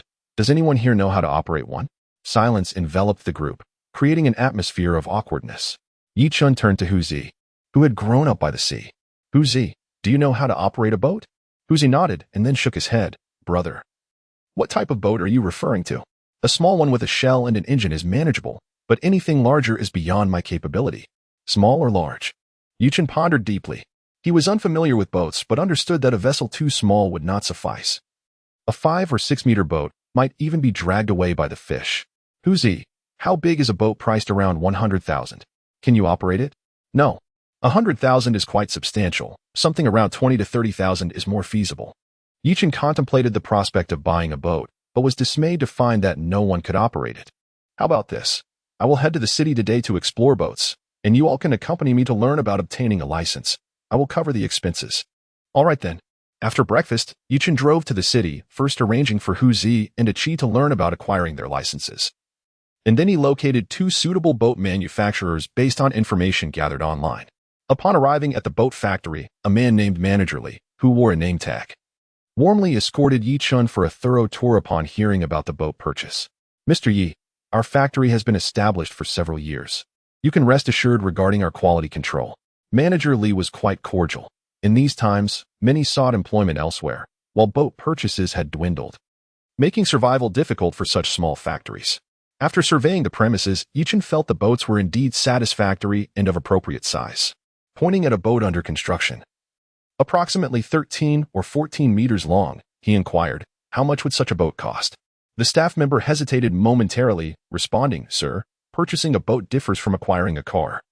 It depends on your specifications, as prices vary according to different configurations. Yi Chun nodded, realizing he had been mistaken in believing that boats were akin to cars, available for direct purchase without customization. After some contemplation, he asked again, what would be the approximate price for this boat based on basic configurations? Certainly. Manager Lee retrieved a price list and reviewed it. Sir, if you are merely looking for the hull and engine, the cost would be 138,000 yuan. Is this really 138,000? Yi Chun was momentarily taken aback, not due to an inability to afford it, but rather because purchasing this vessel would significantly deplete his finances. Furthermore, Hu Zi still needed to acquire a driving license, and it was uncertain when he would be able to do so, which would incur additional expenses. Manager Lee discerned Yi Chun's predicament and, with a flicker of inspiration, recalled something. If Mr. Yi is not particularly fond of this boat, we have another option available. It is slightly smaller, yet offers greater comfort. And due to special arrangements at our factory, the price is quite favorable. Upon hearing this, Yi Chun felt a surge of hope. Excellent. Please take me to see it. Following the staff member, they arrived at an open area where Yi Chun was astonished to find the boat simply resting there. Mr. Yi, this is a fishing boat, over 9 meters in length. Should you decide to purchase it, we can assist you with the fishing vessel registration. At first glance, Yi Chun was captivated by this boat. Although not as large as the previous one, its comfort was undeniably superior, albeit the price appeared somewhat steep. Yi Chun shook his head, Manager Lee. This boat must be quite expensive, right? Manager Lee chuckled lightly, Mr. Yi, to be candid, our shipyard has never produced fishing boats before. This is our first, serving as a test model. However, you can rest assured regarding its quality. As for the price, we are offering it as a second-hand vessel at 93,000. A firm price. While Yi Chun found the offer satisfactory, he hesitated, feeling that the price was still considerable. Manager Lee, ISNT selling a second-hand boat for over 90,000 a bit excessive? It is not excessive, sir. If this were a new boat, we would be looking at a price of around 120 to 130,000. This price is already quite reasonable, but we could include some additional items.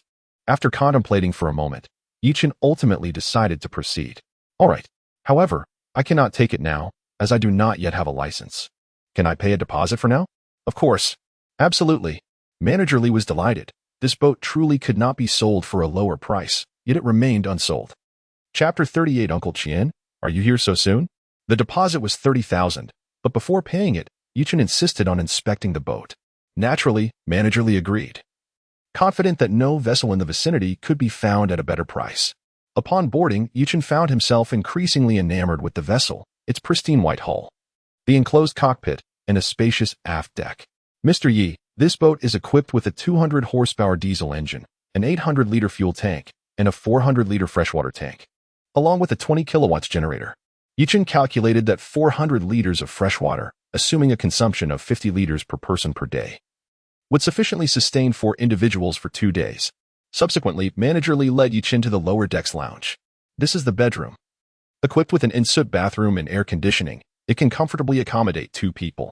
Additionally, the cockpit can house 2 more, allowing for a total of 4. This was quite satisfactory, resembling a simplified yacht despite its less appealing aesthetics. By the way, Manager Lee, does this boat have a fish hold? Indeed. It features a live well and a freezer. Yichen nodded in approval. The boat was commendably tailored to his needs. All right, Manager Lee, let's proceed as discussed. I will arrange the final payment once I find my crew. Yes, Mr. Yi, you may pay the deposit now, and we can initiate the paperwork. After settling the deposit and bidding farewell to Manager Lee, Yichen hummed a tune as he made his way back. Just as he was leaving the city, he received a call from Grandpa Mi Xiao-chun. Why didn't you go fishing today? Grandpa, I'm in the city.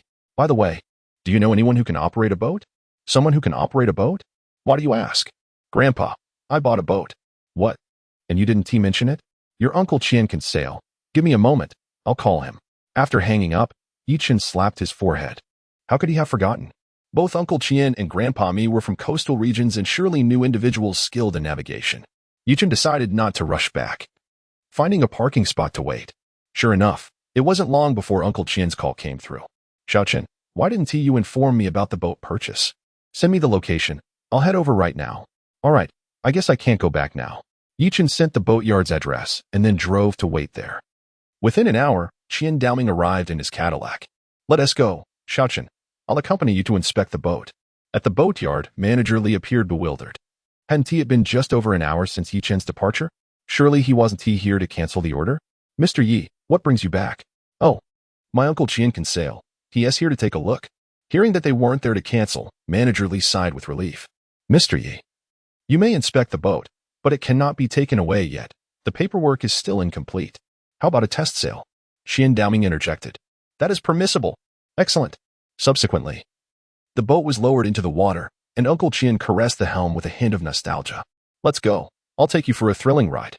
It must be said, as one grows older, steering a boat becomes steadier, and with the gentle breeze and mild waves, it felt quite delightful. Qian Daoming was invigorated, as if he had returned to the days of sailing the vast seas. Not bad. How much is this vessel? Over 90,000? Uncle Qian nodded. Quite good. The trial run did not venture far, merely circling around the dock of the shipyard, and both Yichen and Uncle Qian were quite satisfied with the boat. Upon returning to the shipyard, Yichen turned to Manager Lee. Manager Lee, once the paperwork is complete, give me a call, and I will settle the final payment. Sure. It should take just 2 or 3 days. After leaving the shipyard once more, Uncle Qian looked at Yichen with a smile. It's already noon. How about we indulge a little? Indulge at noon? Shouldn't that be reserved for the evening?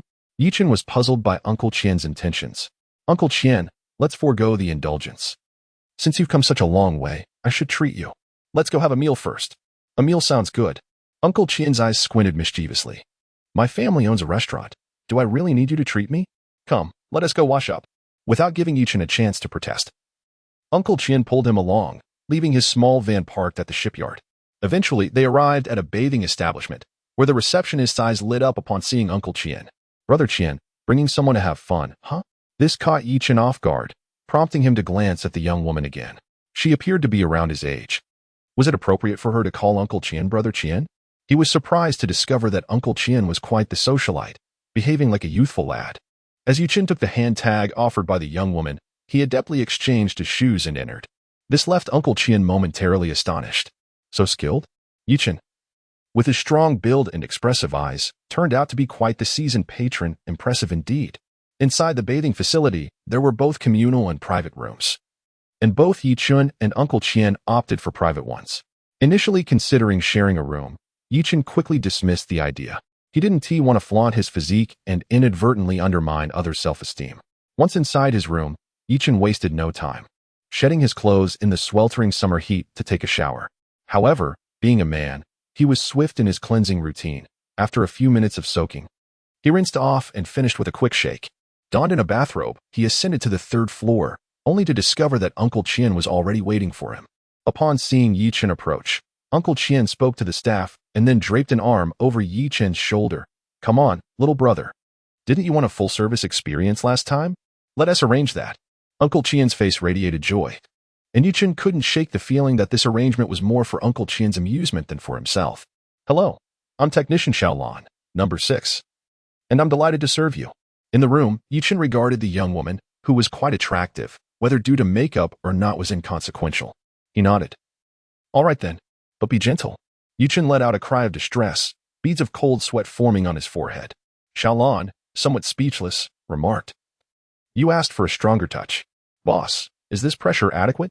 Yes, quite splendid. This particular pressure brought a delightful sense of relief, akin to the discomfort, yet oddly satisfying feeling one experiences when gnashing their teeth during a toothache. However, given the comprehensive nature of the service, it would be remiss to limit it to just a foot massage. A full-body experience was in order. Suddenly, Yichen twisted his body sharply. Xiaolan, let us change the location. Xiaolan chuckled softly. Boss, I didn't realize you were so bashful. Before long, half an hour had elapsed, and Xiaolan rose. Boss, would you like to extend the session? Yichen stretched his body, the sound of cracking joints providing a pleasant release of tension. No, thank you. Oh. Xiaolan's voice carried a hint of disappointment as she cast a lingering glance at Yichen before departing, clicking her tongue in regret. Upon exiting the room, Yichen glanced at the adjacent space, then returned to the 3rd floor, where the relaxation area offered an abundance of refreshments. Shortly thereafter, Uncle Qian made his entrance, and Yichen was momentarily taken aback. So soon? Uncle Qian's face flushed crimson. Hee. Quite unexpected. I was too exhilarated. Yichen nodded in understanding. Chapter 39, The Miserable Uncle Qian and the Visit of Mi Shui. Uncle Qian, now in his 50s, is a figure I can comprehend. After all, as one ages, the steadiness of youth gives way to impulsiveness. A moment's excitement can easily spiral out of control, leading to unintended consequences. It is imperative to show respect. I noticed that Uncle Qian seemed rather fatigued, so I urged him to replenish his energy with some food. With a sheepish nod, he acknowledged, Indeed, I should refuel. At the Seaside city's bathing area, the culinary offerings are delightfully aligned with the locale, particularly the fresh oysters, which perfectly suit the beach setting. Uncle Qian exemplified this by devouring an astonishing 20 oysters in one sitting. Observing this, I hastily intervened. Uncle Qian, while oysters are delectable, moderation is key. At your age, you risk gout.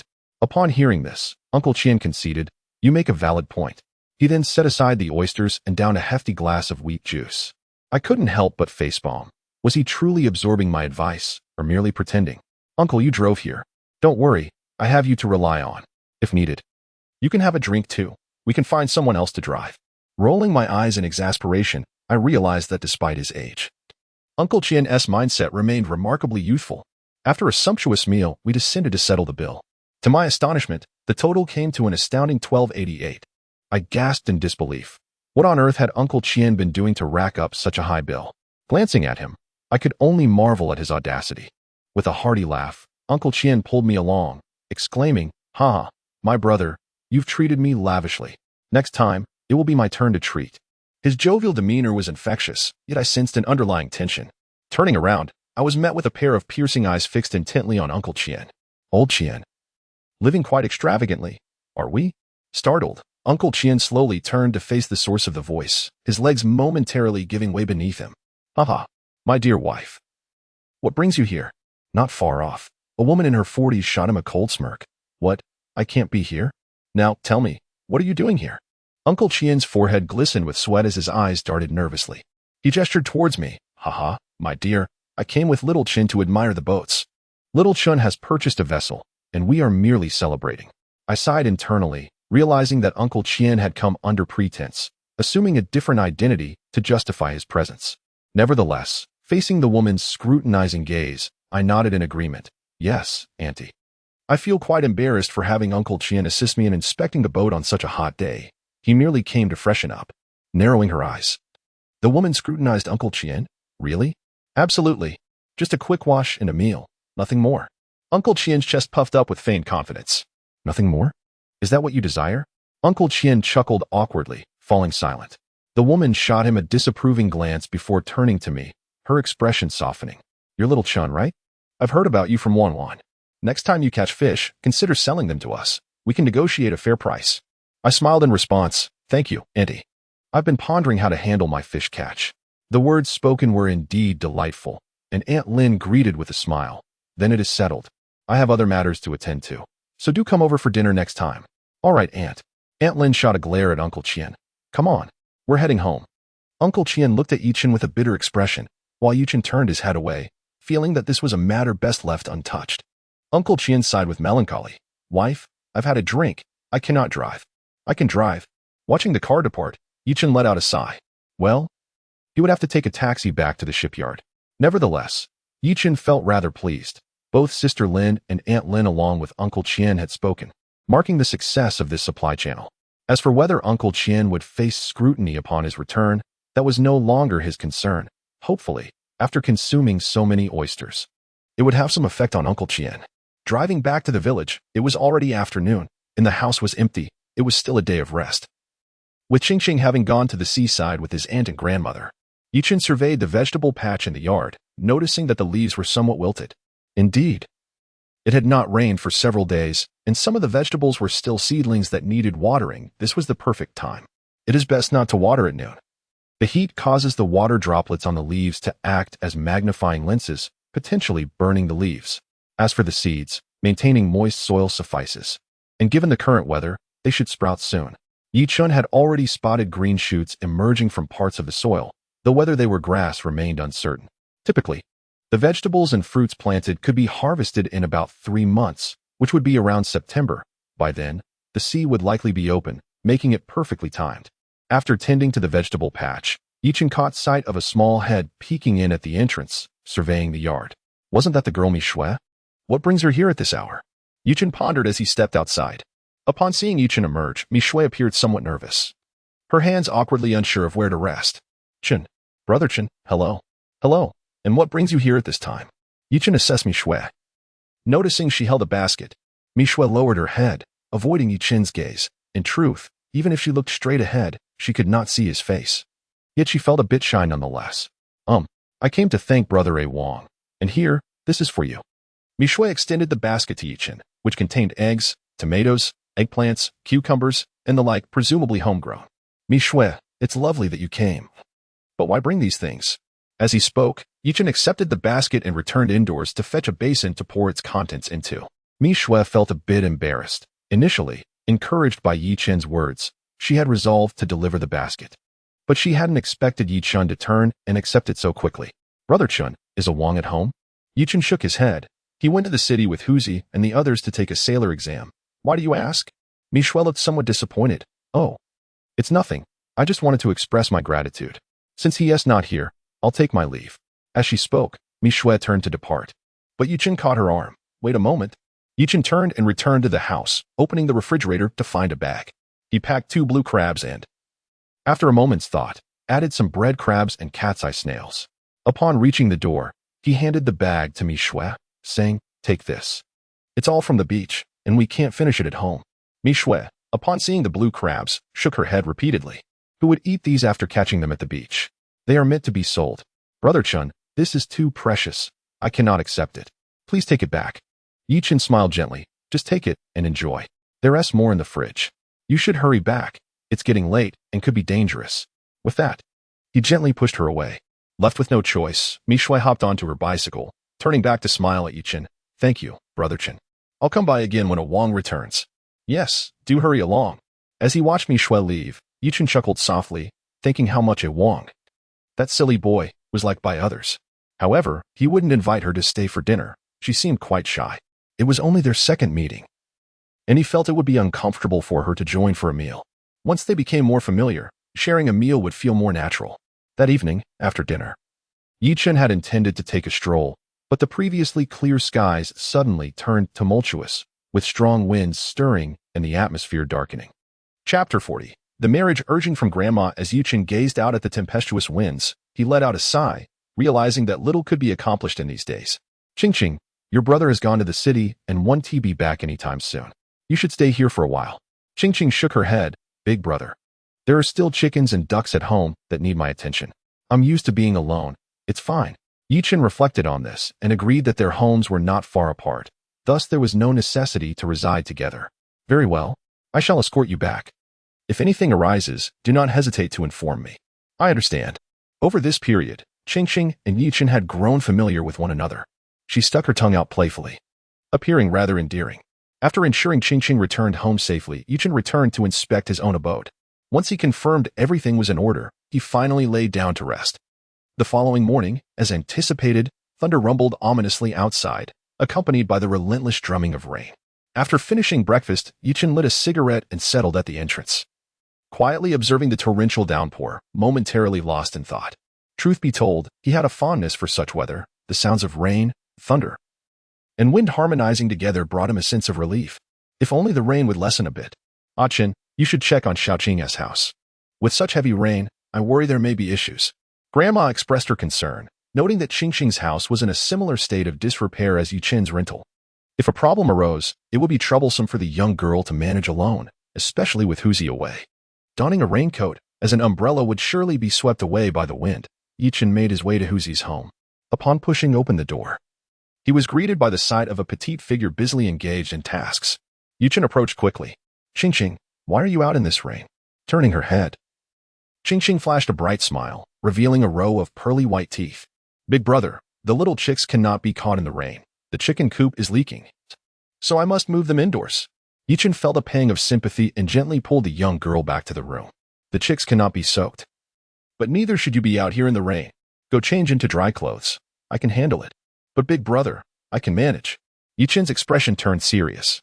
Change into dry clothes. I will take care of the rest. All right then. Yichen carried a cardboard box to transport the chicks, but the wind was fierce. Despite the raincoat, water seeped in from the collar. After tending to the chickens, he noted that the ducks were quite content, flapping their wings and quacking loudly in the yard. Come with me. Yichen could not bear to leave the young girl alone. Without further ado, he draped his raincoat over her. He then fashioned a makeshift raincoat from a plastic bag, folding one corner inward. However, the wind was too strong, rendering the improvised raincoat ineffective, and he returned home drenched. Just as he finished washing the pot, his aunt noticed his condition, rekindled the fire, and brewed ginger tea, sweetening it with brown sugar before serving it to both of them. Drink this. Don't catch a cold.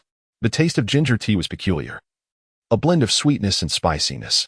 Yichen found it quite palatable, while Qingqing grimaced, her little face reflecting her discontent. Take your time drinking. Yichen smiled as he gently reminded, children are not like adults. They are quite sensitive to heat. What feels tolerable to some adults may be excessively hot for a child. Moreover, ginger soup has a bit of spiciness, which actually translates to a form of pain sensation. The hotter it is, the more intense the feeling becomes. The little girl has never had anyone prepare ginger soup for her since childhood and has been accustomed to lighter fare, so she lacks experience with it. After hearing Yichen's words, Qingqing narrowed her eyes slightly, her brow unfurling. Big brother, I find this ginger soup rather delightful, though it is a tad spicy. Should I have another bowl? She quickly waved her hand. No, one bowl is sufficient. Yichen chuckled. By noon, the rain had eased somewhat. At the dining table, grandmother glanced at Yichen, hesitating to speak. Grandma, what is it? After a moment of hesitation, she tentatively began, Chen, you're not a child anymore. Have you considered finding a girlfriend? Yichen, in the midst of his rice, nearly choked upon hearing this. But I'm only 20. How can I be considered not a child anymore? Nevertheless, he soon understood his grandmother's perspective. In their hometown, people marry early, and by 20, some are already mothers. Grandma, I'm just 20. I'm still young. There's no rush. No rush. Andy chimed in. That girl from the east side of the village, around your age, is already on her second child. Yichen scratched his head, momentarily at a loss for words. This was typical of the elders in the country. Once a certain age was reached, they eagerly wished for their children to marry immediately. Noticing Yichen's silence, Grandma spoke again. Chen, I think that family next door seems quite good. The girl, what was her name? Oh yes, Xiaomi. Yichen felt speechless. Was his grandmother discussing matchmaking with Aunt May next door? Grandma, let's not talk about that. We shouldn't concern ourselves with their family. That's true. Grandma nodded. And then they moved away from the topic. Chen can earn money now. I've heard the village is busy introducing matches, so there's no hurry. Seeing the conversation come to an end, Yichen quickly shoveled down his rice and hastily made his escape. As soon as he stepped outside, he received a call from Uncle Mi Xiao-chun. Come to the town. We're missing one for mahjong. It is said that rainy days are perfect for playing mahjong, especially with Uncle Mi. So Yichen had no reservations as he drove to town. Upon arrival, he discovered that not only Uncle Mi was present, but also Uncle Qian. And the third player was Chu Ping. Brother Ping, is the supermarket closed, so we're playing mahjong instead? Don't mention it, in this heavy rain. Who would go shopping? We don't need that many people. Come on in, we're all waiting. Upon entering, Yichen saw Uncle Mi and Uncle Qian eagerly engaging in mahjong, and to his surprise, they were playing with tiles they had hand-rolled. Electric sets were not absent. At another table sat 4 women, including Aunt May, Aunt Lin, and Uncle Mi's eldest daughter, along with a woman in her late 20s. As for Xiaomi, she could only watch from the sidelines. Chu Ping waved his hand grandly. Sister, brew some tea. Xiaomi rolled her eyes, unmoved. Both Uncle Qian and Dad brought their own cups. What makes you think you, a mere brother-in-law, can boss me around? Upon observing the situation, Chu Ping smirked. Confident in his ability to control the game, he promptly withdrew his wallet, producing 5 crisp red bills. A smile illuminated Xiaomi's face as she inquired, brother-in-law, would you like to drink? Anything will suffice. With that, the game commenced, devoid of strict rules, only the suits of Wan, Tong, and Xiao were in play. Allowing for melds but prohibiting discards, points could be scored, but all else was left to chance. Uncle Qian, meld, 9 of wands. Mi Xiaochen, when will your boat be ready? Have you made the call? Not yet, Yichen replied. The winds are strong these days. We'll discuss it in a couple of days. 1 wand. Meld. 3 wands. 3 wands. Self-draw. Yichen pushed his cards forward, declaring victory. Chu Ping was taken aback. How could this be? Not only did he meld, but he also self-drew a winning hand? Impressive. Mi Dage inquired, Xiaochen. May I have a turn when the time comes? Of course, uncle. Ah, splendid. The game progressed, and as the second round began, Mi Xiaomi approached, pouring a cup for Yichen. Thank you. You're welcome. After which, she stood quietly behind him, observing his play. 1 wand. Mi Xiaomi took the opportunity to guide Yichen. He hesitated, pondering her suggestion to play a wand. His hand consisted of 1, 2, 3, 4 of wands. If he played a 3 wand, he could win with both the 1 and 4 wands. Yet playing a 1 wand would limit him to winning with just the 3 wand. Nevertheless, he decided to follow her lead. 1 wand. Melt. 3 wands. Chu Ping's excitement surged. He could feel the victory nearing. Yichen blinked, glancing at Xiaomi, who promptly turned her head away. I've won, Yichen announced, pushing his hand forward. Chu Ping was left speechless. How is this possible? I'm listening for all possibilities, and you clearly should have played a 3 wand. Besides, didn't you just win with a 3 wand last round? Is this 3 wand a pet of yours? Throughout the afternoon, Yichen continually claimed victory, leaving Chu Ping increasingly uncertain of his abilities. Moreover, he noticed a peculiar habit. Yichen consistently drank water, frequently requesting refills. Could it be that drinking water brought good fortune? Perhaps it was worth a try. As the evening approached, Mi Dage remained unchanged, neither winning nor losing. However, Uncle Qian and Chu Ping were faring poorly. While Yichen could understand Chu Ping's predicament, given the presence of a skilled player, Uncle Qian's lackluster demeanor puzzled him. When the game concluded, Yichen took Mi Xiaomi outside and handed her a bundle of money. You've given me all this? Shouldn't you keep some for yourself? Take it. The main goal was to win against your brother-in-law. Haha, then I shan't be modest. Mi Xiaomi beamed with joy, stowing the money in her small purse, her delight evident. Yichen was surprised to discover that Mi Xiaomi, despite her family's affluence, possessed a penchant for wealth. Chapter 41. A boy must protect himself outside. 2 days swiftly passed. Just yesterday, Manager Li informed him via telephone that all the procedures were completed, and he merely needed to register after settling the final payment. However, when Yichen visited the seaside yesterday, the winds and waves were rather fierce, so he refrained from going. This morning, he awoke to a cerulean sky adorned with fluffy clouds and a gentle breeze. Hello, Uncle Qian. I am coming over to pick up the boat today. Ah, that sounds splendid. Uncle Qian exclaimed, visibly excited. Having endured a challenging couple of days, he feared he might not be able to rise from bed if this continued. Yichen drove to the town, and this time, they took a car to the city. Upon arriving at the boatyard, he paid the outstanding balance and finalized the insurance and other necessary arrangements. Mr. Yi, congratulations. Manager Li instructed his staff to adorn the boat with a red ribbon and display an assortment of fruits and pastries. Previously, Yichen had been skeptical about supernatural matters. Yet the prospect of a second life seemed rather uncanny. Following a reverent homage to Mazu, he lit a string of firecrackers to signify the completion of the ceremony. Goodbye. Manager Li, farewell. Should you require anything in the future, I shall offer you a preferential price. Haha. Certainly. As Yichun boarded the vessel, a surge of elation washed over him. He, Yichun, was now a boat owner. However, with the acquisition of the boat came additional expenses, and reality swiftly set in. A 1,000-liter fuel tank entailed considerable refueling costs. Fortunately, there remained some fuel from the previous owner, at a price of 5.3 per liter. He filled it with 4,000, which was not quite full, but nearly so. Moreover, Manager Lee mentioned that a few complimentary items were aboard the boat. Yichun checked and retrieved them. There were 5 fishing lines, each 100 meters long, totaling 500 meters. Additionally, there were 4 sets of gill nets, each 200 meters long, amounting to 800 meters, sufficient for the sea. Uncle Chien, will there be any issues with these nets on the boat?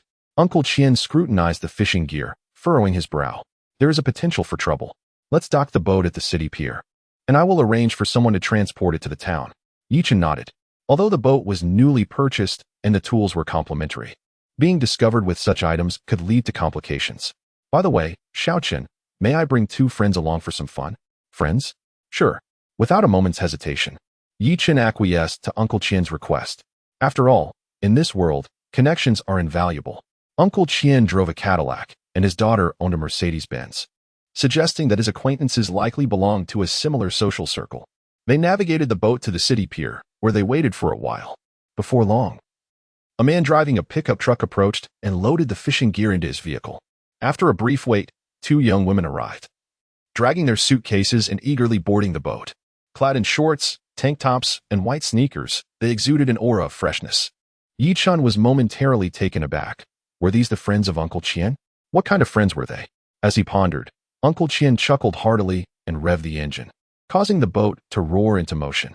Yichun stumbled slightly, quickly grasping the seat to steady himself, nearly losing his balance. The 2 girls clung to the driver's seat, exclaiming, "Brother Qian, you're so naughty." Uncle Qian's exuberance was palpable as he piloted the fishing boat with a vigor reminiscent of a speedboat. Laughter escaped Yuchen's lips. It was amusing to see someone of Uncle Qian's age behaving like an exuberant youth. He harbored serious doubts that the steady navigation during the trial run was solely attributed to Manager Lee's presence. Now, without Manager Lee and bolstered by the enthusiasm of 2 young ladies, Uncle Qian had truly let loose.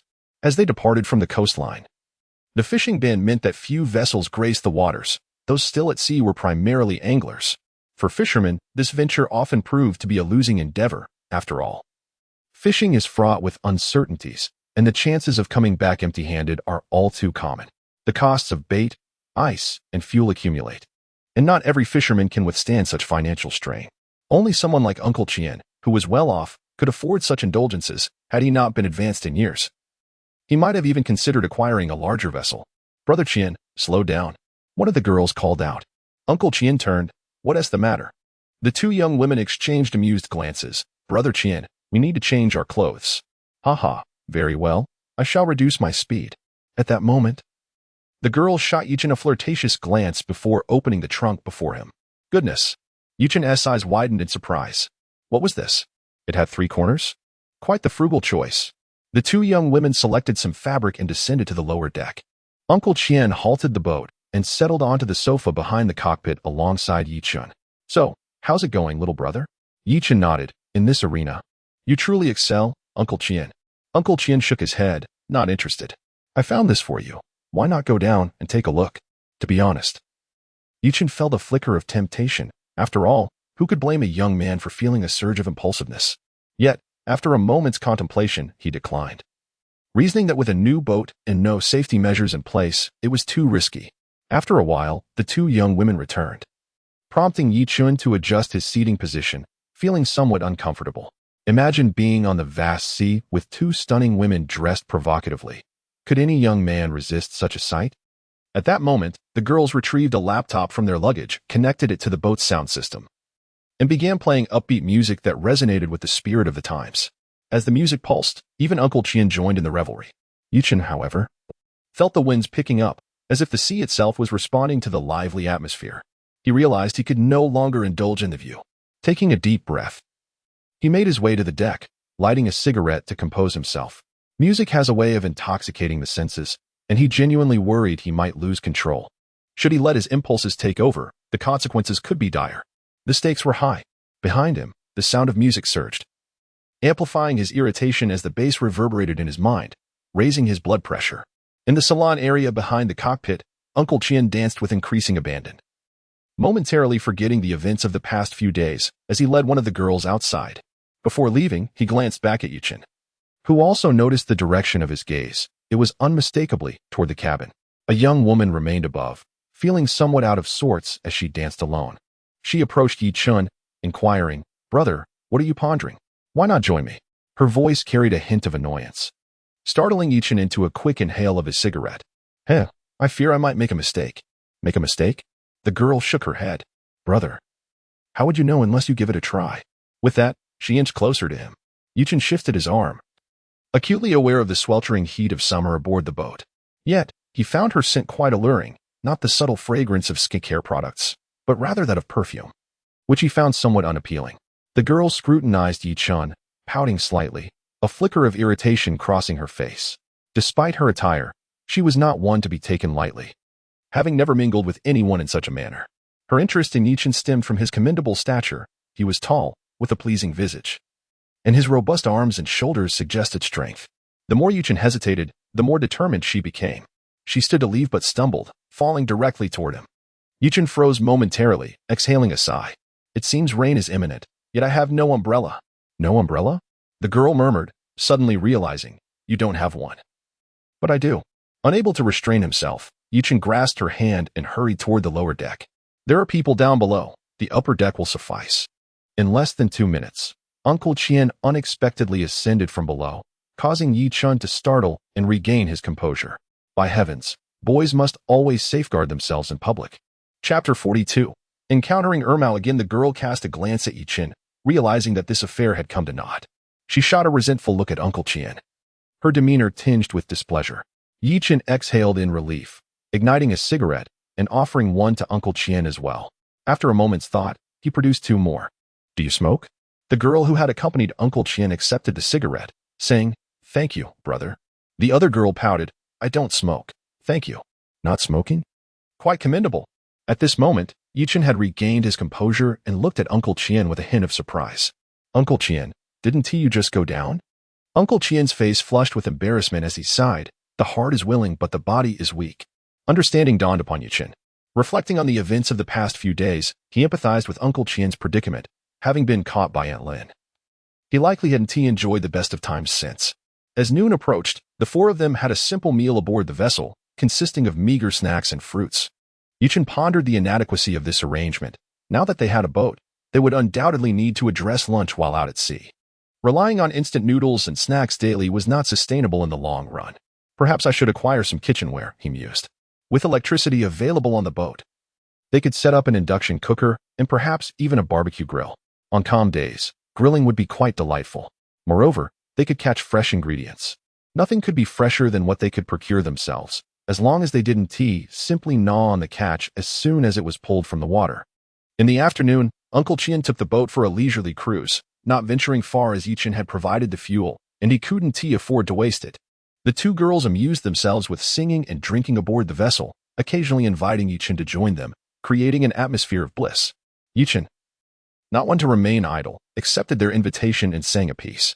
He performed an unaccompanied rendition of Sudage's Blue Lotus, a reflection of his aspirations for life. Nothing can obstruct your yearning for freedom, a life unrestrained and boundless. In the heart, a world of freedom, so pure and lofty, blooming with everlasting blue lotuses. A small boat bobbed upon the vast and endless sea, the ambience perfectly serene. The 2 girls gazed at him with starry-eyed admiration. "What song is this?" Yuchen chuckled. "Just a little improvisation. Don't take it too seriously." "Wow. Incredible. You truly have talent, big brother." As evening approached, the boat returned to shore. Yuchen disembarked at the town dock, his vehicle still parked in the vicinity. After coordinating a time with Uncle Chien, he drove away in his van, departing with a certain nonchalance. The 2 girls watched Yuchen's retreating figure in astonishment. "Brother Chien, why is he driving a van?" Uncle Chien glanced sidelong at the 2 girls. What does it matter what vehicle he drives? Sensing Uncle Chien's displeasure, the girls hastily clarified, "Oh, Brother Chien. We were just curious, nothing more." Returning home, Yuchen found the house empty. "Well, they're probably off to the beach again," he surmised. "Grandmother and aunt have endured hardships in their lives. Now that Da Wang can accompany them to the shore, the two are naturally restless, eager to earn even a little, even if only for their own sustenance. Upon reaching the seaside, it was evident that Da Wang, motivated by a mere sausage, was diligently toiling away at the forefront, panting heavily. His tongue lolling out, his front paws never pausing. "Grandmother, we're heading home," Achin exclaimed. "Da Huang, time to go home." At the sound of grandmother's call, Da Huang bounded back eagerly. "Grandmother, it's best not to come to the shore too often. The strong winds and humidity can lead to rheumatism." Grandmother dismissed the concern nonchalantly. "What's the big deal? I've lived my whole life this way. If I don't work a little, I feel restless and can't sleep." "That may be so, but occasional visits will suffice," Yichin advised earnestly, knowing her age made her body less resilient. Just then, turning around, Yichin spotted a familiar face. Isn't that Ermao? At the same moment, Ermao noticed Yichun and the others squinting at their bucket, a grin spreading across his face. "Ah, Auntie, you've come to the shore as well. It appears your haul isn't too impressive." With that, Ermao revealed his bucket, showcasing an eel that seemed rather substantial, weighing over a pound. "Ah, Auntie, I've heard that eels are quite valuable. Since you arrived early, mind showing me how much this one is worth?" While this statement seemed innocuous at first, the mocking expression on Ermao's face made it uncomfortable for anyone listening. Yichin glanced at the bucket Auntie was holding. It contained only some seaweed, leaving much to be desired. "Just one eel satisfies you? I wonder if it's enough for the entire family's meals." Yichin quipped sarcastically, shaking his head with a playful smirk. This struck a nerve with Ermao, who indeed had no other catches. He had just arrived and was still unfamiliar with the local prices. Furthermore, the previous day's strong winds had driven the villagers to frantically flock to the shore, collecting whatever they could regardless of value. Arriving late, Ermao was fortunate to have even caught a single eel. "Humph, I've only caught one eel. I wonder who else has come back empty-handed," Ermao retorted defiantly, his face flushed with indignation, spouting off petty insults. At that moment, a voice called from behind. "Eldest sister, why didn't you tell me you were heading back? I searched for a while." Yichin turned to see Aunt May. "It's Aunt May. I came to fetch grandmother." Grandmother chimed in. "Oh dear. With Achin's arrival, I completely forgot." It's fine. Aunt May, familiar with Yichin and the others, paid little mind. "Xiaochen, I heard from your uncle that you bought a boat. Why didn't you bring it back?" Yichin scratched his head. "Aunt May, I wanted to, but I don't know how. Uncle Qian took it to the town dock." "Ah, that makes sense, but buying a boat is a significant matter. Before heading out to sea tomorrow, you should purchase some offerings and ideally visit the Mazu temple." "Certainly. When in Rome, do as the Romans do. I'll pay my respects to Mazu and prepare some offerings. This is something Yi Chun can manage without difficulty." On the other side, Ermao's complexion fluctuated between shades of green and white. After all, they hailed from the same village, yet Yichin was chatting with outsiders, neglecting his own kin. Did he not understand the importance of mutual care among neighbors? Regardless of Ermao's thoughts, Yichin and his companions remained indifferent. Aunt May grasped Grandma's hand, exclaiming, "Sister, today you've truly struck gold. Over a pound of butter crabs, worth at least several hundred yuan. Thank goodness for Da Wang. After all, it was you who gifted it to him. Otherwise, you could take these crabs. That simply won't do." As they spoke, the group moved farther away, leaving Ermao standing alone, spitting in disdain. "Pa, butter crabs, what nonsense." However, turning back, Ermao fell into deep contemplation. Could it be that Achin had actually purchased a boat? Was it possible for the village's underachiever to acquire a vessel? Surely the boats must be inexpensive. No, he needed to return and discuss it, to see if he too could buy a boat. Chapter 43. The first sea fishing expedition. At the break of dawn on the second day, Yichin awoke around 5 o'clock, unable to return to slumber. The sensation was akin to a young individual who had just acquired a new car, yearning to remain within its confines for 24 hours a day. By 7 o'clock, after partaking in breakfast, Yichin procured some offerings and made his way to the Mazu temple. Upon his return, it was already 8 o'clock. He tidied up and loaded his tools into the vehicle. "Uncle, are you coming along?" Uncle swiftly finished the porridge in his bowl, responding, "Wait a moment. I shall be there shortly." "Uncle, there's no rush. Take your time." Uncle, unfazed, placed down his bowl and headed towards the car with his bag slung over his shoulder. "Let us go." Upon reaching the town, Yichin did not hasten to the dock. Being a new boat, many preparations were yet to be completed, necessitating a trip to the supermarket to gather supplies. Inside the supermarket, Mi Xiaomi was brimming with excitement upon learning that Yi Chun and her father were going fishing at sea, clamoring to join them. Girls shouldn't be on boats. Don't you have work to do? Dage sternly admonished. Seeing her father's disapproval, Xiaomi resorted to coaxing. Dad, please let me go. I've never been sea fishing before. Just this once. With her pleading eyes darting towards Yuchen, he smiled gently, saying, Uncle, let her come along. We are fishing, not trawling. Indeed, indeed. Please let me join. Hearing Yuchen's words, Dage shot a stern glance at Xiaomi. Just this once, there will be no second chance. Xiaomi blinked her eyes gleefully. Wonderful. Then let us depart.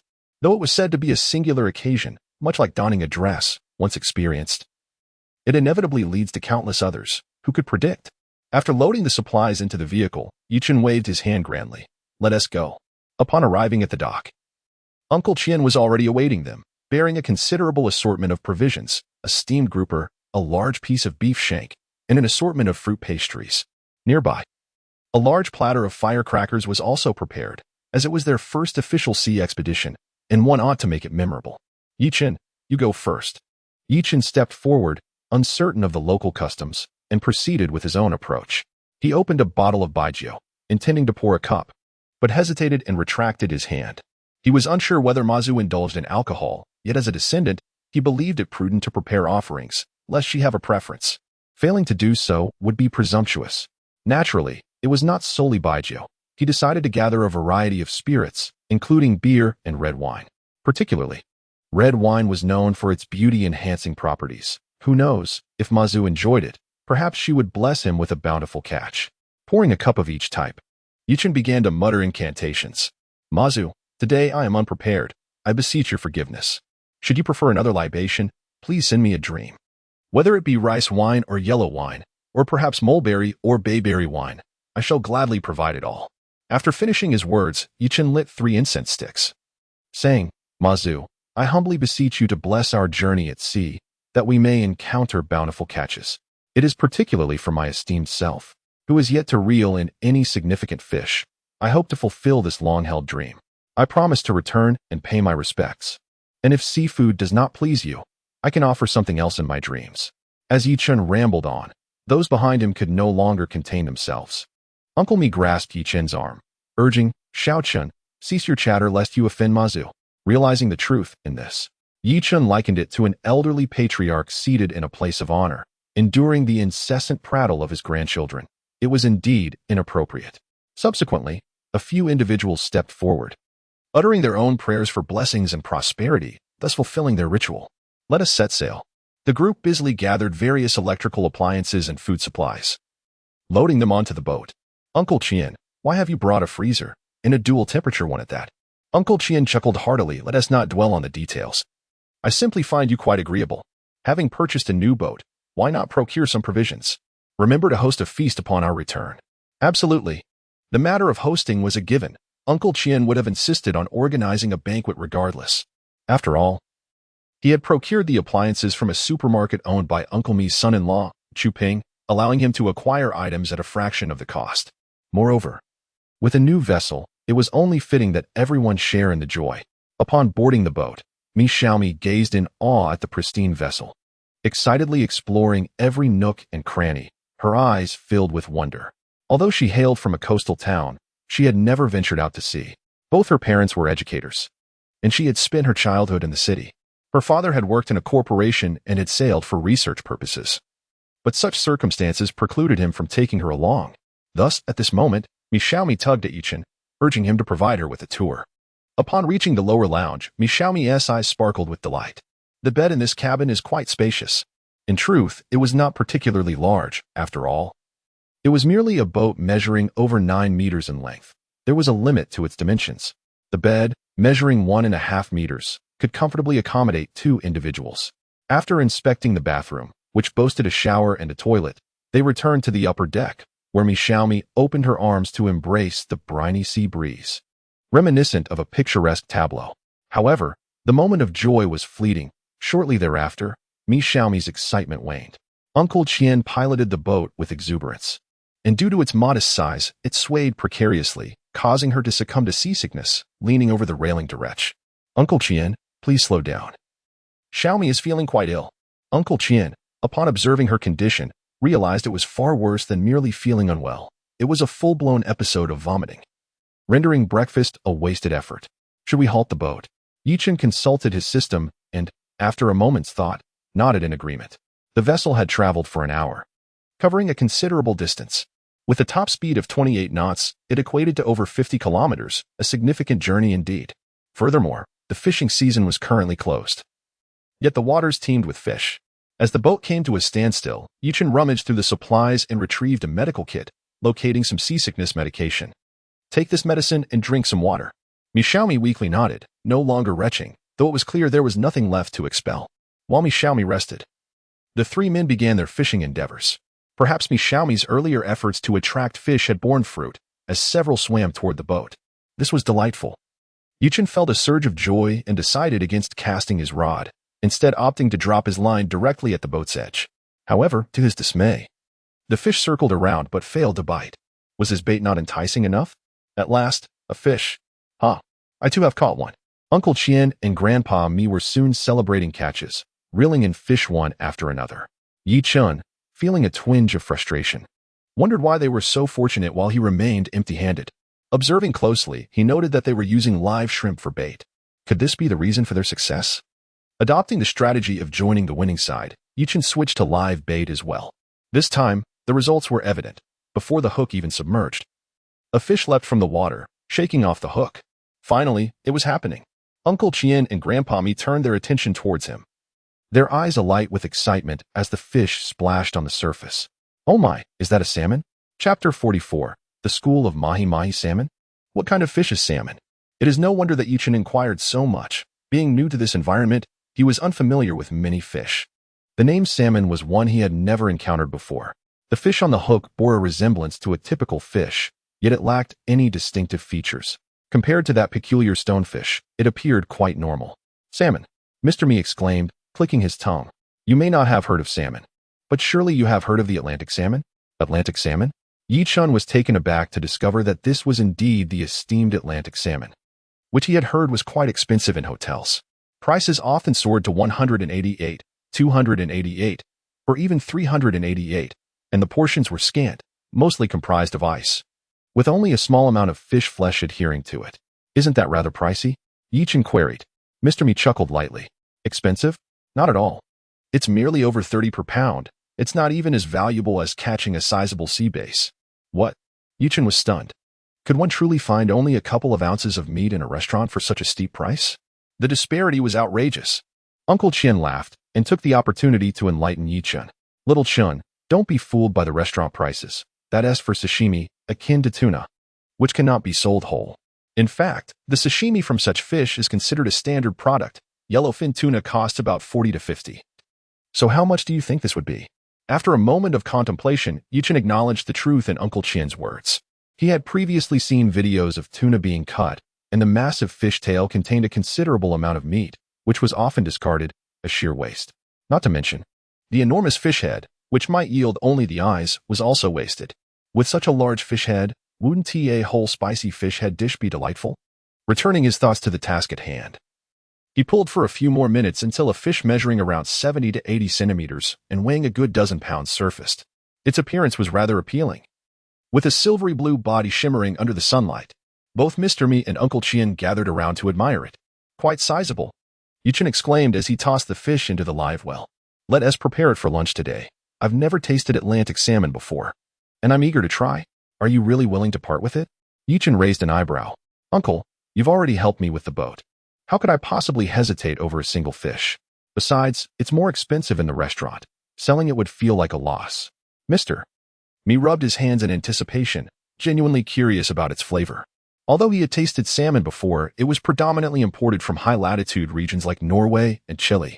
While they resided near the coast, their latitude was relatively low, making local salmon a rarity. In fact, he had never sampled one that was locally sourced.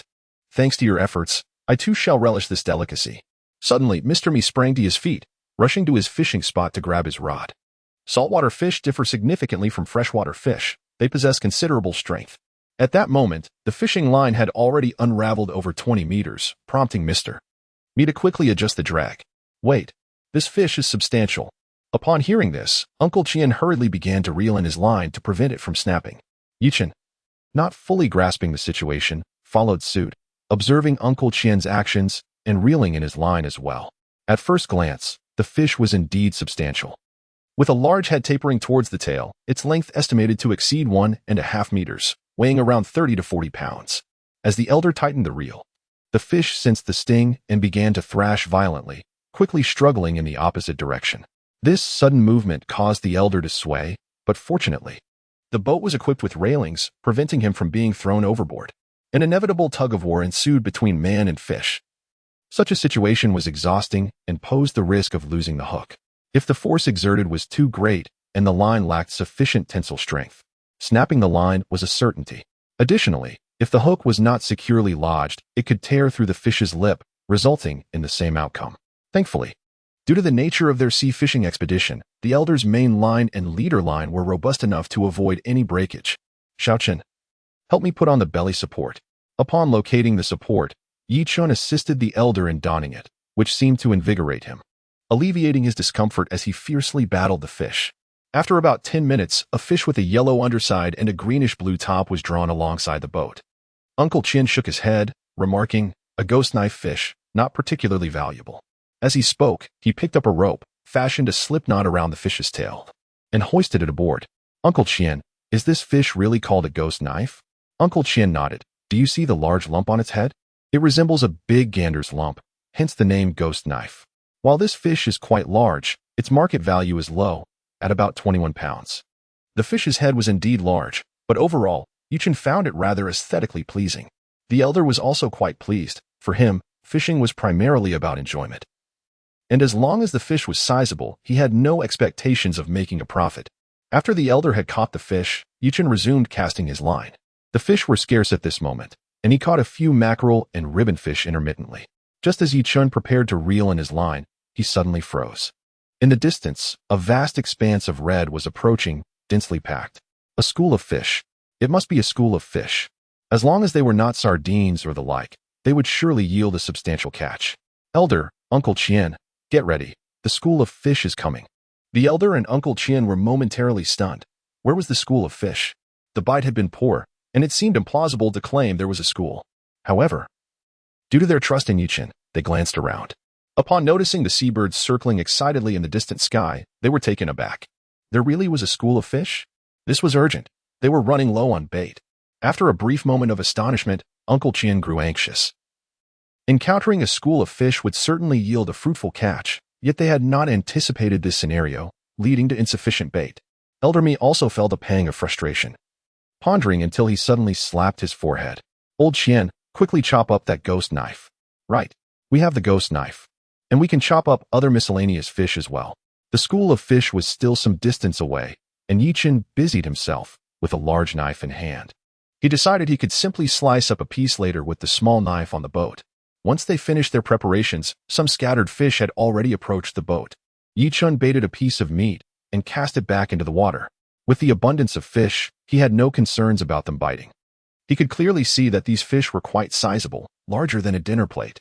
As the first fish was hooked, the seasoned angler, Mr. Me, felt a surge of excitement. "Eagle pomfret, indeed. Celine, let us fish swiftly."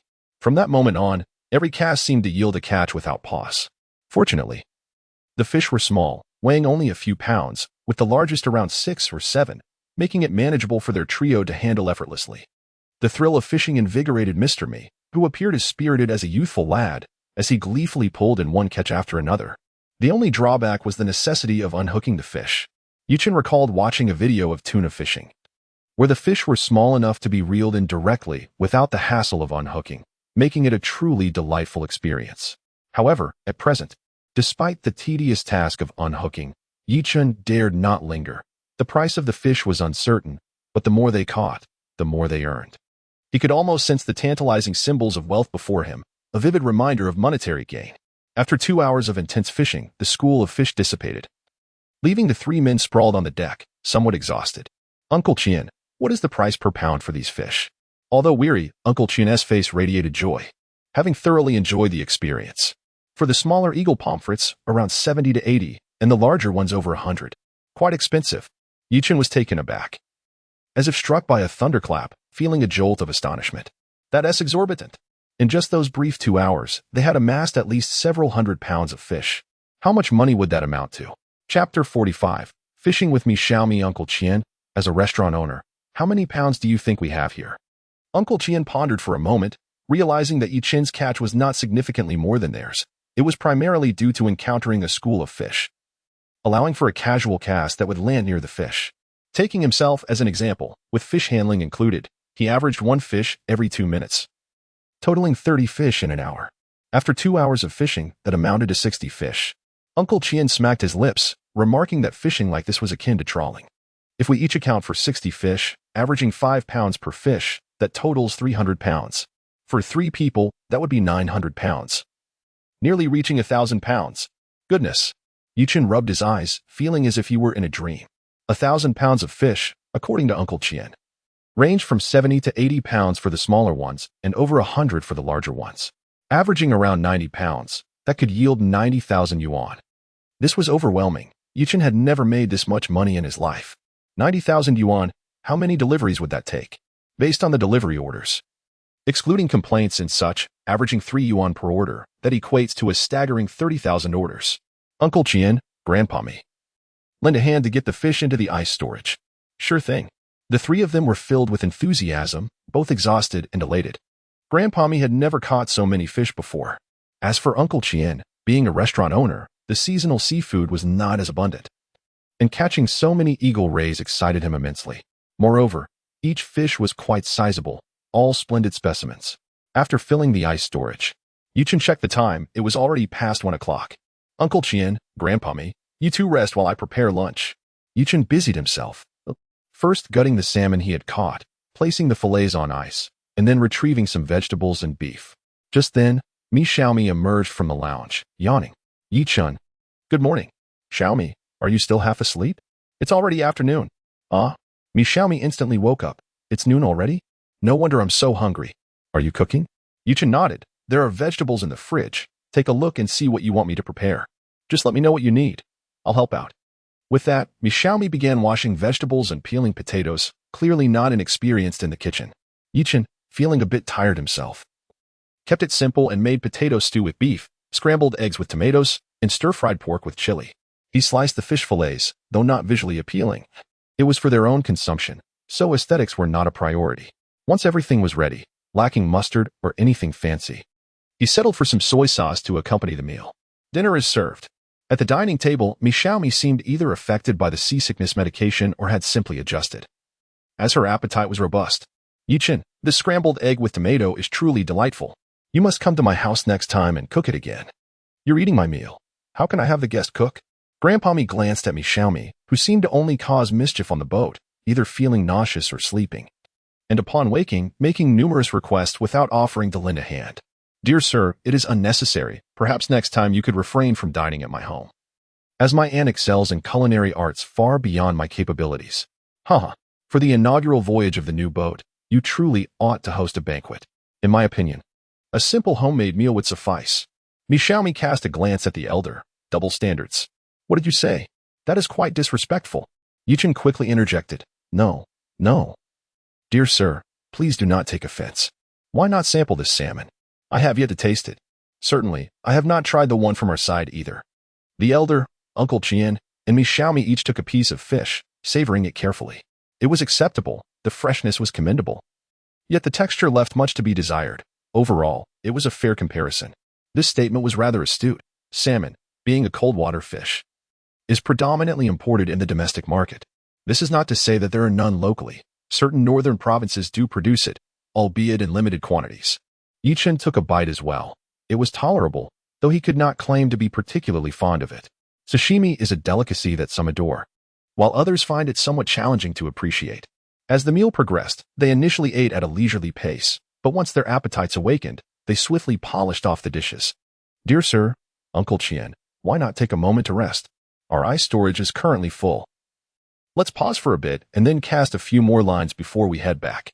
That sounds good. Yi Chen, you should rest as well. When fishing, one may not feel the fatigue, but once we stop, the tiredness sets in. Very well. Yi Chen responded with a smile. He relinquished the lower lounge to Uncle Qian and the elder, leaning back on the sofa for a brief respite.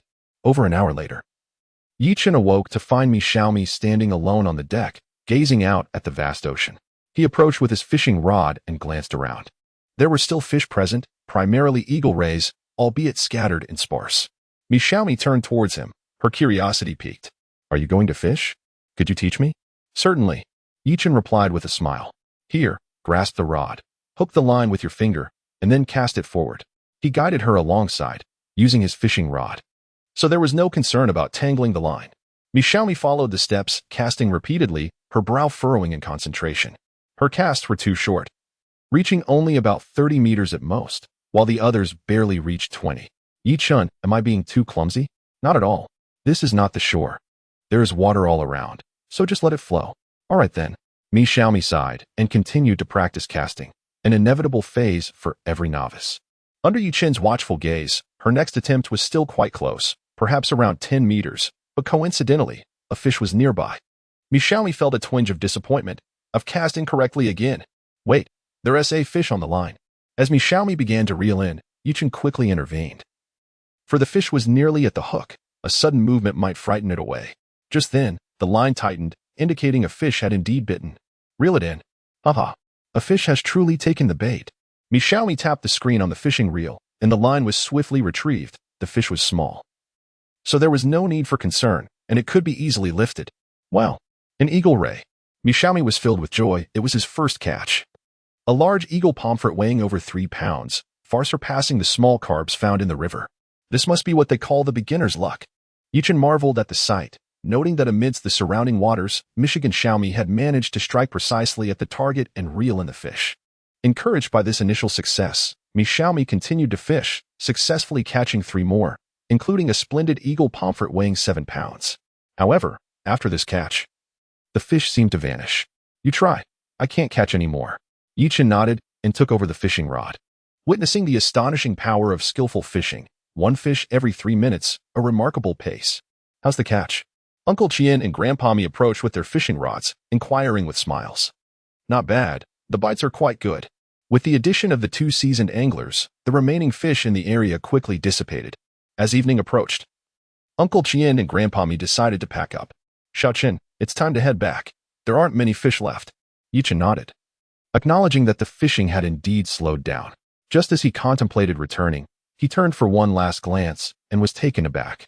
He spotted a massive fish, over 2 meters long and quite plump, swimming in the distance. "What is the matter?" Uncle Chien asked, puzzled. "Are you done or not?" At that moment, Yichun was brimming with excitement. "Uncle Chien, steer the boat slightly to the left. I want to make one last cast." Uncle Chien scratched his head, unsure of Yichen's antics. "All right, but if you don't catch anything, we'll head back." Yichun had no time to respond. He swiftly changed his fishing hook, affixed a piece of leftover salmon meat, and then added a small eagle pomfret on top. Chapter 46. The Big Eye Tuna. As the boat set off, Yichun felt a surge of anxiety, fearing that the commotion might scare away the fish. Fortunately, the noise did not disturb the large fish. "Uncle Chien, let us glide smoothly." "Sure thing." After a certain distance, Yichun stood on the deck, fully equipped, with his belly harnessed and fishing rod poised for action. Beside him, Grandpa Mi and Mi Xiaomi were intently observing the surface of the sea, seemingly unaware of any oddities. Yichun wondered if he had noticed something they had missed. At that moment, Yichun was oblivious to the change in their expressions, wholly focused on the big fish. Spotting an opportunity, he swiftly cast his line. The hook, propelled by the weight, traced a parabolic arc before sinking below the surface. Soon after, Yichun observed the large fish circling the hook, yet it refrained from biting, exhibiting a notable wariness. This was puzzling. Yichun scratched his head, pondering that wild fish, unlike their farmed counterparts, were typically opportunistic feeders, seizing any chance to eat. Could it be that the fish was already satiated? Reluctantly, Yichun recalled the technique of lure fishing, which exploits the predatory instincts of fish to entice them. Without hesitation, he began to reel in the line with varied speeds, continually drawing the large fish's attention. Indeed, after this maneuver, the fish began to chase the hook. This was promising. Yichun's confidence soared. At this point, the number of onlookers beside him had increased to 3, all looking at him in confusion, wondering why he had suddenly become so animated. Unfazed, Yichun continued to tease the fish, adhering to his original rhythm. He executed a fast reel in and then abruptly halted. The fish, caught off guard, collided with the hook.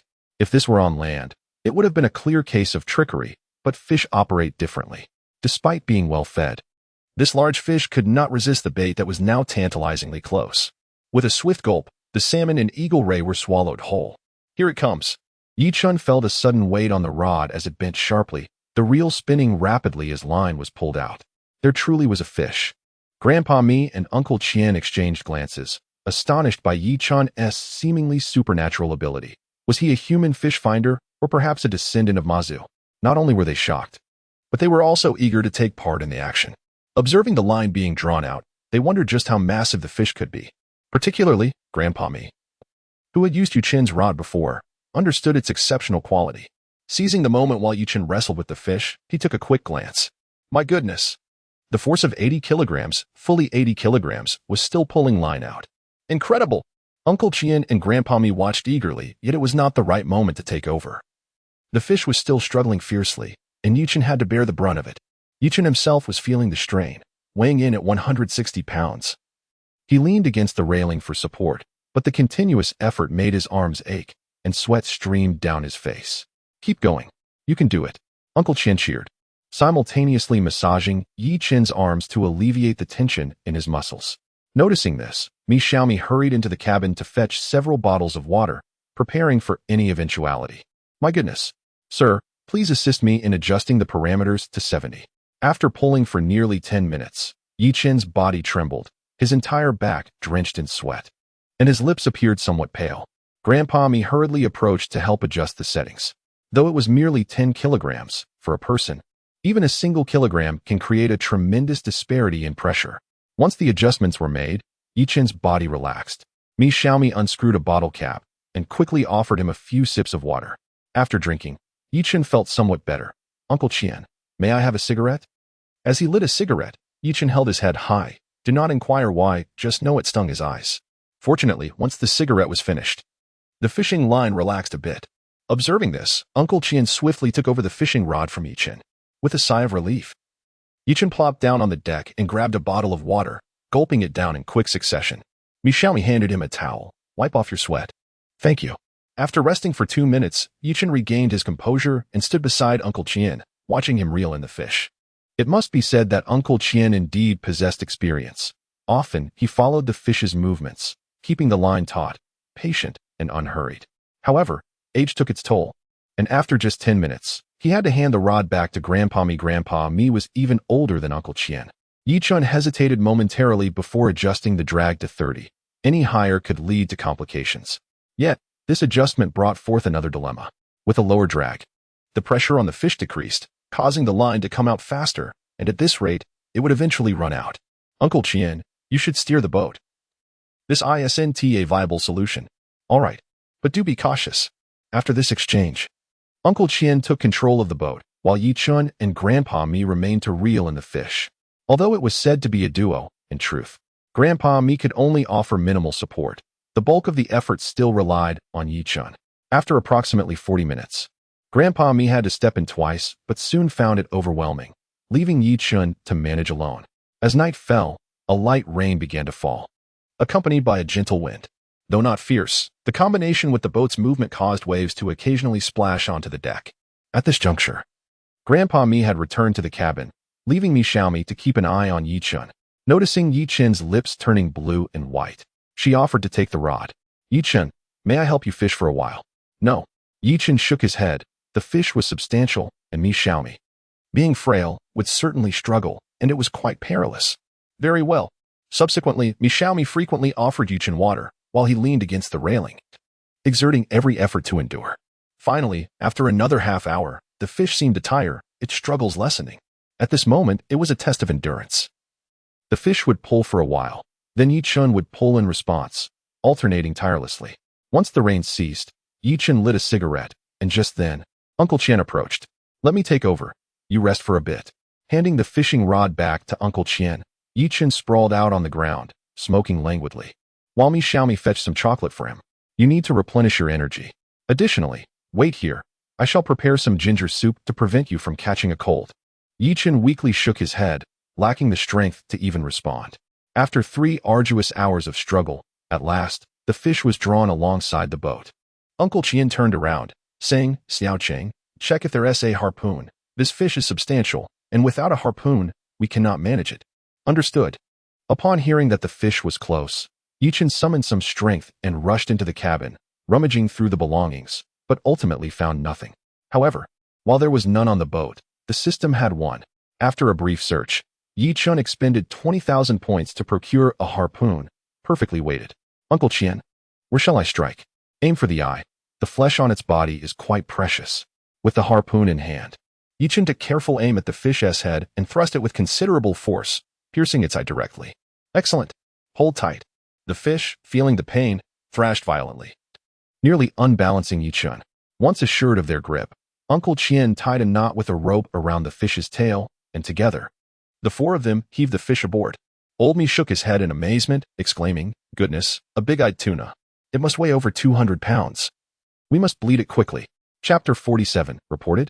As for the bleeding, Yichun could only watch helplessly.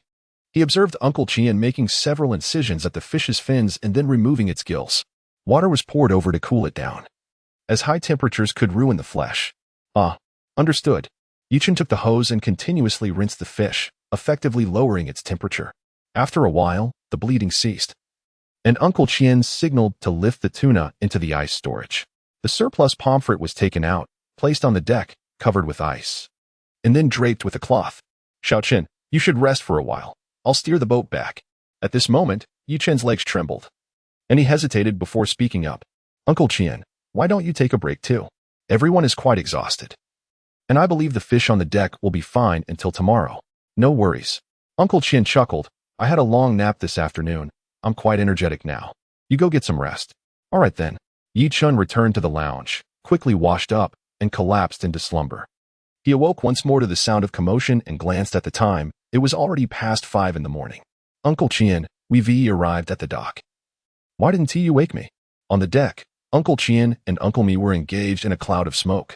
Upon seeing Yichen, they exchanged smiles. "You were sleeping so soundly, I didn't want to disturb you. Why not catch a bit more sleep?" "I can't sleep anymore." Yichen lit a cigarette, took a couple of puffs, and felt revitalized. "What about the fish?" "I've called for help. They should be here shortly. You just need to rest." The three of them sat on the deck, and Yichun observed the bustling crowd returning from the sea. Even during the closed fishing season, the dock remained lively. Some cargo ships still operated, though there were few docks in the town. Additionally, people who gathered seafood and had little to show for it often came to sell their catch, ensuring the dock was never devoid of activity.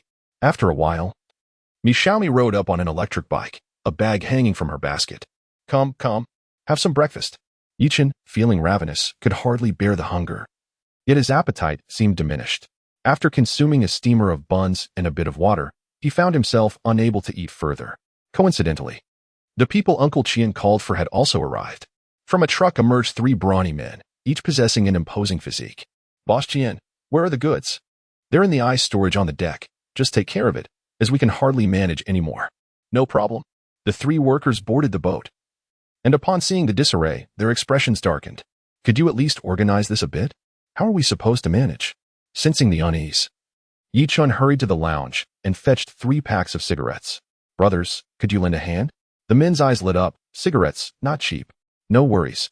Leave it to us." With smiles, they retrieved snakeskin bags from their truck, effortlessly filling them without concern for damage. The first to be showcased was the impressive 2-meter-long, over 200-pound big-eye tuna. The big-eye tuna, more expensive than the yellowfin tuna, commanded the utmost attention from the 3 men. For any mishap could result not only in lost earnings but also in substantial losses. "Gentlemen, exercise caution. On 3, 1, 2, 3, lift." The trio of robust men effortlessly hoisted the over 200-pound fish, yet they proceeded with great care. As the fish was lowered from the vessel, a few dock workers and fish vendors were left in astonishment. "By the heavens, it's a tuna!" exclaimed one. "Goodness, that fish is colossal." A few vendors combined might not even have a fraction of its worth. Soon, a crowd gathered, eager to witness this magnificent big-eye tuna. The 3 men, beads of sweat forming on their brows, urged the onlookers to step aside. "Make way. If you damage it, who will bear the cost?" Upon hearing the potential consequences, the crowd quickly formed a pathway, realizing the financial implications of any mishap. Only then could the trio hoist the fish onto their vehicle. Meanwhile, Yichun hurried into a nearby ice shop, purchasing additional ice and arranging for the merchant to transport it to their vehicle, allowing him to breathe a sigh of relief. Unbeknownst to Yichin, in the thrumming crowd, Mao's eyes sparkled with greed as he gazed at the big-eyed tuna. Hearing whispers that such a fish could fetch over 10,000 yuan, he began to dream of reeling in a catch of similar magnitude. Envisioning a future of luxury cars and opulent residences. Lost in reverie, he suddenly noticed Yichin hauling ice to the vehicle and felt a jolt of realization. Could this fish truly have been caught by Yichin? It seemed improbable. After all, he was from the inland region, far removed from such bountiful waters. Yet, instinctively, Mao's focus shifted to Yichin, scrutinizing his every move. He then observed, beside the vehicle, the three men continuously transporting burlap sacks. The sacks were sealed, leaving the curious crowd in suspense about their contents. When the third sack was loaded onto the vehicle, bewilderment swept through the spectators. "What on earth are you transporting?" one inquired. "Fish." The trio shot back incredulously, their expressions suggesting the questioner's foolishness. Yet, was the questioner truly foolish? Certainly not, given the closed fishing season. How could so many fish be caught? The crowd erupted in speculation, some frowning, others rolling their eyes, lost in thought. Upon hearing the mention of the closed season, Mao's suspicions deepened. This was no mere fishing expedition. There must have been nets involved. He had seen Yichin just the day before, and even if he were superhuman, it was inconceivable that he could have caught so many fish. Yichin, of course, overheard the murmurs, as they were but a whisper away, yet he chose silence, knowing that no one would believe his claims. As the 10th sack was hoisted onto the vehicle, the fish from the boat were entirely removed. Yichin and his companions set to work, first clearing away the provisions they had brought, as well as any refuse that needed to be discarded. Once everything was tidied up, Yichin grabbed a hose and began washing down the vessel. After all, where there are fish, there are seabirds. And these unrefined creatures left behind their dark mess, tarnishing the pristine white of the boat. In addition, the deck requires a thorough wash. The fishy odor is overwhelming. And if left uncleaned, it may attract flies, which can be quite unsettling during the sweltering summer. Is everything ready? Upon seeing Yichin disembark, Uncle Chien inquired with a smile. All set. I must express my gratitude to you, Uncle Chien, and Uncle Mi, and of course, to Xiaomi as well. What is there to thank for? The boat belongs to you. Fishing on someone else's vessel still incurs expenses. By the way, Xiaochen. Uncle Chien grasped Yuchin's arm. Come to my house first. I shall settle your payment. Yuchin raised an eyebrow. Uncle Chien, there's no rush. Moreover, let us divide the profits into 3 shares, 1 for each person. I shall not linger. I need to return for a nap. Sleeping on the boat is hardly comfortable. Very well, you may head back. Wait a moment. Yichin was taken aback, only to see a group of individuals in uniforms approaching. What is this? Have we been reported? Chapter 48. The Scheme of Mao. Greetings. We have received multiple reports regarding your alleged illegal fishing practices. Please accompany us for a brief inquiry. Yichin felt a wave of confusion wash over him. He had not anticipated the arrival of the Fisheries Administration, especially not due to numerous complaints. Sir, there seems to be a misunderstanding. How could we possibly be fishing illegally? As he spoke, Yichin reached for a cigarette, intending to take a moment to gather his thoughts, only to be admonished for it. Do not attempt to placate us with sweet words. Illegal fishing is a serious offense, and right and wrong will reveal themselves in due course. Indeed, you are correct, Yichin replied, casting his gaze around. However, the crowd that had gathered earlier dispersed as soon as the vehicle departed, leaving no one in sight. Just as he was about to withdraw his gaze, Yichin's attention sharpened as he spotted Mao, who was busy setting up his stall. Could he be involved? In that moment, uncertainty gripped him. Yet he surmised that it was likely true. There are always individuals who cannot bear to see others prosper. When one thrives, it only serves to highlight their own inadequacies. Thus, regardless of Mao's actual involvement, Yichin had already marked him in his mind. Come, let us return with you. If you are innocent, there is no cause for concern. Yichin nodded, preparing to follow, when suddenly, Uncle Mi approached. Sir, what seems to be the matter? Oh, Professor Mi. You are here as well. The fisheries officers were taken aback, yet upon being inquired by Uncle Mi, they proceeded to explain the situation. After listening to the Fisheries Administration's account, Uncle Mi furrowed his brow. You must be mistaken. Xiaochen has been with me and old Qian the entire time. All the fish were caught by rod and line. How could they possibly have used nets? Is that so? Upon hearing Professor Mi's assertion, several fisheries officials began to doubt their own claims. Could it truly be the case that they were caught by rod and line? That seemed absurd. However, Upon noticing that Qian Daoming had also arrived, the officials became increasingly uncertain. Both Professor Mi and Qian Daoming hailed from respectable families, indeed, quite affluent. They had no need to resort to illegal fishing methods. If these two gentlemen were genuinely with the young man before them, it was highly probable that the fish were caught by the traditional means. Professor Mi, we understand your perspective, but we have received reports and must conduct an investigation. Uncle Mi nodded, acknowledging the procedure as appropriate. Very well. The fish have just been delivered to Old Qian's residence. You are welcome to inspect them. Given your daily dealings with such matters, you should be able to ascertain whether they were caught using nets at a glance. Understood. We kindly ask you to accompany us. As the fisheries vehicle departed, Mao, witnessing the scene, abandoned his stall and hurried home. Yichen drove to Uncle Qian's house, where three burly men were in the process of unloading fish. Observing the neatly arranged fish in the sacks, the fisheries officials felt a twinge of embarrassment. The fish were of uniform size and impeccable quality, unmistakably not caught with nets. Fishing with nets often results in a mixed catch, unless one encounters a school of fish.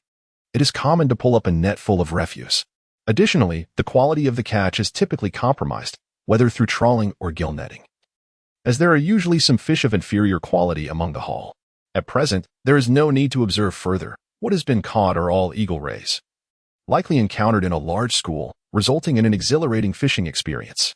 I apologize, but with such an abundant catch, it is only natural for some to harbor doubts. The three individuals nodded in understanding. Very well, we shall not intrude any longer. With that, several fisheries officials took their leave. Once they departed, Yichen yawned and remarked, Uncle Qian, Grandpa Mi, I must take my leave. I am utterly fatigued and could fall asleep at any moment. Uncle Qian regarded Yichen with concern. This is not advisable. It could lead to drowsiness while driving. How about letting Xiaomi take my car to escort you home? Well, that seems a bit inappropriate. Yichen hesitated. Nonsense. Grandpa Mi interjected, calling for Xiaomi to come over. At Yichen's home, Mao was lurking at a distance, occasionally glancing in their direction. Upon noticing a vehicle approaching, he initially paid it no mind. But when he saw Yichen alight from the car, he could no longer contain himself. He hurried home, summoning his wife and son for a brief meeting. Dad, what is going on? His son inquired. Mao, visibly excited, replied, Do you recall what I mentioned earlier? His wife scoffed. Isn't it just that Achin was captured? What is the big deal? Previously, Mao had shared this sentiment, firmly believing that Yichen's success was due to the use of a net to catch such a bounty of fish. However, seeing Yichen return cast a new light on the situation. Listen to me, Mao urged. Just moments ago, Achin returned. Can you fathom what this signifies? His wife rolled her eyes. If he was released, then so be it. What else could it mean? Such narrow-mindedness. Meanwhile, Yichen Gang stroked his chin thoughtfully. Dad, are you suggesting that using a net is indeed possible, albeit at a certain cost? Exactly. Mao clapped his hands together, proud of his son's insight. Isn't he my son? His wife furrowed her brow, expressing hesitation. But will it really work? What if we get caught? Mao thumped the table. Fortune favors the bold, and the timid shall starve. If Achin can do it and profit, acquiring both vehicle and boat, why shouldn't we? Yichen Gang appeared conflicted. But after a moment's contemplation, he seemed to resolve his indecision. Dad, remember, this is our savings earmarked for building a house. You must tread carefully. Fear not. With earnings, who needs to build? We shall purchase a luxurious residence instead. The mention of a mansion invigorated Yichen Gang. All right, whatever you say, Dad. Subsequently, the three engaged in further discussion.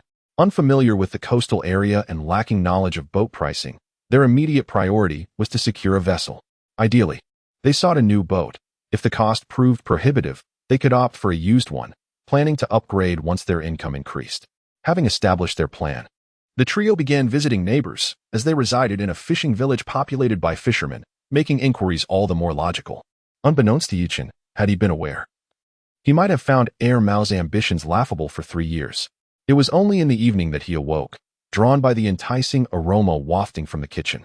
The fare was modest in quantity but rich in quality. Turtle stewed with chicken, eel braised with tofu, steamed sea bass, and a pot of stir-fried beef awaited him.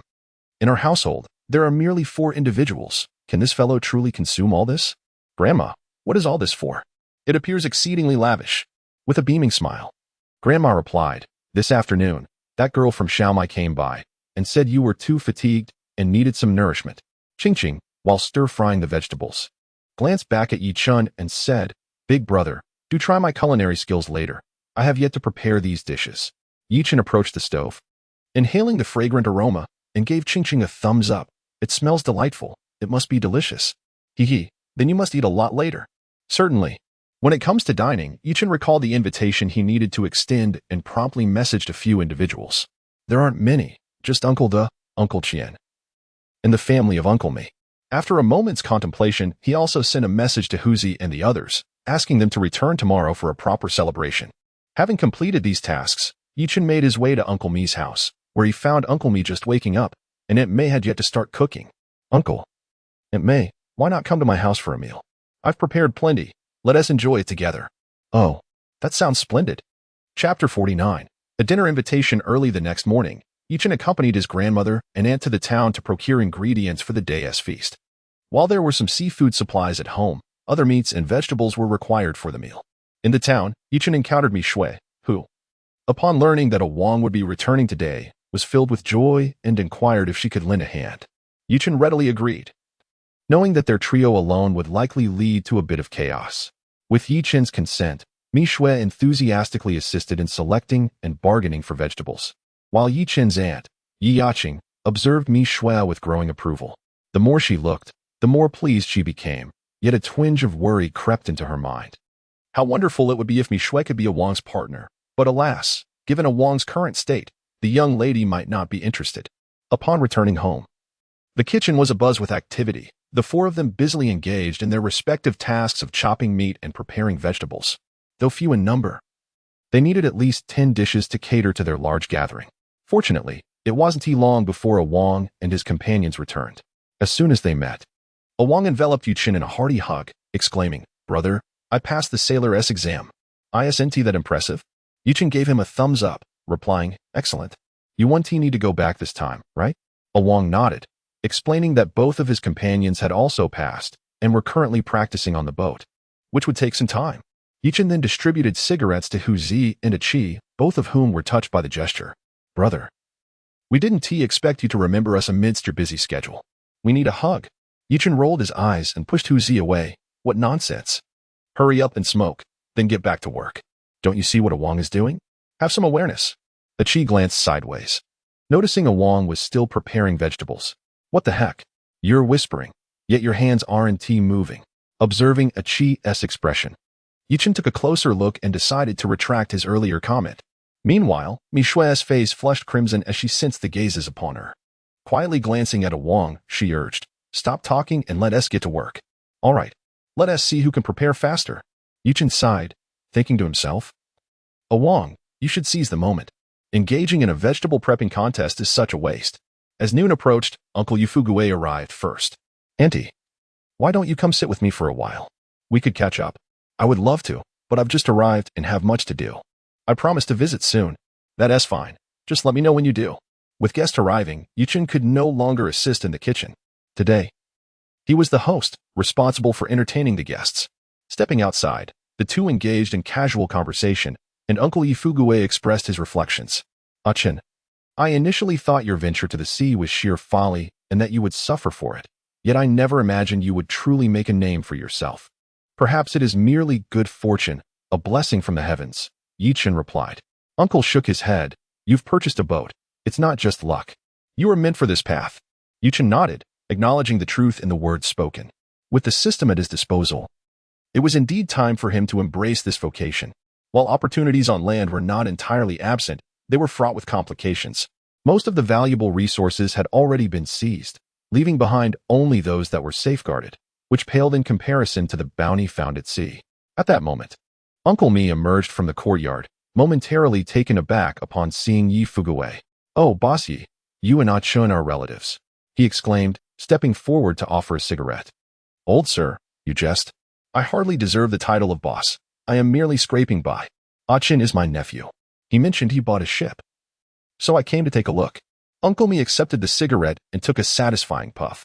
In the realm of dining, regardless of size, a boss is a boss. "And I must say, the food here is quite commendable." Yi-chun glanced at Uncle Mi, then at his uncle. "Uncle, do you know my uncle?" he inquired. Surprised that someone from a well-off family like Uncle Mi would have dealings with his uncle, who ran a modest eatery frequented by workers. His uncle interjected. The old sir's daughter often comes to my place for meals, and over time, we became acquainted. Yichen nodded, relieved, for some individuals feel uncomfortable dining with strangers. Yet familiarity alleviated such concerns. Come, let us all sit inside. We cannot linger outside indefinitely. One might think we lack a single chair. As laughter ensued, the gathering gradually reached its full complement. To Yi Chen's astonishment, Aunt Lin also arrived, driving alone, distinctly not in the same vehicle as Uncle Qian. Now that everyone is here, let us commence the meal. Yi Chen, accompanied by several younger companions, busied himself serving dishes and pouring drinks. During the commotion, Grandma made her way over. I wish to extend my gratitude on behalf of Ah Chen for your presence. Our household is humble, so I ask for your understanding. Furthermore, as Ah Chen is still young, should anything be amiss, please bear with him. I sincerely thank you all. Uncle Qian and Uncle Mi stood in unison. Sister, little Chen is wonderful. It's a testament to your good upbringing. Indeed, may everyone eat and drink well. While here, please do not stand on ceremony. Ultimately, they were all family, and receiving praise for one's grandchild brought a tear to Grandma Si. Wiping her eyes, she returned to the kitchen, where the remaining dishes awaited, with Ching, Aunt, and Mi Shui present. In their humble abode, guests were treated with the utmost respect, and in crowded situations, family members typically relinquish their seats to guests.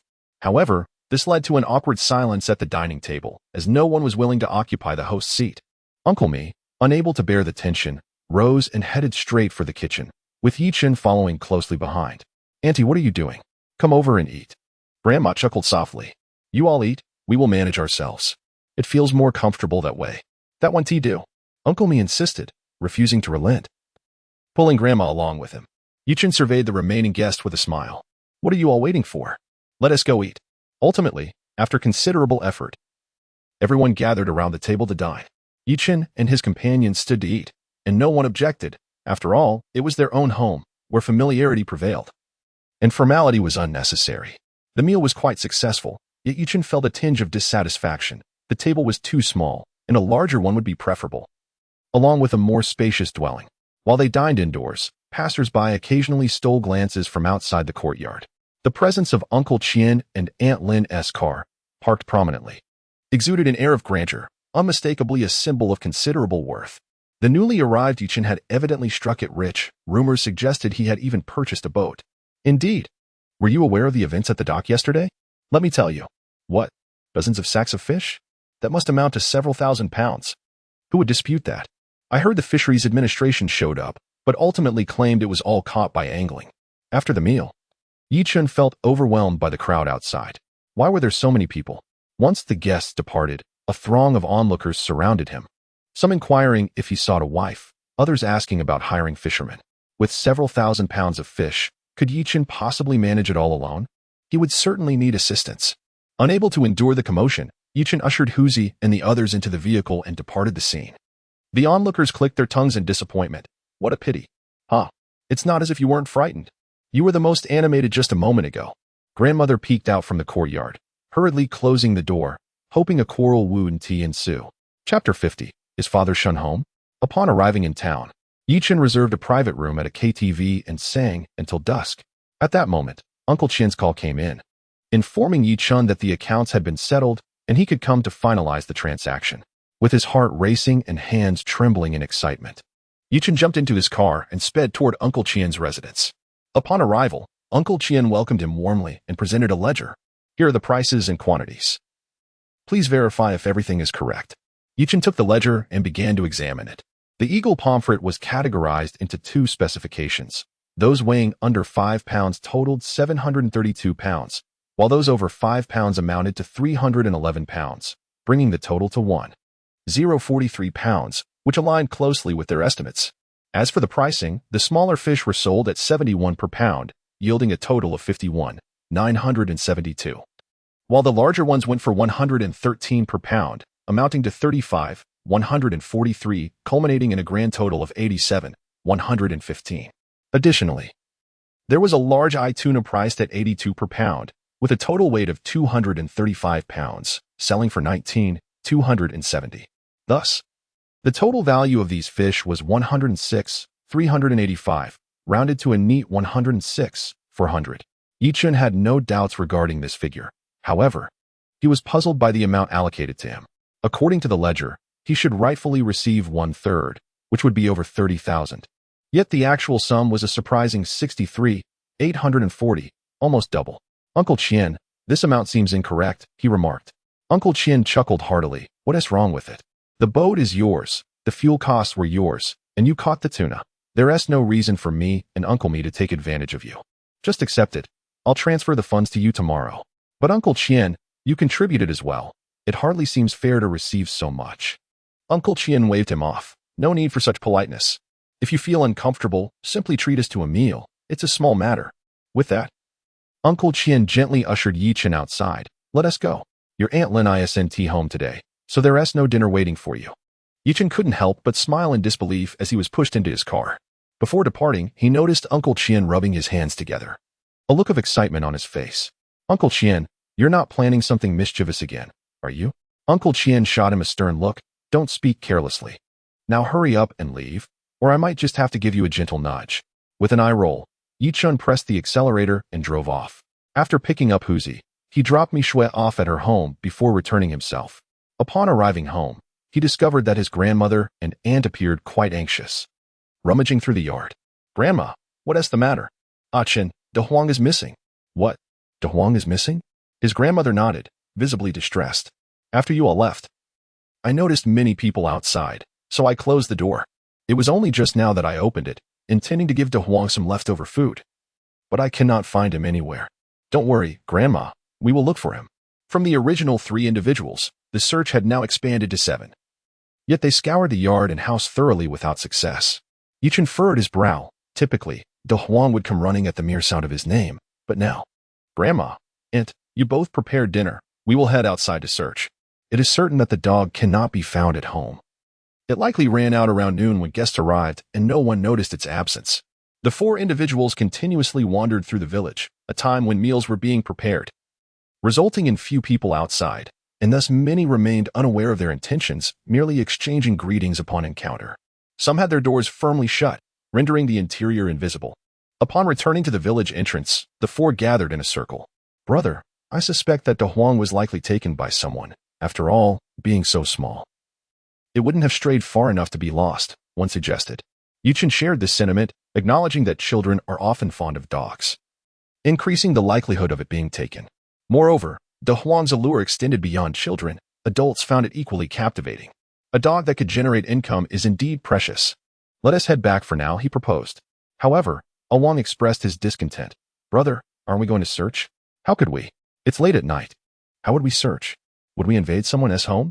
Upon returning home, dinner was prepared, yet everyone appeared somewhat listless, their appetites diminished. Yichun felt a similar gloom. But at this moment, his grandmother's well-being took precedence. At her advanced age, maintaining a positive outlook is crucial, as a negative mindset can easily lead to illness. Grandma, don't worry, let me share some good news with you, he exclaimed. What is it? She inquired. Yichun brightened. Remember when I went out to sea? I earned over 60,000. The money should arrive tomorrow. His grandmother's mood lifted slightly. Is that true? Of course. If you don't believe me, you can ask Uncle Chien. I believe you, but it's too late to disturb him now. With her spirits lifted, her appetite improved as well. Their bowls were substantial, and typically, she would only finish half. Tonight, however, she managed an entire bowl. Later that night, after everyone had drifted off to sleep, Yichun remained awake. Eventually, at 2 in the morning, he called Huzi. Brother, what is up? Do you know where Shunzi lives? Upon hearing this, Huzi sprang up. Brother, wait for me. I'll be right there. After hanging up, Yichun stepped outside for a smoke. Shortly, Huzi arrived and led Yichun to Shunzi's residence. Brother, this is the place. Yichun nodded, noticing that surprisingly, lights were still on inside, heightening his suspicion. The disappearance of De Huang could involve anyone in the village. But Yichun's first instinct was to suspect Shunzi, especially since there had been a prior incident where Shunzi tugged at De Huang's tail. At that time, a conflict had arisen between them, which cast further doubt. However, without evidence, Yichun could not accuse him outright. Given their existing tensions, if Shunzi refused entry, he could not force his way in. Yet if De Huang was indeed inside, he would have ample reason for concern. Brother, do you suspect Shunzi? Huzi asked. Yes, not just him. His mother is also a prime suspect. Huzi chuckled mischievously. Brother, I know the village well. Follow me. I know a good place. Intrigued by Huzi's sly grin, Yichin decided to follow him to the back of the house. Behind us lies the house, devoid of any courtyard, with merely a wall separating us from the interior rooms. Huzi pointed to a tree and asked, Brother, can you climb trees? Yichin nodded. He was capable of scaling trees with smooth bark, let alone this one with its rough and textured surface. That's splendid. You go ahead and climb to that branch and wait for me, Huzi instructed. Yichin followed Huzi's directions, ascending to the designated spot. Soon after, Huzi joined him and pointed at a tile, saying, Brother, take a look underneath. Skeptical yet intrigued, Yichin cautiously lifted the tile just enough to create a small gap, and immediately, light from within the house spilled out. Wow! Yichin exclaimed in astonishment. He had not anticipated that there were not one, but two individuals inside, one of whom was Shunzi's mother. Huzi, is Shunzi's father home? Yichin inquired. Huzi raised an eyebrow and replied, Brother, what do you see? Shunzi's father is out during the sealing period, and he certainly won't be back now. Yichin shifted his position on the tree to allow Huzi to pass.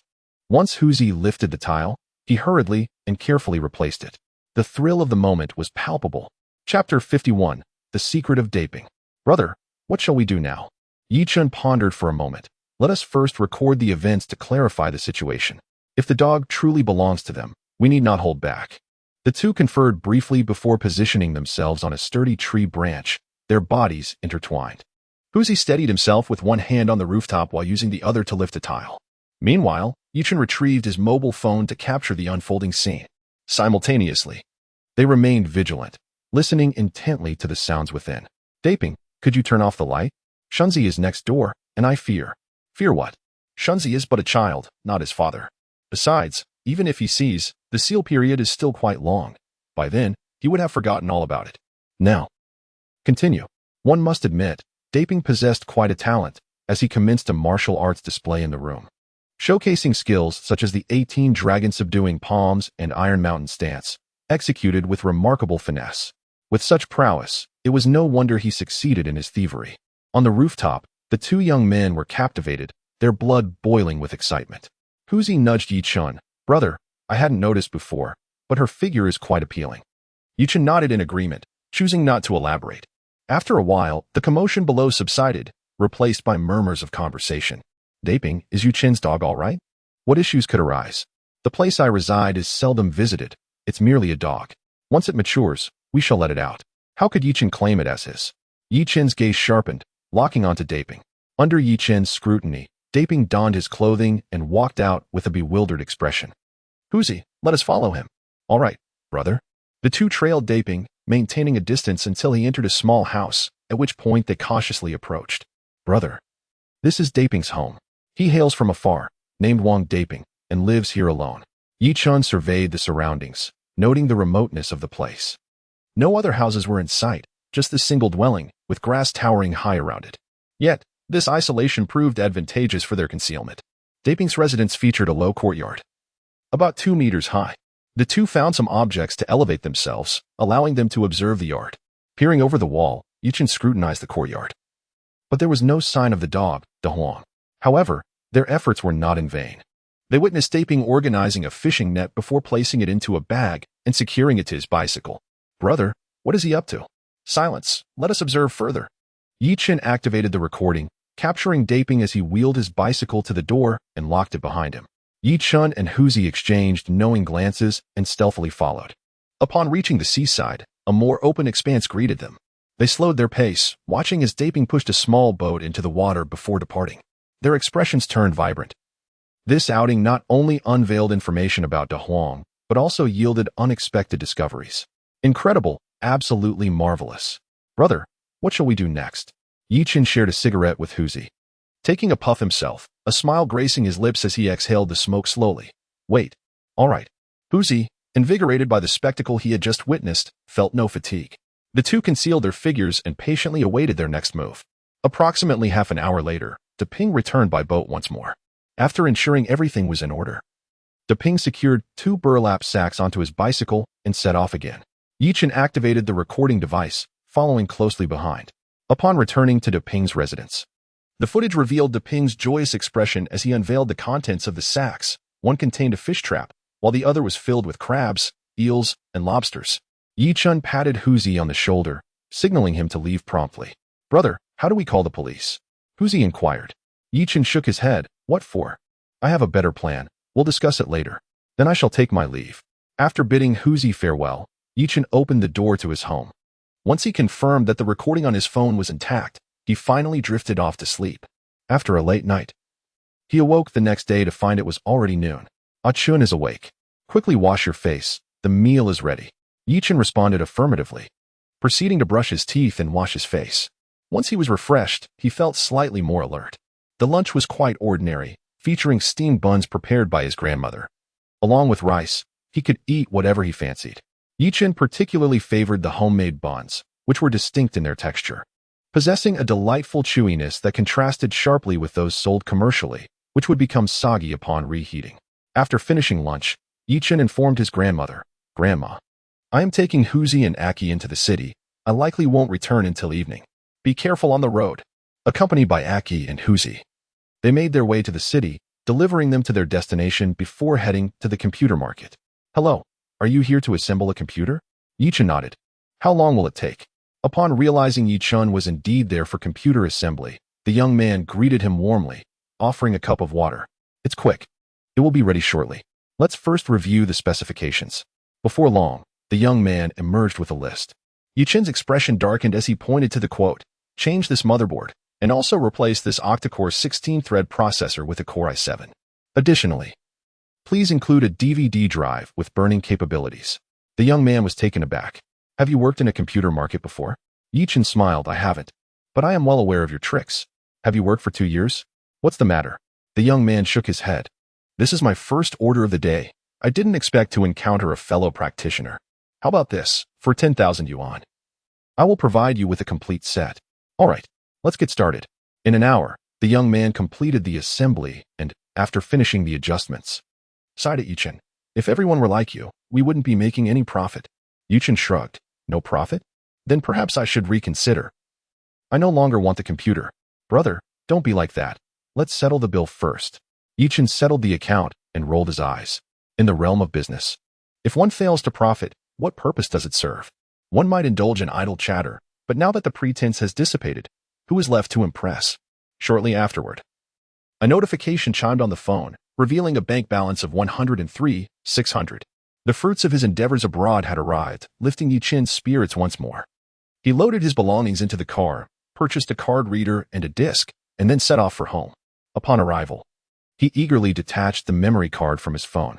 Connecting it to the computer, he inserted the disc and began to transfer the videos from the card.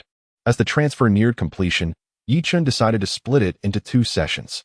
During the second transfer, he hesitated, searched online for software to eliminate the audio from the videos, and then continued with the copying process.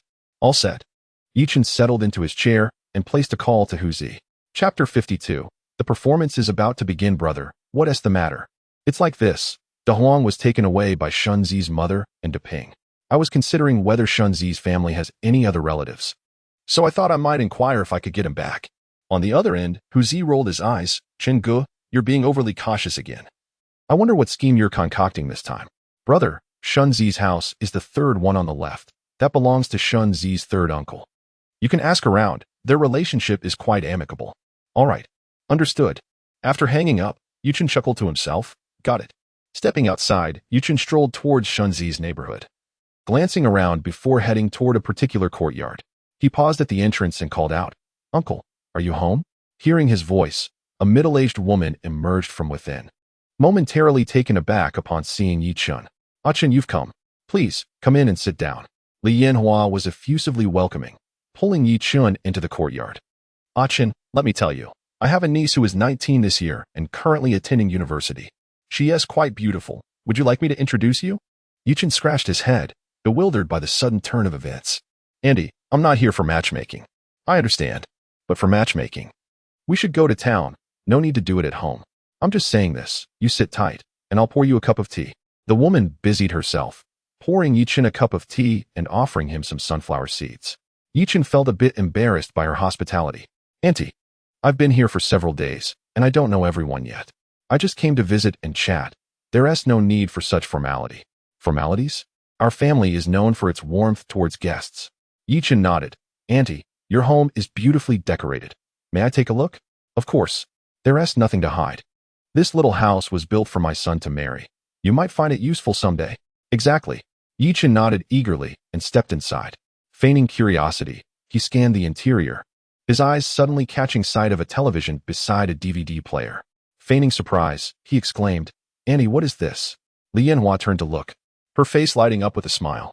Ah Chen, this is a wonderful device called a DVD. It's superior to a VCD and was just purchased for this past New Year. Impressive. Yichen gave a thumbs up, then continued to examine various aspects of the house before turning back. Auntie, I really can't stay. Uncle isn't home, and I don't want people gossiping. Li Yanhua waved her hand dismissively. Your uncle will be back soon. Why not stay and have a couple of drinks with him? No, I must decline. Yichen waved his hands. Auntie, since I have some free time today, I should explore a few more places. Very well, I want to keep you. Afterward, Yichen pretended to browse a few more houses, exchanging a few casual words at each before departing, only returning home at dusk. Subsequently, he drove into town, slipped into a shop, and emerged with a mischievous grin adorning his face. At midnight, Yichen gazed at the DVD in his hand, adorned with the bold characters The Way of the Dragon. At that moment, both his grandmother and aunt were fast asleep. Yichen quietly opened the door and swiftly made his way to Li Yanhua's home, discreetly tossing the DVD into her courtyard. After completing his clandestine task, he departed with a sense of hope for the success of his plan. The next morning, Li Yanhua's husband, Mi Qinggang, who was also known as Shunzi's third uncle, awoke early to relieve himself. After his brief interlude, he decided to take a stroll outside. Upon entering the courtyard, he noticed the DVD that Yi Chun had discarded the previous night. The Way of the Dragon? I haven't seen that before. Since I have some free time today, I might as well give it a watch. He brought the DVD inside and placed it on the table. After stepping out for a leisurely walk, he returned just in time for a meal. At the dining table, Li Yanhua inquired, Is that what you bought? No, I found it. I have no idea who discarded it. While we eat, let us take a look. Mi Qinggang replied, turning on the television and DVD player, casually inserting the disc. As the screen flickered to life, Li Yanhua remarked, Qinggang, isn't this DVD a bit off? This is The Way of the Dragon, right? Mi Qinggang scratched his head. It says The Way of the Dragon on it. Let us just watch. We haven't seen it before, and who knows? This could be how it begins. Li Yanhua nodded. But the longer they watched, the more disconcerting it became. The visuals were quite distressing, and there was something eerily familiar about them. She turned to Mi Qinggang. Qinggang, doesn't that person resemble Shunzi's mother? Mi Qinggang's expression darkened, and he remained silent, fixated on the screen. When he finally recognized the face of Deping, he could no longer contain his fury. He slammed his hand on the table, exclaiming, Damn it, Chun Mei, when did my family ever owe her anything? Dahai works tirelessly at sea, all for her and her daughter, yet here she is, enticing other men at home. I must confront her and call Dahai back. Mi Qinggang declared, his temper flaring as he prepared to seek out trouble. Li Yanhua quickly grabbed his arm. Qinggang, don't go now. Wait until the evening. Otherwise, you'll only embarrass Dahai. Mi Qinggang's face flushed, but he knew his wife was right. Going now would only bring shame to Dahai. Although such incidents were not uncommon in their coastal fishing village, it felt entirely different when it occurred within one's own family. First, I'll call Dahai and see what she thinks, he decided. Meanwhile, Yichen, having finished his breakfast, initially considered asking Uncle Qian if he wanted to go out to sea. However, given the unresolved situation with Da Huang, he abandoned the thought. Lighting a cigarette, he stepped outside to breathe in the fresh air. Turning around, he noticed Mi Xiaomi squatting by the door, eating from a bowl. She appeared rather unrefined, resembling a village girl at first glance. Upon seeing Yichen, Mi Xiaomi greeted him with a smile. Yichen, are you going fishing later? Fishing? I'm not going out to sea today, he replied. It's all right. We can fish from the shore. I just want to practice how to fish, she insisted. Hearing her mention fishing from the shore, Yichen felt a flicker of interest. There has been no activity from Master Shunzi, and regardless of whether he has made any discoveries, it is highly unlikely that anything will transpire during the day. Consequently, I find myself with little to do today. Very well, you may have your meal first. We shall set off shortly. Hee, splendid. Without even finishing her rice, Mi Xiaomi eagerly sought out her uncle's fishing rod, brimming with excitement. Yi-Chen offered a slight smile, turning to retrieve his own fishing rod while casting a glance at his luck value. Lo and behold, he still had 38 points. It seemed a bountiful catch might be on the horizon. "Grandma, I'm off to fish. Be careful." With the prospect of a substantial catch ahead, Yi-Chen opted against taking the van, instead pushing forth with his electric scooter, which was far more convenient. "Xiaomi, come along. I'll take you for a ride." This electric tricycle had a single horizontal bar in the front, and Xiaomi stowed the fishing gear in the cargo area before settling beside Yi-Chen. Pointing ahead, "Let us go?" Chapter 53, Sea Fishing, All Good Fish. The three-wheeled vehicle sped along, accompanied by the sea breeze, arriving at the rocky area. Today, there were not many fishing enthusiasts, so Yi-Chen and Xiaomi casually found a spot to begin their fishing endeavors. Primarily, Yi-Chen was fishing while Xiaomi was practicing. Fortunately, after her previous experiences on the boat, Xiaomi had managed to avoid tangling her line this time. Suddenly, a shout broke the tranquility. "East Star Grouper! A wild East Star Grouper!" Xiaomi exclaimed, her eyes sparkling with excitement as she quickly placed the fish into the cooler. Yi-Chen, captivated by the beauty of the fish, observed its vibrant red body adorned with blue spots, a sight that was not only festive but possessed a unique aesthetic appeal. "Xiaomi, what is the status of an East Star Grouper?" Yi-Chen inquired.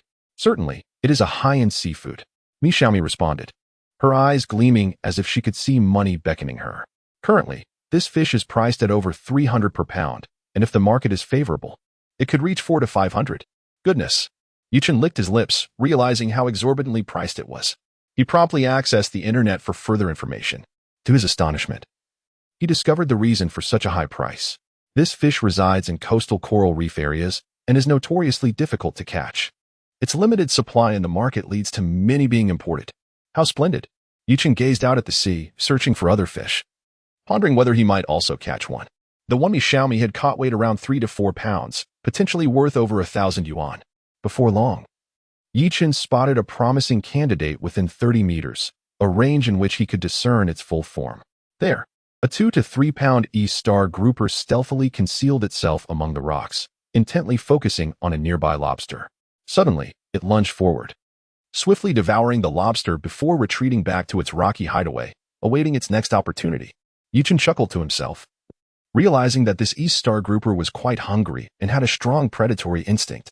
He retrieved a live shrimp and expertly hooked it onto his line, casting it near the East Star Grouper. The lively shrimp's movements soon captured the fish's attention. After a moment's observation, the East Star Grouper cautiously approached and, seizing the opportunity, bit down on the unsuspecting shrimp. "Come here, little darling," Yi-Chen exclaimed as he reeled in the line, quickly bringing a large red East Star Grouper to the surface. After removing the hook and weighing the fish in his hands, he estimated it to be around 3 pounds, slightly lighter than Xiaomi's catch. Beside him, Xiaomi gazed at Yi-Chen's fish with envy. "Yi-Chen, your fish is truly beautiful." In high spirits, Yi-Chen laughed heartily. "It is indeed beautiful. But it's too small. It cannot compare to yours." Xiaomi shook her head. "Your fish might not be cheaper than mine. A vibrant red East Star Grouper like this could be quite valuable, especially during festive seasons." Yi-Chen remained unconcerned. It was now June, devoid of significant holidays, with the Dragon Boat Festival having already passed, and the only occasion ahead being Father's Day. Such festivities held little sway over the East Star Snapper. Deciding to put it aside, he resumed his fishing endeavors. As he continued to search the waters, he found nothing noteworthy after a thorough inspection. "Xiaomi, practice here for a bit while I explore other areas." "All right, go ahead." Following the coastline, Yi-Chen advanced, yet the East Star Snapper was no easy catch. Although these fish were said to inhabit nearshore rocky areas, the expanse of such regions was vast. Many anglers ventured out by boat, specifically to seek the coral reefs. After meandering for half an hour without success, he contemplated returning when he suddenly spotted a rather unusual fish, and it was sizable too, over half a meter long. Its body was predominantly white adorned with black spots, showcasing a distinctive shape, with a slight inward curve at the rear of its head. Having recently caught a spotted East Star Snapper, Yi-Chen surmised that this fish would fetch a good price. Moreover, its size would suffice for a family meal, even if its market value was modest. With this in mind, he cast his line, albeit with a slight miscalculation in the drop point, necessitating adjustments to the fishing line. Before he could properly align the hook, the fish detected the bait, swiftly darting towards him. Yi-Chen felt a tug on his line and instinctively began reeling in. The fish, merely half a meter long, weighed around 5 to 6 pounds, and it flew out of the water effortlessly. As he brought the fish ashore, he paused in surprise. It had appeared quite white in the water, yet now it seemed darker. Regardless, a live fish was worth more than a dead one. He resolved to return home first. Cradling the fish, Yichun hurried back, knowing the fish box awaited him. The sooner he returned, the greater the chances of survival for his catch. Upon arriving, he noticed Xiaomi wearing a troubled expression as she reeled in her line. Yichun smiled gently, placing his catch into the fish box of the electric vehicle and activating the oxygenator. Fishing, after all, was not a cause for distress. One became accustomed to the occasional empty-handed outing. Approaching Xiaomi, he was about to greet her when suddenly, she stumbled, flustered as she tightened the reel. The force caused her to lean forward precariously, nearly losing her balance. Observing this, Yichun quickly caught her, stabilizing her form by pulling back on the fishing rod. "Thank you," she exclaimed. Yichun shook his head. "No need for thanks. Let's focus on reeling in the fish first." Right? Fishing first." Yichun gazed at the water's surface, his brow slightly furrowed. The fish was substantial, exceeding a meter in length, and he estimated its weight to be around 30 pounds. "Xiaomi, what gauge line are you using?" Xiaomi frowned. "I'm not sure." Acknowledging her inexperience, Yichun refrained from pressing further. With one hand on the rod and the other adjusting the drag, he aimed to let out enough line to withstand the fish's resistance.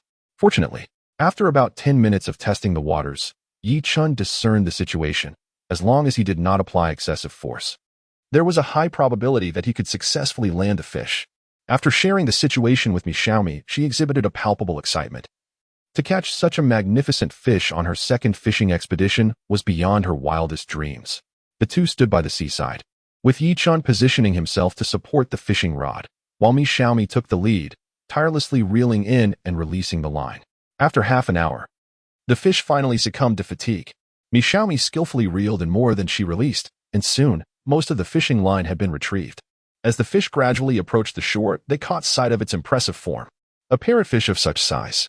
Xiaomi was quite delighted. Sensing that this fish would fetch a handsome price, Yichun glanced at her, released the rod, and cautioned, "I will go catch the fish. Be careful." "All right," Xiaomi replied, sitting down to lower her center of gravity. Once Yichun confirmed the situation was secure, he leaned over the rocks, his eyes fixed intently on the large fish. When he felt he could reach it, he swiftly plunged his hands in, firmly grasping its head. With one hand, he delved into the gills, disregarding the fish's struggles, and hoisted it from the water. Once out of its aquatic element, the fish, having already been worn out, was significantly more subdued. Such a sizable catch would surely not fit into the fish box. Yichun cradled the fish and placed it directly into the tank of his tricycle, with Xiaomi following closely behind. "Oh, Yichun, you've caught a mouse bream." "Mouse bream?" Yichun pointed to the earlier white fish, asking, "Is it this one?" "Yes, the foremost of the 4 great fish kings in the harbor city. It is quite valuable." Chapter 54, Fishing Harvest, the apex of the 4 great fish kings of Port City. Yichun felt an inexplicable joy. The people of Port City, despite their discerning palates, were undeniably affluent. Some wealthy individuals were willing to pay a handsome price for exquisite delicacies. He placed the large fish caught by Xiaomi into the fish tank, yet Xiaomi remained fixated on it. "What is the matter?" Yichun inquired, somewhat puzzled. With the fish already caught, why was she still staring? Something felt amiss. As she leaned in closer, a sudden surge of excitement coursed through Xiaomi. "This fish isn't a parrotfish. Ha, this is a true chingy. Yichun, we are going to strike it rich." She grasped Yichun's arm, bouncing with exhilaration, her demeanor reminiscent of someone who had just won the lottery. Yichun discreetly withdrew his arm, attempting to temper Xiaomi's exuberance. "Xiaomi, what exactly is a chingy?" The chingy, also known as the Shushi pig-toothed fish, is one of the 4 great fish kings of Port City. The other 2 are the subame and the redfish. You can look it up. Being dubbed a fish king in Port City certainly implied a hefty price tag. Upon investigation, he indeed uncovered some intriguing information. The mouse grouper is reputed to be the foremost among the 4 fish kings, commanding a steep price. Moreover, it is not merely a culinary delight but also a coveted ornamental fish. While submerged, its body appears white, yet upon being brought to the surface, it transforms to black. Judging by the fish he caught, it was undoubtedly a mouse grouper. As for the redfish, it was simply the red-spotted grouper that Yichun had previously captured, which also fetches a high price. Of course, according to Yi Chen's research, there are numerous fish kings in Port City, aside from the aforementioned four. There are also the stone clam and the three knives, both of which are exceptionally valuable fish, commanding handsome prices. With this in mind, Yi Chen scrutinized the fish caught by Mi Xiaomi. Based on descriptions, a true chingy would bear a black spot on its back and possess teeth that are distinctly separated, resembling pig teeth. Some merchants might attempt to substitute it with an eagle beak, yet the teeth of an eagle beak differ, being large and flat. After a thorough examination, the fish before him perfectly matched the description of a chingy, which was rather alarming. Weighing over 30 pounds, how much would this be worth? Furthermore, this kind of fish was not something one could casually compare to a yellowfin tuna. The latter's value depends on its location, and its overall market price is not particularly impressive, its only merit being its size. However, the chingy is valued for its entire body. Yi Chen's voice trembled slightly. Xiaomi, how much does this fish cost per pound? Mi Xiaomi's expression turned slightly regretful. What a pity. With this fish's size, it could be auctioned in Port City, but here, it would likely fetch around 1 to 200 per pound. 1 to 200 per pound? That is still quite expensive. This single fish must be worth several thousand. Yi Chen exclaimed, realizing that a 100-pound yellowfin tuna would fetch a similar price. And catching one was no easy feat, mind you. This is close to shore. Can you believe the price of a tuna caught right at the water's edge? Yi Chen approached and gently patted the fish's head. Brother, hang in there. Mi Xiaomi laughed heartily at the sight. Yi Chen, you are hilarious. You actually think it can understand you. What can I say? If the fish dies, the price will plummet. It must stay alive to be worth a fortune. Yi Chen glanced around. Xiaomi, shall we continue fishing? In my view, it would be prudent to sell the fish first. Mi Xiaomi hesitated for a moment, genuinely eager to earn a bit more. Yeching, how about we fish for a while longer? If we don't have much luck in an hour, we can sell the fish. All right. To be honest, Yeching also hoped for a more bountiful catch. After all, there was always a chance of reeling in something worthwhile. However, fate had other plans. After nearly an hour of fishing, their haul was meager. While they lacked substantial catches, they did manage to reel in a few smaller fish, such as sea bass and crucian carp, which were sufficient for personal consumption. Yeching glanced at the system. 8 o'clock. There might still be some potential for a catch, albeit minor. Let us go, Xiaomi. We should visit Uncle Qian. Let us go, let us go. After an hour of scant rewards, Mi Xiaomi felt a surge of impatience. After all, money in hand was what truly counted. They hopped onto the tricycle and made their way to the town. After Yeching called Uncle Qian to confirm his presence at home, they headed over. Upon arriving at the doorstep, they were surprised to find Uncle Qian, Aunt Lin, and Lin Wanwan all gathered there. Uncle Qian stepped forward, puffing on a cigarette. Xiaochen, have you had any luck? Yeching smiled gently. Uncle Qian, this time, Xiaomi has had some success. Take a look. Uncle Qian quizzically glanced at Mi Xiaomi, pondering whether she even knew how to fish. Mi Xiaomi jumped off the vehicle, greeting. Hello, Uncle Qian. Hello, Aunt Lin. Hello, Sister Wanwan. Lin Wanwan approached with a smile. Xiaomi, what success are you talking about? You look as if you're about to burst with joy. Just take a look for yourself. No sooner had she finished speaking than Uncle Qian's astonished voice rang out. Is that a bluegill? They can grow this large? Bluegill? Lin Wanwan, puzzled, stepped closer and, peering in, spotted a bluegill over a meter long, quickly covering her mouth in shock. Their reactions drew Aunt Lin's attention, and she joined them. The three engaged in animated discussion. Dear, I was just lamenting the lack of good stock for the new hotel. I think this bluegill could be a real draw. Indeed, that mouse grouper is quite nice. The eastern starry grouper is also a fine catch. Too bad, however, that both the mouse grouper and eastern starry grouper are so rare. After some deliberation, they noticed Yeching and Mi Xiaomi still standing nearby, feeling somewhat awkward. Come, drive the vehicle into the courtyard and come inside. Aunt Lin urged them into the house and busied herself with serving tea. Yeching felt flattered. Aunt Lin, I can manage. There's no need to trouble yourself. Guests should be treated well. It's no trouble at all. After pouring tea for them, Aunt Lin turned to the duo. Xiaochen, Xiaomi, are you planning to sell your fish? Mi Xiaomi nodded eagerly. Of course. We came here to sell, but Uncle Qian, Aunt Lin, please don't try to trick me. Uncle Qian chuckled, shaking his head. I wouldn't deceive anyone, especially you, my dear. Just name your price. Lin Wanwan paused for a moment in contemplation before slowly speaking. The large East Star grouper is priced at 320 per gene, the smaller one at 380. The mouse grouper at 500, and the green garupa at 170 per gene. What do you think? Mi Xiaomi and Yi Chun had no objections. The prices Lin Wanwan offered were already comparable to the market rates. Noticing their agreement, Lin Wanwan cheerfully produced an electronic scale and proceeded to weigh the fish on the spot. The East Star grouper weighed 4 jin and 1 liang, totaling 1312. The smaller one weighed 3 jin and 2 liang, amounting to 1216. The mouse grouper weighed 5 jin and 8 liang, priced at 2,900. While the largest green garupa weighed 32 jin, costing 5440. Adding it all up, the total exceeded 10,000, far surpassing what they would have earned from beachcombing. Yichen felt fortunate that Mi Xiaomi had invited him to go fishing. Otherwise, such bountiful catches would have been lost to him.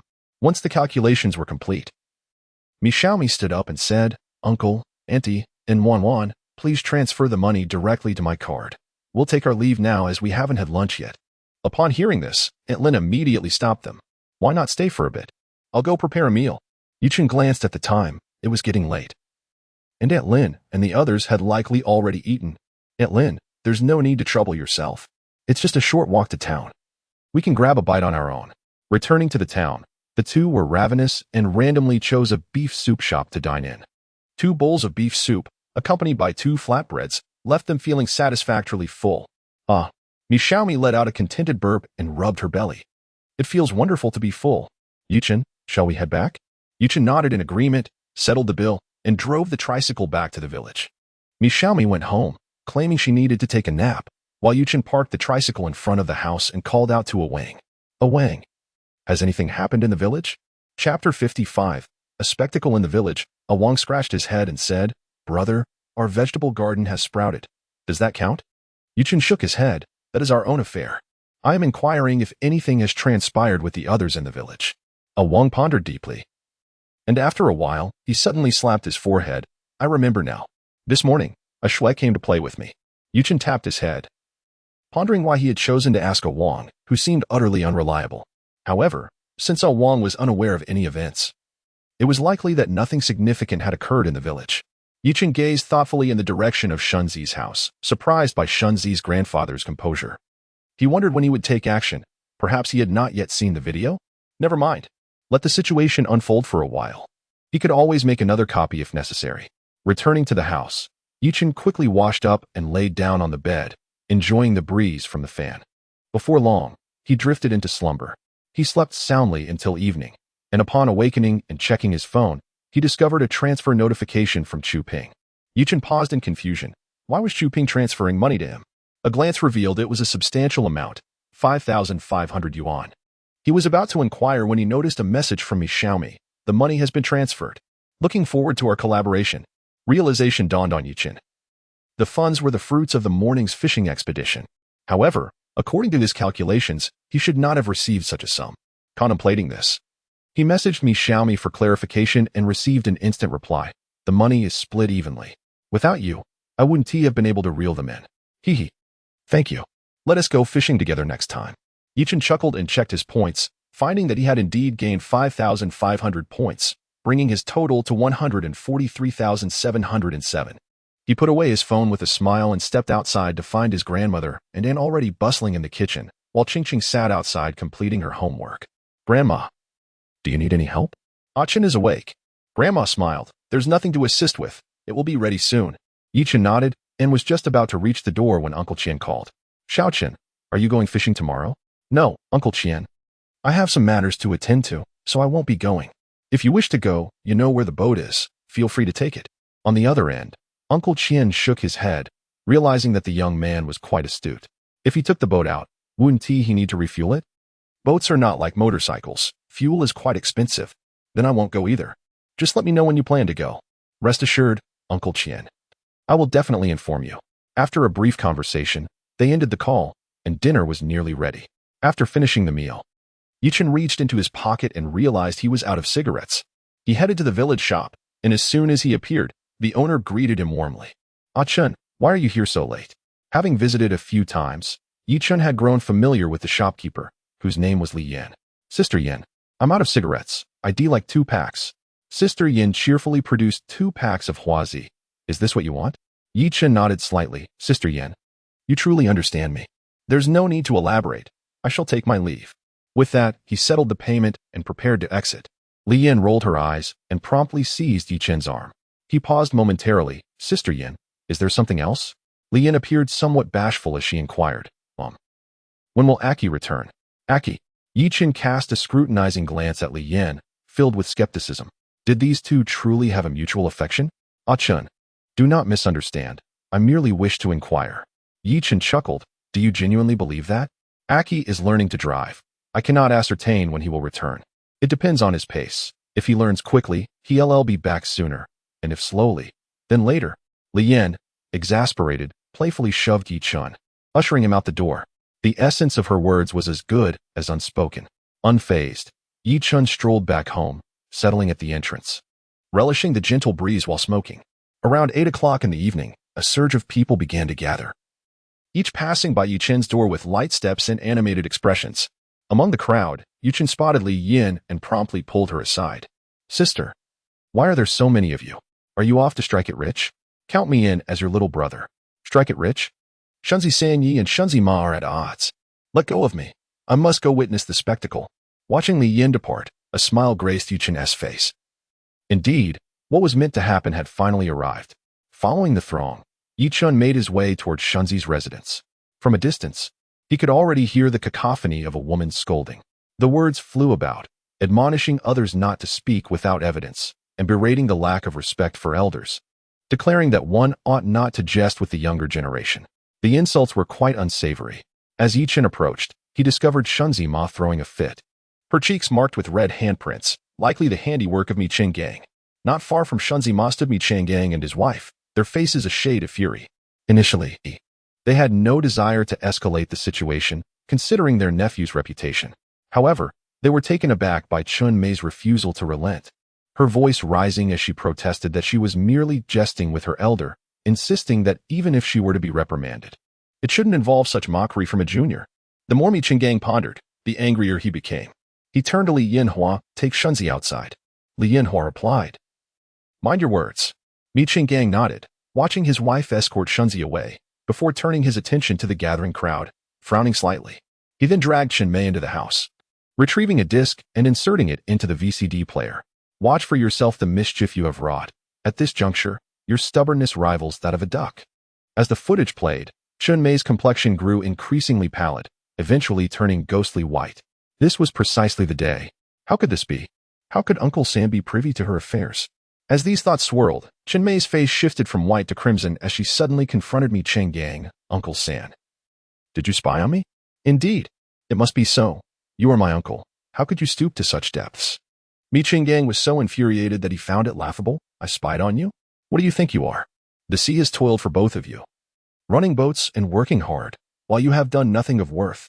With these words, Mi Cheng Gang switched off the television and forcibly pulled Chen Mei up. Come, we shall seek out Deping. I am curious to know what he has to say. Chen Mei, unwilling to comply with Mi Cheng Gang's insistence, found herself powerless against him. For he was still in the vigor of youth, a man in his 40s. Outside the courtyard, a crowd had gathered, watching as Mi Cheng Gang dragged Chen Mei away. None daring to intervene, all awaiting the unfolding drama. Soon, they arrived at Deping's home, just as he returned from selling fish, momentarily taken aback by the gathering. Mi Cheng Gang pulled Chen Mei into the yard and closed the door with a swift motion. Uncle Gang, what brings you here? Deping scratched his head, puzzled. What brings me here? Mi Cheng Gang erupted in fury. What have you two done that I must even ask? Deping was momentarily at a loss for words. But upon seeing Chen Mei's expression, a sudden understanding dawned upon him. The pleasantries evaporated, and he stared intently at Mi Cheng Gang. So, what is it that you intend to do? Chapter 56, a favor for brother Mi Cheng Gang was utterly incensed, delivering a swift kick towards Daping. What kind of attitude is that? Daping furrowed his brow and retaliated with a kick to Mi Cheng Gang's leg, causing him to stumble. Turning around, he forcefully pinned Mi Cheng Gang to the ground. Old man, you think you can disrespect me just because you're older? Chen Mei's troubles are of no concern to me. Pinned to the ground, Mi Cheng Gang bit down on Daping's arm, a trickle of blood seeping from the corner of his mouth. Ha! Don't pretend she wasn't with you. Daping, taken aback by the bite, quickly withdrew his arm in pain and retaliated with a fierce kick to Mi Cheng Gang. You mutt. Chen Mei has other companions. Why haven't I seen you go after Huazi? You think you can bully me just because I'm an outsider? His shout resonated loudly, capturing the attention of those outside the courtyard. their expressions a mix of astonishment. Yichen raised an eyebrow. Chen Mei, who appeared quite reserved, surprisingly led a rather extravagant life behind the scenes, with more than one suitor from the village. How intriguing. Outside the courtyard, a throng of onlookers pressed against the door, craning their necks to catch a glimpse of the unfolding drama. Those unable to see leaned in closer, ears pressed against the door, while others perched atop the wall, unabashedly eavesdropping. Suddenly, the door swung open, causing the front few to nearly stumble, while the rest hastily retreated. Daping glared at the crowd, seizing two individuals and kicking them out of the doorway, spitting in disdain. Bah! What a disgrace! With a loud bang, the door slammed shut. Mi Qinggong's face turned ashen. Yet he found himself powerless against Daping. Tomorrow would bring another opportunity. Feeling the weight of the curious gazes upon him, he let out a cold snort towards Chen Mei and swiftly departed. Chen Mei, too, had not anticipated the situation escalating to such heights. She had believed that as long as there were enough people present, Mi Qinggang would not dare confront her. Little did she know, he possessed video evidence. This was indeed a case of shooting oneself in the foot. With all eyes upon her, she could no longer bear to stay, leaving in silence. Well then, the spectacle had come to an end. With the departure of the three central figures, the crowd naturally began to disperse. Small groups formed, chatting as they walked. Chen Mei seems quite lovely, spending her days by the sea and caring for children, yet at night, she engages in such wild escapades. Absolutely. Last time, Shunzi even dragged her dog along. I suspect it was Chen Mei's influence. Who knows? But how did Daping find out about Chen Mei and Huazi? Could it be? At this utterance, a hush fell over several individuals, as the chilling realization dawned upon them. Daping, Huazi, Chen Mei. What a tangled web. Alas! Suddenly, a man sighed, lamenting that the sea had brought him years of misfortune. He had a good relationship with Huazi. The two had shared drinks not long ago, and it was said that Huazi had even brought him home when he got drunk, making tea and attending to him. The man's words trailed off abruptly.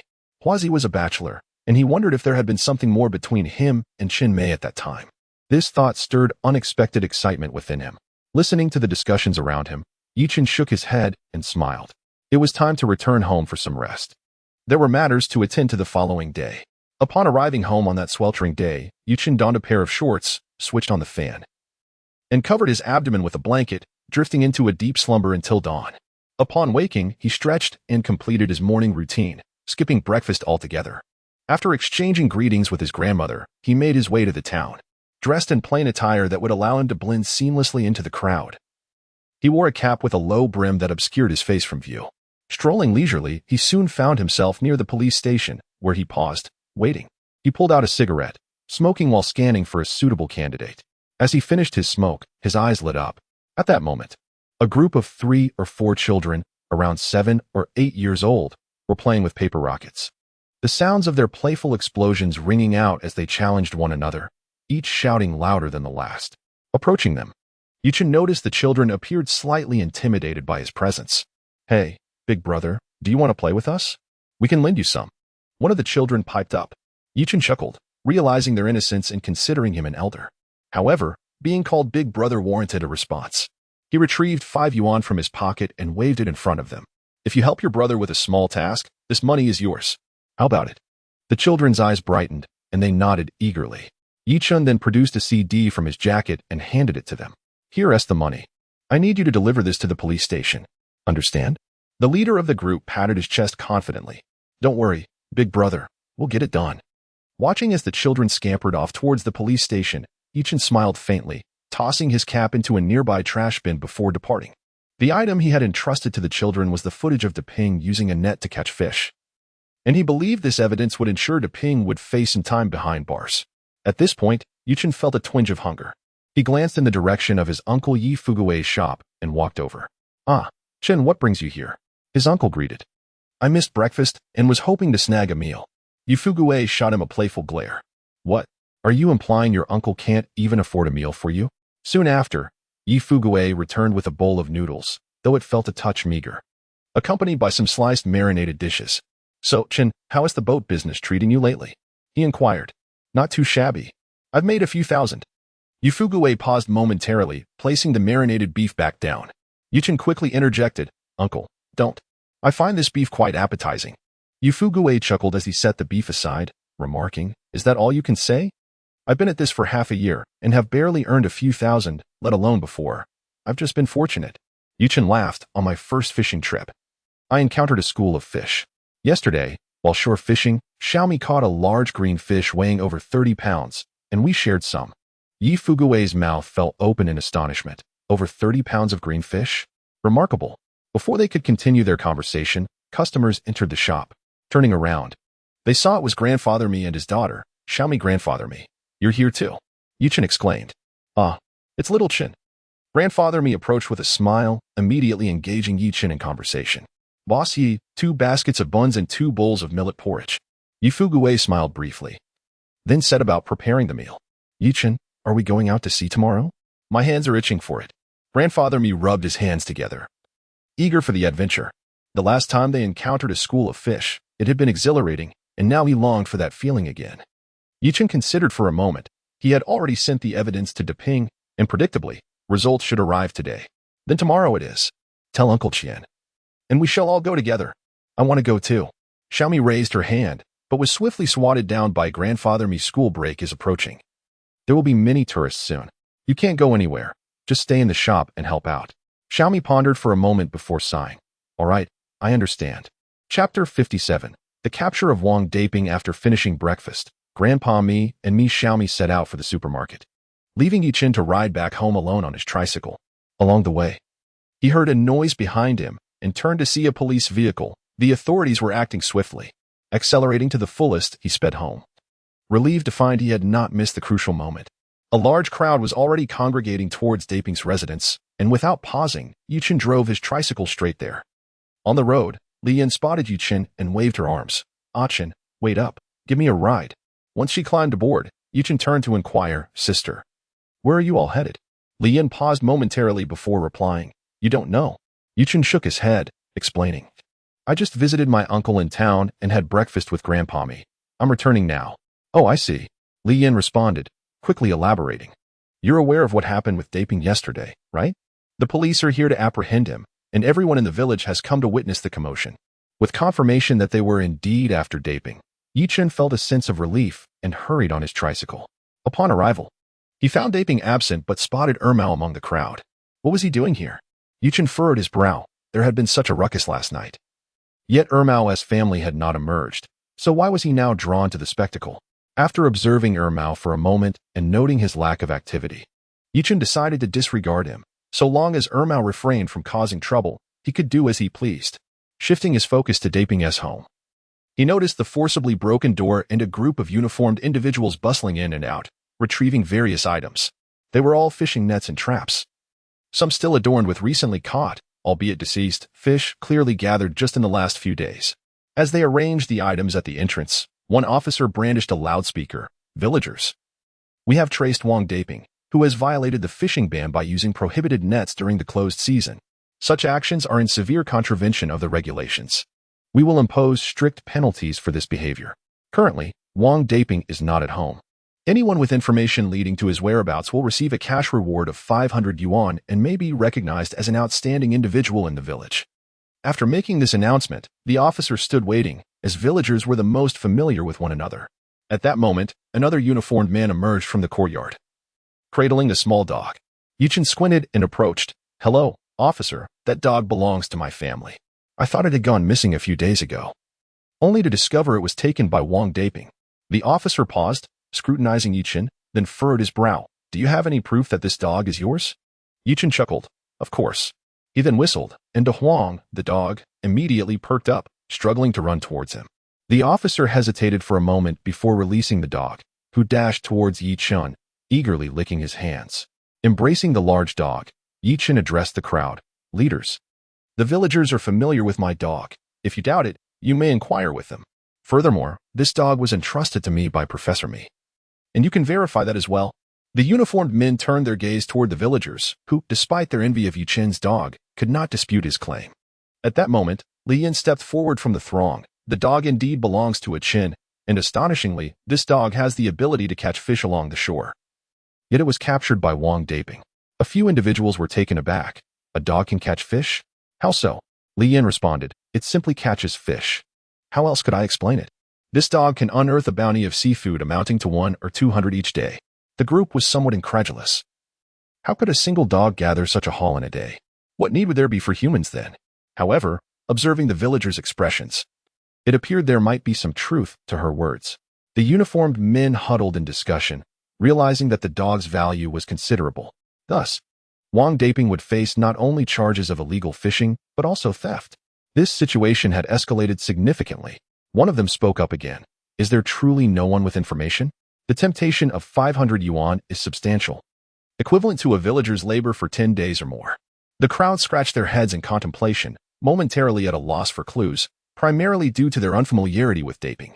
Although they resided in the same village, his home was rather isolated, and interactions were infrequent. After a couple of minutes, a woman suddenly clapped her hands. Do you think Daping might be at Huazi's place? Upon hearing her voice, all eyes turned toward her, and upon reflection, the others realized it was indeed a possibility. Hadn't Daping mentioned something about Huazi and Chenmei just yesterday? They were undoubtedly acquainted, so it was plausible. The uniformed man inquired, who is this Huazi you speak of? The woman shrugged nonchalantly, just a good-for-nothing in the village. The man nodded. Can you lead the way? What is there to stop me? She replied. Subsequently, the group made their way to Huazi's residence. Initially, Huazi exhibited a carefree demeanor, acting as if he were the king of the world. Yet, it wasn't long before his attitude shifted drastically. Ultimately, they indeed found Daping at Huazi's house, where he met the officers with a defiant air. Isn't this just a matter between me and Chenmei? It was mutual. Why do you need to arrest me? He scoffed. Do you realize you were fishing illegally? Retorted the uniformed man, producing a gill net and placing it before Daping. In an instant, Daping's face drained of color. With the evidence laid bare, the situation had clearly been exposed. His only thought now was to flee. As he took a step, several individuals swiftly lunged forward, overpowering him and subsequently escorting him to the vehicle. Witnessing the entire scene, Yichen shook his head. Evil deeds beget consequences, and with the Huang found, the matter was drawing to a close. Just as he was about to leave, a uniformed man approached him. You are Yichen, correct? May we have a word? Yichen furrowed his brow but eventually nodded, following the uniformed man to a secluded spot. Someone reported you for fishing with a net, specifically when you returned by boat. Upon hearing this, Yichen couldn't help but chuckle. Surely there has been a misunderstanding. The fishing administration inspected us that day and confirmed our abundant catch was merely a fortunate encounter with a school of fish. The uniformed man, upon learning that the fishing administration had already conducted their inquiry, smiled and said, as long as everything is in order, we will verify this upon our return. You may go now. Yi Chun nonchalantly nodded, cradling De Huang as he departed the scene. In the shadows, Air Mao breathed a sigh of relief. Was it truly as he suspected? With that thought in mind, he hurried home to gather his son and daughter-in-law. I just reported again, and Chen remains unscathed. In my opinion, purchasing a boat is a viable plan. Son, how are your contacts progressing? Yi Chun Gang gritted his teeth. The arrangements are nearly complete. It will cost 68,000. Once the payment is made, we can acquire the vessel immediately, and we can handle the paperwork at our leisure. Air Mao nodded approvingly. That is splendid. Let us go by the boat now. We shall set sail tomorrow. Meanwhile, upon returning home, Yi Chen showed De Huang to his grandmother, who was overwhelmed with joy, shedding tears of delight as she cradled the dog for quite some time. Once her excitement subsided, she found a rope, declaring her intention to tether De Huang to prevent any further incidents. After dinner, as Yi Chen was about to wash up, Uncle Qian's call came through. Xiao Chen, what time shall we meet tomorrow? Uncle Qian, there is no rush. 8 o'clock will suffice, allowing everyone to have a good night's rest. After ending the call, Yi Chen sought out a Wang. A Wang, join me tomorrow at 8 to go fishing at sea. Chapter 58. Uncle Qian, hurry, I see a big fish. Yi Chen was in a state of half-sleep when he suddenly felt something crawling on his face. Startled, he wondered if it could be a snake.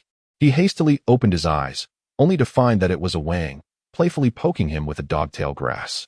Fortunately, he was not in a bad mood. Otherwise, a Wang would have learned a lesson about the affection of an elder brother. Seeing Yi Chen's flustered expression, a Wang giggled and stood up. Brother, it's 7 o'clock. Grandma asked me to call you for breakfast. Got it. Yi Chen replied curtly. After putting on his clothes and completing his morning routine, he had breakfast and then rode his 3-wheeled vehicle with a Wang to the Mazu temple. During their last outing, Yi Chen had promised to return to pay respects to Mazu upon encountering a school of fish. However, due to certain circumstances, he had been delayed and thus felt the need to visit once more before setting out. Upon arriving at the temple, Yichen arranged a fruit platter as an offering and lit 3 incense sticks, bowing in reverence 3 times. Wang, not fully comprehending the significance, imitated Yichen's gestures, albeit with a degree of confusion. After completing the ritual, Yichen collected the offerings again, recalling that just because the deity had partaken did not mean that they could waste food. Such behavior was shameful. Let's go. After purchasing meat and vegetables in town, they proceeded to the dock. It was now 7:45. Fortunately, they were not late. Yichen's here. Come aboard.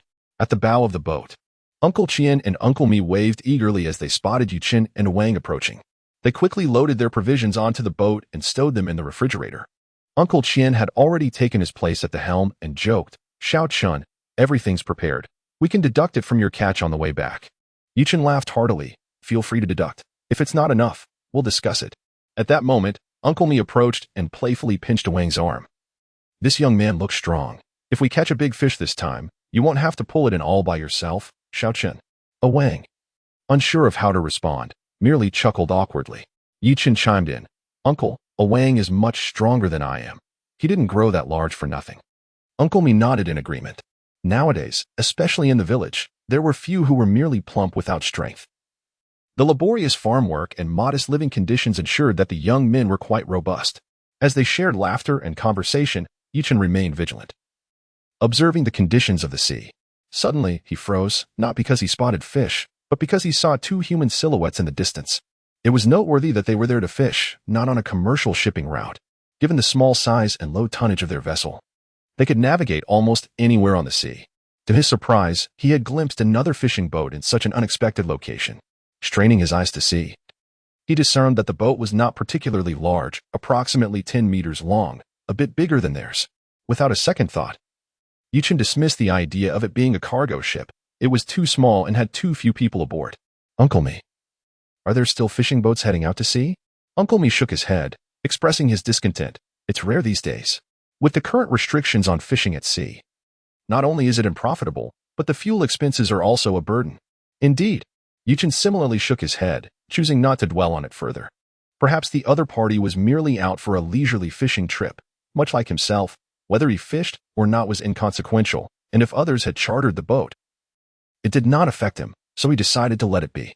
This time, as no one suffered from seasickness, the boat sailed for over 2 hours, finally coming to a halt at noon.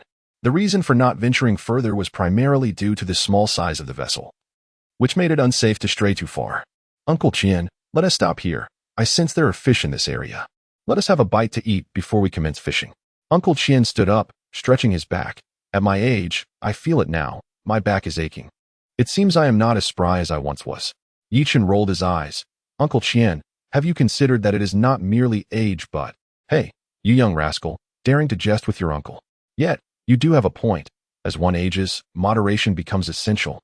With that, Uncle Qian retrieved a handful of goji berries from his bag and placed them into his thermos before heading off to boil water. Yichen chuckled, busying himself with preparing the meal. It was quite admirable that Uncle Qian, at his age, could still join him on the boat. Indeed, a man remains youthful at heart until the very end.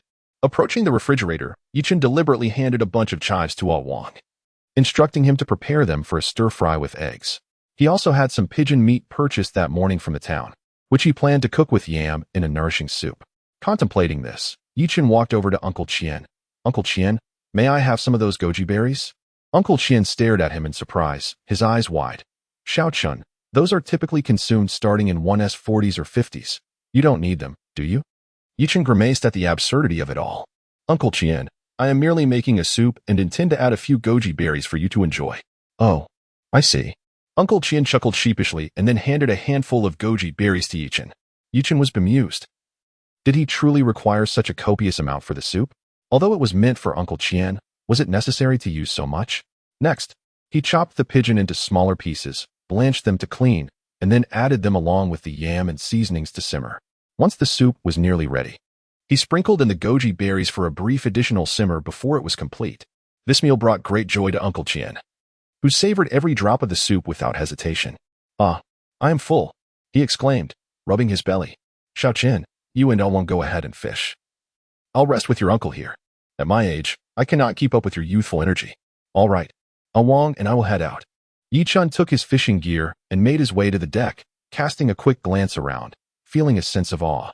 Indeed, the sea was incomparable to the coast, even for him. Fishing for a sizable catch along the shore relied heavily on luck. However, here, catching big fish seemed as effortless as reaching into a coin-pusher machine to grab tokens.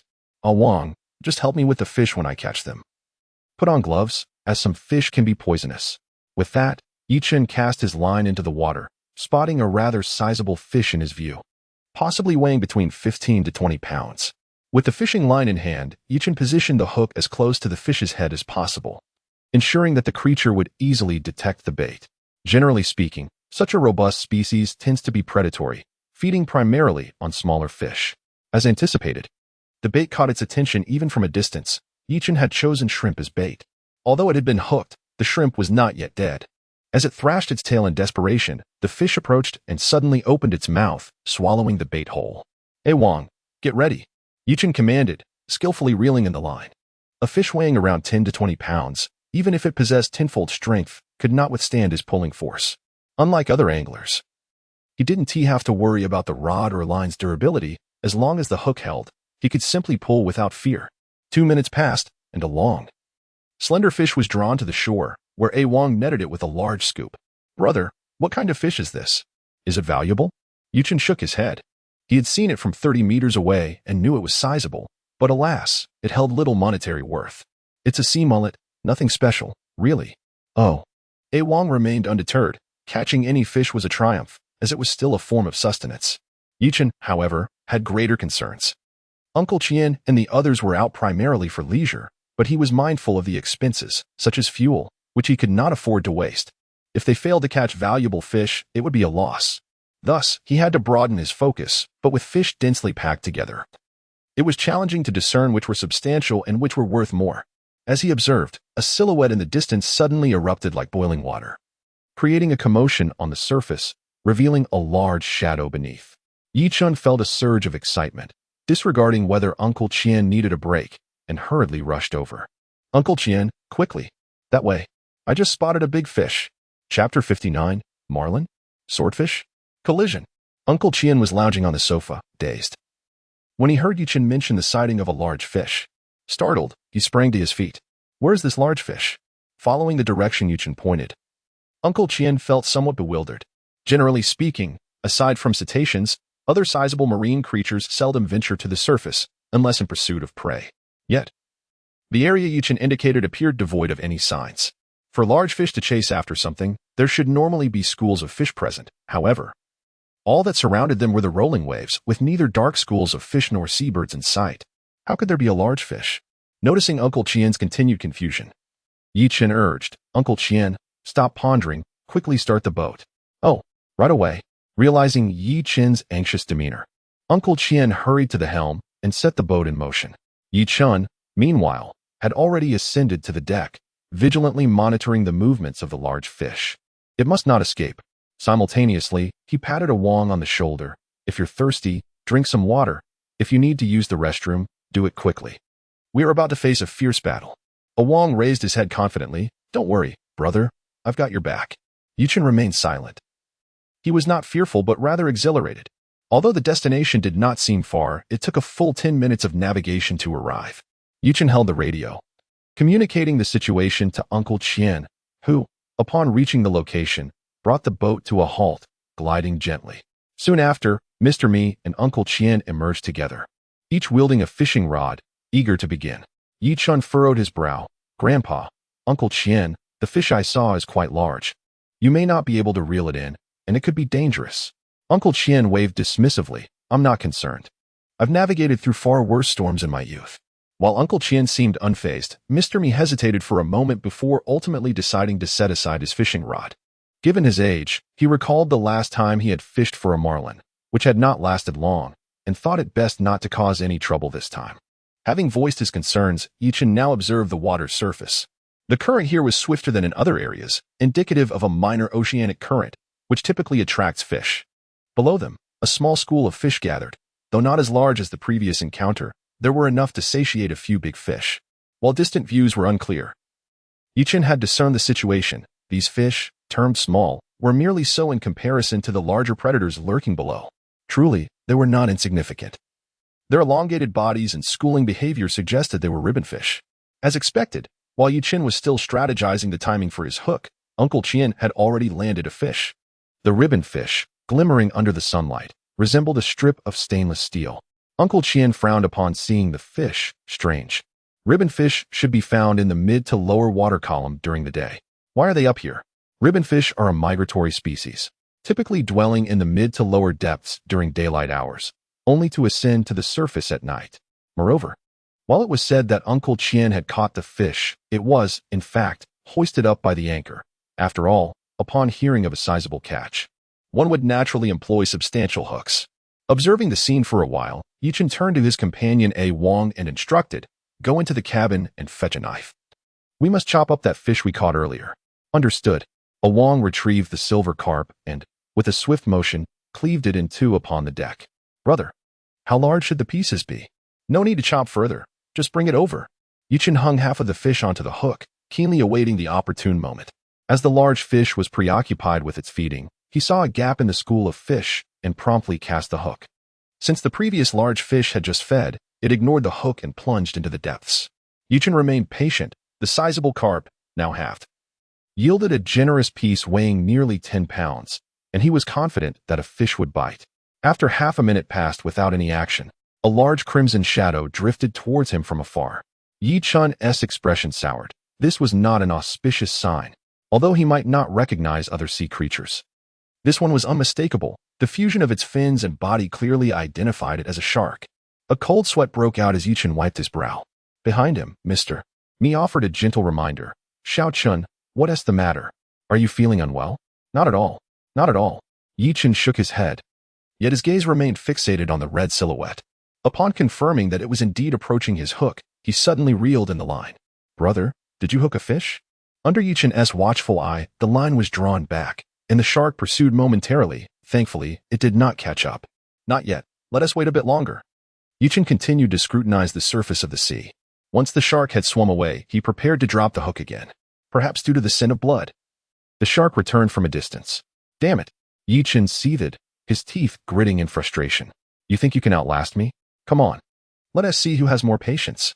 Just as he was about to reel in the line for a second time, a fish approached at incredible speed and took a bite of the hook. Upon closer inspection, it was not a shark, which was a relief. The line suddenly tightened, producing a sharp whistling sound. Everyone nearby heard it, and Uncle Chien quickly began to reel in his line to prevent tangling. All eyes were fixed on Yi-Chin. Judging by the bend of the fishing rod, this catch was unlikely to be smaller than the previous tuna. Moreover, the speed at which the line was released surpassed that of the last encounter. "Uncle Chien, prepare to set sail. This fish is far too swift." "All right. I'll start the boat immediately." "Allow me." "Hold the walkie-talkie. Communicate anything urgent." With hasty steps, Uncle Chien dashed to the helm, starting the engine and steering towards the direction in which the fish fled. Yi-Chin gazed into the sea, his expression oscillating between joy and concern. The joy stemmed from the size of the fish, while the concern arose from the silhouette, which resembled either a swordfish or a marlin, both perilous adversaries. However, having hooked it, he could not abandon the pursuit midway. Regaining his composure, Yi-Chin focused intently on the formidable fish in the depths. Drawing from previous experiences, he felt more adept and assured this time around. With feet apart and hips lowered, the entire body leans back, creating a harmonious balance between the person, the fishing reel, and the fish, effortless yet comfortable. Moreover, with a Wang lending his support this time, there was no sense of panic at all. After approximately 20 minutes of reeling in, a Wang donned the belly harness, took hold of the fishing rod, and began to mimic Yi-Chin's technique in reeling in the fish. Just then, the fishing line suddenly slackened, and the reel began to wind in rapidly. A Wang was jolted by this unexpected movement, nearly losing his footing, but fortunately Yi-Chin was there to steady him, preventing a fall. Yi-Chin frowned, wondering if the hook had come loose. Peering forward from the deck, his heart skipped a beat, and he swiftly snatched the walkie-talkie from Uncle Mi's grasp. "Uncle Chien, steer the boat. The fish is heading towards us." Simultaneously, Yi-Chun urged Uncle Mi and a Wang to crouch down to avoid being struck by the fish.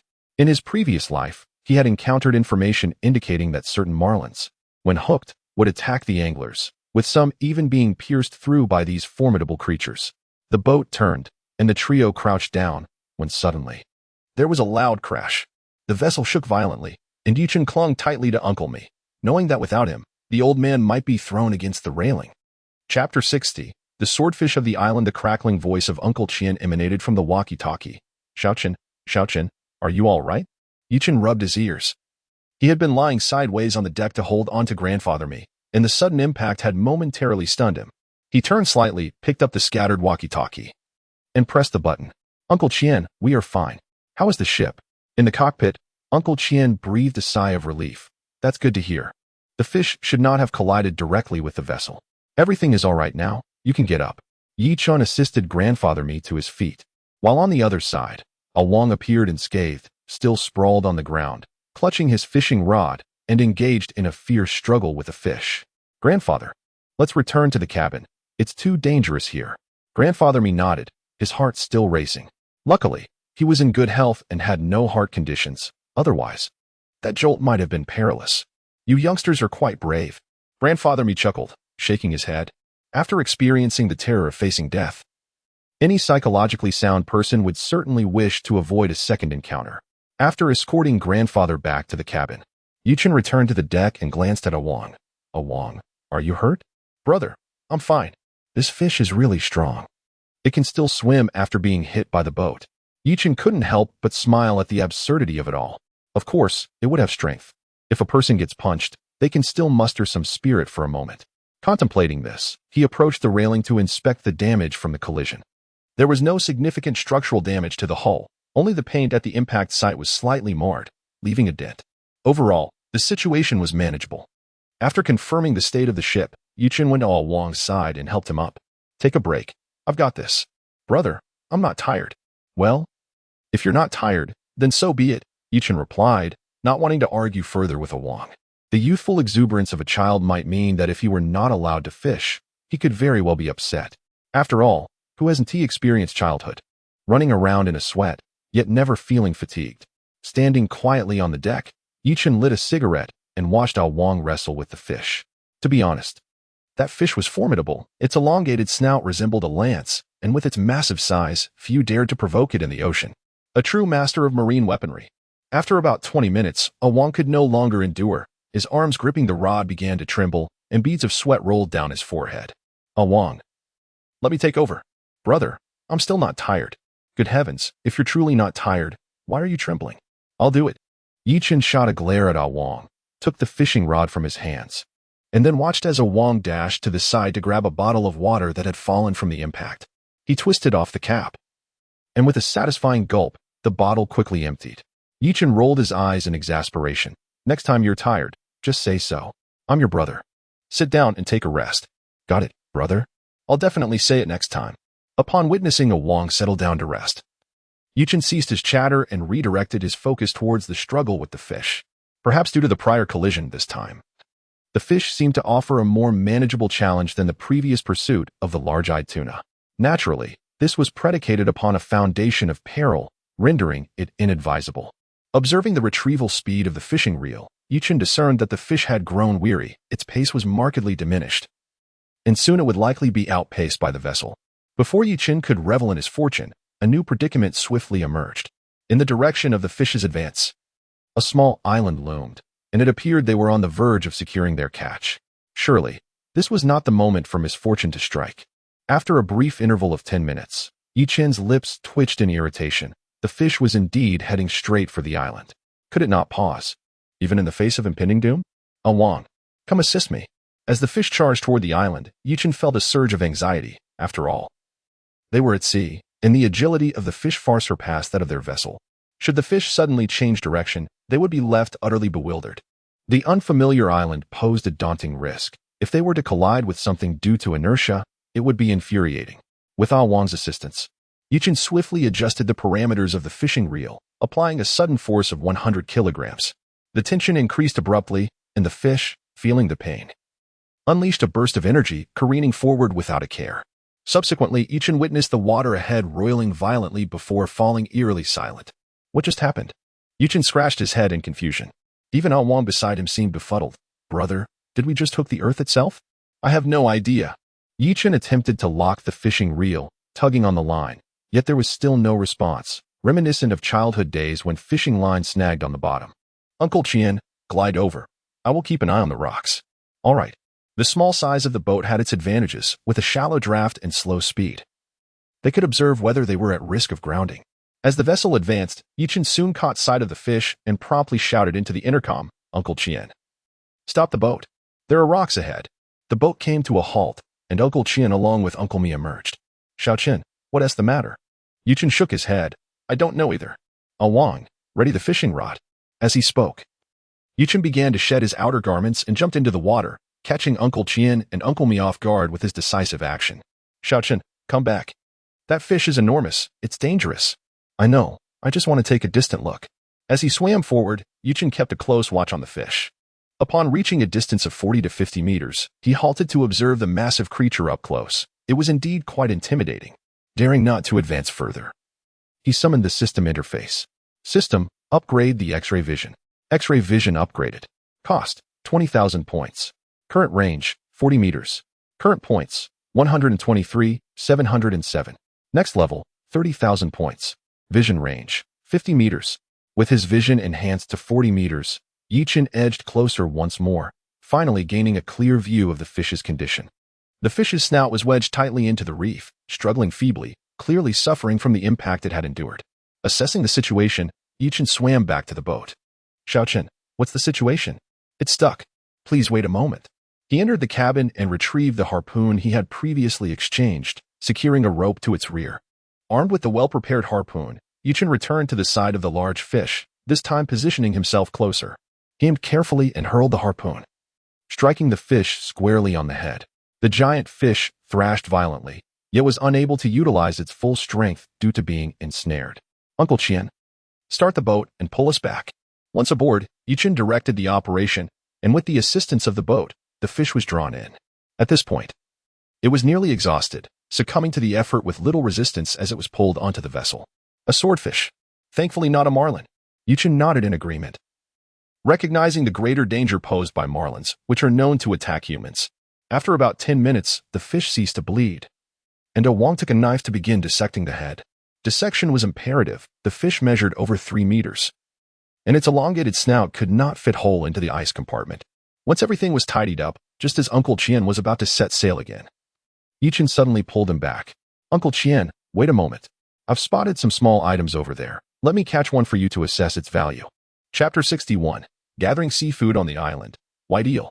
Under the gaze of the three, Yichin once again leaped into the sea, swimming towards the tidal flats beside the small island. Here, he encountered some round objects that he recognized as sea urchins, although he was unsure of their specific variety. They appeared rather sizable. Surely, they must hold some value. Yichin retrieved one, examining it closely in his hand. Its brownish-yellow hue adorned with spiky protrusions gave it the semblance of a clump of dried grass. After scrutinizing it for a while without discerning much, he clutched the sea urchin and swam back towards the boat. Uncle Chien, do you think this is valuable? He inquired. Uncle Chien took the sea urchin, which filled the palm of his hand. This is a horse-dung sea urchin, quite substantial, weighing over 3 taels. With the fishing ban in effect, there are no trawlers operating. This is indeed quite rare. How many are over there? Upon hearing that it was scarce, Yichin's spirits lifted. So, does that mean it's expensive? Uncle Chien shook his head. It depends on the location. By the seaside, these are not costly, but in the city at a restaurant, they become pricey. How about this? I'll give you 10 yuan each. Are you willing to gather some? Yichin contemplated for a moment. 10 yuan for a sea urchin weighing over 3 taels was roughly equivalent to 31 jin, a price comparable to salmon. This was an easy venture, akin to picking up money directly. Hey Wang, grab 2 sacks. Let us go together. All right, he replied. Wait, bring the net as well. A Wang hurriedly dashed to the cabin, retrieving the sacks and net before splashing into the sea. Returning to the tidal flats with A Wang, he immediately covered his mouth in astonishment. Brother, look at all this. Indeed. Let us get to work. In the shallow waters, the seabed was teeming with sea urchins, each one plump and far larger than the one Yichin had previously collected. With the net in hand, their task became significantly easier. It was akin to using a ladle to scoop noodles from a pot. With a swift dip of the net, several sea urchins surfaced effortlessly. This was the ultimate essence of gathering seafood. Yichin mused, recalling how people used to jest about filling sacks with money. Now, He and A Wong were not jesting. This was a tangible endeavor of filling sacks with wealth.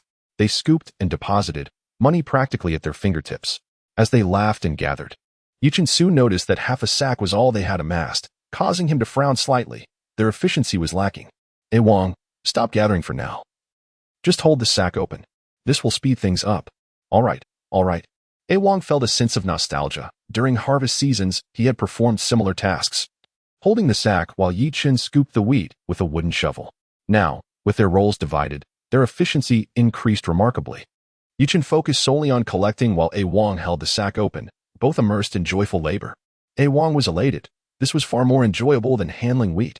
No choking involved. Before long, both sacks were filled to the brim. They exchanged knowing smiles, securing the tops of the sacks before dragging them into the water.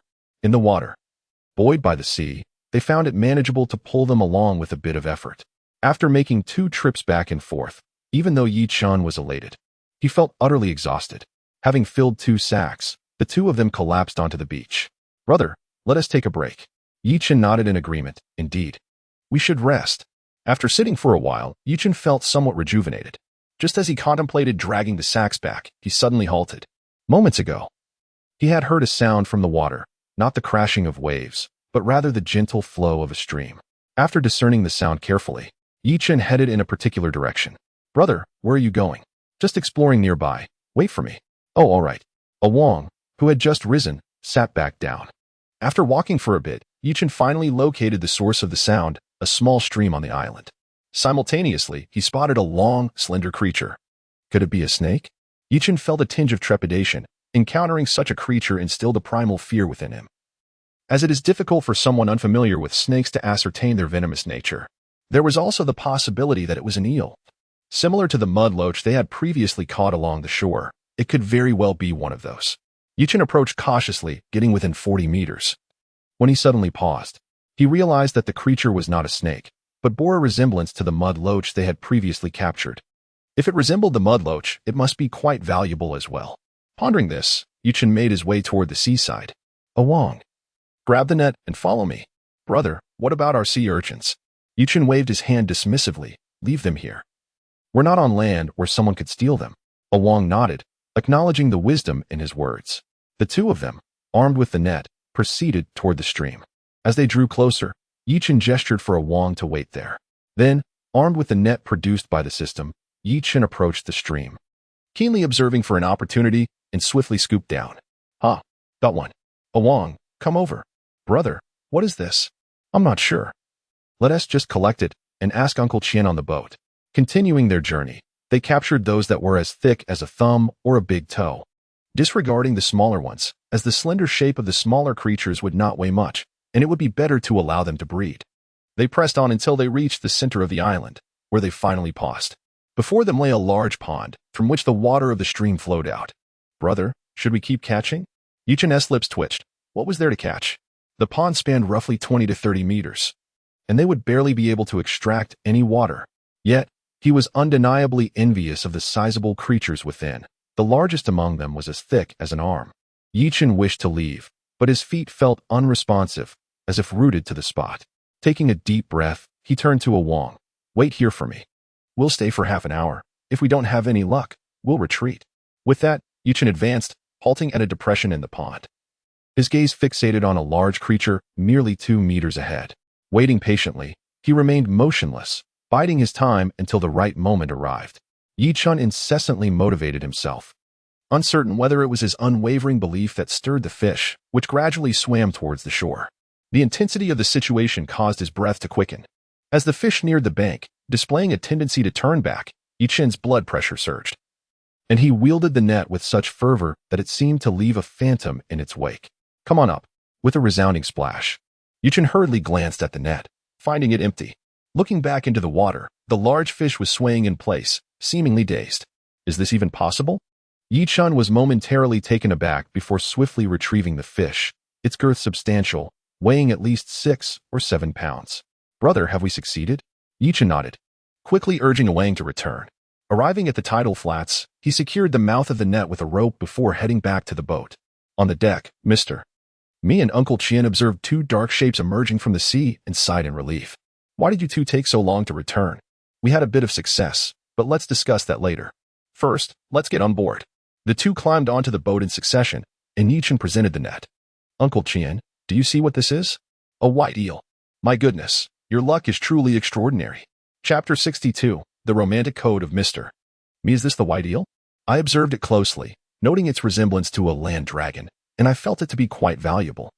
Uncle Qian couldn't help but chuckle. You were quite right. This creature is indeed precious. The difference between wild and farmed varieties is like night and day. Oh. Yichen raised an eyebrow, a smile unconsciously gracing his face, and then he took out his phone to conduct a search. He had downloaded an electronic book for over 50 yuan, which contained a wealth of information about various fish species. Flipping through it, he indeed found what he was looking for. The white eel, also known as eel or river eel, inhabits both seas and rivers. It is a migratory species that demands high water quality for survival, thus making it rather expensive. After perusing for a while, Yichen's memory was jogged. He seemed to recall seeing related information online. However, he was uncertain about the exact price, as the internet offered a plethora of varying figures. Mr. Me, holding his teacup, took a delicate sip and said, Old Qian, spare us the suspense and just tell us the price. Uncle Qian, with a wry smile, replied, This item has recently become scarce, and I'm not sure of the exact price. We'll have to ask Wan. But it should be around 200 to 300. That's acceptable, Yichen exclaimed with delight. The white eel weighed around 20 to 30 pounds, which could fetch several thousand yuan, enough to fill the tank once. Uncle Qian, Mr. Me, please go inside and take a seat. We'll rest for a bit while A Wang and I rinse off. The seawater is quite uncomfortable. Go ahead, Uncle Qian said, carrying the items Yichen had brought toward the ice storage. Realizing he had forgotten about the goods in his excitement, Yichen smacked his forehead. Uncle Qian, A Wang and I can handle it. We still need to rinse off. You rascal. Uncle Qian chided playfully as Yichen insisted.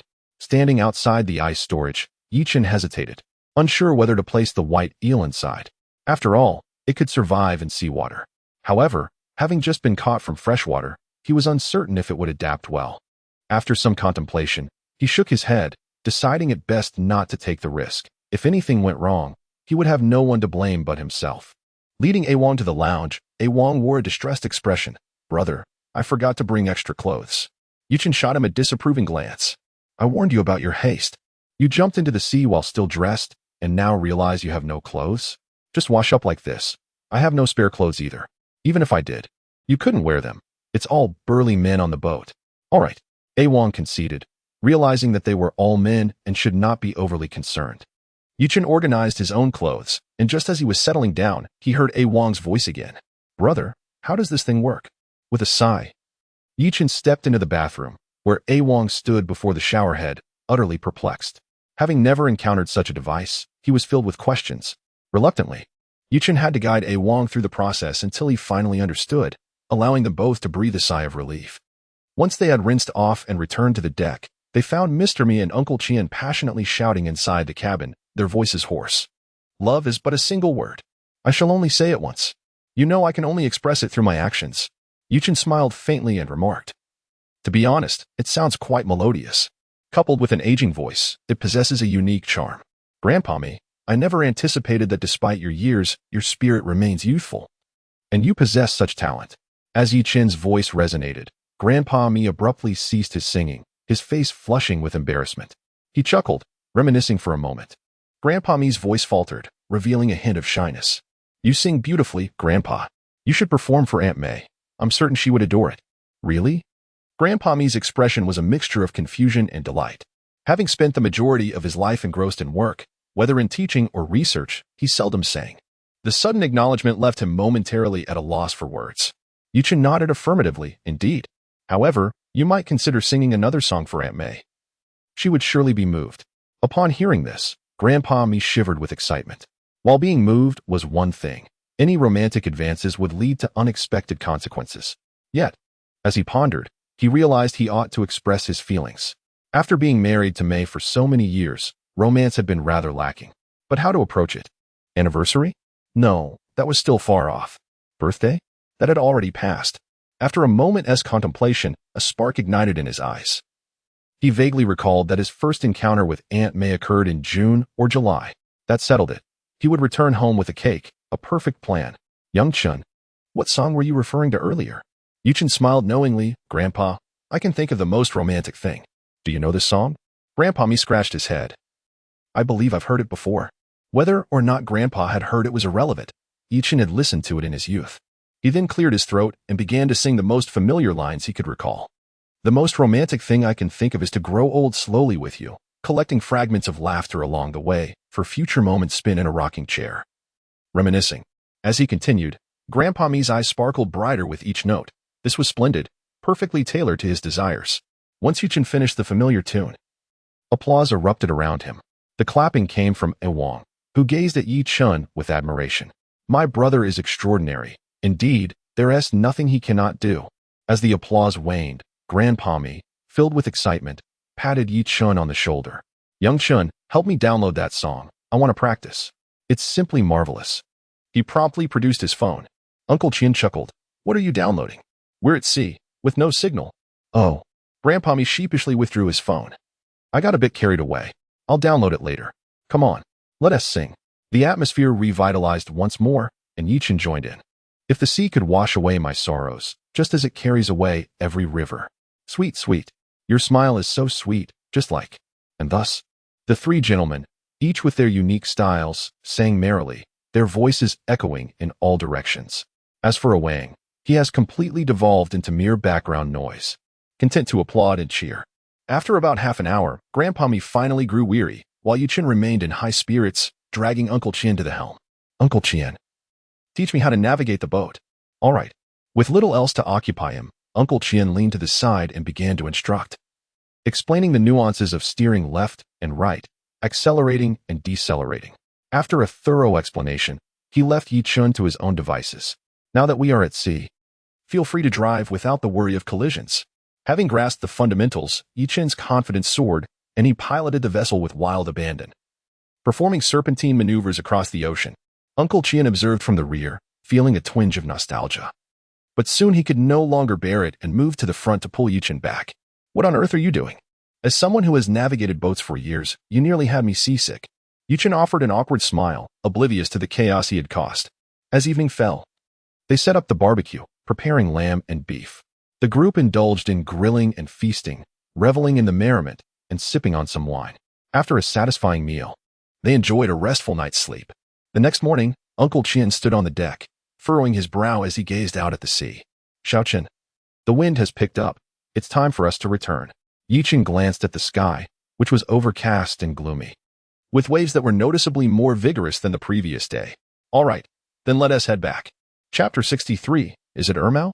As they navigated through the tumultuous waves, Uncle Chien did not allow Yi Chun to take the helm. Instead, he steered the boat himself. At that moment, a fishing vessel was at work in their path. Dad, this is amazing. So many fish. Yi Chun Gang exclaimed joyously, pulling in the trawl.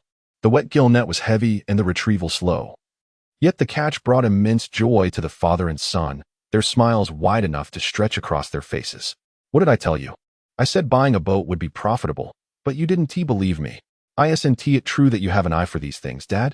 Yi Chun Gang dismissed Ermao's grumbling, remarking that a few words were inconsequential. What truly mattered was the profit. Besides, Ermao was over 50. And with his and his wife's advancing age, how much money could they possibly need?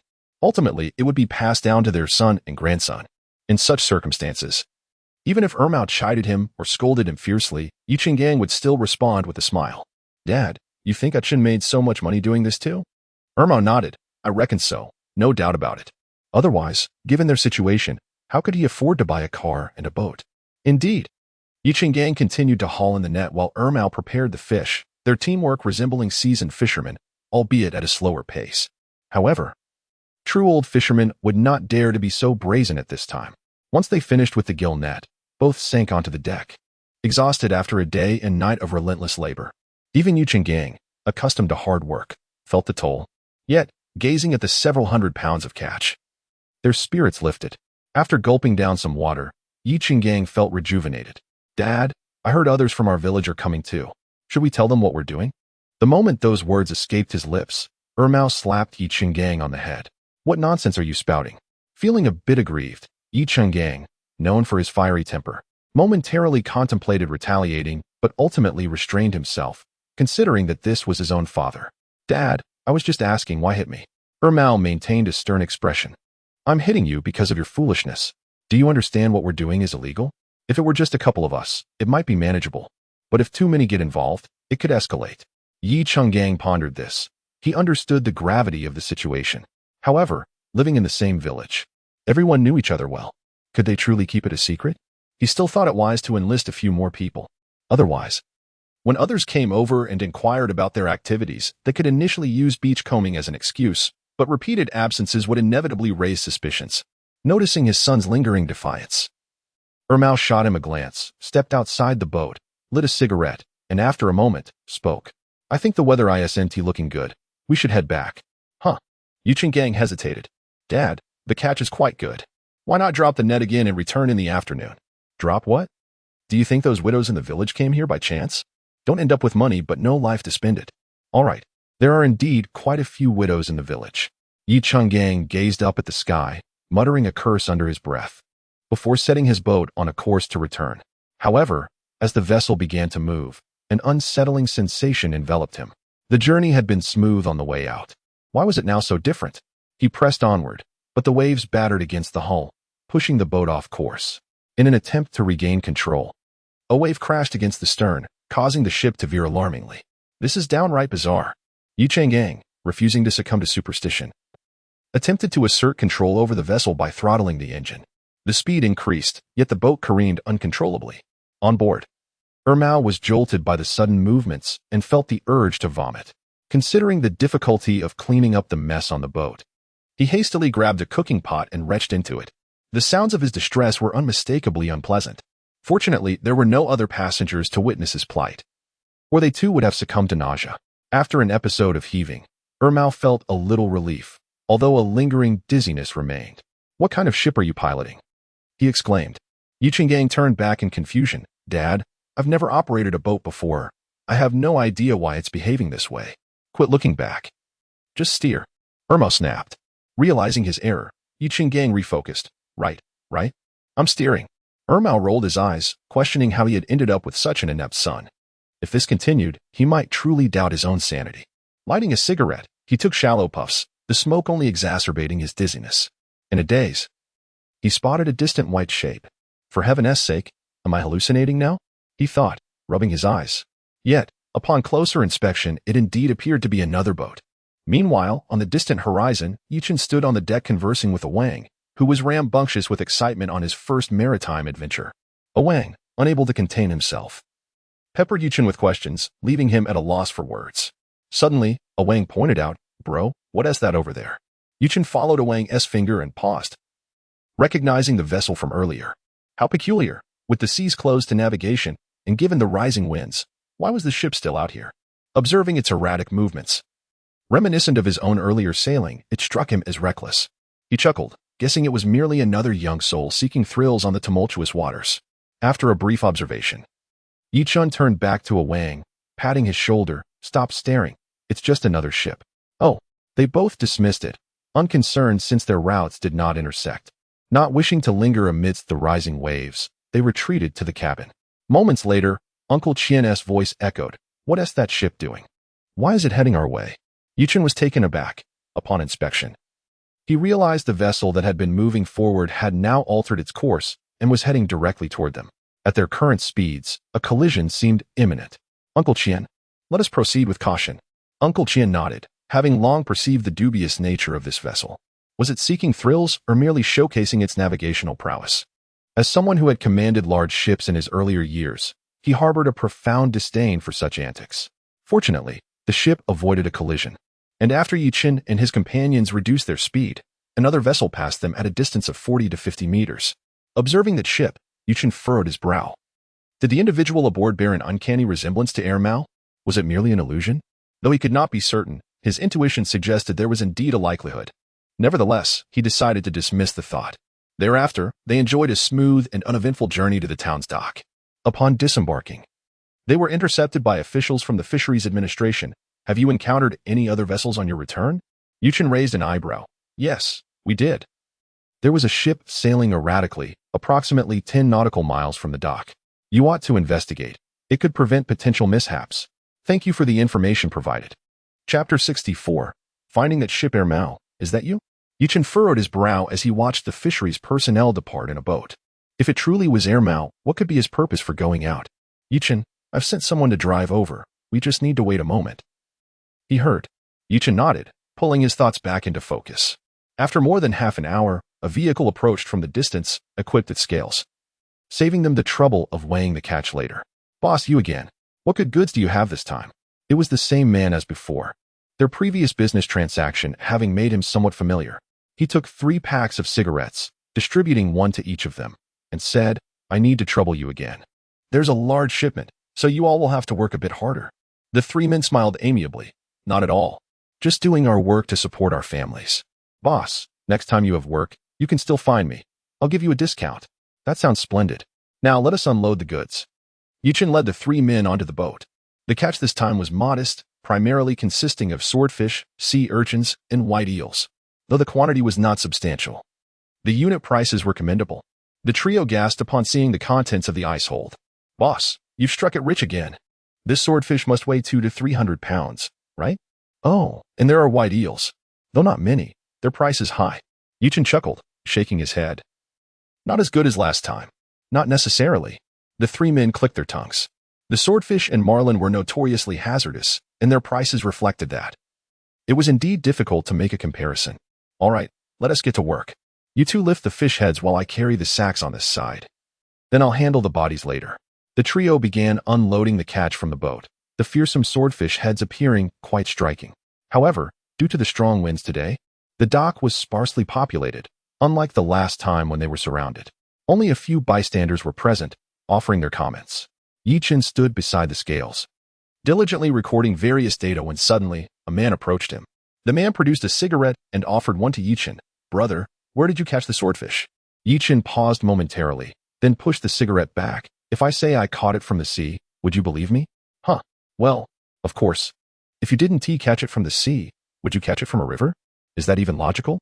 The man's lips twitched, realizing the absurdity of his question. After all, fish are not like humans. No one builds houses for them in the sea, and they could appear anywhere while wandering. Besides, even if there were fixed locations, would anyone share that information with him? Chuckling awkwardly, the man shifted the conversation, pointing to the sacks. Brother, what's in there? Yichen glanced over. Sea urchins. Oh. The man asked one question and lost interest. Sea urchins were quite common by the seaside. Once the ocean opened, he could simply find a trawler to sample some. However, when the white eels were taken out from the net, the man became visibly agitated. He said nothing, but his eyes darted about. He often loitered near the dock and had happened to be there when Yichen and the others returned last time. Initially, he thought it was merely luck, but experiencing it again was rather improbable. Could it be that a fortunate location has been discovered? With the sea currently closed, it is indeed possible that a promising spot may arise. Should one venture out to investigate? No. The man quickly dismissed the thought. Going out to sea requires funds. Perhaps the person before him was merely lucky. It would be prudent to observe further. If another bountiful harvest occurs next time, he might consider joining. Unbeknownst to the man, Yichen was preoccupied with tallying the data. Soon, the catch was loaded onto the truck, and Uncle Qian approached. How was the haul? Yichen smiled slightly. Not bad. He then transcribed another copy of the data for Uncle Qian, saying, Uncle Qian, here are today's figures. If you have any doubts, you can weigh it again when you return. Uncle Qian chuckled. I trust you, young man. Though he said this, he still intended to weigh it upon returning. As he was currently a leisurely person, the business affairs were managed by his wife and daughter. Glancing at the list, Uncle Qian noted there were only 3 entries, swordfish at 307 pounds, sea urchins totaling 413 pounds, and a modest catch of white eels at 31 pounds. After reviewing, Uncle Qian furrowed his brow. Xiao Chun, I mentioned before that the sea urchins would be counted individually, but now there are too many to tally conveniently. I'll count it as 31 pounds for you, and the rest will depend on what my daughter offers.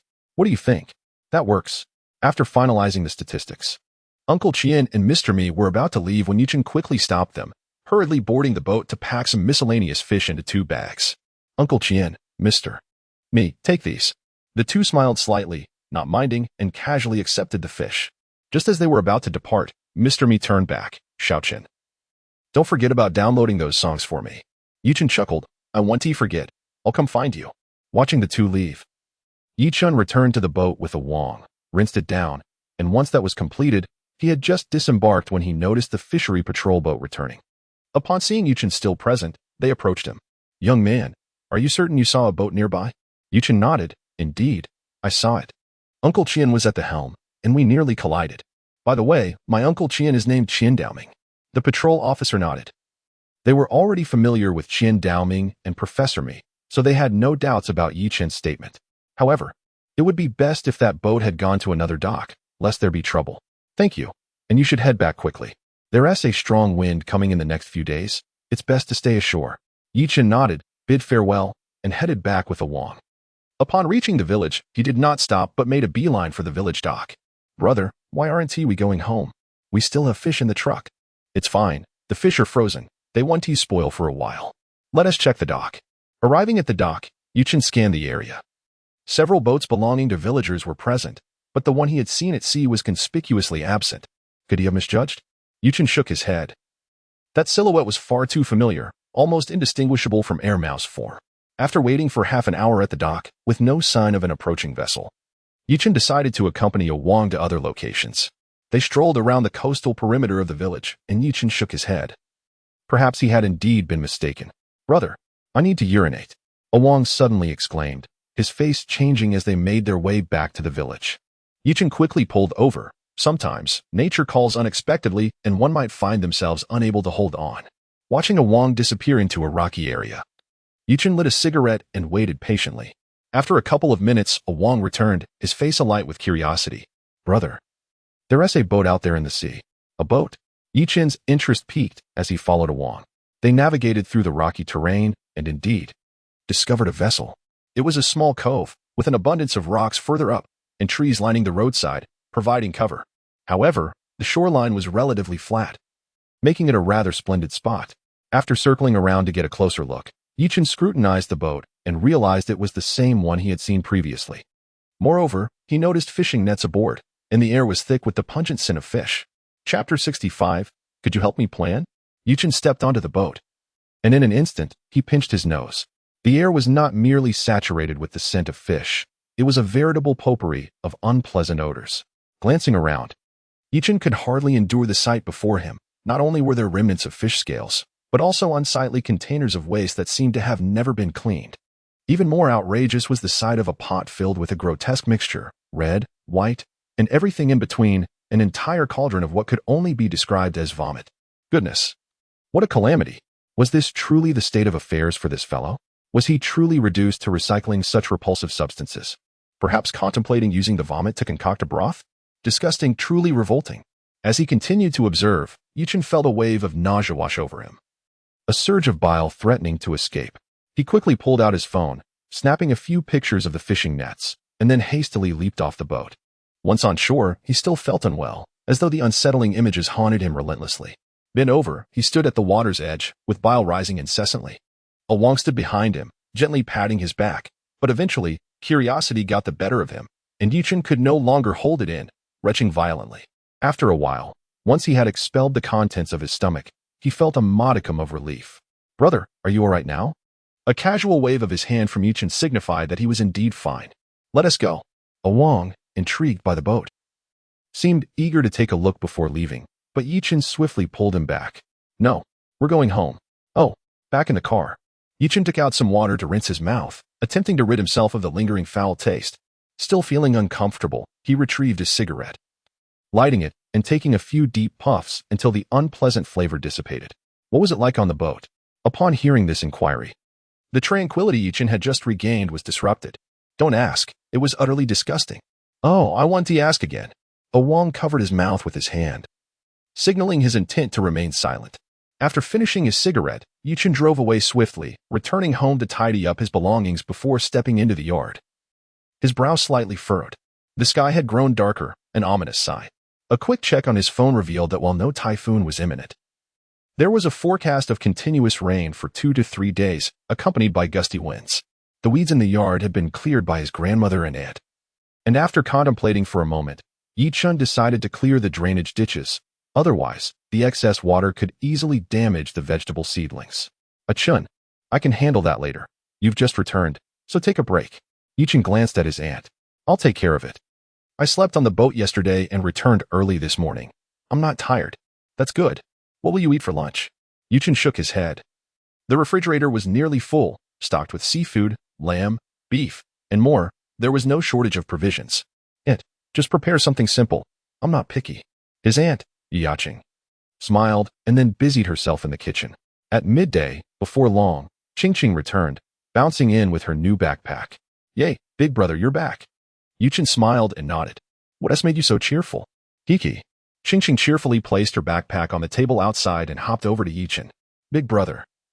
Tomorrow is Saturday, and with the heavy rain forecasted, the teacher said we don't have to go this afternoon. Yuchen coughed slightly. Are you really so happy about not having school? Of course I am.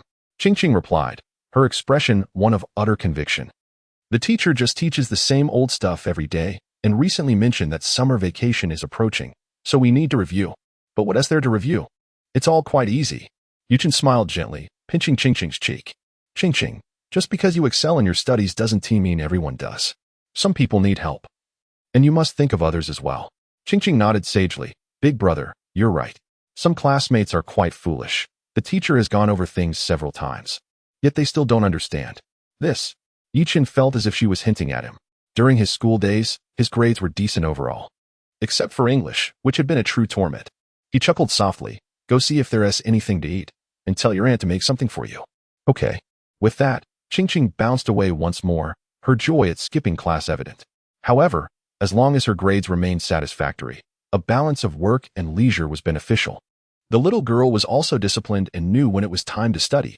After a while, Yuchen finished clearing the dried grass and leaves from the drainage ditch and unclogged the drainage outlet on the wall, then strolled around the village.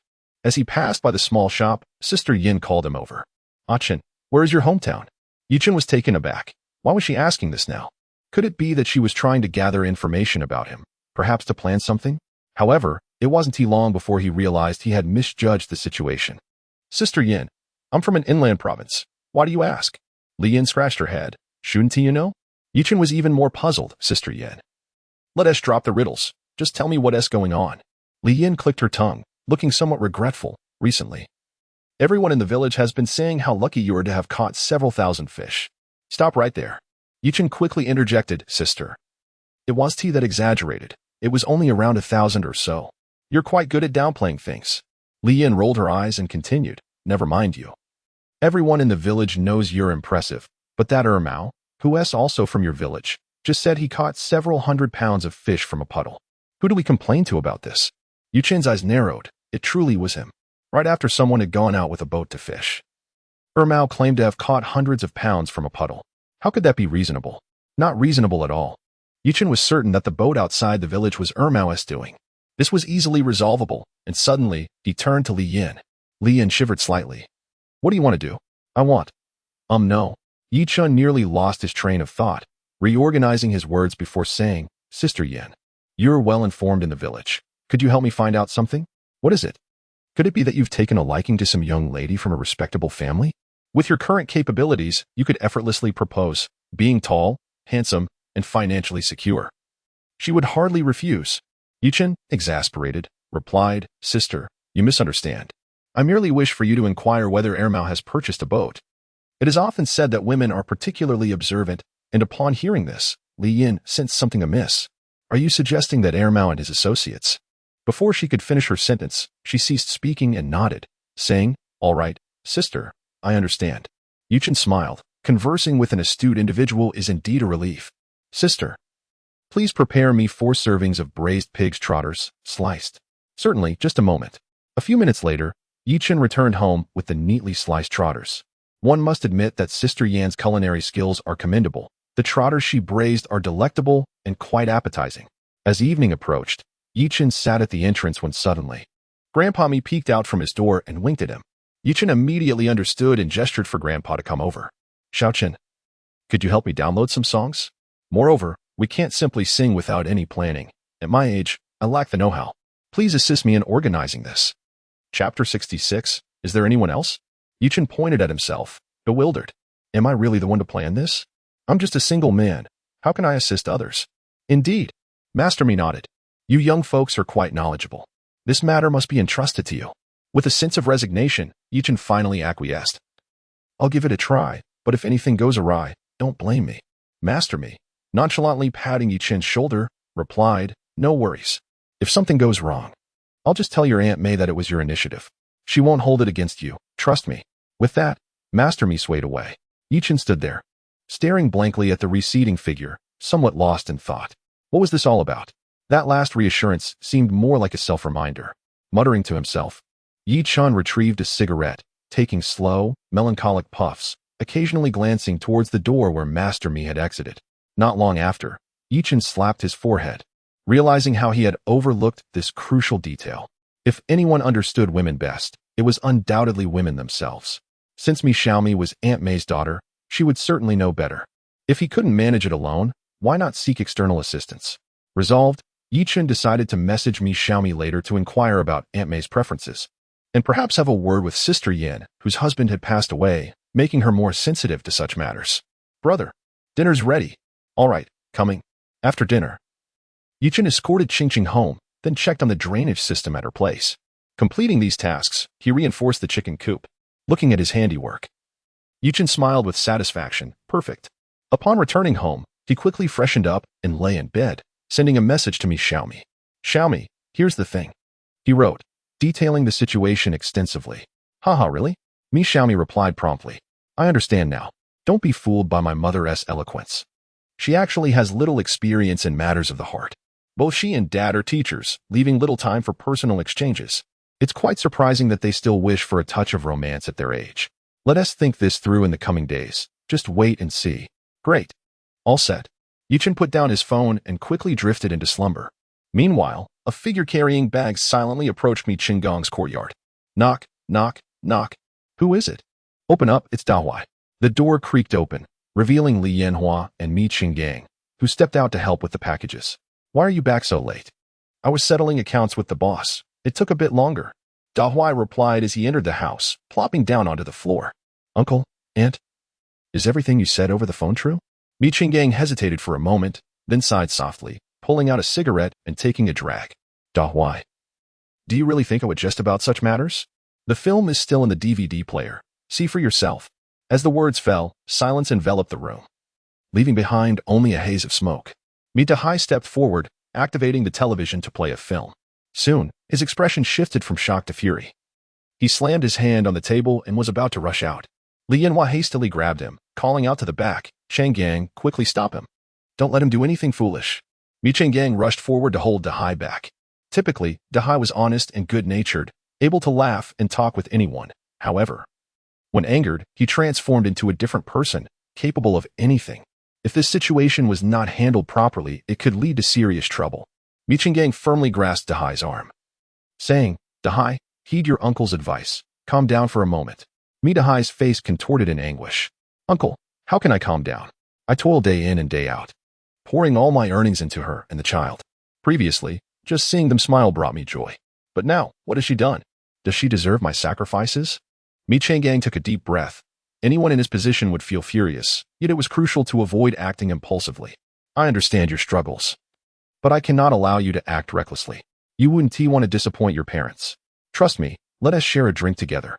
He then called out to Li Yanhua, Yanhua, go to the village entrance and bring back some marinated dishes. Dahai and I will have a drink. As she left, tears streamed down Dahai's face. Uncle, am I so pathetic? Not pathetic. It is Chenmei who is utterly disgraceful. Mi Dahai sighed deeply. I once believed that improving our lives would strengthen our family, but now it seems we are regressing. When Li Yanhua returned with the food, the three gathered at the table and conversed. Mi Dahai recounted his experiences over the years, tears and snot flowing freely. After drinking and sharing his thoughts, his urgency began to dissipate. That night, Mi Dahai did not return home. He succumbed to sleep at the table, buoyed by the effects of alcohol. Mi Qinggang, noticing this, moved into a recliner and covered him with a blanket. Alas, poor child. A sigh marked the final chapter of the night. The next morning, as dawn broke, Yi Chen remained lost in a beautiful dream, a slight smile gracing his lips, unaware of its content. Suddenly, he felt as though he were adrift in the sea, aboard a small boat, swaying gently in the wind. Brother, wake up. Brother? What brother? Yi Chen shook his head, groggily opening his eyes to see a Wang standing beside him, excitement radiating from his face. Rubbing his eyes, he asked, "What's the matter, Wang? Brother, hurry up. There's a spectacle outside. So many people." With that, Wang, utilizing his larger frame, forcibly pulled Yichen up. With a wry smile, Yichen began to dress, saying, "Wang, don't rush me. I need to wash my face." "No time. You'll miss it," Wang exclaimed, dragging Yichen along. After a short distance, Yichen began to wake up, though he felt uncomfortable without brushing his teeth or washing his face. Soon, he heard a cacophony of noise, and ahead, a throng of people loomed densely. "Hey, the sea has returned, and what a sight it is. Thankfully, Wang Daping has been taken in. Otherwise, the sea would surely have sought vengeance upon him. Who can be blamed? One cannot govern oneself. It is well deserved. Yet, one must wonder, how did Chun Mei ever find Wang Daping appealing?" A murmur of curiosity spread through the crowd. Who knows? Some men present exchanged glances, their surprise palpable. Chen Mei is certainly not lacking in beauty. Why then did she overlook them? What of Huazi? Wasn't it previously mentioned that Chen Mei and Huazi had some connection? Amusingly, I spotted him fleeing early this morning. I wonder if he has caught wind of something. Yichen listened intently from the back, intrigued by the unfolding drama surrounding Chen Mei, which had become the talk of the village. No one was unaware of it. Even those who ventured to the market in town were discussing her, igniting fervent conversations in neighboring villages. Suddenly, a sharp sound of a slap echoed, and the crowd fell silent, followed by the voice of Mi Dahai. "Speak, aside from Daping and Huazi, is there anyone else?" Chapter 67. Think twice. Chen Mei knelt to the side, her face marked with distinct finger impressions. There's nothing left." Mi Dahai glared. "Really nothing?" Chen Mei felt a pang of fear. Mi Dahai's expression was terrifying. There's still one more." Her voice was as faint as a mosquito, barely audible from a distance. Yet, Mi Dahai was right beside her, and upon hearing her whisper of one more, he nearly exploded with rage. Casting a furious glance at Chen Mei, Mi Dahai was about to lash out, but halted. "Go back inside. We'll discuss this later." Watching Chen Mei retreat indoors, Mi Dahai suddenly broke into a laugh born of exasperation. He had not anticipated that two were insufficient, and that there was a third. What kind of calamity was this? In the courtyard, Mi Dahai sat quietly, smoking and gazing at the sky. Suddenly, a question struck him. Where had his third uncle procured the film? Contemplating this, he summoned Mi Chinggang, who had been waiting at the door. "Uncle, where did you get that film? Where did it come from?" Mi Chinggang scratched his head, genuinely having never considered that question. Ever since he had seen the film, his mind had been consumed with rage, leaving no room to ponder its origins. However, upon reflection, it indeed raised an issue. "Dahai, here's the thing. A few days ago, I left home in the morning and stumbled upon that film in the yard.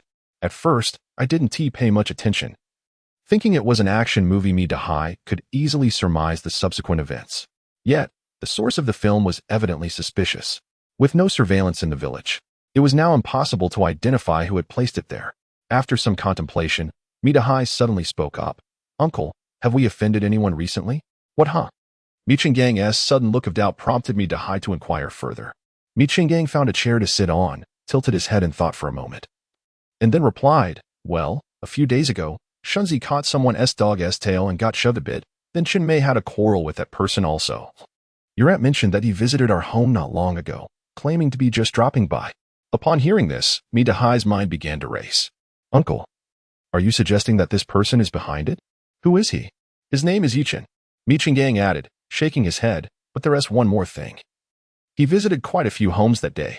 I can't be sure if he was specifically targeting us." Mi Dahai nodded, regardless of the intent. It was clear that the one named Yichen was the prime suspect. He had no desire to confront Yichen. Rather, he wished to express his gratitude. If not for the film, he would have remained in the dark for many more years. Resolute in his decision, Mi Dahai stood and strode towards the house.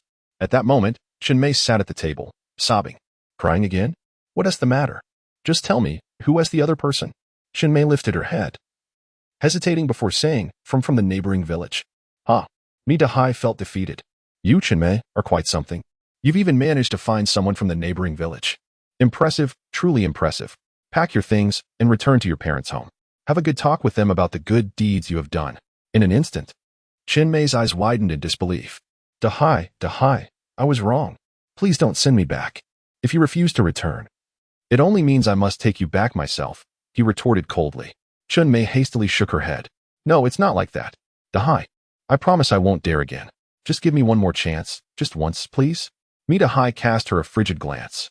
You have half an hour. If you do not leave, I will bind you and take you back myself. With that, he exited the room. Watching Mita Hai walk away, Chinmei collapsed onto the floor, her eyes devoid of life. Tears streamed down her cheeks uncontrollably as she regretted her choices. She should never have dared to challenge Dahai's limits or engage in such sordid affairs. It now seemed utterly irretrievable. After a few moments, she slowly rose, numbly gathering her belongings. Memories flooded her mind once more, and she let out a bitter laugh. It was all in the past now. Meanwhile, Mita Hai returned to his uncle's home, accompanied by his third uncle. As the crowd outside dispersed upon seeing Mita Hai leave, Yuchen shook his head, admonishing himself to think thrice before acting. He patted a Wang on the shoulder. Come, let's head home for dinner. A Wang chuckled. Brother, what happened? I couldn't quite grasp it. Children should refrain from prying. But you are only a year older than I. A year older is still older. As they bantered and laughed their way home, Mita Hai seized the opportunity to speak with Mi Cheng Gang. Third uncle, who is Yuchen? I must thank him. Mi Cheng Gang nodded.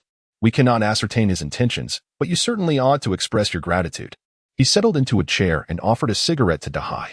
Dahai, Yuchen is a young man who has only recently arrived. Do not underestimate him.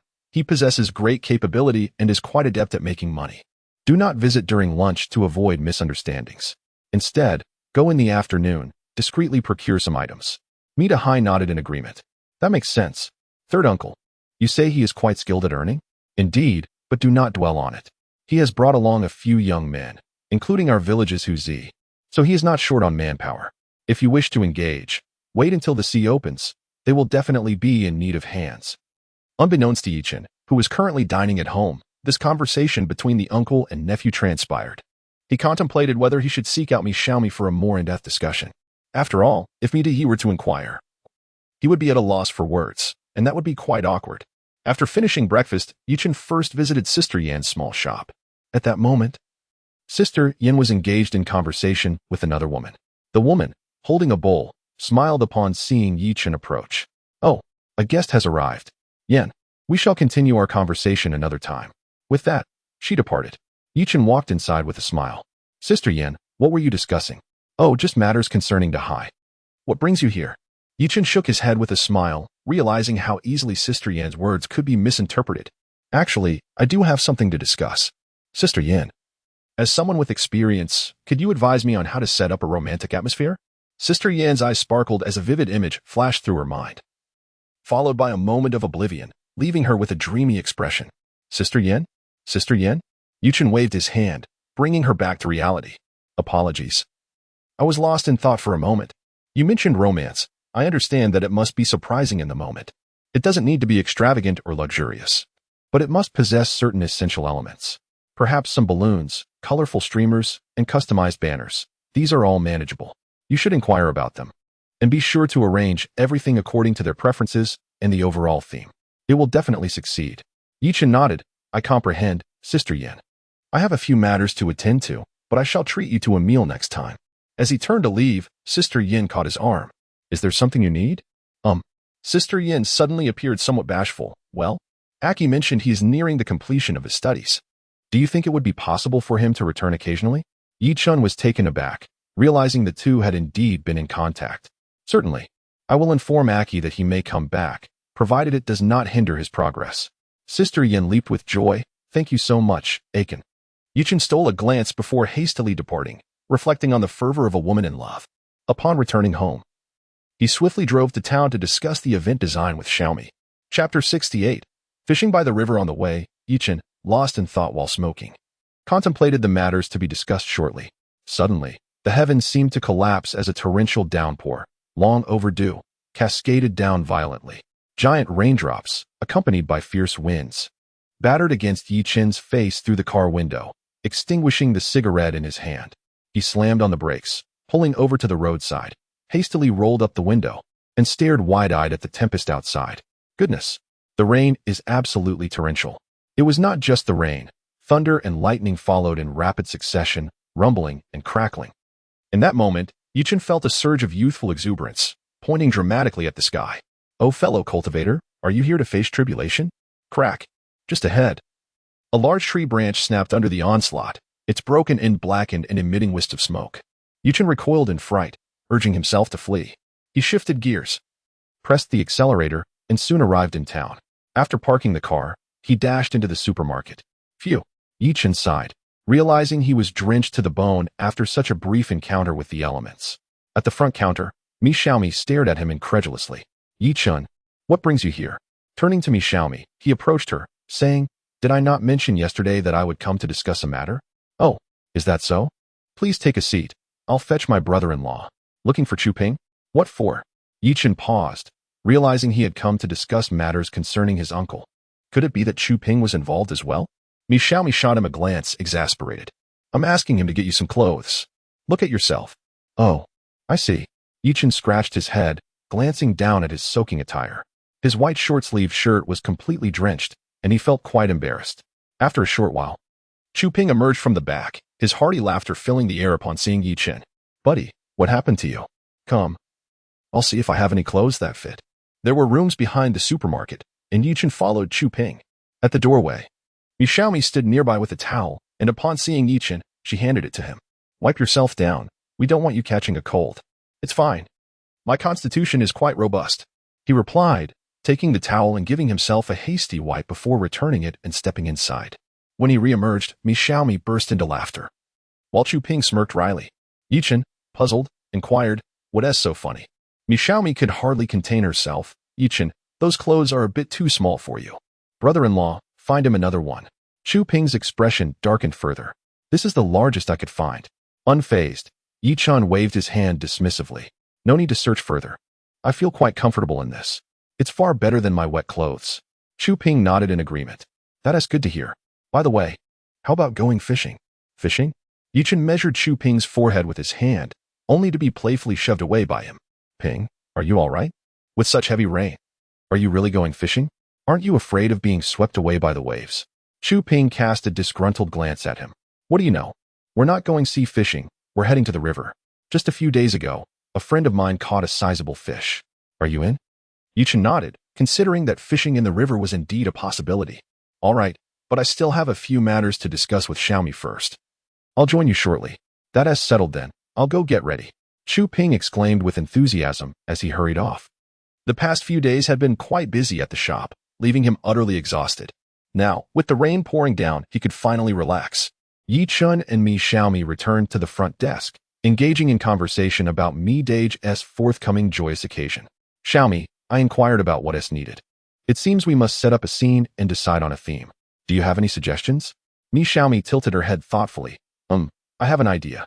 The venue will be at home, but the decorations will be up to you. I plan to take my mother into the city to buy her some new clothes.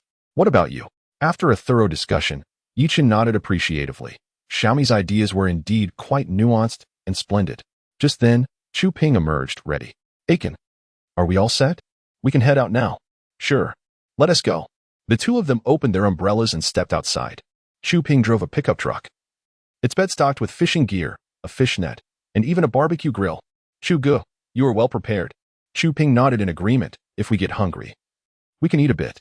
Going out is all about enjoyment. After half an hour of driving, they reached the riverbank.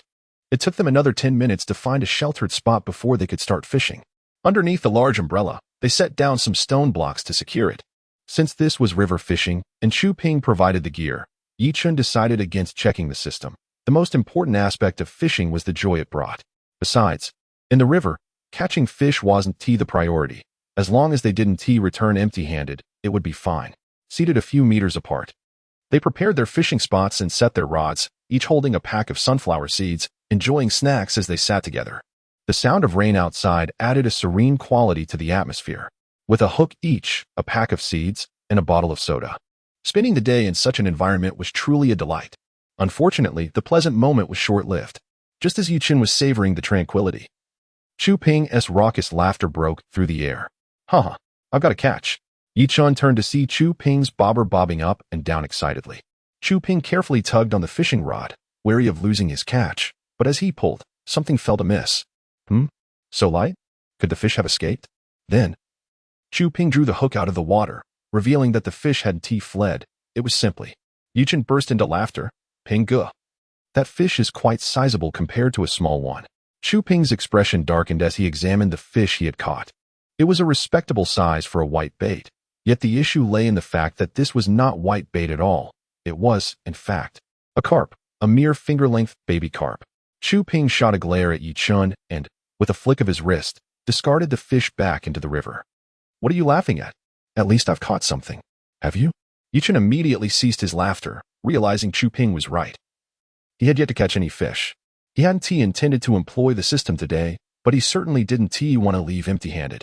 Redirecting his focus, he abandoned his sunflower seeds and took a few hearty swigs from his drink, then fixed his gaze intently on the bobber. The two sat in silence for an hour, enduring a parade of small catches, primarily crucian carp, and even more carp. The highlight was Chu Ping managing to reel in a half-kilogram crucian carp, which was somewhat commendable. As noon approached, Yi Chun began to ponder mealtime when suddenly he was startled by Chu Ping's exclamation. "Huh, this fish has some fight in it. It must be substantial." Yi Chun fought the urge to look but ultimately succumbed to his curiosity. "Haha, it's a black fish, not small at all, weighing around 2 to 3 kilograms. Chapter 69. Wild Turtle. Yi Chun's face darkened. Without the system, he felt utterly inadequate. Up to this point, the half-kilogram crucian carp had been caught by Chu Ping. And the black fish was also his doing. What a predicament. After all his efforts, he had only managed to reel in a few insignificant little fish. It must be the fishing rod's fault. Yi Chun pondered. If only he had used his own rod, he would have certainly had an impressive catch by now. Meanwhile, Chu Ping, cheerful as ever, approached under the shelter of an umbrella. "Brother Yi, stop your fussing. It's already noon. Let us grab something to eat." With a friendly pat on Yi Chun's shoulder, he walked away. Yi Chun scoffed, feeling a twinge of pride. What is there to be so pleased about? I refuse to believe I can't catch anything. However, his momentary dissatisfaction evaporated when Chu Ping returned, carrying a bag filled with cooking utensils and, more importantly, pickled vegetables. Pickled vegetables might not be a delicacy, but they are undeniably appetizing when one is hungry. As Yi Chun strolled over, he suddenly heard a splash from a nearby basin. Turning to investigate, he was startled to find the black fish he had placed in the basin leaping towards him. "By the heavens!" Yi Chun exclaimed, astonished that such a small fish, weighing only a couple of kilograms, dared to lunge at him. Could he endure such audacity? He swiftly grabbed the fish and, with a forceful flick, tossed it aside. He then turned to Chu Ping and inquired, "Brother Ping, what are we having to eat?" With a grin, Chu Ping replied, "Patience. Let me showcase my skills. We will prepare pickled fish and grill some skewers. Head to the car. There's a barbecue rack and charcoal in the back seat." "Sounds great." Yi Chun placed the black fish down, feeling his stomach rumble at the prospect of a meal. In a few hurried steps, he made his way to the car, retrieved the charcoal and placed it on the barbecue rack, then stuffed a blowtorch into his pocket. With all these items in hand, he struggled a bit to walk, resorting to clutching the umbrella under his arm, tilting his head to stabilize it. He waddled to the riverbank, nearly losing his balance along the way. Had it not been for the barbecue rack's leg propping him up, he would have surely stumbled. "Brother Ping, quick, catch this. The umbrella is slipping." Chu Ping hurriedly stepped forward to catch the umbrella from Yi Chun's hands, shooting him an exasperated glance. "You should really carry everything in one go. Why make it harder on yourself?" Yi Chun said nothing more, setting the barbecue rack beneath the large umbrella and searching for something to stabilize it on the uneven ground. Fortunately, the riverbank was relatively flat, making his task easier. Turning around, he noticed Chu Ping skillfully preparing the black fish. This particular fish was perfect for pickled fish. Unlike crucian carp, it had far fewer bones. Slices of fish meat were cut and placed into a basin. After observing for a moment, Yi Chun shifted his focus to the beef and lamb he had brought along. Preparation was straightforward, having been marinated beforehand. He simply cut the meat into small chunks and skewered them, creating sizable meat skewers that were far more economical than those found at street vendors. In a previous life, Yi Chun had savored barbecued delicacies, many of which were cut into diminutive pieces, truly tiny, unlike what he had always envisioned as small. There were also corn cobs, which he remembered being grilled whole during his childhood. However, perplexingly, he discovered that when he went to purchase some, there were varieties strung together, grain by grain. How many of those skewers would it take to equal a single ear of corn? Yi Chun shook his head, dismissing such thoughts, and continued threading the meat onto skewers. Having completed this task, he began to ignite the charcoal with a blowtorch. Just as the charcoal caught fire, he noticed a bobber in the water shift slightly. Yi Chun set the blowtorch aside and hurried over. As he lifted the fishing rod, a frown crossed his face. Something felt amiss. This did not resemble a fish nibbling on the bait. Aside from a slight heaviness, there was little response from the other end. He pulled the rod again. And this time, there was commotion, accompanied by vigorous thrashing. Yichin felt a surge of excitement. Based on the intensity of the struggle, the fish was likely substantial. Soon, as the fish hook was about to breach the water's surface, the hooked fish suddenly darted sideways. Yichin caught a clear glimpse of its plump body. Just as he pondered what kind of fish it might be, Chu Ping unexpectedly appeared beside him. Quick, reel it in. It's a soft-shelled turtle. It's trying to burrow into the weeds. A soft-shelled turtle? Aren't they quite valuable in the wild? Yichin felt a rush of adrenaline as he yanked the fishing rod, pulling the creature out of the water. The turtle, flailing its four limbs, was unlike typical fish. Its anatomical structure rendered it powerless once out of the water. Despite its frantic squirming, it posed little threat. As the turtle was drawn to the shore, Chu Ping looked on with envy. A turtle weighing over 2 pounds. You're truly fortunate. Fortunate? Yichin shot a glance at Chu Ping, recognizing that this was precisely the expression he had worn at the outset. Your catch is a testament to skill, while mine is merely luck, is it not? This is nothing but jealousy. Yichin felt a surge of happiness. Though another dilemma loomed, he couldn't remove the fishhook. As he attempted to dislodge it, the turtle lunged to bite him. Unlike a crucian carp, which lacked mobility, the turtle possessed a neck and was quite agile. Its bite was tenacious and painful. Yichin's expression darkened. Without any other hooks, they would be unable to fish for the remainder of the afternoon. Chu Ping chuckled softly beside him. Brother, follow me. I have a solution. The two then returned to the shelter of Chu Ping's large umbrella. Chu Ping placed the turtle on a cutting board, holding it down with one hand and signaling Yichin to entice it with chopsticks. At that moment, the turtle exhibited fierce aggression. Upon seeing Yichin approach with the chopsticks, it extended its neck, ready to strike. Seizing the moment, Chu Ping swiftly brought down a knife, and with a decisive crack, the turtle's head was severed from its neck. Chu Ping retrieved a bowl to catch the blood, instructing, don't remove the hook just yet, let us wait a moment. The creature's head isn't entirely lifeless and may still bite. Yichin nodded in understanding, setting the fishing rod aside and turning his attention to grilling the skewers. As he brushed oil onto the meat, the aroma of the barbecued meat wafted through the air, sizzling delightfully over the charcoal, causing his mouth to water profusely. Finally, he sprinkled on the seasoning, achieving perfection. After finishing a skewer of meat, Yichin took a bite himself and then offered a skewer to Chu Ping, who swiftly shook his head, making a piece of grilled meat vanish. Delightful. So fragrant. Yichin chuckled. Isn't it just exquisite? Eventually, as the pickled fish was also prepared, the two sat on small stools, savoring meat skewers and fish, their mouths glistening with juice. Burp. How satisfying. After downing a sip of soda, Yichin felt content and patted his belly. Brother Ping, I'm off to catch some fish. Chu Ping tidied up and joined him at the fishing spot, commencing their fishing endeavor. In the afternoon, a peculiar turn of events unfolded as Yichin's line was incessantly tugging. After 2 hours of fishing, he caught nothing but yellow catfish, the largest weighing around 6 or 7 tails. Chu Ping's expression darkened. Had they disturbed the catfish's habitat? The perplexity arose from the fact that their fishing spots were merely a few meters apart. Why was it only Yichin who was reeling in fish? Gaya. Another Gaya, Yichin exclaimed. In his hometown, they referred to this fish as Gaya. Indeed, it bore numerous names, varying by region, with its yellow body that could prick sharply. On the other side, as Chu Ping lifted his fishing rod, he turned his head. Chun, we should head back. The rain is heavy today. We wouldn't want to worry our families. Meanwhile, in the village, Midahai knocked on Yichin's door, holding milk and drinks. Who is it? Auntie, I am here to see Yichin. Chapter 70. Chu Ping's loan. As Chu Ping began to pack his belongings, Yichin, witnessing the scene, had no choice but to acquiesce. Wild yellow catfish, while not inexpensive, could rival salmon in a favorable market. However, given their diminutive size, even after 2 hours of fishing, one might only catch a few kilograms. Whether one could land 10 kilograms remained uncertain. Still, with a wild soft-shelled turtle already accounted for, he was quite content. He placed his fishing rod by the riverbank and assisted Chu Ping in loading the items into the vehicle.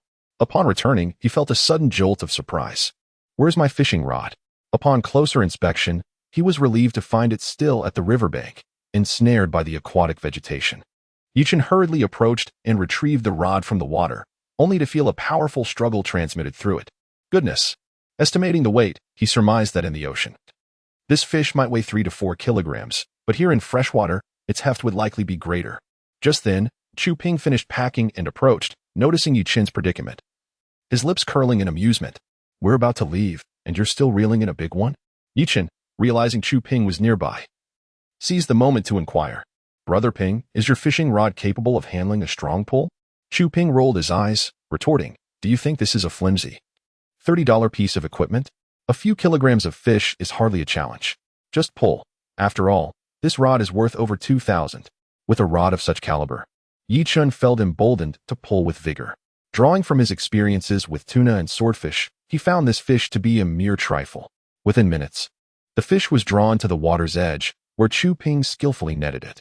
It was a 6-pound white bass, not insignificant in the market, fetching a price of 40 to 50, and potentially even 60 per kilogram for the right buyer. Yi Chen, in good spirits, clapped his hands, stowed the fishing rod, and pulled the fish keeper from the water. Let us go, Brother Ping.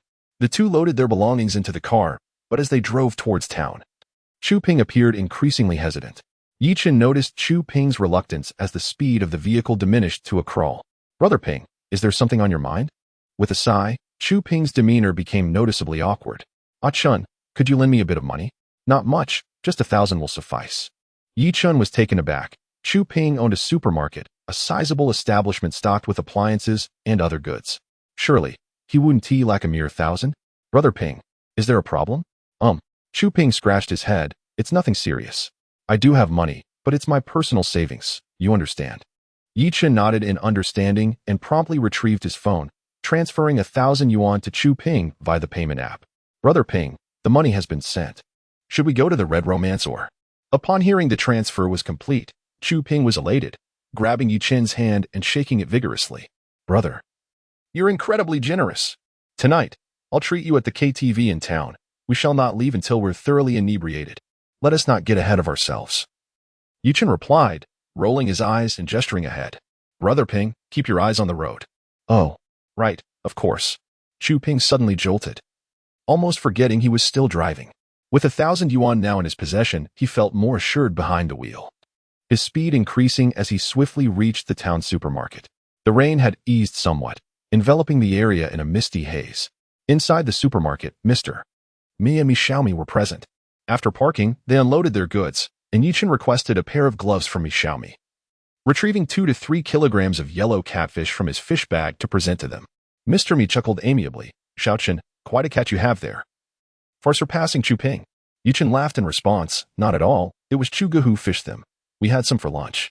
I just brought back the leftovers for you to enjoy. Yi Chen had no intention of selling today's catch. He particularly relished the yellow catfish and planned to prepare the remainder at home. As for the soft-shelled turtle, rumored to be a great tonic, he intended to give it to his aunt, leaving only one fish unaccounted for, which he deemed unnecessary to sell. After properly packaging the yellow catfish, Mr.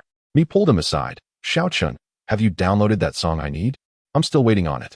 Yi Chen smiled and asked to borrow Mr. Mi's phone, subsequently installing an application and downloading the song through it. Grandfather, make sure to practice it well. By the way, will you be fishing again next time? Mr. Mi shook his head, reminiscing about the last fishing trip involving the swordfish. Xiao Chen, I won't be joining this time. If you plan to fish from the shore again, do let me know. And remember, don't keep sending old Qian out. He is not as sprightly as you young ones. Yi Chen nodded in understanding, having previously awaited old Qian's notifications, but he sought to alter this arrangement once Hu Zi and Qi obtained their driving licenses. Shaking his head to dismiss further thoughts, he was about to take his leave when old Qian entered. Oh, Xiao Chen, you're here. Just in time, the rain has lightened, and I was contemplating transferring your payment. Take a look at this receipt. With that, old Qian produced a document and handed it to Yi Chen, who casually accepted it.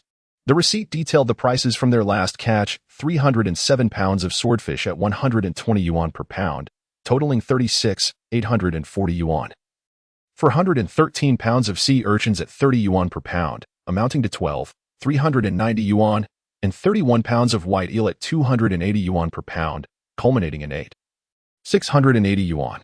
The grand total came to 57,910 yuan, with the bill reflecting an amount of 58,000 yuan. Following their prior agreement, Yi Chen needed to allocate 2,900 yuan to a Wang along with an additional 60 yuan for wages. After reviewing the receipt, Yi Chen nodded, smiling as he said, Old Qian, You've put in effort too, about this. Hey, no need to think too much about it. Those miscellaneous fish have some value as well. And they're all yours anyway. Now, Chu Ping, could you please fetch me a bottle of water? I need to visit the bank. Old Qian laughed heartily. Before turning back to Yi Chun, oh, Xiao Chun, the new stores in the city are quite busy lately, and their family can't manage alone. I might not have time to go out on the boat. Yi Chun responded with a smile. Old Qian, you handle your business. Hu Zi and the others are nearly ready. Old Qian nodded. That's great. With that, he exited. Yi Chun glanced at the time before departing. The soft-shelled turtle had been wrapped in cling film by Chu Ping. However, given the summer heat, it would not fare well if left for too long. So it was prudent to return home and prepare it promptly. As for the turtle's blood, Yi Chun searched in vain, having heard that it possessed considerable nutritional benefits. Coupled with the fact that Chu Ping had borrowed 1,000 yuan, he suspected that it had likely been pilfered. He pondered the efficacy of this substance briefly before dismissing the thought, reminding himself that his health was robust and he had no need for excessive supplementation, as overindulgence could lead to adverse effects. Upon arriving home, he called out, "Grandma, Aunt, I've caught some fish. How shall we prepare them for dinner?" In response, 5 individuals emerged from the house. Besides his grandmother and aunt, Wang and Qingqing were present, to Yi Chun's surprise, along with Mi Dahai. Chapter 71. The Sea's request. Upon the arrival of Yi Chun, Mi Dahai approached him, offering a cigarette. "Brother, thank you." Yi Chun raised an eyebrow, sensing Mi Dahai's suspicion. He gestured dismissively. "Please, take a seat. We can discuss matters later." As they entered the room, Yi Chun invited Mi Dahai to sit. The table was adorned with tea and sunflower seeds, indicating that Mi Dahai had been there for some time. At that moment, Yi Chun's grandmother, smiling, remarked, "Chen Dahai has been here for a while. Since you were absent, I allowed him to wait. You two can chat about whatever you need." With that, she departed with a few others to assist with processing the catch Yi Chun had brought home, leaving the space for the 2 men. "Dahai, what brings you here?" Mi Dahai sighed, a bittersweet smile on his face. "It's unfortunate for my family. Recent events have become a source of amusement for the townsfolk. I must say, it's largely thanks to you, brother. If it weren't for your—" He trailed off, shaking his head, his expression a mixture of gratitude and sorrow. Yi Chun, maintaining a calm demeanor, took a drag from his cigarette. "What do you mean, Dahai? I'm having some trouble following you." "Brother, I understand your intention. So I want to elaborate. I came today not to stir up trouble, but simply to express my gratitude. You needn't concern yourself further." Though Mi Dahai did not specify the reasons for his gratitude, he was perceptive enough to speculate on Yi Chun's motivations. After a brief conversation, Mi Dahai stood up. Having offered his thanks, he felt it was time to leave before overstaying his welcome. "Chen, it's getting late. I should head back." Seeing his intention, Yi Chun quickly grasped Mi Dahai's arm, beaming, "Dahai, since you've come this far, why not stay a little longer?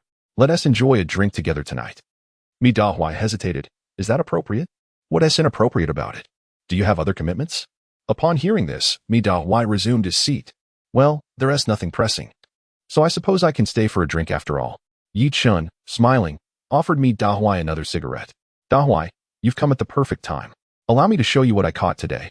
With that, Yi Chun led Mi Dahai outside to the small courtyard, where Mi Dahai rubbed his eyes in disbelief. "Brother Yi, did you really catch all of this?" Yi Chun nodded. "Yes, this afternoon. What do you think?" Mi Dahai clicked his tongue in admiration. "Incredible. This soft-shelled turtle and this yellow croaker, selling these would fetch quite a sum." His gaze then fell upon a basin of yellow catfish, nearly drooling in anticipation. "This yellow catfish is exquisite.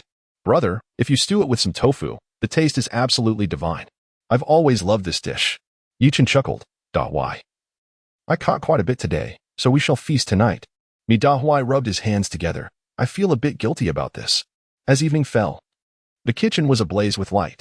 They prepared dishes such as stewed yellow catfish with tofu, steamed yellow croaker, braised yellow catfish, and some steamed crabs, rounding out the meal with stir-fried greens. Throughout the preparations, Yi Chun contemplated stewing the soft-shelled turtle, but Mi Dahai vehemently opposed the idea, and Yi Chun relented. At the dining table, the 2 men sat together, and Yi Chun poured a glass of liquor. "Dahai, I propose a toast to you. Cheers. Let us drink." Yi Chun had initially thought that drinking in the southern region required a certain finesse. However, he was taken aback by Mi Dahai's boisterousness as he downed his drink in one gulp, leaving Yi Chun with no choice but to finish the remainder. "Hey, let's eat," he exclaimed. Yes, let's eat." Grandma chimed in, bustling about. Dahai, don't be polite. Treat this place as your own home. Just eat as you please. Dahai smiled shyly. Grandma, rest assured, now that I'm here, I will definitely eat my fill. That's great. Come, eat more. As they indulged in food and drink, Yichen's phone suddenly buzzed in his pocket. Upon retrieving it, he discovered a transfer notification. Dahai, glancing over, was taken aback. Selinmu, how many digits is this? Unable to contain his curiosity, he focused on the screen and was astounded to see a sum comprising 5 digits, with a balance amounting to 6 figures. How much is this? Could it possibly belong to a young man around 20? Surely this must be a joke? Dahai cast a sidelong glance at Yichen's grandmother and aunt, and based on their attire, they did not appear to be from affluent backgrounds. This led him to ponder whether the money was indeed earned by Yichen. Shaking his head, he was struck by a realization. He had departed during the sealing phase in May, and the current date had yet to reach July. This implied that Yichen had accumulated a 6-figure savings in less than 2 months. This was not merely earning money. It was akin to fishing for wealth from the sea. After a moment of contemplation, Dahai could no longer hold back. Yi, my brother. Is it truly that lucrative out at sea? Luck, just luck. Yichen chuckled. I've caught a tuna and a swordfish recently, along with a few others, purely fortune. Yet, despite Yichen's nonchalance, Dahai found it hard to believe, interpreting it as modesty. Initially, his uncle had advised him that Yichen was not in need of help, and that they would discuss it once he set sail. However, now he was truly compelled to speak up. Yi, my brother, there's something I hesitate to ask. Yichen poured Dahai another drink. Brother Dahai, feel free to speak. I will share whatever I know. Dahai hesitated, concerned about leaving a poor impression on Yichen.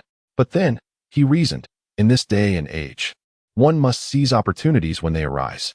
Yi, my brother, given the situation at home, I am currently unemployed, and I wanted to inquire if you need any help.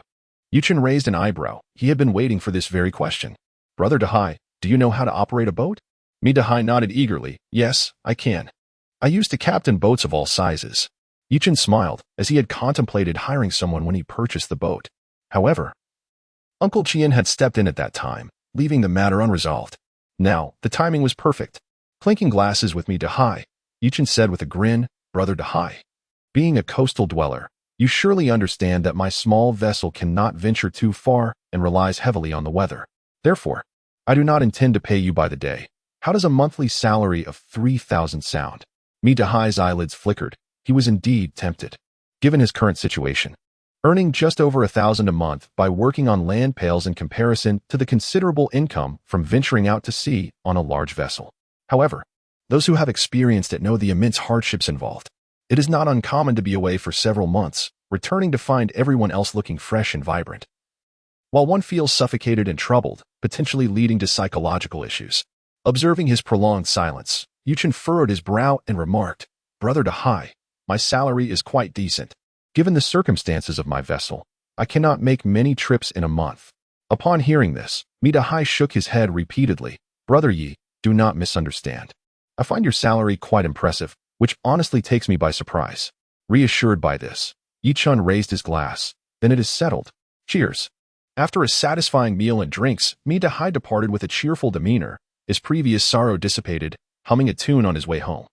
As he passed by Chingang's doorstep, he found Chingang waiting for him, appearing somewhat concerned upon seeing Dahai's beaming smile. Dahai, nothing troubling has happened. Has it? Uncle, what are you saying? I have come to an agreement with Yichen. We will go out to sea together next time. Upon hearing this, Chingang laughed heartily. So it is settled then? That's wonderful. What about the salary? Haha, 3,000 a month. Chingang chuckled, patting Dahai on the shoulder. Work hard. Should you lose your wife, there is always the chance to remarry. Chapter 72. The fortune value turns red. The tempestuous winds and rains persisted intermittently for 2 days. On the third morning, accompanied by the melodious chirping of birds, Yichen awoke early. After refreshing himself, he ventured into the courtyard, his mind invigorated, and began to organize his recent gains. The catch of tuna and a school of eagle rays, coupled with the recent swordfish, had once again enriched his wallet, now swollen to nearly 160,000. Simultaneously, his points within the system had surged to 181,707. Just as he was scrutinizing the system, he was momentarily taken aback. Before his eyes, the luck value flickered with a crimson glow, its digits rising to 80 points. Based on Yichen's experiences over the past few days, the luck value seemed somewhat superfluous. Aside from initially exchanging it for a sand shovel and net that led him to find sandworms and big yellow croakers, it had not yielded any significant bounty since. Yet now, the prospect of an 80-point luck value left him profoundly astonished. While the luck value did not guarantee personal gains, it signified the presence of goods. Whether those goods would come into his possession hinged entirely on his fortune. Lost in thought, Yuchen glanced at his grandmother, who was bustling about in the kitchen, greeted her, and stepped outside. Armed with a net and sand shovel in one hand and a bucket in the other, filled with a sack for precaution, he made his way to the beach. Ah, Shen has come to gather at the sea. Upon reaching the shoreline, several elderly gentlemen acknowledged his arrival. Yuchen pulled out a cigarette, sharing it with them. How's the harvest, gentlemen? Ah, don't even mention it. We were all hoping for a bit of bounty after the storm, but at this point, finding some spicy and bitter snails would be quite satisfactory. The elders exhaled clouds of smoke, displaying no signs of discontent. For they understood that gathering at the sea relied heavily on luck. A tempestuous storm did not guarantee a fruitful catch for everyone. Those fortunate enough might stumble upon something valuable, while the majority fared no better than usual, without the threat of a typhoon or a tidal surge. It was unlikely that everyone would return with treasures. If everyone struck gold, then after a storm, everyone would flock to the sea, forsaking all other work. Shun, you should take a look. The village knows of your prowess in gathering at the sea, and we old fellows wish to witness it ourselves. With that, the group trailed behind Yuchen, evidently unwilling to part ways. Yuchen couldn't help but chuckle at the unexpected company, this time, instead of children. He was accompanied by a cadre of elderly men. As he ambled along, pausing occasionally to inspect sandworms and cat's eye snails. He relished the prospect of collecting these nourishing morsels, as sandworms were a rare delicacy, and the cat's eye snails provided a delightful stress relief when squeezed. After extracting a few cat's eye snails, Yuchen swiftly plunged his shovel into the sand once more, only to unearth a clam thicker than his thumb. Behind him, the elderly gentleman's eyes widened in astonishment at his remarkable skill. As Yuchen pressed forward, the elders crouched beside the freshly dug hole, peering into the depths. Can you discern anything? Nothing at all. The elderly gentlemen shook their heads, initially contemplating to learn a skill, but this fellow seemed utterly inept. Not only had they not seen the breathing holes after digging, but they hadn't even noticed them before the excavation. A few of the old men scratched their heads and looked at Yuchen. Let us go take another look. Yuchen paid little attention to his small entourage and, after walking a while, found a stone to sit upon. He exhaled a puff of smoke, feeling a tinge of melancholy. There were some cat-eye clams and similar creatures in this area, but their distribution was evidently sparse, not resembling what the system's luck value would suggest. It had been nearly 20 minutes, and he had yet to uncover anything else. Perhaps this simply was tea meant for him. Contemplating this, Yuchen finished his cigarette and stood up, heading towards the crowd. There were quite a few people beachcombing, scattered about, and he wanted to glimpse at their bounties. Happiness is a relative concept. One must make comparisons. Though his haul was meager, if others fared no better, it would provide him with psychological solace. As Yuchen walked forward, not yet reaching the throng, his eyes suddenly brightened. In the distance, a large waterhole was brimming with vibrant red. Good heavens! Could this be what the system had alluded to? Yuchen's mind sharpened instantly, his thoughts racing. Taking a deep breath, he ambled closer.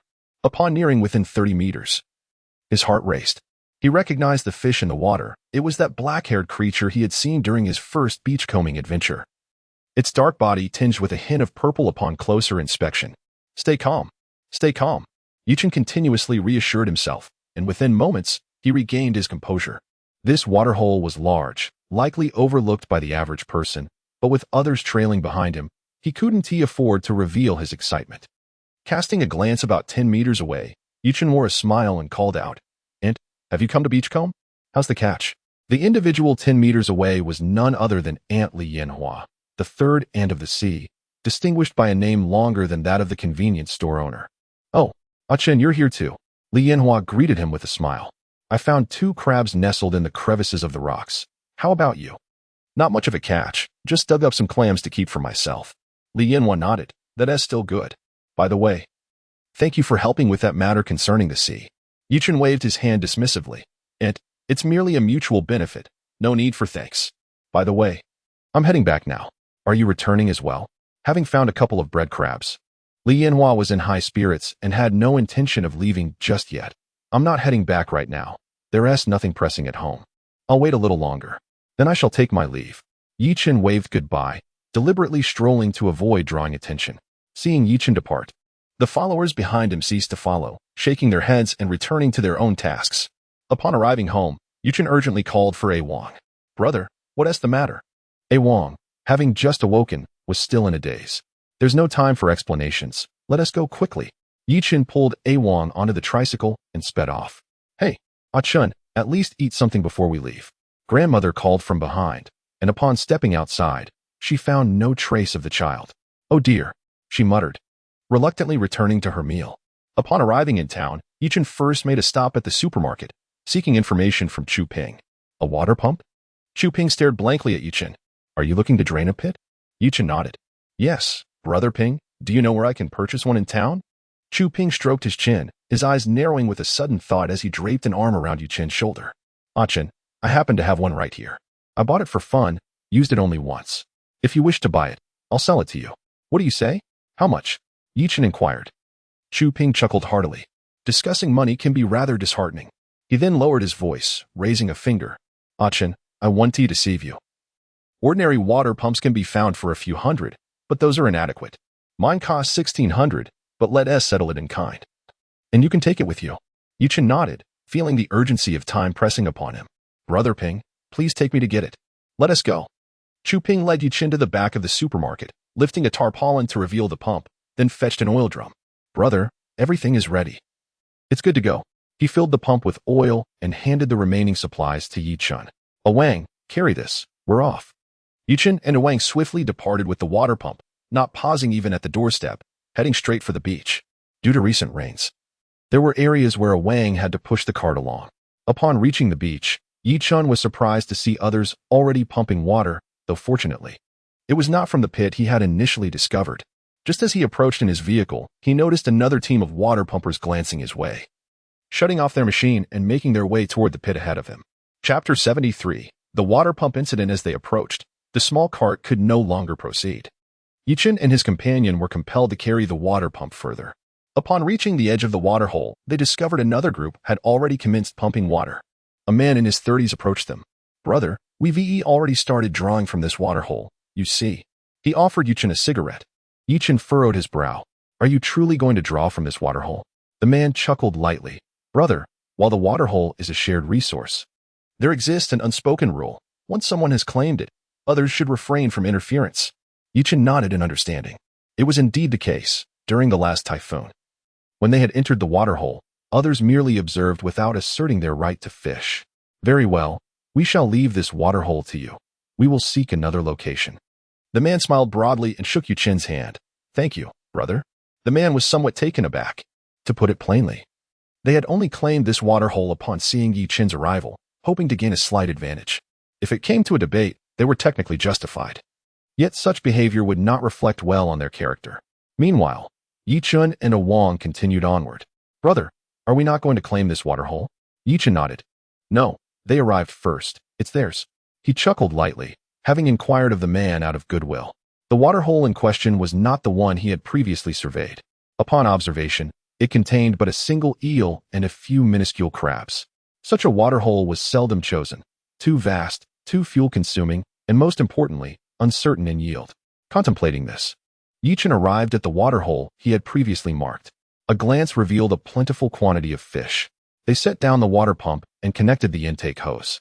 Yichen, brimming with excitement, rubbed his hands together. "Here we go." He pulled the cord twice, and as the pump roared to life, water swiftly gushed through the hose. After adjusting the throttle, the two sat beside it. Yichen extracted a cigarette, exhaling clouds of smoke, feeling utterly content. The black-haired fish, which he had encountered once before but had not caught since, were relatively rare in the market, commanding a handsome price. Moreover, the effort was minimal. Once the pump was set, they merely awaited the catch, free from concerns of obstruction. The intake hose was secured with a trap, and Yichen had noted that the black-haired fish in the water hole were all sizable, none weighing less than a pound, with some reaching 3 to 4 pounds. As the pumping continued, the fish stirred within, occasionally splashing the water's surface. "Brother, there are fish. There are really fish." Yichen gestured for calm. "Stay composed. It's no big deal." While he urged A Wang to remain tranquil, his own lips betrayed him, curling into a smile of delight, visible even to the most myopic. After a while, the commotion in the water grew more pronounced, and they could clearly see the fish swimming about. As time passed, a considerable crowd had gathered nearby, all pointing and murmuring at the waterhole. Yichen stood up, glancing at the onlookers with a furrowed brow. Everyone, I've been pumping water for quite a while now. You wouldn't harbor any thoughts, would you? The crowd exchanged awkward glances and replied, Of course not. We are merely observing. Yichen nodded in agreement. That's good. Wang, let us descend. All right, brother. Upon entering the waterhole, Yichen immediately felt fish brushing against his legs, occasionally slapping against him. Wang experienced the same sensation. Upon sensing the fish, he swiftly reached out and caught one. Brother, this fish is quite plump. The moment he pulled the fish out, the crowd erupted in excitement. A black-haired one. It's a black-haired salinmu. Goodness, that fish must be worth several hundred. Mom, I want to eat black-haired fish. A child piped up, only to be lightly smacked by his mother. Eat, eat, eat. All you think about is eating. If you can score first in your finals, I'll buy you two. Hearing this, the child's eyes lit up. Mom, is being last okay? Oh, are you asking for a beating? I see you're perfectly healthy today, come on. I'll take you to school. The child, bewildered, was dragged away by his mother. A brief interlude passed. Yichen and Wang continued their fishing. And as more black-haired fish were caught, the crowd grew restless. Wealth can stir the hearts of many, especially when they are numerous. Taking advantage of their numbers, the crowd began to inch closer. Yichen paused, surveying the approaching group, and calmly addressed them. What is it that you intend to do? Hey, Achin. We're all from the village. The sea's bounty belongs to everyone. It can't be that only you two get to catch them. As he spoke, the man stepped forward, prompting others to follow suit, hoping that if Yichen did not resist, they might share in the spoils. Before Yichen could react, Wang, however, lost his temper and stepped forward, grabbing the man's collar. Try moving any closer. The elderly man, barely over 5 feet tall, was yanked forward by Wang as though he were a chick. Though the height difference was merely 30 centimeters, it felt like an insurmountable chasm to him. The old man felt as if he were facing an imposing mountain, overwhelmed by the pressure. When he looked up, he could not even see Wang's face. Only his chin. What do you intend to do? He stammered, a facade of bravado crumbling as he realized he was at a disadvantage. Wang ignored him, concentrating instead on the task at hand. Stubborn as a mule, he was set in his ways and recognized no authority apart from Yichen. Seeing Wang's determination, the old man turned to Yichen for help. Achin, you need to rein in your brother, otherwise he might end up in trouble. Yichen nodded, taking out his phone to record the altercation. Wang let him go. As Wang released the individual, Yichen directed his phone towards the crowd and spoke softly. I heard from my uncle that a group of people was previously taken away from the village. Tell me, if I were to report this, would they even care? Why should they, considering the vastness of the sea? Yichen nodded in agreement. You are correct. But the pit is a resource I have depleted. I have squandered time and resources, yet you wish to share in the spoils. If this goes unaddressed, does it imply that I too may act in such a manner? The voices of those who had spoken earlier fell silent, for to stand out now would surely invite retaliation. Moreover, some individuals had indeed been apprehended previously.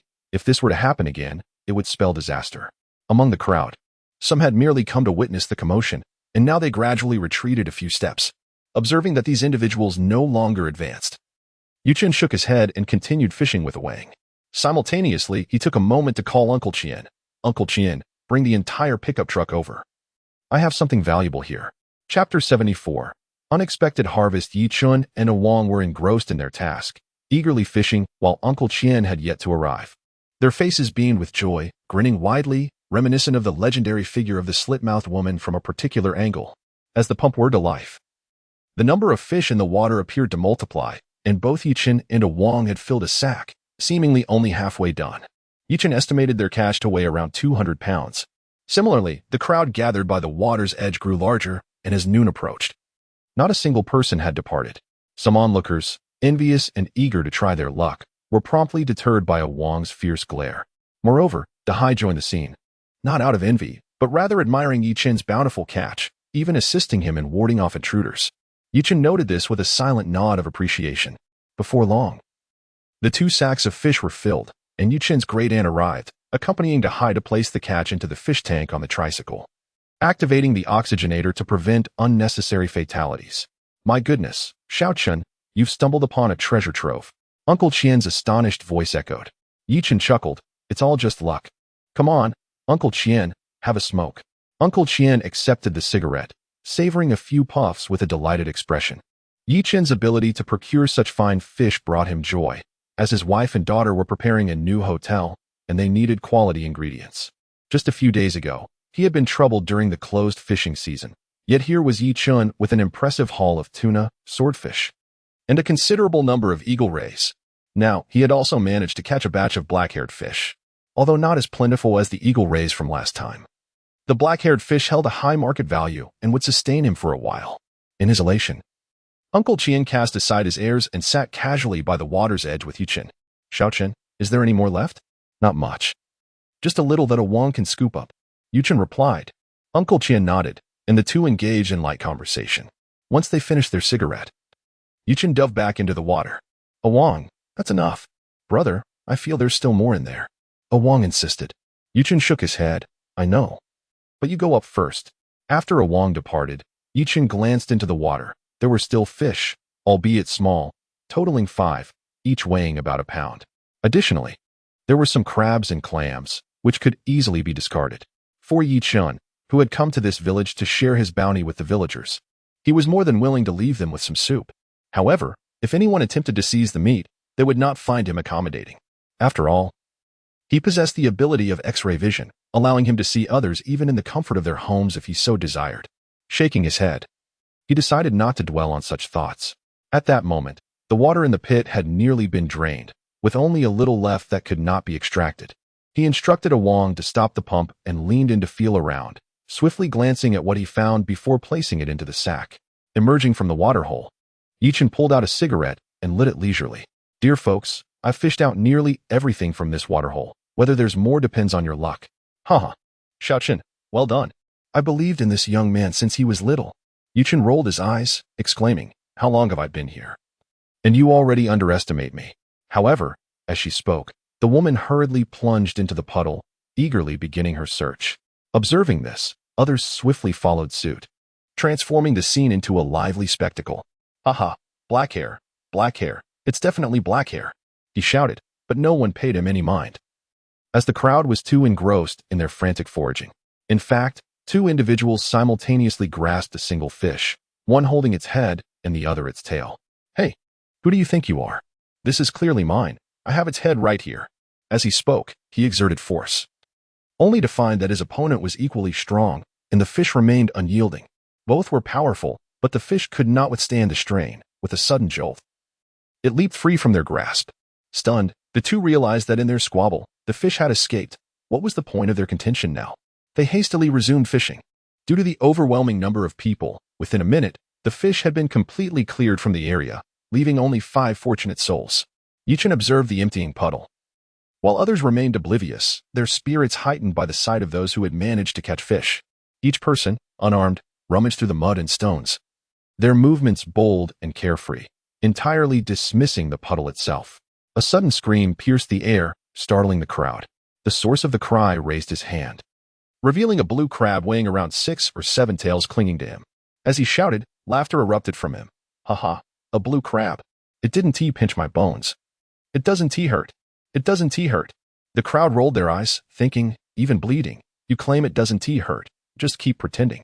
After dealing with the crab, he was in high spirits. Although he hadn't caught a black hair fish, a blue crab would suffice. A little injury was no cause for concern. A bit of disinfecting would do, and who hasn't suffered a minor mishap at the seaside? Seeing this, Yichen chose not to linger, as Uncle Qian had already prepared the fish. Xiaochen, what's in that sack? Uncle Qian inquired, pointing at the burlap bag in Yichen's hand with curiosity. Yichen chuckled. Uncle Qian, it's nothing much, just 2 or 3 fish. I've never had black hair fish before, so I intend to take this home to enjoy. Uncle Qian nodded. Indeed, black hair fish is quite delicious. You can take it home, prepare some ginger and scallions, and steam it with hot oil for a delightful flavor. If that doesn't suffice, take it to town, and I'll have the chef prepare it for you. Thank you, Uncle Qian. By the way, it's already noon. Would you like to stay and have a bite before you leave? Uncle Qian shook his head, glancing at the pickup truck. There are too many fish. Space is limited in the truck. I need to get moving quickly. You should accompany me. Well, Yichen hesitated. Uncle Qian, I trust you with this. Just keep an eye on the fish. Uncle Qian shook his head. Ordinary fish are fine, even the eagle fish from last time, but this time it's black hair. You must come along. All right then. Yichen, feeling resigned, nodded. Uncle Qian, I'll go change my clothes. Please help me take care of my aunt and grandmother. Not a problem. Yichen then called for A Wang, and they sped off on a three-wheeled vehicle, racing down the road. Upon returning home, Yichen carefully placed the black hair fish from the sack, then took A Wang into the room. A Wang, I have placed the sack beneath the bed. Remember, until my return, no one is to enter my room. A Wang nodded. Brother, I will remember. After changing his clothes, Yichen ventured into town. He waited for a while at Uncle Qian's house until he saw Uncle Qian returning in his car, followed by a pickup truck. Xiao Chun, that was quick. Uncle Qian exclaimed, laughing. The tricycle is quite convenient. Indeed. Uncle Qian opened the door and directed the pickup truck inside. He then began unloading the fish, weighing them before placing them into a larger tank. After tallying the total, it amounted to 211 pounds. Xiao Chun, let me be clear about this fish. Due to the large quantity, I cannot purchase it at market price, as there may be losses. Before he could finish, Yichen quickly waved his hand. Uncle Qian, I understand. This isn't just a couple of fish for personal consumption. You can decide the price. Uncle Qian chuckled, appreciating the straightforwardness of doing business with someone who comprehends the nuances. If it were other villagers, they would surely question why the price is so low compared to market rates. Generally, for fish of this size, the market price hovers around 330 per pound, with fluctuations. The acquisition price is typically about 260. I can offer you 290. What do you think? All right, let us proceed with that. Yichen agreed. Subsequently, Uncle Qian handed him a receipt. Yichen glanced at it, and the total came to 61,190. Well, Chapter 75, The Home of the Hermit Crab. The wine cup. Yichen felt a twitch in his eyelids, overwhelmed by the sheer terror of the situation. The last time he had caught a swordfish, his profit was merely 58,000. After deducting a Chen's commission and the expenses of the boat, he barely pocketed a little over 50,000. Now, purchasing a water pump alone cost over 60,000. Even after expenses, he would still net around 50,000, which was quite remarkable. Uncle Qian patted Yichen on the shoulder and remarked, This time, you've struck it rich. Why not stay for a drink at noon? I can have the restaurant send over some food. Yichen shook his head. The thought of something at home compelled him to decline. Uncle Qian, I have matters to attend to at home, so I must take my leave. All right, if there are matters at home, make haste. I will find time to send you the money, Uncle Qian replied. Yichen nodded, and, after bidding farewell to Uncle Qian, made a trip to the bank to withdraw 10,000 yuan. The last time they set sail, A Wang's share had yet to be settled, including the base salary. He could allocate 3,000 to A Wang. This time, considering the base salary of 3,119. 5, he could round it to 3,200, totaling 6,200. He also needed to set aside some funds for Mida High. It was now late June.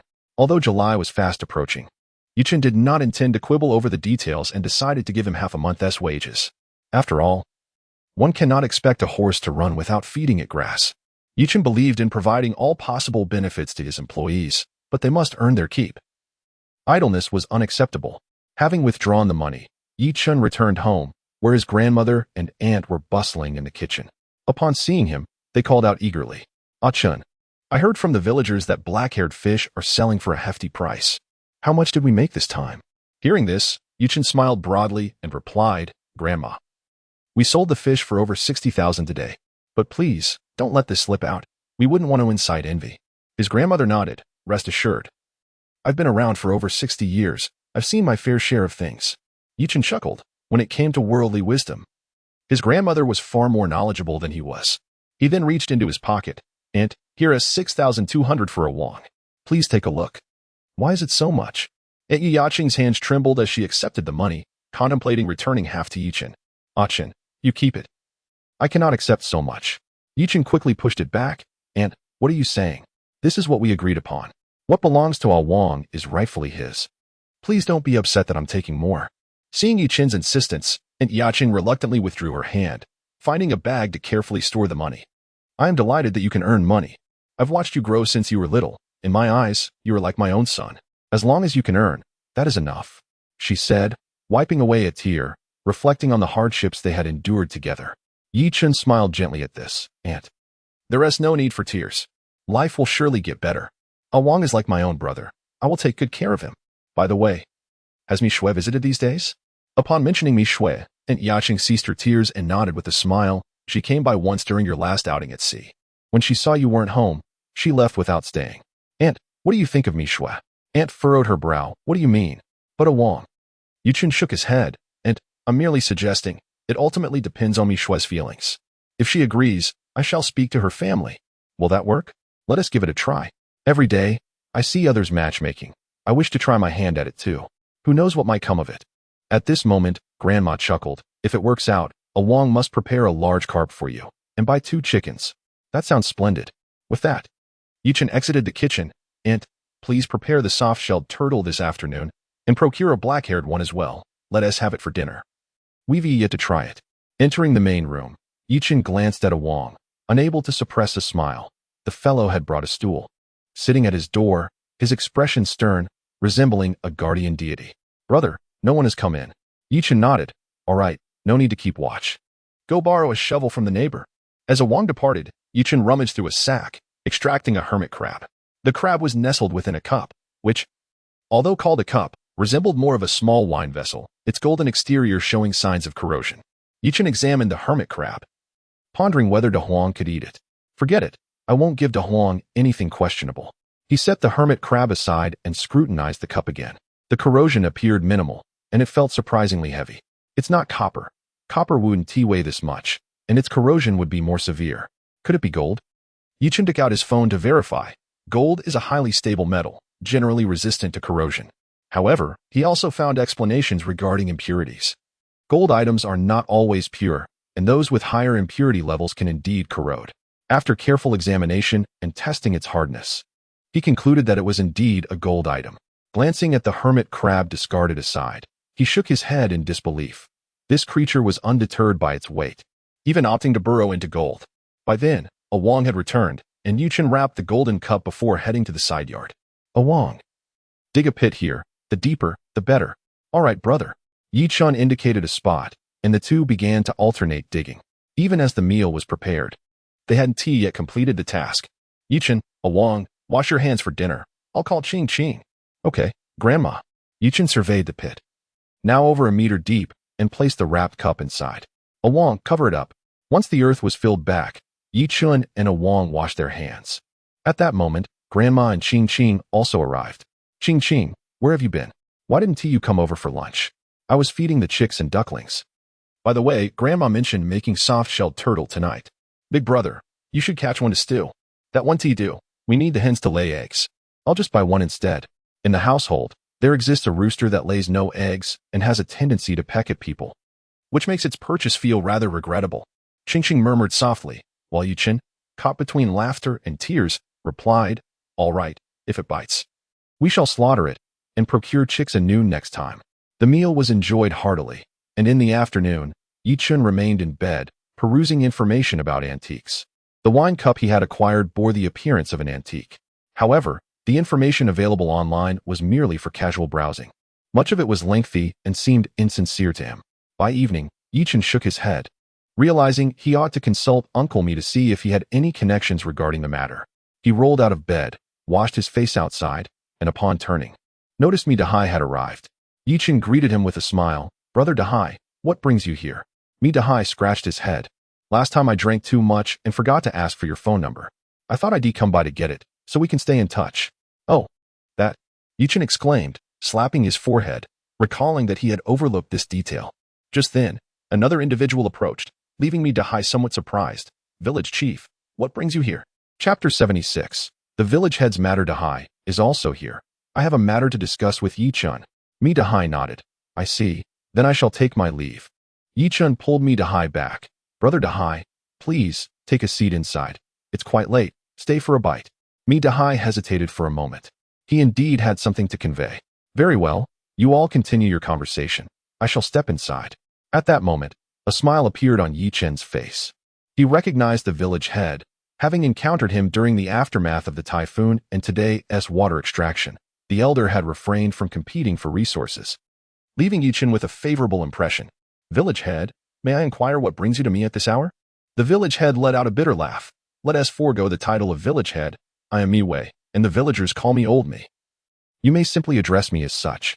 I am here today to ask for your assistance. Could we discuss a matter? Yichen raised an eyebrow. Though the village head requested to be called Old Me, it felt rather impolite to comply given their age difference. Very well, I shall address you as uncle then. Let us speak inside. With that, Yichen led the village head into the room, pouring him a cup of tea. It is like this. The village head pursed his lips.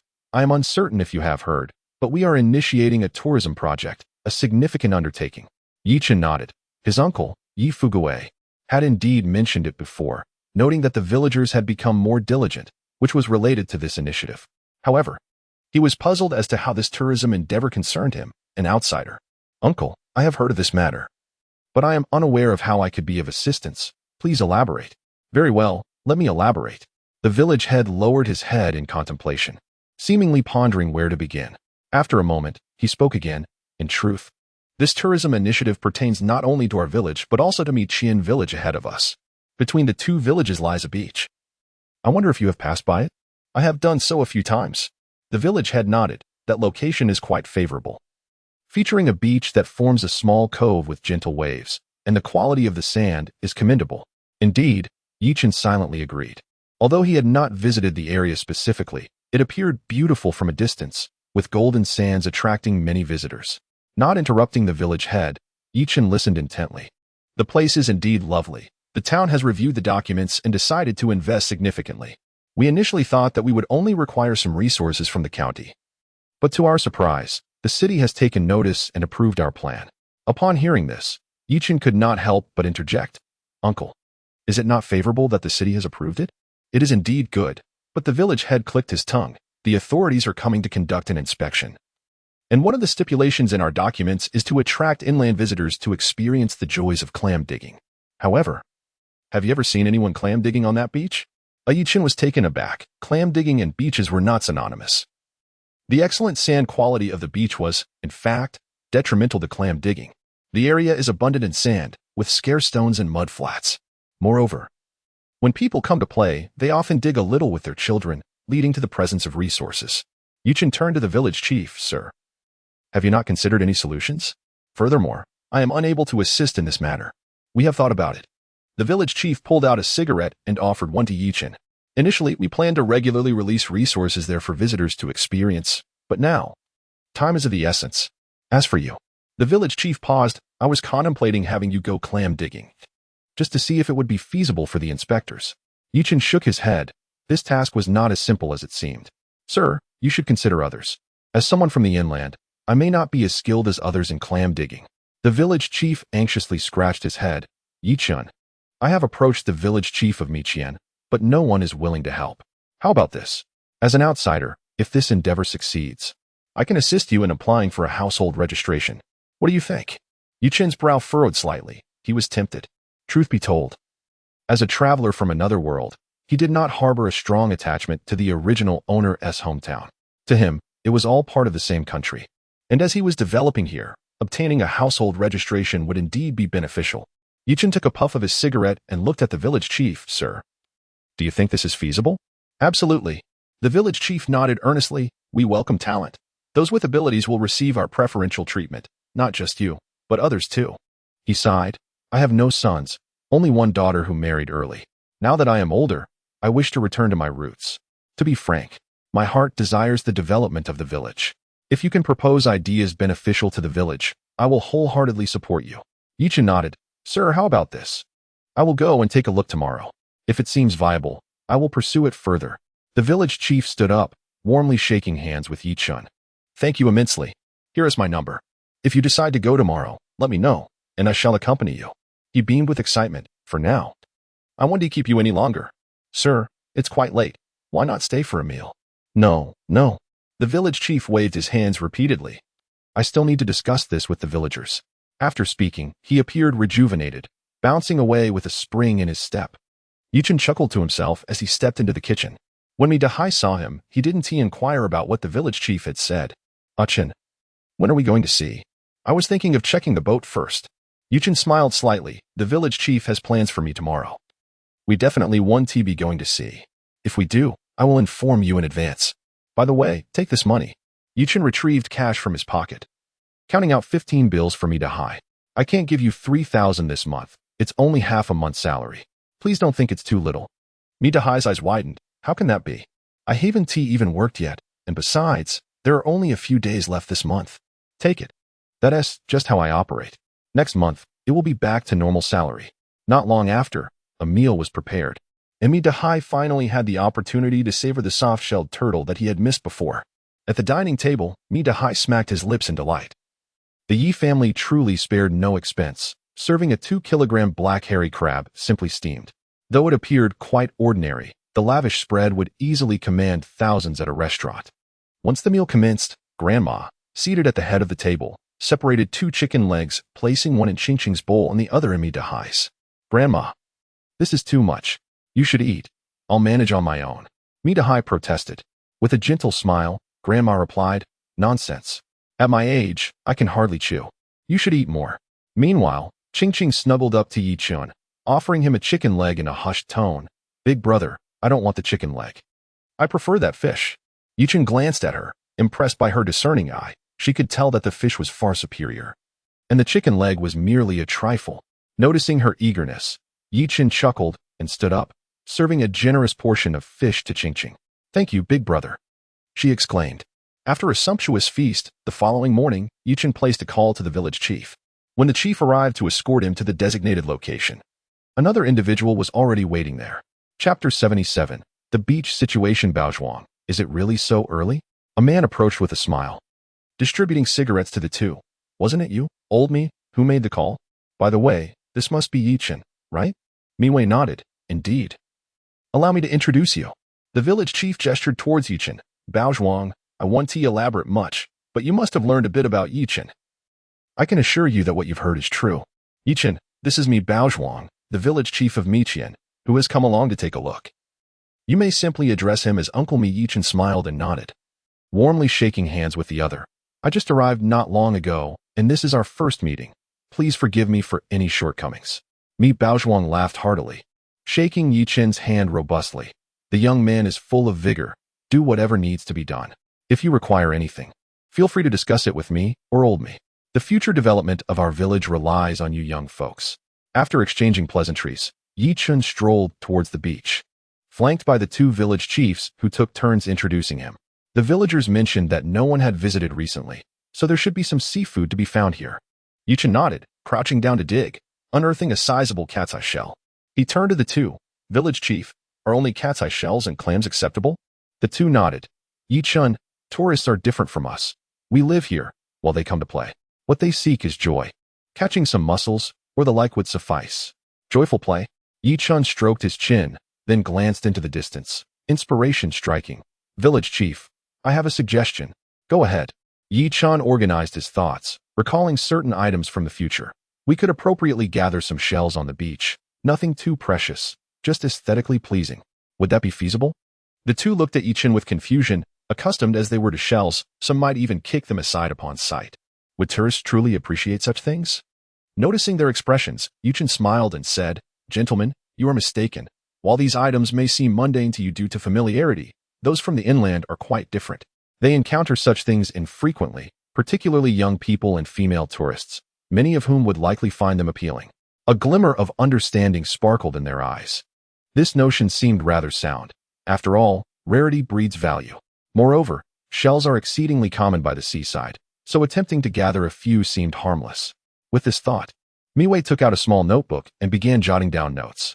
Yi Chun glanced over but chose not to elaborate further, meandering along the beach. After a stroll around, Yi Chun nodded. While there may not be anything particularly valuable, the catch from a single outing at sea would suffice for 2 meals. Clapping his hands, Yi Chun addressed the village chiefs. Gentlemen, I have observed that the resources here are quite promising. If no one comes to fish, we should certainly give it a try. Upon hearing this, their faces lit up with joy. Wonderful. Yi Chun, rest assured, no one will come to fish in the next few days. Yi Chun nodded and inquired. By the way, when will the inspectors arrive? Mi Baozhuang from Miqian village hesitated before replying. We are uncertain about the exact time, but it will definitely be in 5 days. Well, that is somewhat inconvenient, Yi Chun remarked with a hint of resignation. However, given the 5-day time frame, it is manageable. I can take a trip to the sea during this period. Village chief, I shall take my leave now. Upon hearing this, the village chief hesitated for a moment. After all this time, Yichun had only managed to dig up a single cat-eye shell. Was that truly sufficient? Yichun, perhaps you should give it another try? Yichun shook his head. Village chief, my skills are quite proficient. If you doubt me, simply lift your left foot and dig down. If all goes as expected, you shall find a clam beneath. The two exchanged incredulous glances. Could it really be so miraculous? Despite their skepticism, they decided to take action. After all, they had come to the sea prepared for the task. Miwei slowly lifted his left foot, and they both scrutinized the area, finding nothing unusual. Such occurrences were not surprising. Even if a clam were present, a mere step could easily obliterate its breathing hole. Mi Baoshuang crouched down and used a spade to dig slightly, and to their astonishment, they indeed uncovered a small hole. It seems there is something here. Mi Baoshuang looked up at Yichun, who appeared nonchalantly to be smoking a cigarette, and he swallowed hard, acknowledging the skill that brought wealth to Yichun, his keen eye. As they continued to dig along the hole, Mi Baoshuang's hand trembled, causing the sand to collapse back and block the hole, leaving them both dumbfounded. Where did the hole go? They exclaimed. It's vanished. Where shall we dig now? Yichun, still smoking, noticed their halt and casually glanced over to the left. Oh, right. At that moment, Mi Baozhuang resembled an obedient child, following Yichun's instructions diligently. Clams are quite swift, and after a while, they finally managed to extract one. Both stared at the clam in awe, their eyes wide open. Yichun was astonishingly accurate. He not only predicted its presence but also seemed to know its nature. Mi Baozhuang held the clam for a moment before setting it down, exclaiming, I'm truly impressed. Yichun smiled faintly. Village chief, may I take my leave now? Of course. Of course. I shall see you off. Upon returning to the village, Yichun first called Mi Xiaomi. After learning that Mr. Mi had been inactive for the past few days, he then dialed Dahai. Minutes later, Mi Dahai arrived in haste. Yichun, what is the matter? Dahai, hop in. I'll take you to see the boat. We're setting sail tomorrow. Upon hearing of the sea voyage, Mi Dahai eagerly climbed aboard. Since Yichun had provided him with a wage, he felt a mix of excitement and anxiety. After all, having received payment without work would leave him quite unsettled. At the dock in town, Yichun led Mi Dahai aboard the vessel. As soon as they were on the boat, Mi Dahai began his inspection. After a considerable time, he returned, saying, Chun, everything else about the boat seems fine, but we're running low on fuel. Yichun nodded and proceeded to inspect the oil levels. There remained a modest amount, though it might not suffice for the next use. Brother Hai, I will refill the oil shortly. Please sail the boat to the village dock. We shall depart from the village tomorrow. I have a few matters to attend to now. Just leave it to me. Ultimately, after spending 4,000 yuan to fill the tank, Yichun made a trip to the supermarket. Yichun, I heard you made a significant profit? Indeed, I earned a bit. By the way, can you procure a camera? One that can connect to an external power source and record for extended periods. A camera? Chu Ping furrowed his brows. I will need to inquire with a friend. I'll inform you once I have news. Yichun nodded. All right, I will be heading out to sea tomorrow. If you find one, just buy it for me directly. After leaving the supermarket, Yichun returned to the spot where Air Mao had docked the boat last time. And indeed, the vessel was nowhere to be found. Chapter 78. Departure for the sea. Yichun raised an eyebrow. It was no surprise that Air Mao had set sail. After the last experience, he doubted that Air Mao and his son could resist the temptation, especially with the recent days of tempestuous weather. Likely, they had departed yesterday. Shaking his head, Yichun drove away. Without concrete evidence of wrongdoing, he had no intention of confronting Air Mao. He intended to observe the situation at Xiaoping's end. Once the cameras were purchased, he would have his share of the spoils. Not long after returning home, Yichun received a message from the bank, notifying him of a deposit of 61,200. At that moment, his funds surpassed the 200,000 threshold. Ecstatic. With a little more profit, he could upgrade to a larger vessel and set out to sea, employing both drag nets and gill nets. Surely, the harvest would be abundant. Yichun reveled in thoughts of a splendid life, and happiness colored his day, making the sky seem a shade bluer. The following morning, just past 4. While it was still dark, he received a call from Dahai. Hello, Brother Dahai, what is the matter? Chun, we're heading out to sea. Upon hearing those words, Yichun sprang to his feet, only to find the outside enveloped in darkness. Soon, there was a knock at the door. Upon opening it, he found it was Mi Dahai. Yawn, Yichun stretched. Good morning, Brother Dahai. Mi Dahai motioned him to hurry. It's not early. Some people board the boat as early as 2 or 3. Get ready quickly. Yichun was still adjusting. His previous outings had all been rather late. After calling Wang to rise, he began his morning routine, feeling considerably more alert afterward. Brother Dahai, come lend a hand. He opened the refrigerator, gathering various items to pack into a box, which Mi Dahai would then transfer to the tricycle.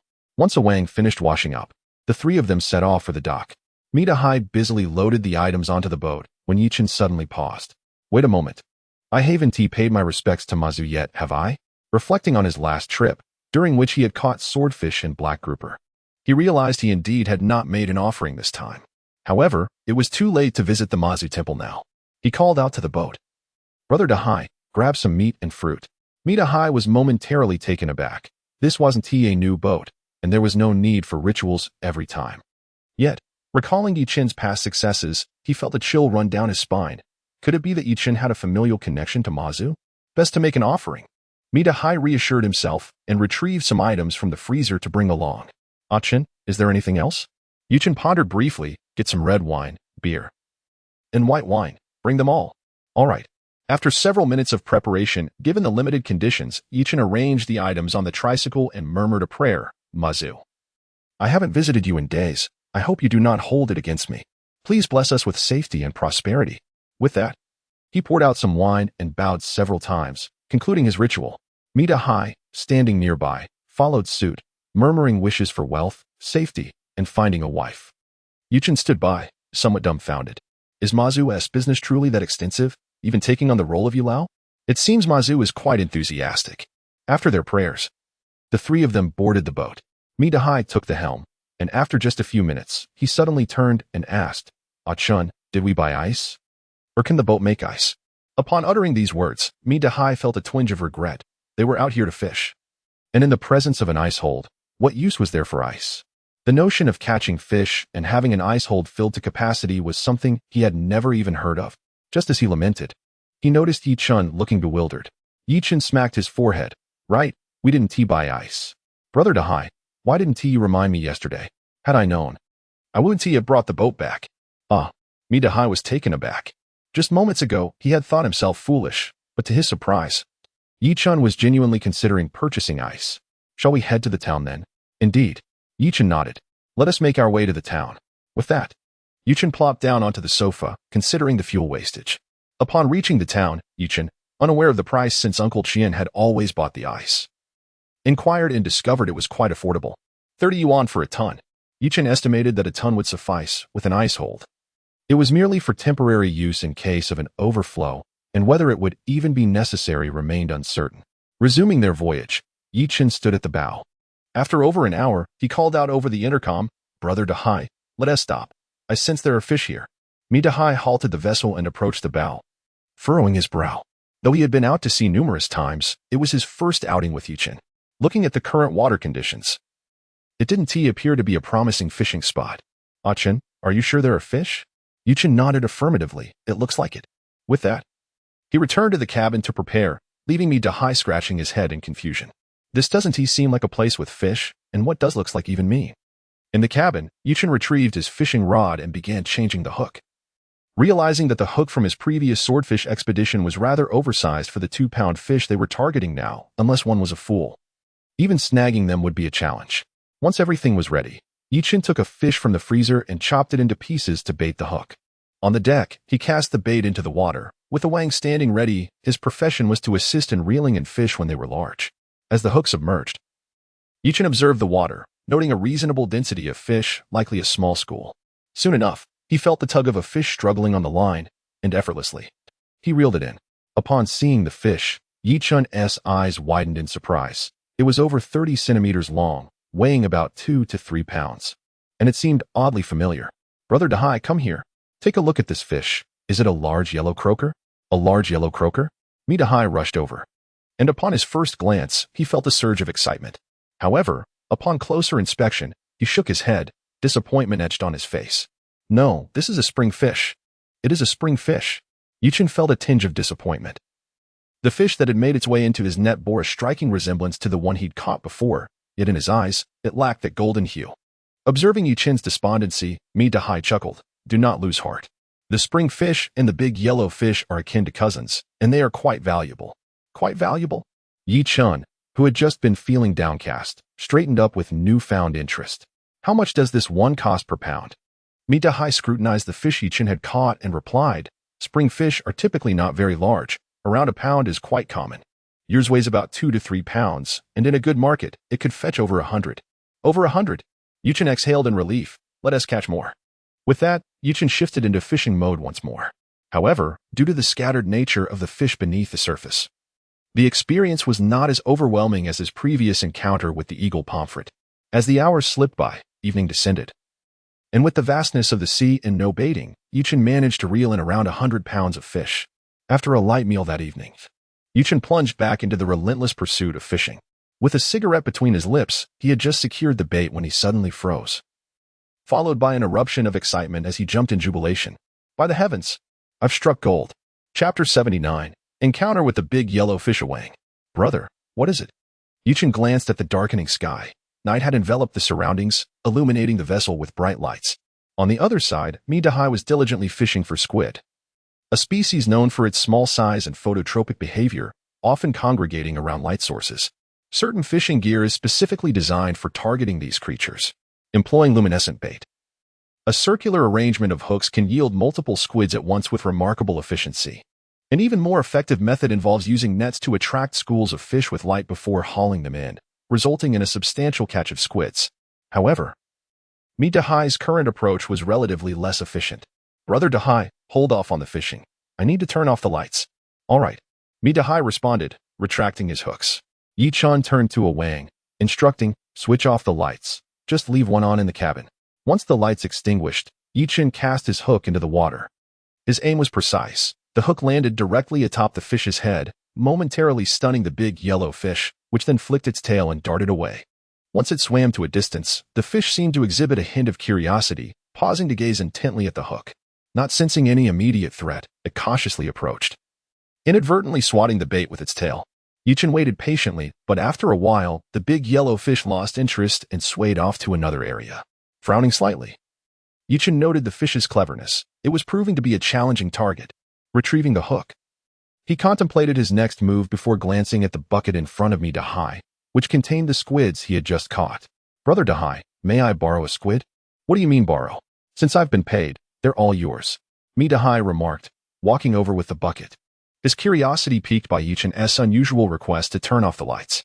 Yichin peered into the bucket, selecting a small squid to attach to his hook before casting it back into the sea. This time, his aim was slightly off, missing the big yellow fish by over half a meter. However, this distance was still sufficient to capture the fish's attention. Indeed, upon spotting the squid, the big yellow fish quickly became intrigued. Perhaps still wary from the earlier encounter, it circled the bait repeatedly, remaining cautious and refusing to bite. Yichin, watching the fish, felt a surge of urgency. This was a significant catch, rivaling that of tuna. Yet, the fish was not taking the bait, and diving in to seize it was not an option. This was not his territory. Just as Yichin began to feel disheartened, thinking the fish had grown full, it suddenly approached the squid, tentatively nudging it. Sensing no danger, it finally took a decisive bite. Now, it's my domain. Yichin's heart raced, and he became increasingly vigilant. This was no ordinary fish. Unlike sea bass or wolf fish, which he could easily handle, this one was different. If it escaped the hook, it would be a significant setback. With measured effort, Yichin gradually reeled in the fishing line, tugging the fish closer to the boat. Just as the fish neared the side of the vessel, the large yellow croaker suddenly thrashed in the opposite direction, sending Yichin's heart racing. Fortunately, the hook was secure, preventing its escape. As the fish was drawn nearer, Awang and Midahai, who had been watching intently, nearly leapt with excitement. Awang, unfamiliar with the species, exclaimed at the sight of its dazzling golden sheen. Brother, it's gold. Midahai chimed in, Salonwood. Such a magnificent yellow croaker. He promptly removed his short-sleeved shirt and, with great care, used a landing net to scoop up the sizable fish. Once the yellow croaker was on land, Midahai swiftly wrapped it in his shirt and carefully detached the hook from its mouth. A couple of sharp taps later, the fish lay still, and Midahai's face radiated joy. Incredible. It's been years since I've seen such a large yellow croaker. Yichin, equally exhilarated, asked, Brother Dahai, how heavy is this fish? After weighing it thoughtfully, Midahai clicked his tongue. I estimate around 8 or 9 pounds. There's a hefty amount of spring fish here, likely mixed in with them. 8 or 9 pounds. Yichen felt euphoric, his spirits soaring as he considered the potential riches. A fish of this weight could fetch a price far exceeding that of the previous 6-pounder, which had sold for over 60,000. Could this one be worth upwards of 100,000? He felt as if he were on the brink of a windfall. One fish could very well elevate him above his circumstances. Brother Dahai, let us put it in the ice storage. This time, excluding wages, we should each receive a bonus of 1,000. Mi Dahai said nothing in response, as it was common to share a portion of significant earnings with the crew. However, such generous bonuses were rare, usually. It was just a couple of hundred or perhaps 2 packs of cigarettes. Mi Dahai walked over to place the fish in the ice storage, taking a moment to savor the moment with a hearty gulp. Meanwhile, Yichen produced a cigarette and offered one to Mi Dahai. Awang, grab some beer and set up the barbecue. Let us celebrate. All right. Awang replied eagerly, darting toward the cabin. He was elated. The fish was stunning. And judging by the expressions of Mi Dahai and Yichen, it seemed immensely valuable. Awang set about preparing the barbecue, arranging charcoal and slicing beef and lamb into chunks. Additionally, they had spring fish and squid, both excellent for grilling. Yichen anticipated the spring fish. In his later experiences, he had often enjoyed grilled fish, which bore a completely different flavor compared to roasted versions. As Awang and Mi Dahai busied themselves with the barbecue, Yichen continued to cast his line, keeping an eye out for any more yellow croakers. After half an hour of fishing, he managed to catch a few spring fish, but not a single yellow croaker had surfaced. Yichen shook his head. Having caught one was already a tremendous success, far more rewarding than catching several tuna. To hope for a second was perhaps a touch greedy, especially as the spring fish seemed to sense danger, becoming increasingly scarce in the area. Leaving only a few squids around, Yichen stowed away his fishing rod, just as Awang approached with a skewer of lamb kebabs. Brother, give it a try. Yichen took a hearty bite and exclaimed, ouch, it's hot, but the flavor is delightful. With the fishing rod in hand, he swallowed the kebab and said, you all enjoy, I'll wash my hands and be right back. After securing his fishing rod, Yichen washed his face and returned, lifting a glass of beer. Brother Hai, Awang, let us toast to our fruitful first day. Cheers. The three raised their glasses and downed the contents in unison, followed by a collective belch of satisfaction. Refreshing. Let us eat. During the late-night feast, having dined not long ago, the trio consumed little. Yet they managed to drink 2 cases of beer, indulging their cravings. After the meal, they stood on the deck, gazing at the endless sea, and broke into song. After a few verses, Yichen felt somewhat rejuvenated and clear-headed. As he gazed into the distance, contemplating tomorrow's itinerary, he hesitated over whether to take Hai to the previously visited White Eel Island. He found himself still longing for that place. Chapter 80. This is not the time for extra meals. Upon awakening, it was already the following day, and Mi Dahai was busily preparing breakfast. Yichen, come quickly. I've made some squid and lean meat congee. Yichen smiled faintly, appreciating Mi Dahai's amiable nature and his lively spirit. Just let me freshen up a bit. I'll be there shortly. After a quick wash, Yichen settled on the deck, holding a bowl and savoring the congee under the gentle morning sun, which was neither too hot nor too cold. By the way, Dahai, how did things go with Shunzi? Mi Dahai paused his eating, sighed, and replied, let's see what she has to say. If she treats Shunzi well, then that's fine by me. If not, I'll take him in. Yichen nodded. He didn't harbor much dislike for Shunzi. It was quite common for children to catch a dog's tail. After finishing breakfast, Yichen glanced at the sea. There had been quite a number of fish yesterday, but today, not much remained. Yichen, where are we headed next? On the deck. Mi Dahai took a puff of his cigarette, gazing into the distance. Yichen furrowed his brow. He had considered going to White Eel Island, but decided against voicing it. Dahai, I don't really have anywhere in mind. Given your experience at sea, do you have any suggestions? Mi Dahai shook his head. My previous outings at sea were quite different from yours. They used nets for fishing, catching anything and everything, and they ventured far out. As for you. Before he could finish, Yichen understood Mi Dahai's implication. In the eyes of many fishermen, going out to fish was often deemed a losing venture. Without nets, one could only target high-value fish. The cheaper varieties wouldn't even cover fuel costs, which would be a waste of money. In such circumstances, aside from those who could afford leisure outings, who would engage in such endeavors?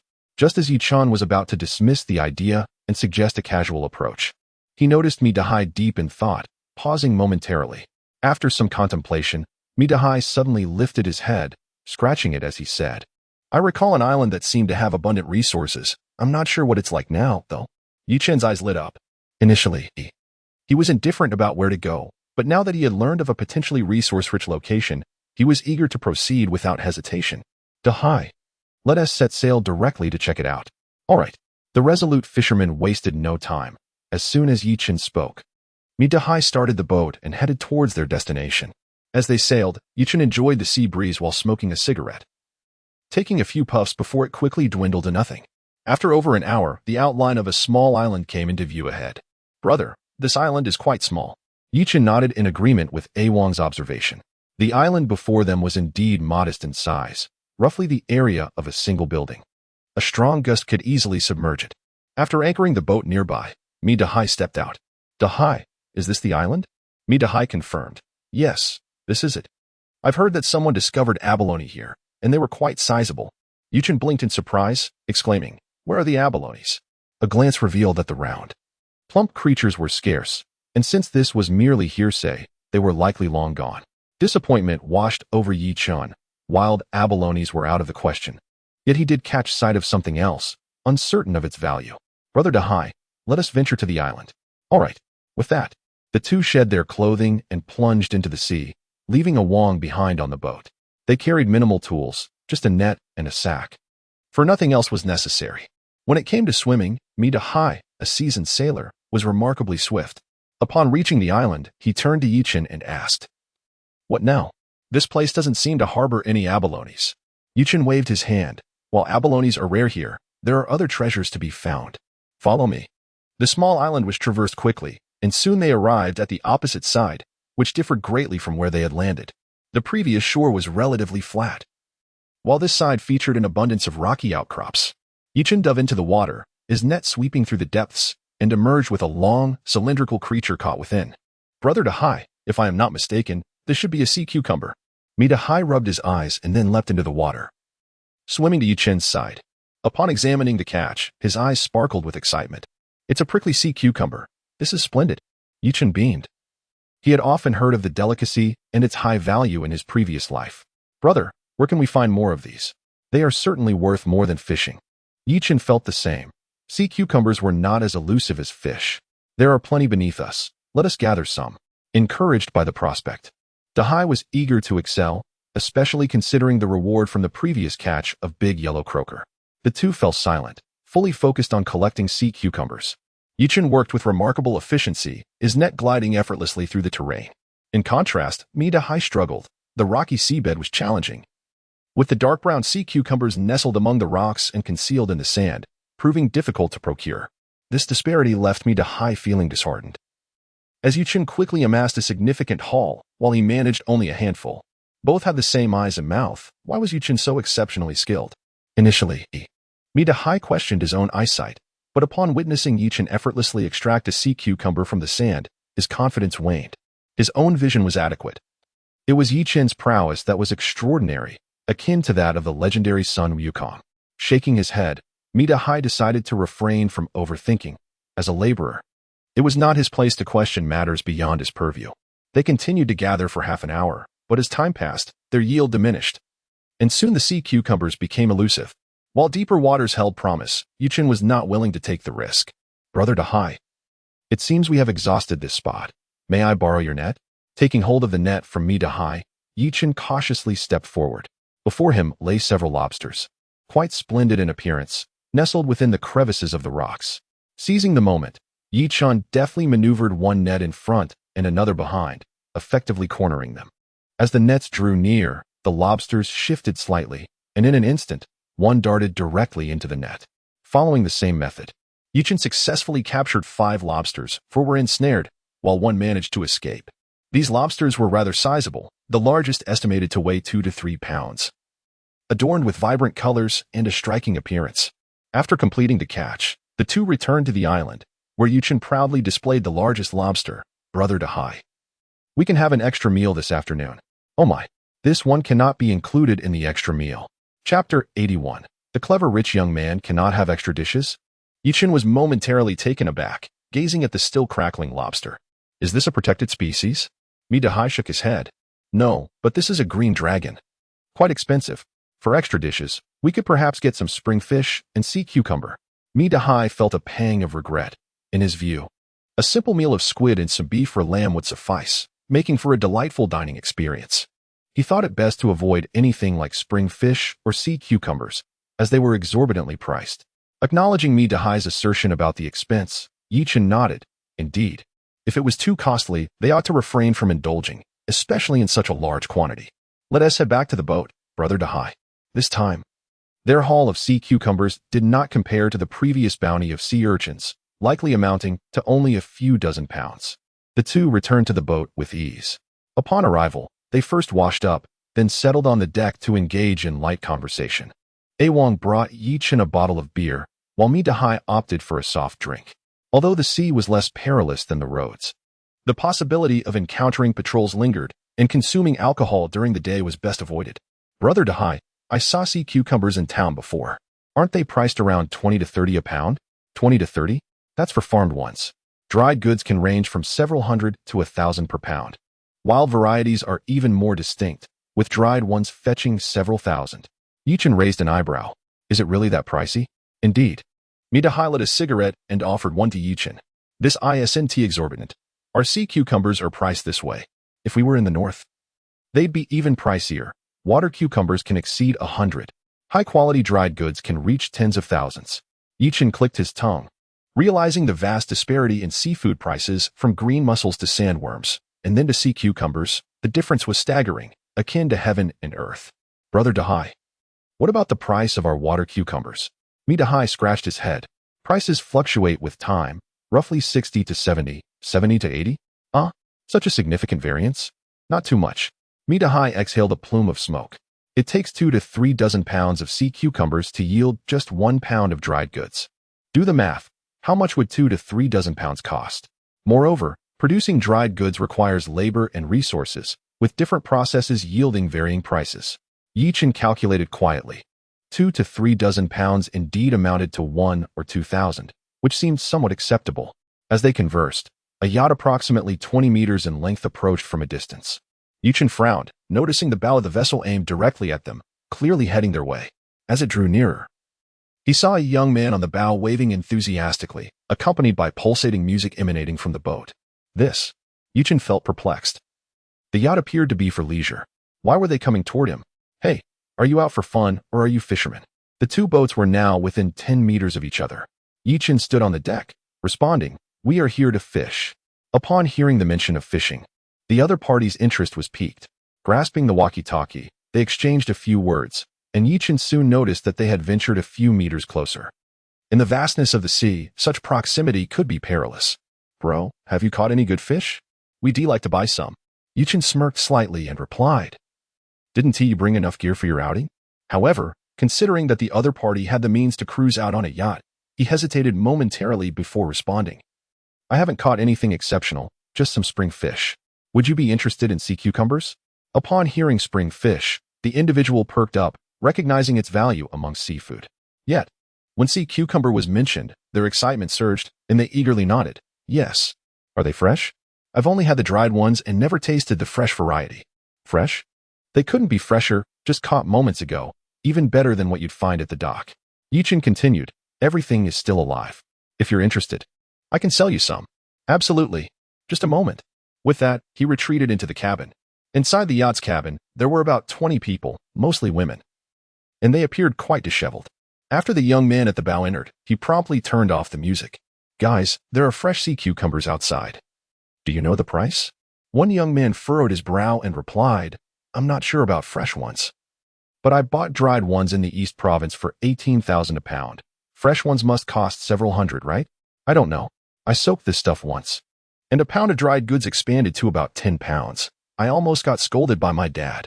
After a lively discussion, the young man pieced together the information and grasped the pricing. With over 10 pounds soaking for each pound of dried goods costing over 10,000, it became clear that fresh ones would be around 1,000 per pound. With this realization, he stepped back outside.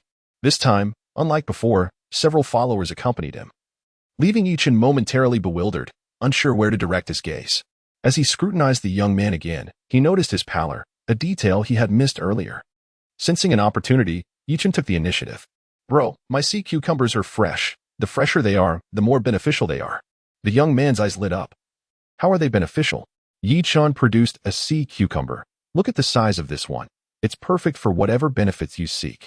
The young man grew even more excited, initially contemplating haggling, but then waved his hand decisively. Brother, let us not waste time. I'll take it at 1,000 per pound. Give me 10 pounds. Yi Chun exchanged a glance with Mi Dahai, who appeared flushed, on the verge of laughter. Ahem. Mi Dahai, could you check if we have a scale? We need to weigh 10 pounds for my brother. Sure thing.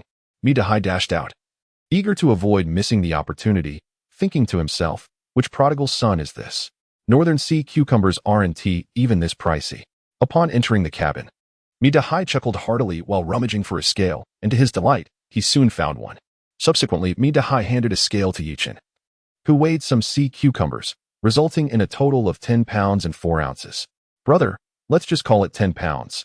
We saved on fuel costs at sea, so consider the rest as a gift from me. He laughed heartily. The young man chuckled boisterously, believing he had struck a bargain. Thank you, brother. I am Zheng Jiahao.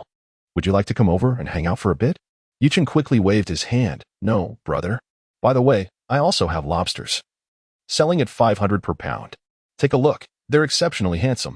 As he spoke, Yi Chun produced the lobsters from earlier, which were indeed magnificent, instantly catching Zheng Jiahao's eye. Wow, these look amazing. Brother, I'll take them all.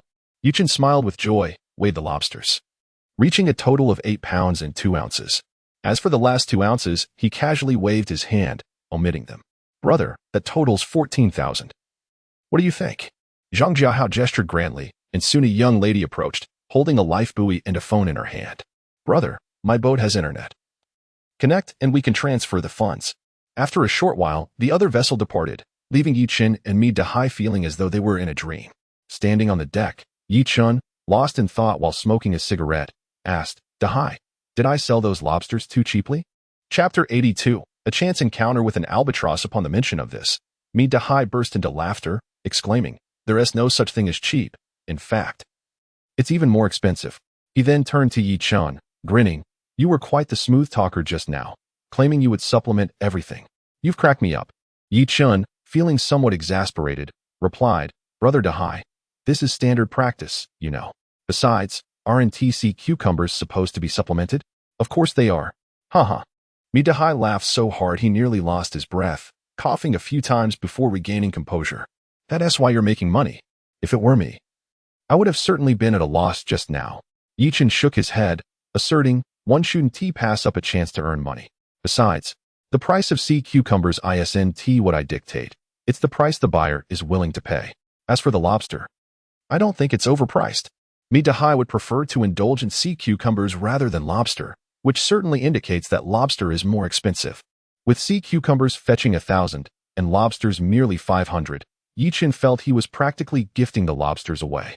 Giving away nearly 10 pounds of lobster was an immense favor, and Yi Chun estimated that for a mere 1,500, the buyer would still be willing to purchase.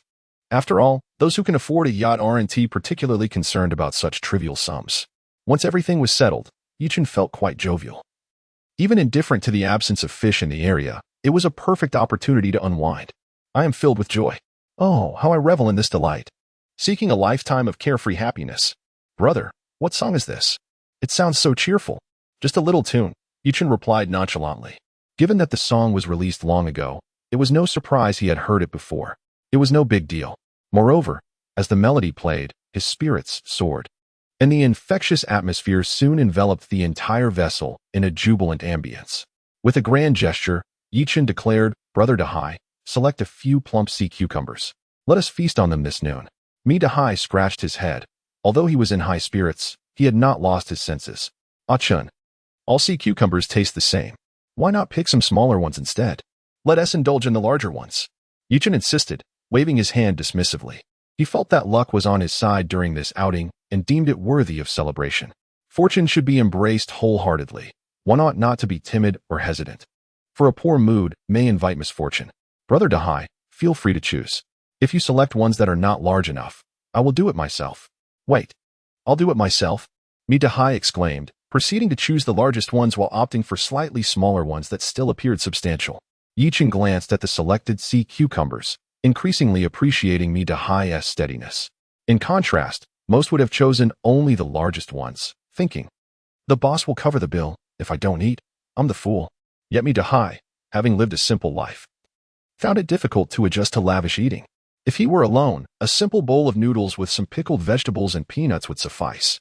Yi Chun refrained from commenting further, observing me Dahai prepare the sea cucumbers. The sea cucumbers were first gutted and then cleaned thoroughly, removing the mouths with precision. After completing the tasks, me Dahai ignited the fire to boil water. Yi Chun interjected, "Brother Dahai, isn't this meant to be served cold?" Me Dahai chuckled. "Cold dishes are not prepared this way. It's best not to consume fresh sea cucumbers raw." Yi Chun nodded, acknowledging his limited knowledge on the subject, as not everyone can afford to study the culinary intricacies of sea cucumbers daily. This delicacy is too expensive for an ordinary family living on a modest monthly salary. After a while, the water reached a boil, and me Dahai placed the sea cucumber inside. Yi Chun observed as the initially sizable sea cucumber gradually shrank. "Achin, this needs to be boiled for quite some time, and then soaked. However, given our limited time, we'll just boil it a bit longer. Is that all right?" Yi Chun agreed, understanding that haste would not yield favorable results. Yet, watching the sea cucumber in the pot made his mouth water. It appeared quite tender and springy, perhaps akin to the texture of well-cooked beef tendons. After a moment of gazing, Yi Chun turned away, fearing he might succumb to temptation. Just then, he heard A Wang's voice from outside, seemingly shooing something away. "A Wang, what's going on?" Yi Chun furrowed his brow and stepped outside. "Brother, this creature is quite bothersome. It keeps stealing food and won't leave." Following A Wang's gaze, Yi Chun spotted a large bird on the water's surface, its white feathers interspersed with yellow, resembling a duck in shape. Unlike a duck, however, this creature was larger, with a distinctly rounded beak, slightly hooked at the tip. Upon recognizing the bird's appearance, Yi Chun's lips twitched. "A Wang, you didn't harm it, did you?" A Wang shook his head. "No, I just tried to scare it away. It dove into the water. But as soon as I walked away, it returned. So annoying." "It's all right. It's all right." Yi Chun reassured him with a pat on the shoulder before returning to the cabin. "Brother Dahai, are albatrosses a protected species?" "Indeed. They are classified as level 1 protected." Me Dahai nodded matter-of-factly, then turned to Yi Chun. "Why do you ask?" "Did you see something?" "Yes, right outside 2 of them." Me Dahai appeared intrigued, pondering whether Yi Chun might have mistaken them, as although albatrosses are present, encounters are rather rare. Together, they ventured onto the deck, and Me Dahai confirmed, "It truly is an albatross. We seem to be quite fortunate to encounter such a rare bird." Yi Chun raised an eyebrow. "Is this bird truly uncommon?" Me Dahai nodded. "This should be a short-tailed albatross. They are quite alert and will eat anything tossed from the ship, yet they seldom approach closely. I suspect the sea cucumber's entrails attracted them."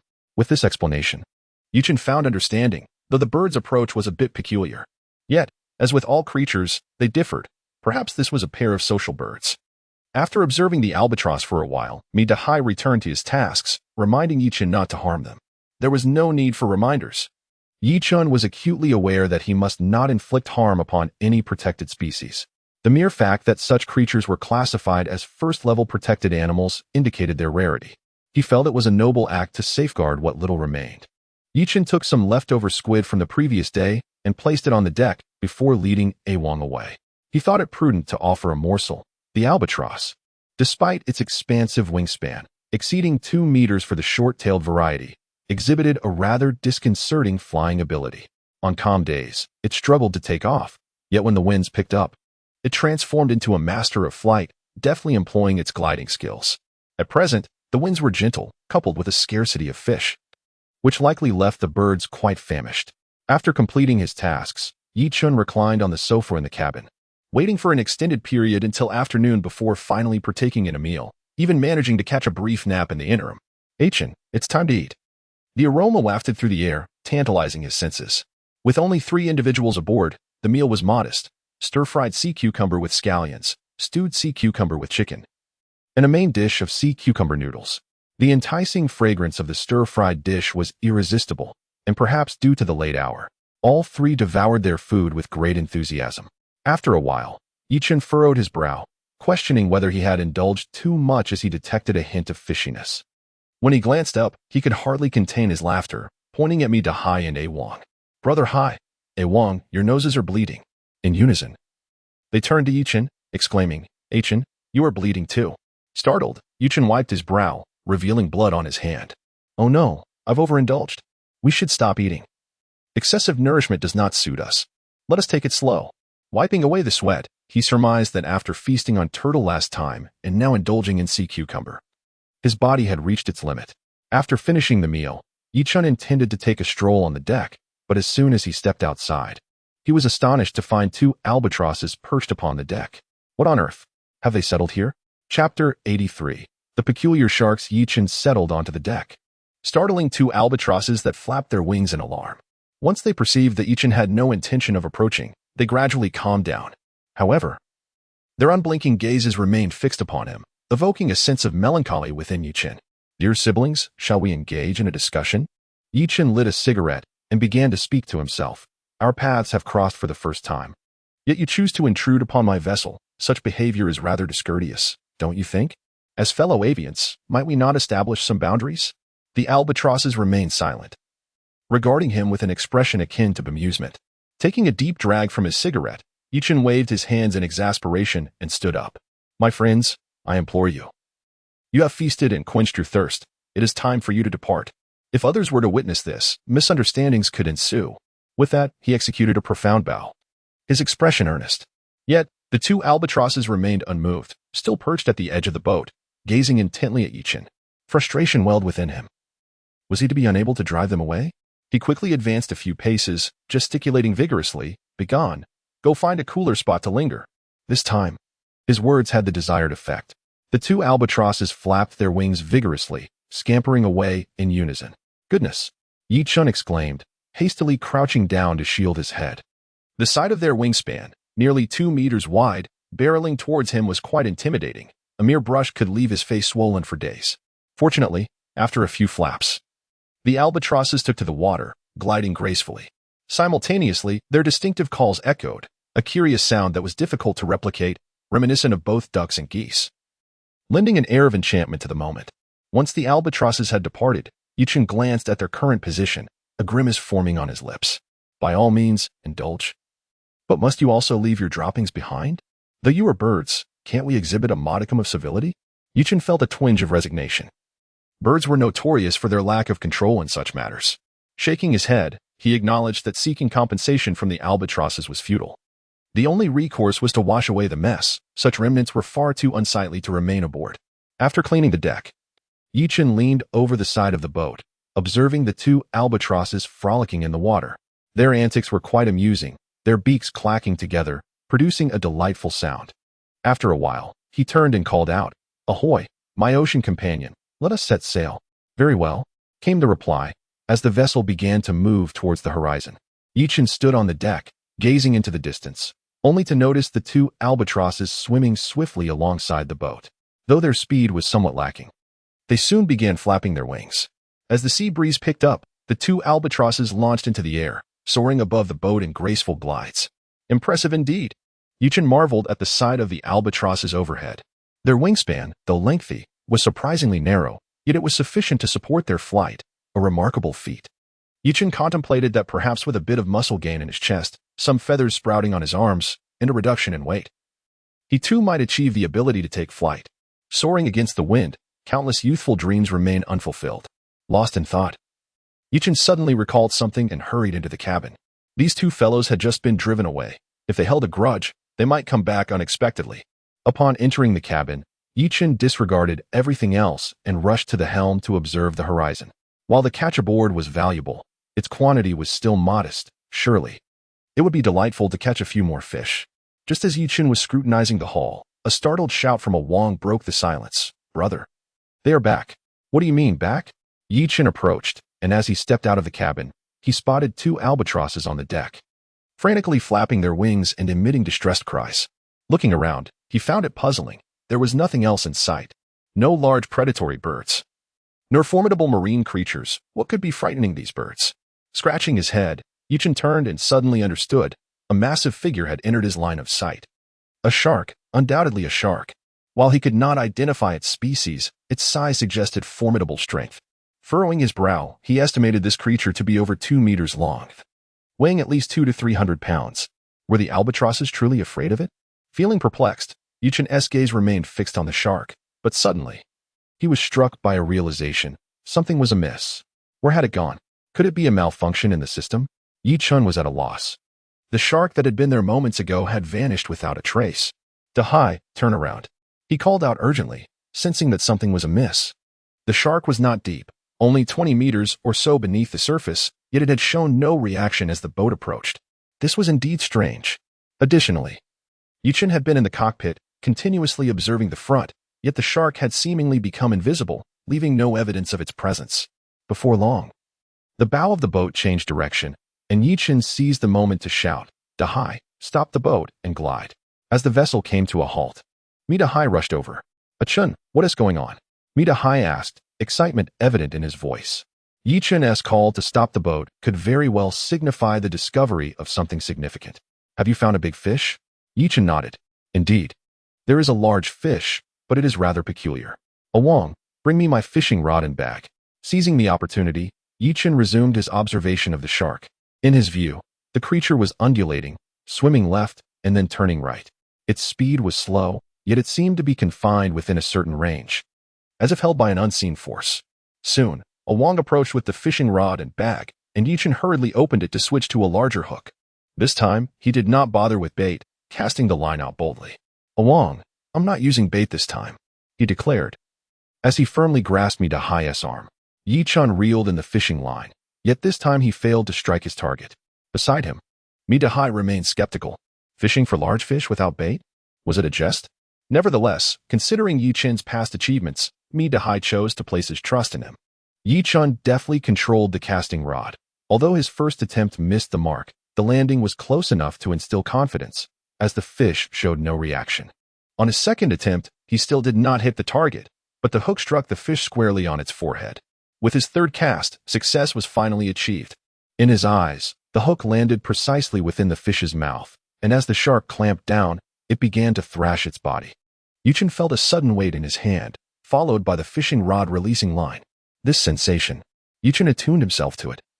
A smile spreading across his face. "Awang, come help me pull." With Awang's assistance, Yi Chun reeled in the line, gradually bringing the shark closer to the side of the boat. As the creature came into clearer view, Mi Dahai, who had been on high alert, twitched his mouth and swiftly grabbed the scissors to cut the line. "Brother Dahai, wait." "Yi Chun, that's a shark." Chapter 84, the yellowfin tuna breaking the surface. Yi Chun nodded. "Indeed, it is a shark, but perhaps not as you envision. It may not even be born of the sea." "Not born of the sea?" This statement left Mi Dahai bewildered. A shark is a shark. If it isn't from the ocean, then where could it possibly originate? "Ah Chun, this creature is perilous. We should refrain from pursuing it." Yi Chun, somewhat exasperated, responded, "Brother Dahai, do you genuinely believe this is a shark?" A 200 or 300-pound shark could not be pulled in so effortlessly. Mi Dahai felt his mind falter. Indeed, how could such a large shark be so easily drawn in? Could it be that it is not a shark at all? Looking closely, Mi Dahai examined the creature, which bore a striking resemblance to a shark. Its teeth alone were undeniably intimidating. However, as the shark was brought alongside the boat, he began to discern the truth. While its exterior was akin to that of a shark, a closer inspection revealed marked differences. Typically, a shark would struggle fiercely when caught. Yet this one moved with a peculiar rhythm. Moreover, the enormous fishhook could easily lift a human, yet this shark showed no signs of bleeding. What is this?" Mi Dahai stammered, a burgeoning realization dawning upon him. A possibility of substantial profit. Brother Dahai stopped gazing. "Quickly, grab a rope and tie it to haul it aboard." "Oh right." Mi Dahai hastily seized a rope and fashioned a knot around the shark's tail. The three of them exerted their strength, and in a flurry of chaos, they managed to hoist the creature onto the deck. As soon as the shark was aboard, a nearby albatross began flapping its wings, splashing down into the sea with a few vigorous flaps. Yi Chun and the others winced at the painful impact of the albatross's wings. Nevertheless, Yi Chun felt a sense of gratitude towards the bird for aiding in the recovery of such a magnificent specimen. He retrieved several spring fish from the ice compartment, anticipating that they would thaw in the current weather, thus serving as a token of appreciation. Whether this gesture was too modest was of no concern to Yi Chun. After all, one cannot simply offer money, as they would likely refuse it. Having completed these tasks, the three men settled on the deck, their gaze fixed upon the shark. "Brother, when will this creature cease its movements?" Yi Chun scratched his head. "It should stop once it runs out of energy, right? What do you think, Brother Dahai?" Midahai smacked his lips. I am uncertain. A few years ago, we salvaged a similar creature, but it was nothing like this one. That one was cylindrical and lengthy. Yet it remained motionless. Yichen nodded, leaning forward to touch the shark's exterior before bending down to take a whiff. After inhaling, he frowned. The details of this creature left much to be desired. He had heard that sharks excrete through their skin, yet he detected no foul odor. Not even a hint of fishiness. It blended seamlessly with the scent of the sea. However, in terms of texture, it felt acceptable, smooth, and somewhat authentic. He recalled that there exists a type of swimwear designed to mimic this very texture, effectively reducing water resistance, allowing athletes to swim faster. After a moment of contemplation, Yichen felt a sense of admiration for the ingenuity behind this endeavor. For the average person, catching such large sharks is a rarity. Apart from those sought for their fins. Generally speaking, the flesh of large sharks is seldom consumed due to its overpowering flavor and unsatisfactory texture. However, smaller sharks do possess a market. Yichen shared this sentiment. Had this been a typical shark, he would certainly refrain from capturing it, as he found the act of finning and releasing to be rather cruel. Such behavior seemed more merciful if one were to simply end the creature's life. Awang. Cover it with a cloth. Let us take another round. If we yield no results, we shall prepare to return. All right. As afternoon turned to evening, they meandered about. And although they had not been entirely unproductive, their catch was meager, consisting of merely a 6 to 7 pound sea bass. Just as Yichen resigned himself to the thought of returning empty-handed, he suddenly spotted a multitude of crimson silhouettes. These fish, while not particularly large, about 40 to 50 centimeters, were densely packed in a vast swarm. Yichen cast his line, and the moment the hook plunged into the water, he felt a significant tug, prompting him to swiftly reel in. Soon, a spindle-shaped fish appeared on deck. Awang busied himself with unhooking it, while Midahai shook his head in disappointment. What a pity, a bonito. Yichen echoed his sentiment. This fish, indeed classified as a type of tuna, differed greatly in market value from its counterparts. The species he had caught was widespread across the globe, relatively small, and could fetch merely $10 per pound, hardly comparable to yellowfin tuna. Brother Dahai, I've heard that this fish can be used as bait? Midahai nodded in agreement. That is certainly the case. Using bonito to catch larger tuna is quite effective. Yichen raised an eyebrow. If it was a worthwhile catch, he would continue fishing. After a while, he couldn't help but glance at his hook with disdain. Bonito were easy to catch, but his hook was insufficiently effective, necessitating repeated unhooking. A specialized L-shaped hook designed for smaller tunas would be far superior. When pulled, it would secure tightly, and when released, it would detach effortlessly, extremely efficient. Some fishing vessels dedicated to catching small tunas could have a dozen people continuously casting lines, reeling in catch after catch. With a sigh, Yichen acknowledged his current limitations. On his modest boat, a single cast would send the fish darting to the opposite side, rendering the endeavor futile. He fished with the intention of keeping whatever he caught as bait, indifferent to its market value. As he hooked another fish, Yichen noticed the red silhouettes below scatter rapidly. Suddenly, a massive fish head breached the surface, snapping the bonito on his hook with a powerful bite. Wow, a yellowfin! Midahai exclaimed in astonishment just as Yichen felt a heavy pull on his line, followed by the reel spinning rapidly. Awang! Yichen shouted. And Awang rushed over to help steady the rod while Yichen quickly adjusted the drag. From his brief glimpse, Yichen estimated the fish to be over 2 meters long. This was no trivial matter. A fish measuring nearly 3 meters would require 3 people to alternate in reeling it in. This creature was indeed larger than the last big-eye tuna he had encountered. With a weight of 140 pounds, the task was relatively effortless for Yichen and Awang, while Midahai stood nearby, anxiously rubbing his hands. Those who fish at sea possess an irresistible passion for large catches, and this was no ordinary fish. It was a tuna. Although not particularly valuable, the sensation of reeling it in was impeccable. As Yichen wiped the sweat from his brow, recalling his previous experience with catching big-eye tuna, he quickly called out to Midahai, Brother Hai, hurry and start the boat. Let us set sail and conserve our strength. Chapter 85. Has Yichen been captured? As the vessel set sail, Yichen and Awang stood at the bow. Learning from their previous experience, Yichen adjusted the tension to a lower setting. With a pull of 140 pounds shared between them, Yichen was even able to spare a hand to indulge in a cigarette. Each took turns sipping water and snacking, creating a surprisingly pleasant atmosphere. Once Chi and Huzi mastered the art of navigation, they could even alternate shifts, allowing for a more leisurely experience. It is widely known that where schools of fish gather, larger predators often follow, sometimes more than one. Shortly after the boat began its journey, Yichen observed 3 sizable fish approach. Their silhouettes indicated 2 sharks and 1 tuna. However, the latter was not as substantial as the one currently in view. Yet, should it have been a bluefin tuna, its value would have soared significantly. In such circumstances, the prospect of not having to navigate the boat could lead to an increased catch, each fish representing a monetary gain. Brother, this is far too easy. You should increase the tension. Wang's unexpected comment drew a bemused smile from Yichen, who was taken aback that Wang felt the need for more strength while fishing for tuna. Stop kidding, we'll need to tire it out for a while. After their last exhausting encounter with the fish, Yichen had no desire for a repeat of that experience. Sharing his prior ordeal with Wang, the two resumed their fishing endeavor. With the cooperation of 2, the dynamics shifted from their last attempt. Now, whenever the tuna relaxed even slightly, they would swiftly reel it in. The tuna, feeling the strain, began to thrash violently, and with each struggle, it depleted its energy further. After half an hour of pursuing the fish, Yichen's radio crackled to life. Yichen, are you tired? If so, let me take over. Yichen reeled in the line, and the yellowfin tuna immediately resumed its frantic efforts, though its strength seemed somewhat diminished compared to the initial struggle. Wang, are you feeling fatigued? Yichen inquired, observing the beads of sweat glistening on Wang's forehead as he switched hands on the fishing rod while clutching the boat S-structure with the other. Not at all. Brother, if you're weary, take a break.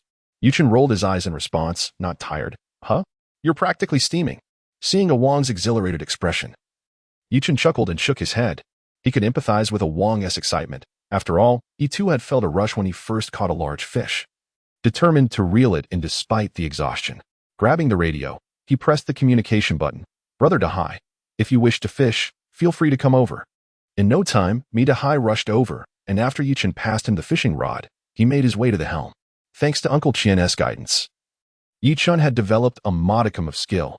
While navigating the dock was beyond him, maneuvering across these waters was within his capabilities. The vessel continued its course, and after another half hour, the radio buzzed once more. Yichen, halt the boat. No need to steer anymore.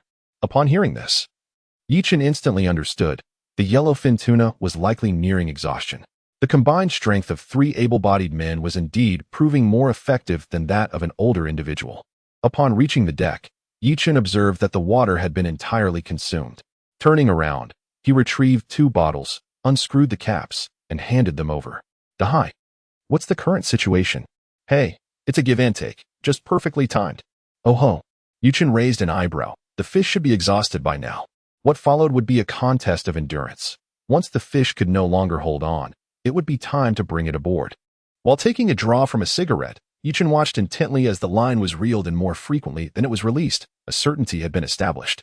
Dahai, call me when the fish is close. I'll warm up the food. All right, now that you mention it, I am feeling a bit hungry. Returning to the cabin, Yichen retrieved the surplus sea cucumber, which had been abundant due to its nourishing properties.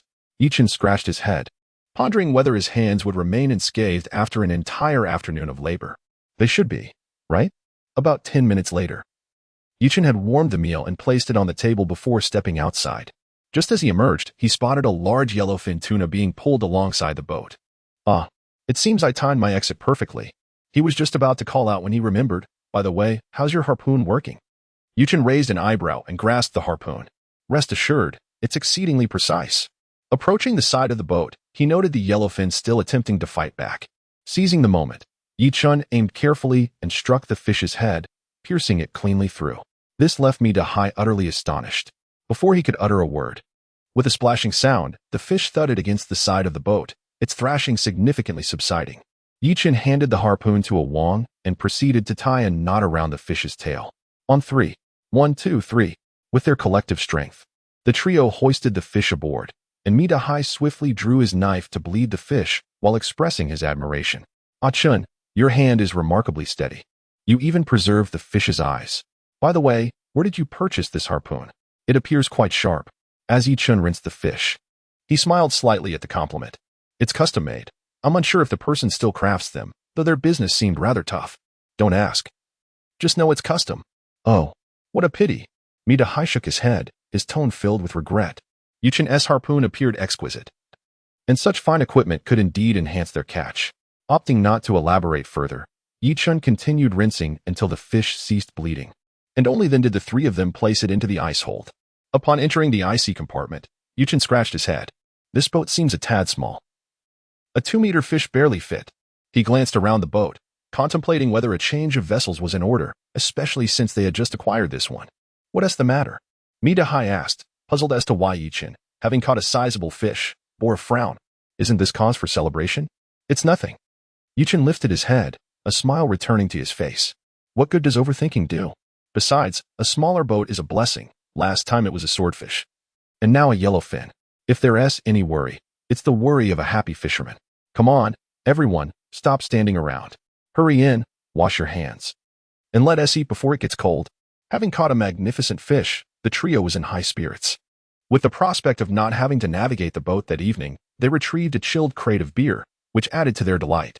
The following morning, they awoke around 7, and due to their impending return, they hastily prepared a simple seafood porridge to satiate their hunger. The journey back was uneventful, and they did not encounter the familiar face of Ermao once again.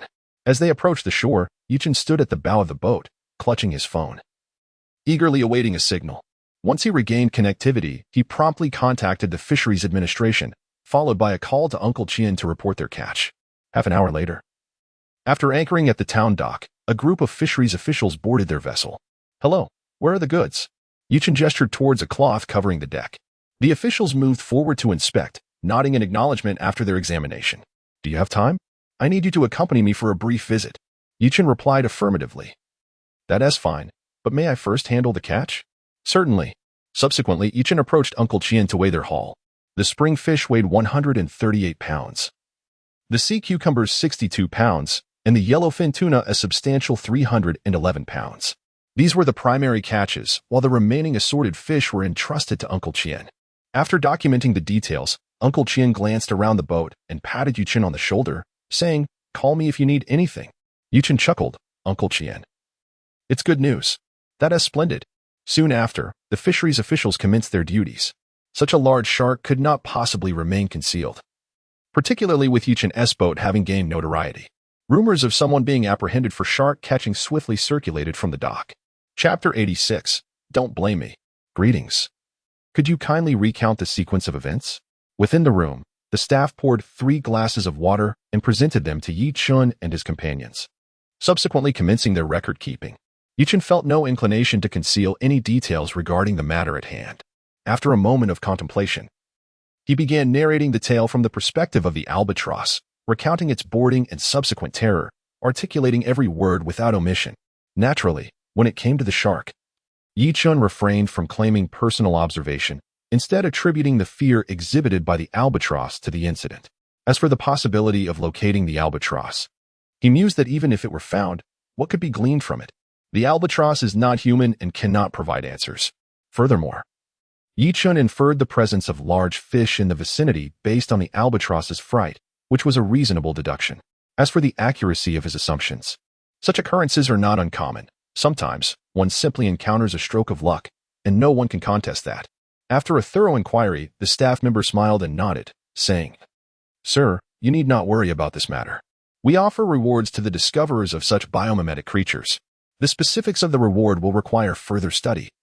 Please leave your contact information and card number, and we will notify you in due course." With that, the staff member warmly shook hands with the 3 of them. Naturally, Yi-chun was pleased at the prospect of a reward. As long as something is given, I am content. By the way, could you perhaps present me with a big red flower? The staff member, taken aback, wondered how a big red flower had entered the conversation. However, since a contribution had been made, such a request was reasonable. Rest assured, not only a big red flower, but also a banner. That sounds splendid. Yi-chun responded with enthusiasm. Thank you immensely. Should any similar occurrences arise in the future, we shall certainly act without hesitation. His tone was so noble that one might mistake him for preparing for a grand undertaking. The young staff member, inspired by Yi-chun's fervor, felt a surge of excitement. Wonderful. We young people should embody such spirited energy. Now, please follow me. I will arrange for transportation to take you back. 40 minutes later, the trio returned to the town, where Midahai appeared elated, seemingly having forgotten the events of the previous days. Irrespective of anything else, the official record acknowledged that the 3 of them discovered the biomimetic shark, and he too received a nomination. This singular event had imbued him with a newfound sense of pride. As a humble fisherman, he had never imagined he could contribute to such a significant matter. In comparison, previous trivialities seemed utterly inconsequential. As they ambled along, the three of them arrived at Uncle Qian's residence. Ah, Qian, what good fortune has befallen you to be in such high spirits? Cannot say. Qian shook his head, explaining that the official announcement had yet to be made, rendering it inappropriate to disclose anything. Well, if you cannot say, then so be it. By the way, the fish prices have been released. Take a look. With this, Uncle Qian handed over a list, which Qian accepted and perused. The price of spring fish was not as exorbitant as Mi Dahai had claimed. Currently, during the closed fishing season, it stood at 70. As for prices exceeding 100 yuan per pound, that would only occur during festive seasons. The remaining prices included sea cucumbers at 75 yuan and yellowfin tuna at 46, both deemed quite favorable. The spring fish weighed 138 pounds, the sea cucumber 62 pounds, and the yellowfin tuna 311 pounds. The detailed selling prices are as follows: the spring fish for 9, 660, the sea cucumber for 4, 650, and the yellowfin tuna for 14, 306, totaling 28, 616. Upon tallying this, Yichun raised an eyebrow, realizing the substantial profit. Previously, the ship had earned 14,000, bringing the grand total to 42,616. This figure does not even account for the large yellow croaker and the additional rewards. If those were included, it was estimated that this venture could yield a significant sum, potentially reaching 200,000. After concluding the calculations, Yichun turned to Uncle Qian. Uncle Qian, do you have any cash? Uncle Qian nodded. Yes, how much do you need? Yichun pondered for a moment. He had previously promised a bonus of 1,000, which amounted to 2,000 for the two individuals, and he needed to add Al Wang's commission. Uncle Qian, 4,000 will suffice. Subsequently, Yichun collected a wrapped package from Uncle Qian and took his leave. Upon exiting Uncle Qian's residence, the three of them found a vehicle to take them back to town. As they entered the town, a crowd gathered, pointing and whispering among themselves. Yichun paid them no mind and headed home with a Wang. Just as they departed, a throng surrounded Mi Dahai. Dahai, we heard you were caught. What happened? Yes. Word has it you captured a shark. Is that true? Mi Dahai reached into his pocket, pulling out 1,000 yuan, and then looked at the crowd with a sneer. You know nothing. How can you speak like that? By kinship, I am your aunt. Mi Dahai glanced at her and scoffed. Kinship? When we were young, I never saw you give out New Year's money. Instead, there were instances of you stealing the traps. And you dare call yourself an aunt? You're a disgrace. Always spouting nonsense. Do you think capturing sharks is that easy? Go and try to catch one yourself. With that, Mi Dahai sauntered away, a look of satisfaction on his face. These past few days had been quite suffocating for him. With constant talk of his wife's affairs and others' actions, any man with a shred of dignity would find it intolerable. Were it not for the consideration of their shared roots, he might have resorted to violence. However, after this encounter, he felt unburdened, his spirits lifted, and he occasionally shook himself with exhilaration as he walked. As the three protagonists departed, a group of village informants gathered to converse. Ernyo's mother, I heard your house has been rented out? One woman chuckled upon hearing this. Indeed. I am not sure how it happened, but many outsiders have been coming lately. I rented out my cattle shed for 100 yuan a month. Oh, you rented out the cattle shed? Yes, we no longer have cattle, so it worked out perfectly. The group of women remained unaffected by Dahai's demeanor, engaging in lively discussion. Do you think these newcomers are following Yichun? Didn't he someone named Ermao arrive recently? Seems like he knows Yichun. Oh, now that you mention it, they do seem to have some connection. That Ermao is quite impressive when it comes to gathering seafood. What relevance does this have to us? If others can rent a house, the more, the better. Who knows, perhaps even my pigsty will be rented out in due course. As for these matters, Yichun remained oblivious. Upon returning home, his aunt was preparing dinner, and Yichun eagerly joined in the activities. In the afternoon, Yichun drove to the town and visited the supermarket. Pingu, have you made any progress regarding the matter I entrusted to you last time? Chu Ping chuckled and patted Yichun on the shoulder. Rest assured, my brother. I've got it handled. By the way, the goods just arrived at noon today. Take a look. With that, Chu Ping led Yichun to the backyard. Here, take a look at this. Yichun frowned as he gazed at an unopened box, pondering its rather large size. Upon opening the box, his expression shifted. Lo and behold, It was a camera, roughly the size of a basketball, accompanied by a power supply. The combination of these two was quite outrageous. Ah-chun, don't worry. This device is waterproof and can detect objects, recording only when there are people present, with a battery life of 1 week. Yi-chun nodded. A week's battery life is acceptable. After leaving the town once more, Yi-chun drove to the location where he had previously discovered the boat. However, the boat was no longer there. He observed signs indicating that someone had been there recently. Taking a few steps, he chose a relatively elevated position and concealed the camera with grass, stones, and similar materials, ensuring there were no obvious traces left behind. Satisfied, Yi-chun nodded. Mal, don't hold it against me.